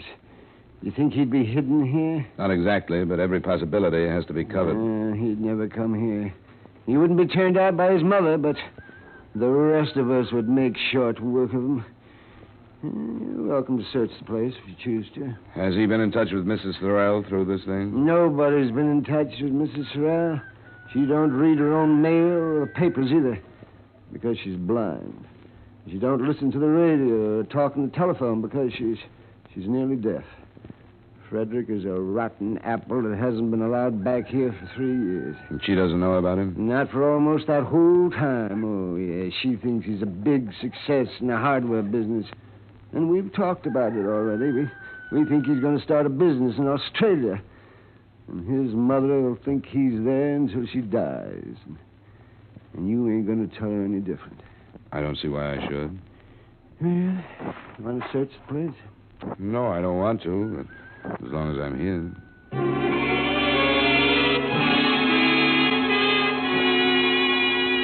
Sorrell wasn't there, and by the time I left, I was made to feel like a criminal myself for looking the place over. By the time I got back to Hartford, the extras were out saying, widespread search fails to uncover killer. And something that had been bothering me came to mind again. Why, with a $50,000 haul, hadn't Sorrell gotten out of New England? A few more questions fell into line, too. How could an amateur like Sorrell escape a full-fledged police search? And why would he even think of a double cross on his first job? And finally, why, after running out of Boston, would he have come back to an auto court 12 miles south of Hartford? I covered the final point and learned that the Oak Springs Motel was within a few miles of the point where he and the other two men had abandoned their car and taken off on foot. I thought I told you to stay away from this case. You can't take away my right to make a living, Lieutenant. I found his car. Isn't that worth anything? How do I know what it's worth? It's something you haven't done with all your roadblocks. I'm 5 minutes away from his car, and I think he'll come back to it as soon as it starts to get dark. Can't you take a chance on it and have a few men out there? All my men are busy. I'll see what I can do. It's less than an hour till dark. I hope you make it.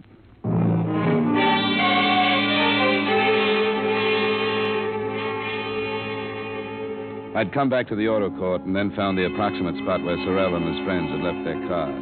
I'd found a pair of ruts winding through the trees, and where they'd stopped, I'd found his car.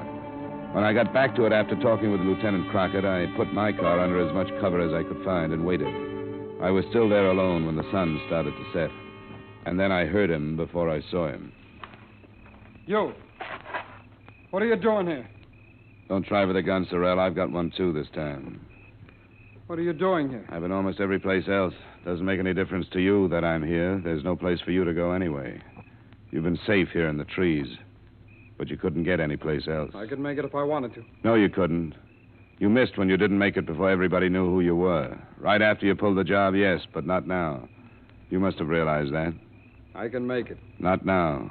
Why didn't you go any farther than Boston? Why did you come back to Hartford? I had my reasons. You still got them? What do you mean? You killed Les Vernick and Al Hudson and then came right back here to the trees. I don't think you double-crossed them. I don't think you even got the money beyond this grove. You know where it is? No, I don't, Sorrell. That's only what I think. And you had to kill them because all they could figure was that you double-crossed them. You want to help me? You want to? It's here, all of it. It's too late to help. You killed them. But it's all here. $50,000. I came down the road, and then I turned that way. That's when they were shooting at us. I was carrying the money, but I was excited. Alan Les went that way, and I came this way. I'm sure it was here. Yeah, I remember that big tree. I went past that. I'm sure. You could find $200,000, and it wouldn't do you any good. Yes, it would. You could buy anything with money, and it's all here. I know it was here because I ran on this road, and then this is where the road ends. Then I went past that tree. If I can just remember how far I went. Because I put it down, and I covered it over with some leaves. If I just saw them, I'm sure I'd remember. Sorrel. I know where it is. But hey, what are you? I want your gun, Sorrel. Get away from me! Get away! Quit it! No! It's all here. It's all here, and I'm going to get it. Now get away from me! Get away, you! All right, Get Sorrel. away! All right!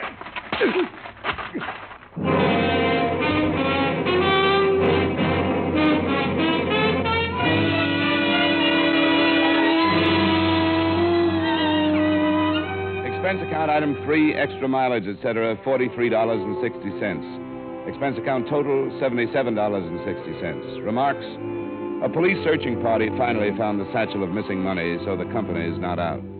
Lieutenant Crockett and I finally got together, so I'm not out. The girl is nothing.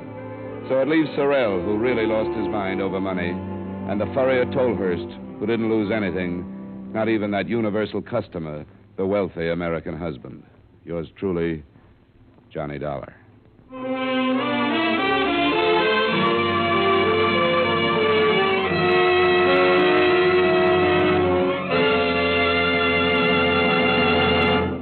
Yours truly, Johnny Dollar, stars Edmond O'Brien in the title role and is written by Gil Dowd with music by Wilbur Hatch. Edmond O'Brien can soon be seen starring in the Paramount Pictures Technicolor production Silver City. Featured in tonight's cast were Parley Bear, Virginia Gregg, Stacey Harris, Bob Sweeney, Herb Butterfield, Clayton Post, and Howard McNear. Yours truly, Johnny Dollar, is transcribed in Hollywood by Jaime Del Valle.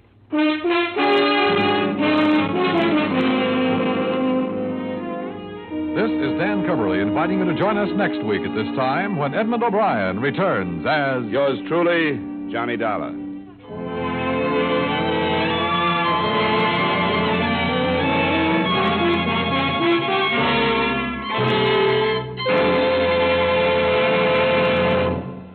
The faith of its people is a nation's greatest strength. You can show your faith in freedom, and you can help keep America free by investing regularly in United States defense bonds. Remember, peace is for the strong, security for those who earn it. Start now investing in peace and security by investing in defense bonds. Buy an extra bond now. Buy United States defense bonds.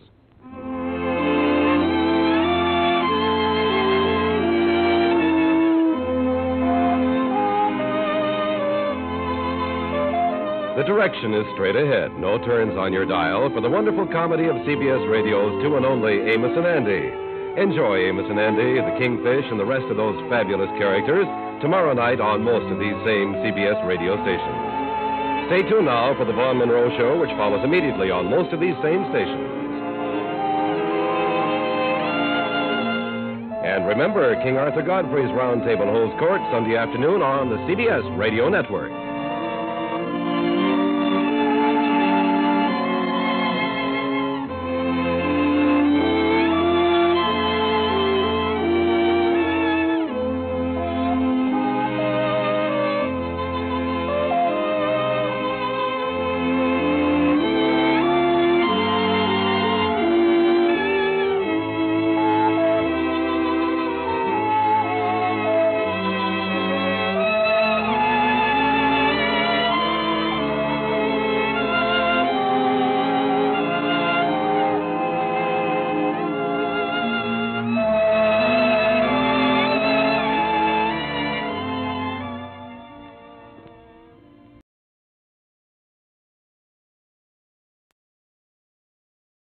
From Hollywood, it's time now for Edmond O'Brien as...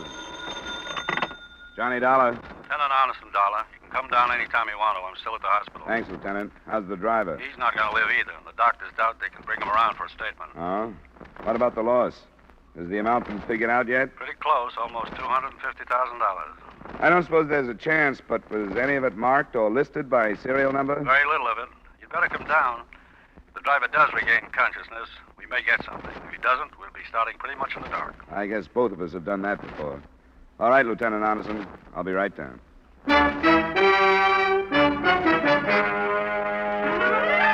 Edmond O'Brien in another adventure of the man with the action-packed expense account, America's fabulous freelance insurance investigator. Yours truly, Johnny Dollar.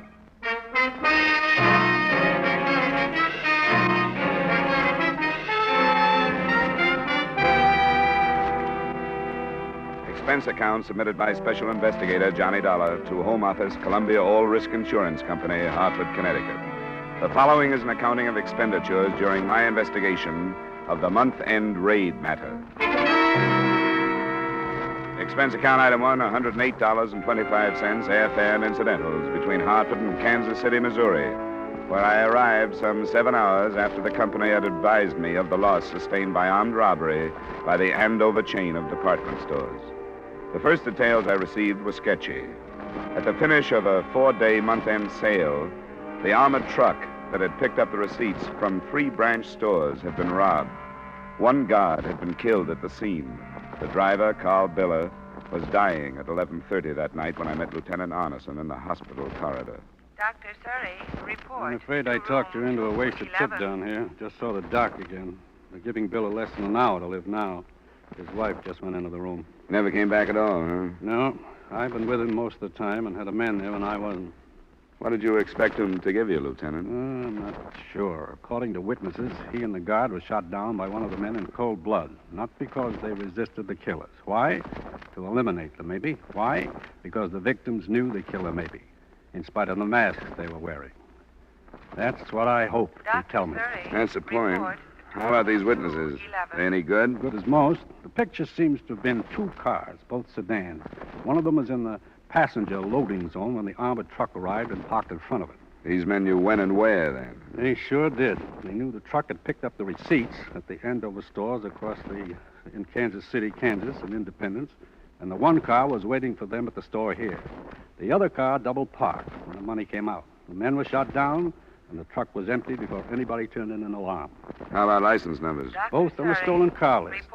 You can work any way you want, Dollar. I won't get in your road. Thanks, Lieutenant. We're both aiming for the same thing, and I'm going to have my hands full.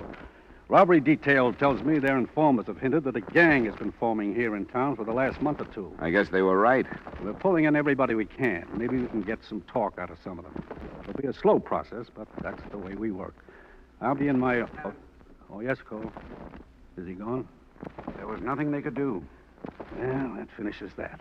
This is Mr. Dollar, Sergeant Cole. All right. Sergeant Cole? Dollar's investigating for the insurance company. Yeah, but they're hurting, huh? I've seen them in better moods. Were you planning on talking to the widow tonight, Lieutenant? Follow up the possibility that he knew the killers? What kind of condition is she in, Cole? Hard to tell.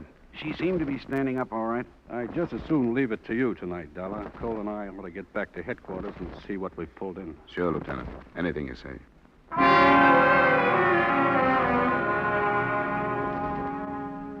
A short time later, a white-sheeted figure was rolled out of the Biller room, followed in a couple of minutes by Mrs. Biller, a plain, lumpy woman in her 40s. In silence, she followed me into an empty waiting room a few yards down the corridor.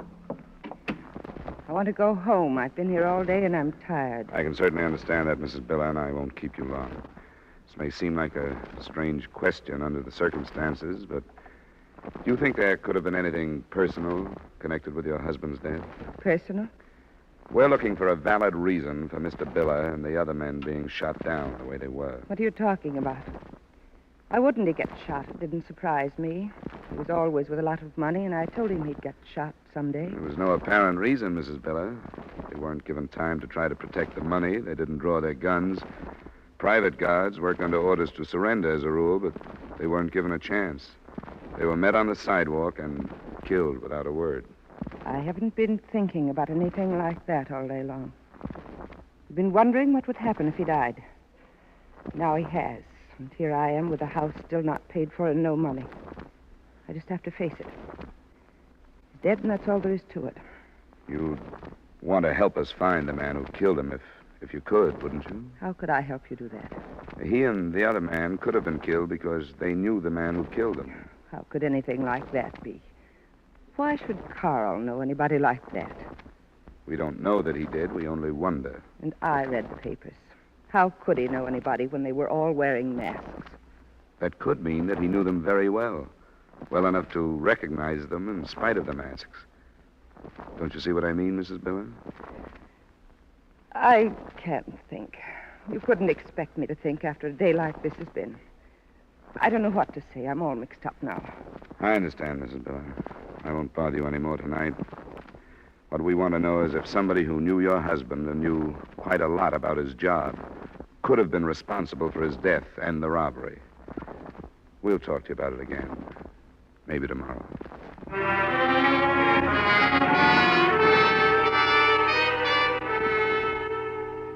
Lieutenant Arneson thought enough of the interview and the widow's reaction to assign a couple of men to keep her covered.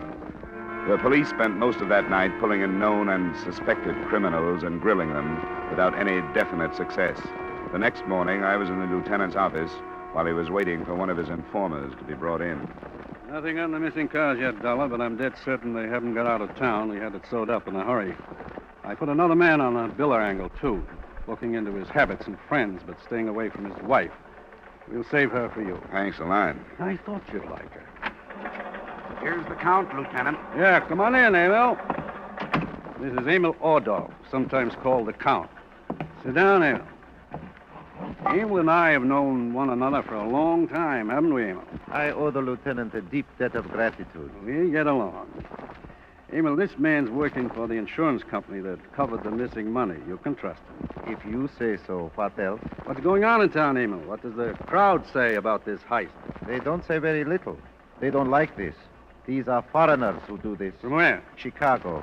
The crowd don't like this. Doesn't look like a foreign job to me. They knew just where that armored truck would be and were waiting for it. How would outsiders get information like that? Who are these foreigners and where are they? Where they are, I don't know. Who?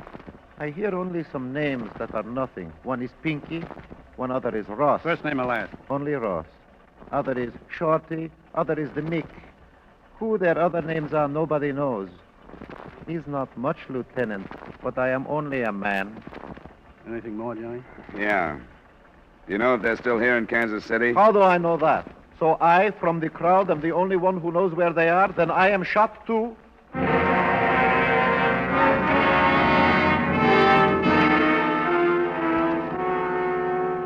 The lieutenant seemed to be fairly sure that the men and the money were still in town.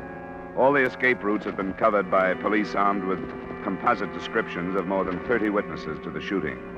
The information given us by the informer was almost worthless, but the first names and aliases were wired to Chicago for a search.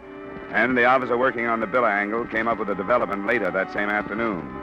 So I was armed with at least something definite when I went out to see the widow.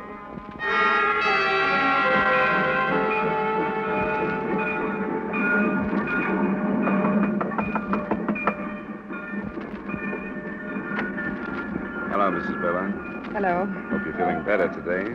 Some ways I do, some ways I don't. You can come in. Thank you. Mrs. Biller, I learned some things this afternoon that I hope you've been thinking about. What? Your husband and this woman named Betty Clare. I was going to tell you. What do you know about her? She's married to a man who just got out of prison. I was going to tell you. I knew she'd get him into trouble sooner or later. I did all I could to get him away from her. Even wrote a letter to the bonding company that she was nobody to be hanging around somebody with Carl's word. He saw her after her husband was paroled? Oh, not so much, I guess. But the husband was away sometimes. I don't know. Guess Carl went to see her some then. You must have thought of her when I talked to you last night. I did. There's no use lying. Why didn't you mention her? I don't know. Maybe I was ashamed of having a husband some other woman could keep a hold on until she got him killed. And you think their association was one where he would have told her details about his job? Yes. Now you'll admit that you think she had something to do with the robbery. Yes? Because Carl didn't come home night before last. I don't know where he was. But he came here in the morning to change into his uniform, then he left. That was the morning he was killed. Did you ask him where he'd been? No. I got over doing that quite a while ago. Has she been arrested? Not yet. Lieutenant Arneson is waiting for me. We wanted to get what you had to say before we talked to her. Do you have anything more? No. Except I hope she gets hurt as much as she's made me get hurt. I think that's all then, Mrs. Biller. Sorry you didn't mention this last night. Hope we aren't too late now.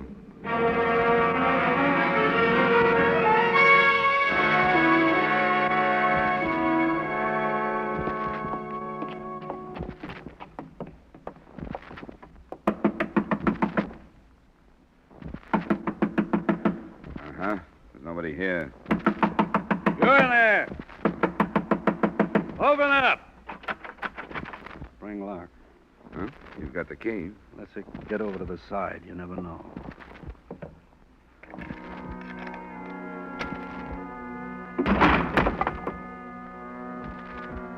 I guess we're safe.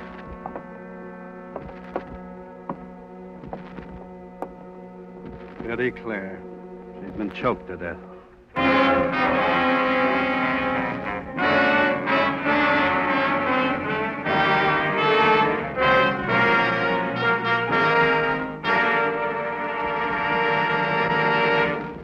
We will return you to the second act of yours truly, Johnny Dollar, in just a moment. There's lots of good folding money and an hour of merriment and music on hand again tonight when CBS presents Sing It Again. The Phantom Voice brings an extra tingle of excitement and pays off handsomely when Jan Murray uses that coast-to-coast phone. Here's Sing It Again on CBS tonight. Now, with our star, Edmond O'Brien, we return you to the second act of yours truly, Johnny Dollar.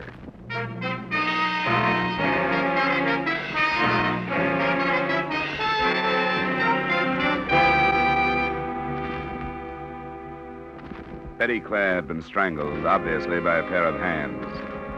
The apartment showed signs of a struggle, but further search revealed only a newspaper whose date and time seemed to indicate that she'd been killed after Carl Biller had died. There wasn't a lead as to the possible whereabouts of her husband, Arnold Clare, but the search for him was speeded up.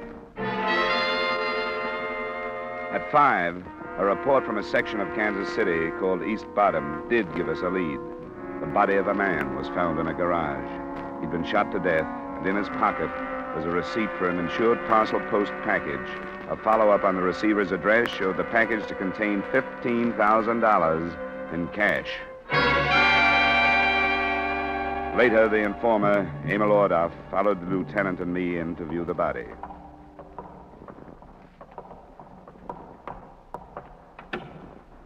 Okay, Charlie.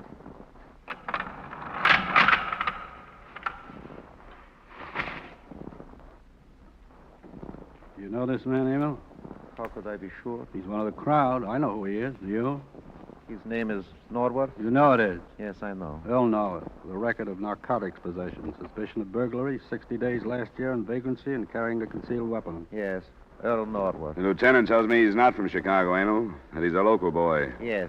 You still say the Andover job was pulled by Chicago men? This is what I think, what the talk is. I also told Dollar that I never could really trust you, Emil. There was always a chance somebody might buy you into bringing me false information. Oh, no. Couldn't somebody who just made a $200,000 haul buy you into it, Emil? Oh, no. Money's not going to do you any good if I find out you aren't leveling with me. I got about 4 charges I can bring against you. They send you up for quite a while.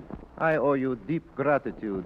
I tried to find out more, so you let me go now. I'll give you the rest of the evening up to 10:30, Emil. One thing you don't have to find out. Norwood here sent $15,000 out of the city by mail. There's only one reason he'd do that. He was mixed up with the Andover job. Now get going. I'll pick you up later.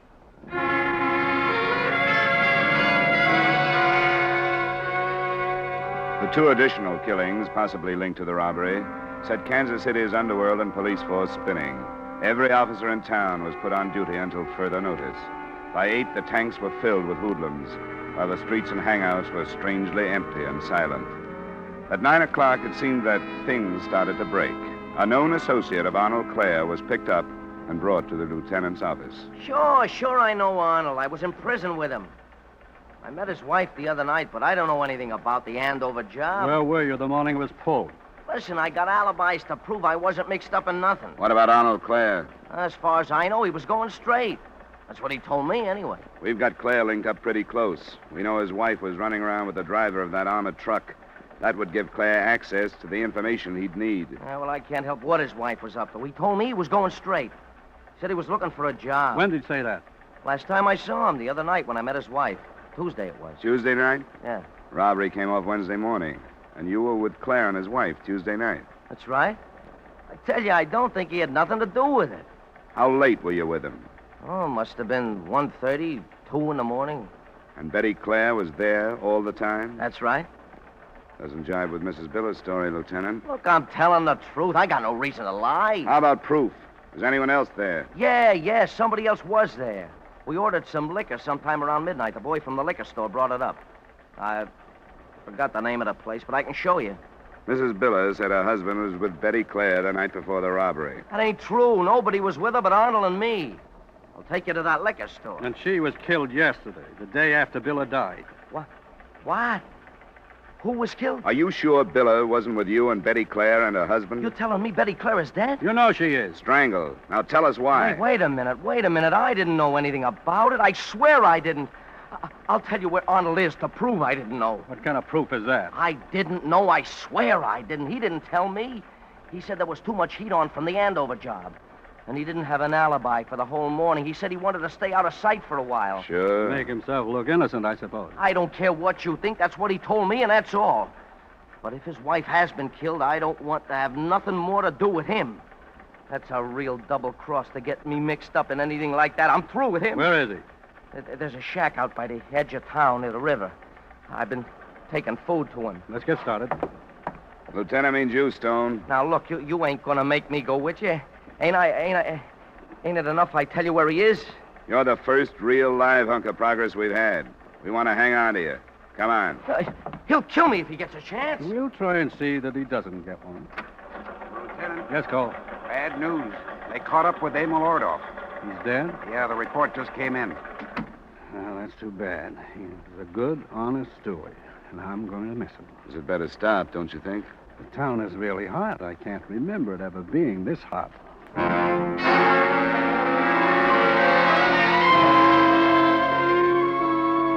We checked Stone's story at the liquor store. The delivery boy finally remembered and agreed that only Stone had been with the Clares in the apartment the night before the robbery.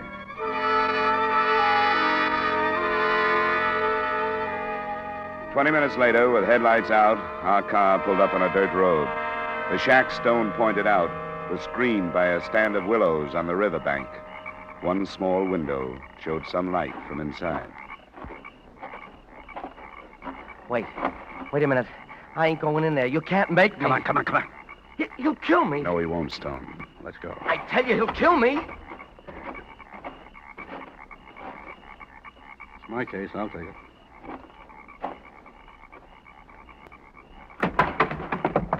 Stay where you are, Claire. Who you? Stone. Stay in the chair. Lieutenant Arneson, homicide. Stone. You sold me out. Don't try it, Claire. You lied to me, Arnold. You lied to me. You didn't tell me about your wife. And you was getting me mixed up in a killing. Well, that don't set with me. And I called you my friend. Settle back, Claire. You want to check him for weapons, Johnny? Sure. Relax, Claire. You can't do yourself any good by making a play. Stand up. I won't make a play. There's a .38 in my left coat pocket. Uh-huh. You can sit down. Where do you want to start, Claire? I guess it don't make much difference, does it? Why'd you kill your wife? What makes you so sure all right. I killed her because I was trying to go straight this time. And she got mixed up in this Andover job.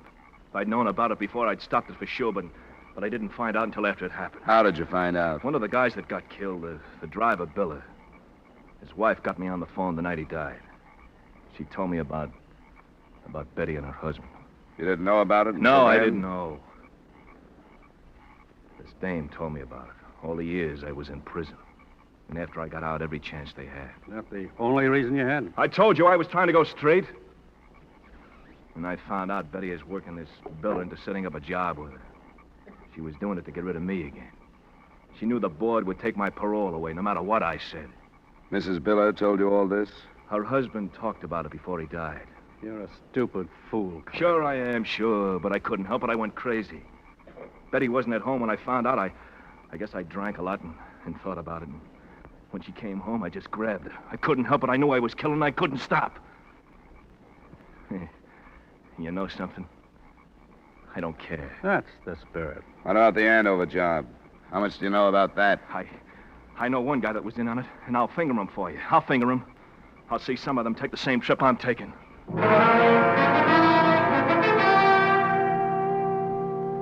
From the break Stone gave us, the case snowballed. The man Claire took us to led us to another, and he to another. It went that way until 4:30, when all that remained were the men from Chicago we'd heard of earlier. They were holed up in a house together, and one of them, Ross Degnan, had been the killer during the job. He'd killed for no reason, except that he'd been under the influence of narcotics. Dawn was just beginning to break when the stakeout was drawn around the house. Got to move faster than I wanted to. One of the men who got here before we did says he heard a phone ringing in the house. They've been tipped, then. Probably. Sergeant Cole? Ready to go, Lieutenant? I think so. You cover me with a Thompson from the driveway, near the porch there. Yeah. You aren't forgetting those sawed-off shotguns, are you? Not going to get within range. Not me. I'll try to call them out from the street. Oh, wait. Car starting. Where is it? The garage. It got into the garage. The garage! You men in the back! Cover the garage! Watch it. Here they come. Thompson, Cole, use it! Get the driver!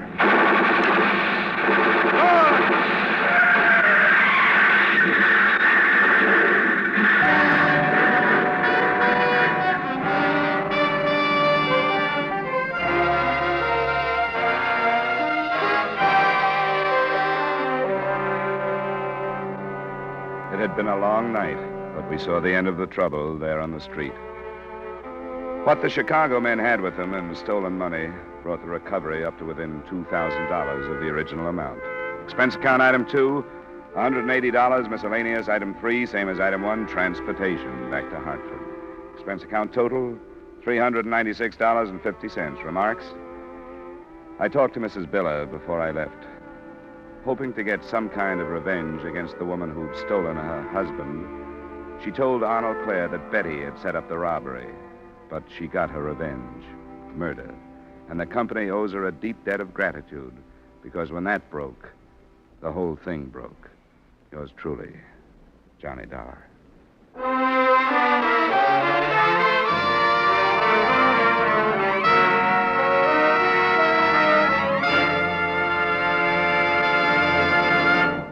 Yours truly, Johnny Dollar, stars Edmond O'Brien in the title role and is written by Gil Dodd with music by Wilbur Hatch. Edmond O'Brien's latest picture is a Paramount Pictures production, The Redhead and the Cowboy. Featured in tonight's cast were Herb Butterfield, Joe Duvall, Virginia Gregg, Edgar Barrier, Sidney Miller, and Peter Leeds. Yours truly, Johnny Dollar, is produced and directed by Jaime Del Valle. This is Dick Cutting inviting you to join us next week at this time when Edmond O'Brien returns as... Yours truly, Johnny Dollar.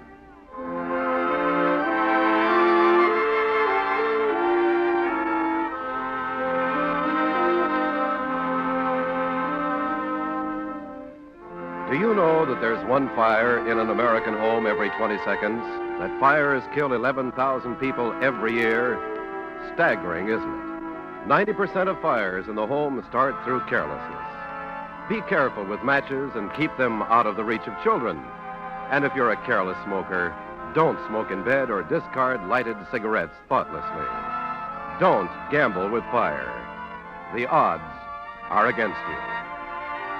Stay tuned now for 5 minutes of the latest news.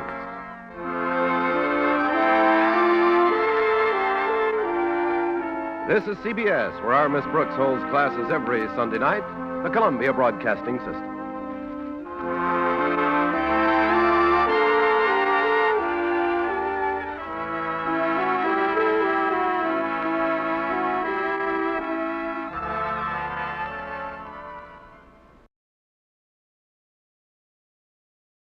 Bing Crosby has been on his summer holiday, but beginning October 3rd, Bing and his crew will return to this, their regular time. So join in the fun with Bing Crosby at this time next Wednesday, October 3rd. From Hollywood, it's time now for Edmond O'Brien as... Johnny Dollar. Philip Martin, Johnny. Fine. What have you got for me? Mr. Benny Waxman's insured with Columbia. When did he die, and what's wrong with the way he did it? He's very much alive, and his business isn't. He owns Delicatessen. We insure that, too. It's burned out. When did it happen? Last night. We don't know whether Waxman did it himself, but the fire department said it was started deliberately. Police holding Waxman? Not yet. No evidence. Better get down here, and I'll give you everything we've got. I'm yours after a shave and a shower.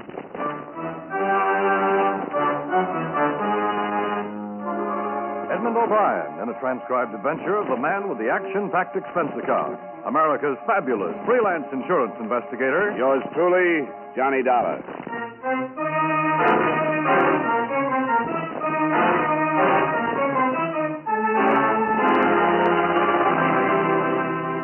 Expense account submitted by Special Investigator Johnny Dollar to Home Office, Columbia All Risk Insurance Company, Hartford, Connecticut. The following is an accounting of expenditures during my investigation of the protection matter. Expense account item 1, 3256, train fare and incidentals between Hartford and New York City after I received from you the necessary information concerning Benny Waxman. I arrived in New York at 3:30 in the afternoon and made my way through a heavy rain to 1078 East 105th, where I found Benny Waxman in a small apartment. Lieutenant Parkinson of the 15th Precinct was there also. Yeah, Mr. Waxman's in. What do you want him for? Johnny Dollar, I represent Columbia All Risk. Insurance? On Waxman's store. Who is it?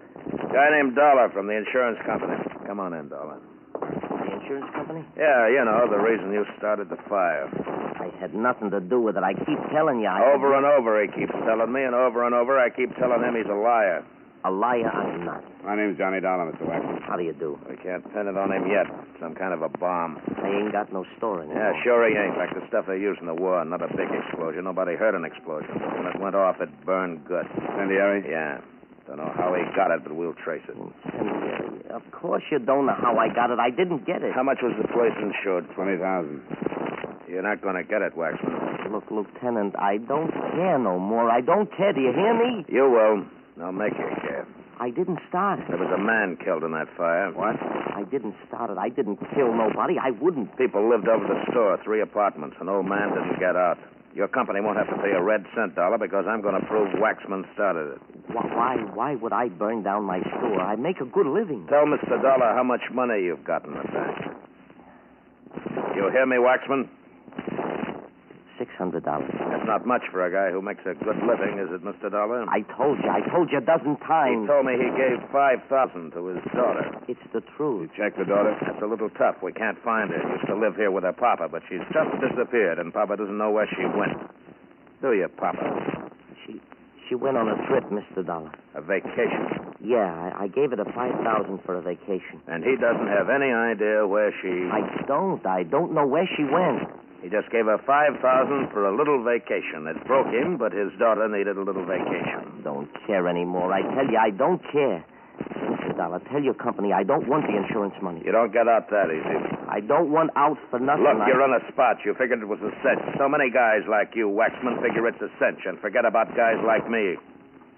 I want you for a fire and a killing, and I'm going to get you. I'll say it forever. I did not do it. I'll say it till they take me to my grave. That doesn't give you much time.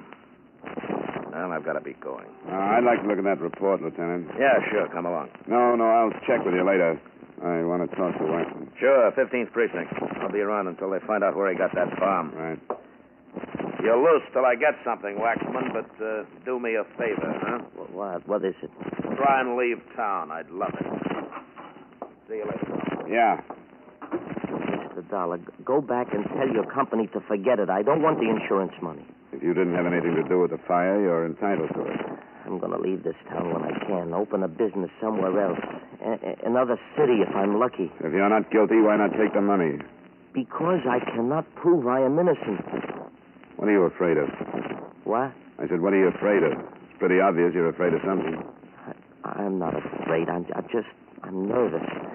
Policemen, the fire, and everything. That $5,000 for a vacation is pretty weak. Oh, please, Mr. Dollar, I let your company out of all the claims.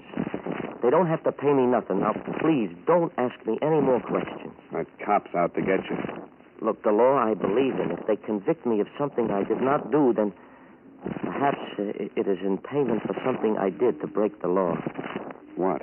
I can't explain. Now, please, Mr. Dollar. Okay. Look, Mr. Waxman. Good day, Mr. Dollar. I hadn't noticed.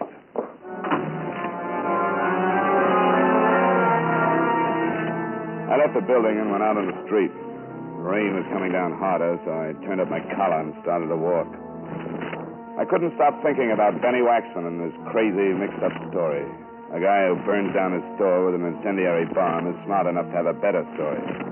The $5,000 he'd given his daughter for a vacation, that was wrong. making himself look guilty by telling me to forget the claim. That was wrong. He was scared, not of Parkinson or me, but of something that was mixing up his reason. Maybe I was wrong, too, but I was going to find out. The 15th precinct was on Madison. Lieutenant Parkinson was in his office. Hello, Dollar. Yeah, you look wet. I walked. I'll take off your coat. Thanks. Well, sit down. Thank you. Did you have a talk with Waxman? Nothing I couldn't tell you in 5 seconds. Yeah? What do you think? I'm surprised. And what? I didn't come here to insult you. You think he's innocent? I think there's a lot more to it than just a fire and a killing. Isn't there always? I think he's scared stiff. So do I. A guy who starts a fire... has a better alibi. You want some coffee? Yeah, sounds good. That should be. My wife gave me the electric pot so I could have my coffee on duty. Says I drink too much of it, but she gave it to me anyway. Here you are. Waxman didn't start that fire. Is it strong enough? Tastes pretty good. Guys who burn down their business do it 2 or 3 different ways. Not with an incendiary bomb. I've got to ride him. I tried to be nice to him, tried to get it out of him, but he's too scared. Of what? Well, now I have to guess. There's a protection racket here that covers every independent store in the city. It's the tightest, best controlled organization I've run up against. So tight that we've been trying to break it for a year. 2 other stores have gone up this way, but the owners are so scared they won't say a thing. Scared for their families? It's the best thing to be scared for. Waxman's daughter. Yeah. I don't know how she fits. I don't know how the $5,000 fits. What do you expect to gain by making him look guilty? Long shot. He won't say anything, but maybe one of his friends will. Maybe they'll say something. If they've been scared this long, He's got one friend, a very close friend, Angelino Giuseppe. Business? Yeah, delicatessen like Waxman. Angelino hasn't got a family, but he got beat up last year. Wouldn't make a complaint. He's scared, too. But he's only got himself to worry about. Maybe if he thinks his best friend is in line for a murder rap, he'll give us something to go on. Why don't you arrest Waxman? Make it look like he's really in trouble. Yeah, I'll do that when I have to. I think his daughter is mixed up in it some way. Most of her clothes are still in the apartment. Maybe Waxman will be contacted. I want to be around when he is. Kidnapping? I don't know, Dollar. But a gang that can put this much fear into people might do anything. Waxman's been beat up a couple of times himself, never pressed charges, but he's been pretty indignant. From what I can find out about him, he's not the type to pay for protection. Became a citizen 2 years ago and believes in what he had to learn to become a citizen. Well, maybe the 5,000 went to the gang. Yeah, it's possible. His daughter only got in town a month ago. Before, they could only work him over. With the daughter here... But if he paid them the 5,000, why burn down his store? I've only been guessing. I haven't got the answers. Oh, excuse me. Parkinson. Yeah. Yeah, I know you. Okay. How do you like that? What? It paid off. That was Angelino Giuseppe. He wants to see me. Great. Now, you want to come along? Yeah, sure. Hey, you make pretty good coffee, Lieutenant. I get lucky sometimes.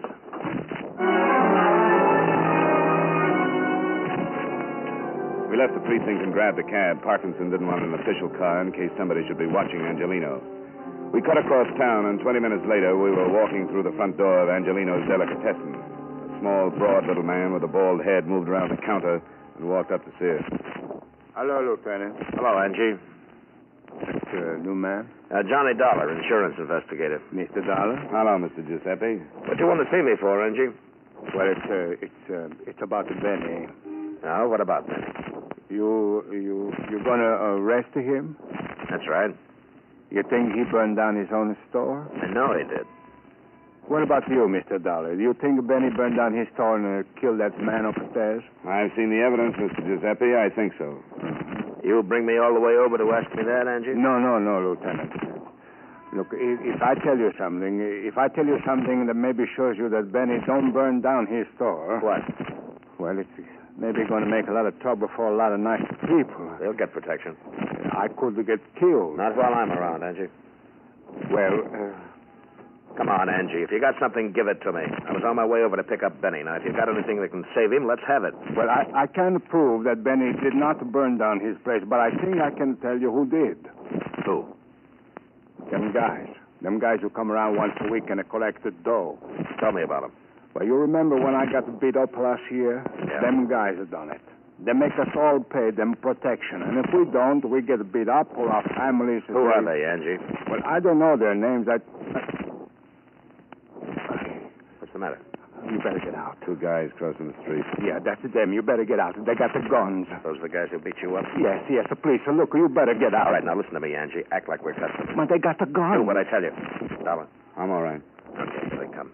Now try to act like nothing's wrong, Angie. Okay. I try, only...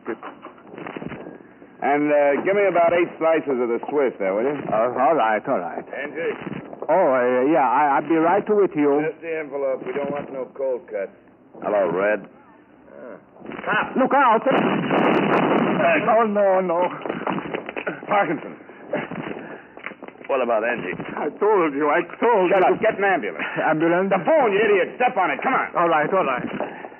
How is it? Is it bad? Parkinson, is it bad? I can't feel much. Must be. Let me look. What about the two? Hello. They've had it. Give me an ambulance. Listen. Hurry up. One with red hair. Yeah? Name's Dillon. He used to work for the Dutch Fisher. Hello. Dutch Fisher. Listen, I got Help to have send an him ambulance. up. 87 He isn't a... 95th Street. And Yes. Yeah? 87, 95th. got to get Hurry up. whoever No. It was a sent shooting. Parkinson. The ambulance is he... Yeah. It sure is.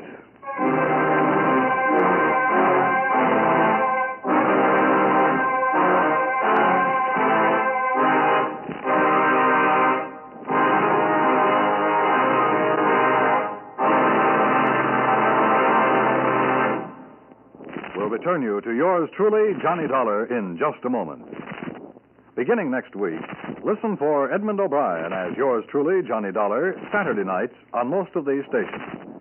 At this time, next Wednesday, the great Bing Crosby Show returns to most of these same stations, with Jane Wyman as Bing's first guest of the season. Another premiere next Wednesday, the Red Skelton Show will also be back on CBS Radio. Remember, starting a week from tonight, Bing Crosby returns to his usual time, and Red Skelton moves his lunacies to Wednesday on CBS Radio.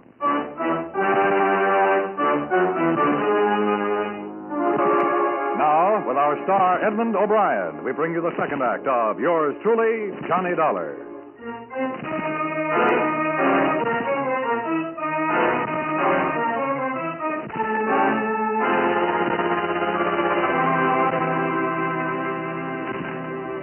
It was still raining when they carried the lieutenant out, and I explained everything to a nice young cop named Brenner's. Angelino and I got into Brenner's car, headed for the 15th precinct. How long had you known Parkinson? I just met him a few hours ago. Yeah, we've been trying to crack this protection racket for a year. Looks like maybe we've started. The hard way. Yeah. I'll need your statement, Tom. Sure. I'm scared. I'm really scared. Nothing to worry about, Mr. Giuseppe. We'll give you all the protection. Protection? Yeah, I guarantee it. For me? Sure. Well, what about all the other people? All of my friends? What about the Benny? Parkinson didn't think Benny started that fire. I know. I was assigned to check on the bomb. Now, why do you think we ain't said nothing before, huh? Because they threaten us. They threaten my friends.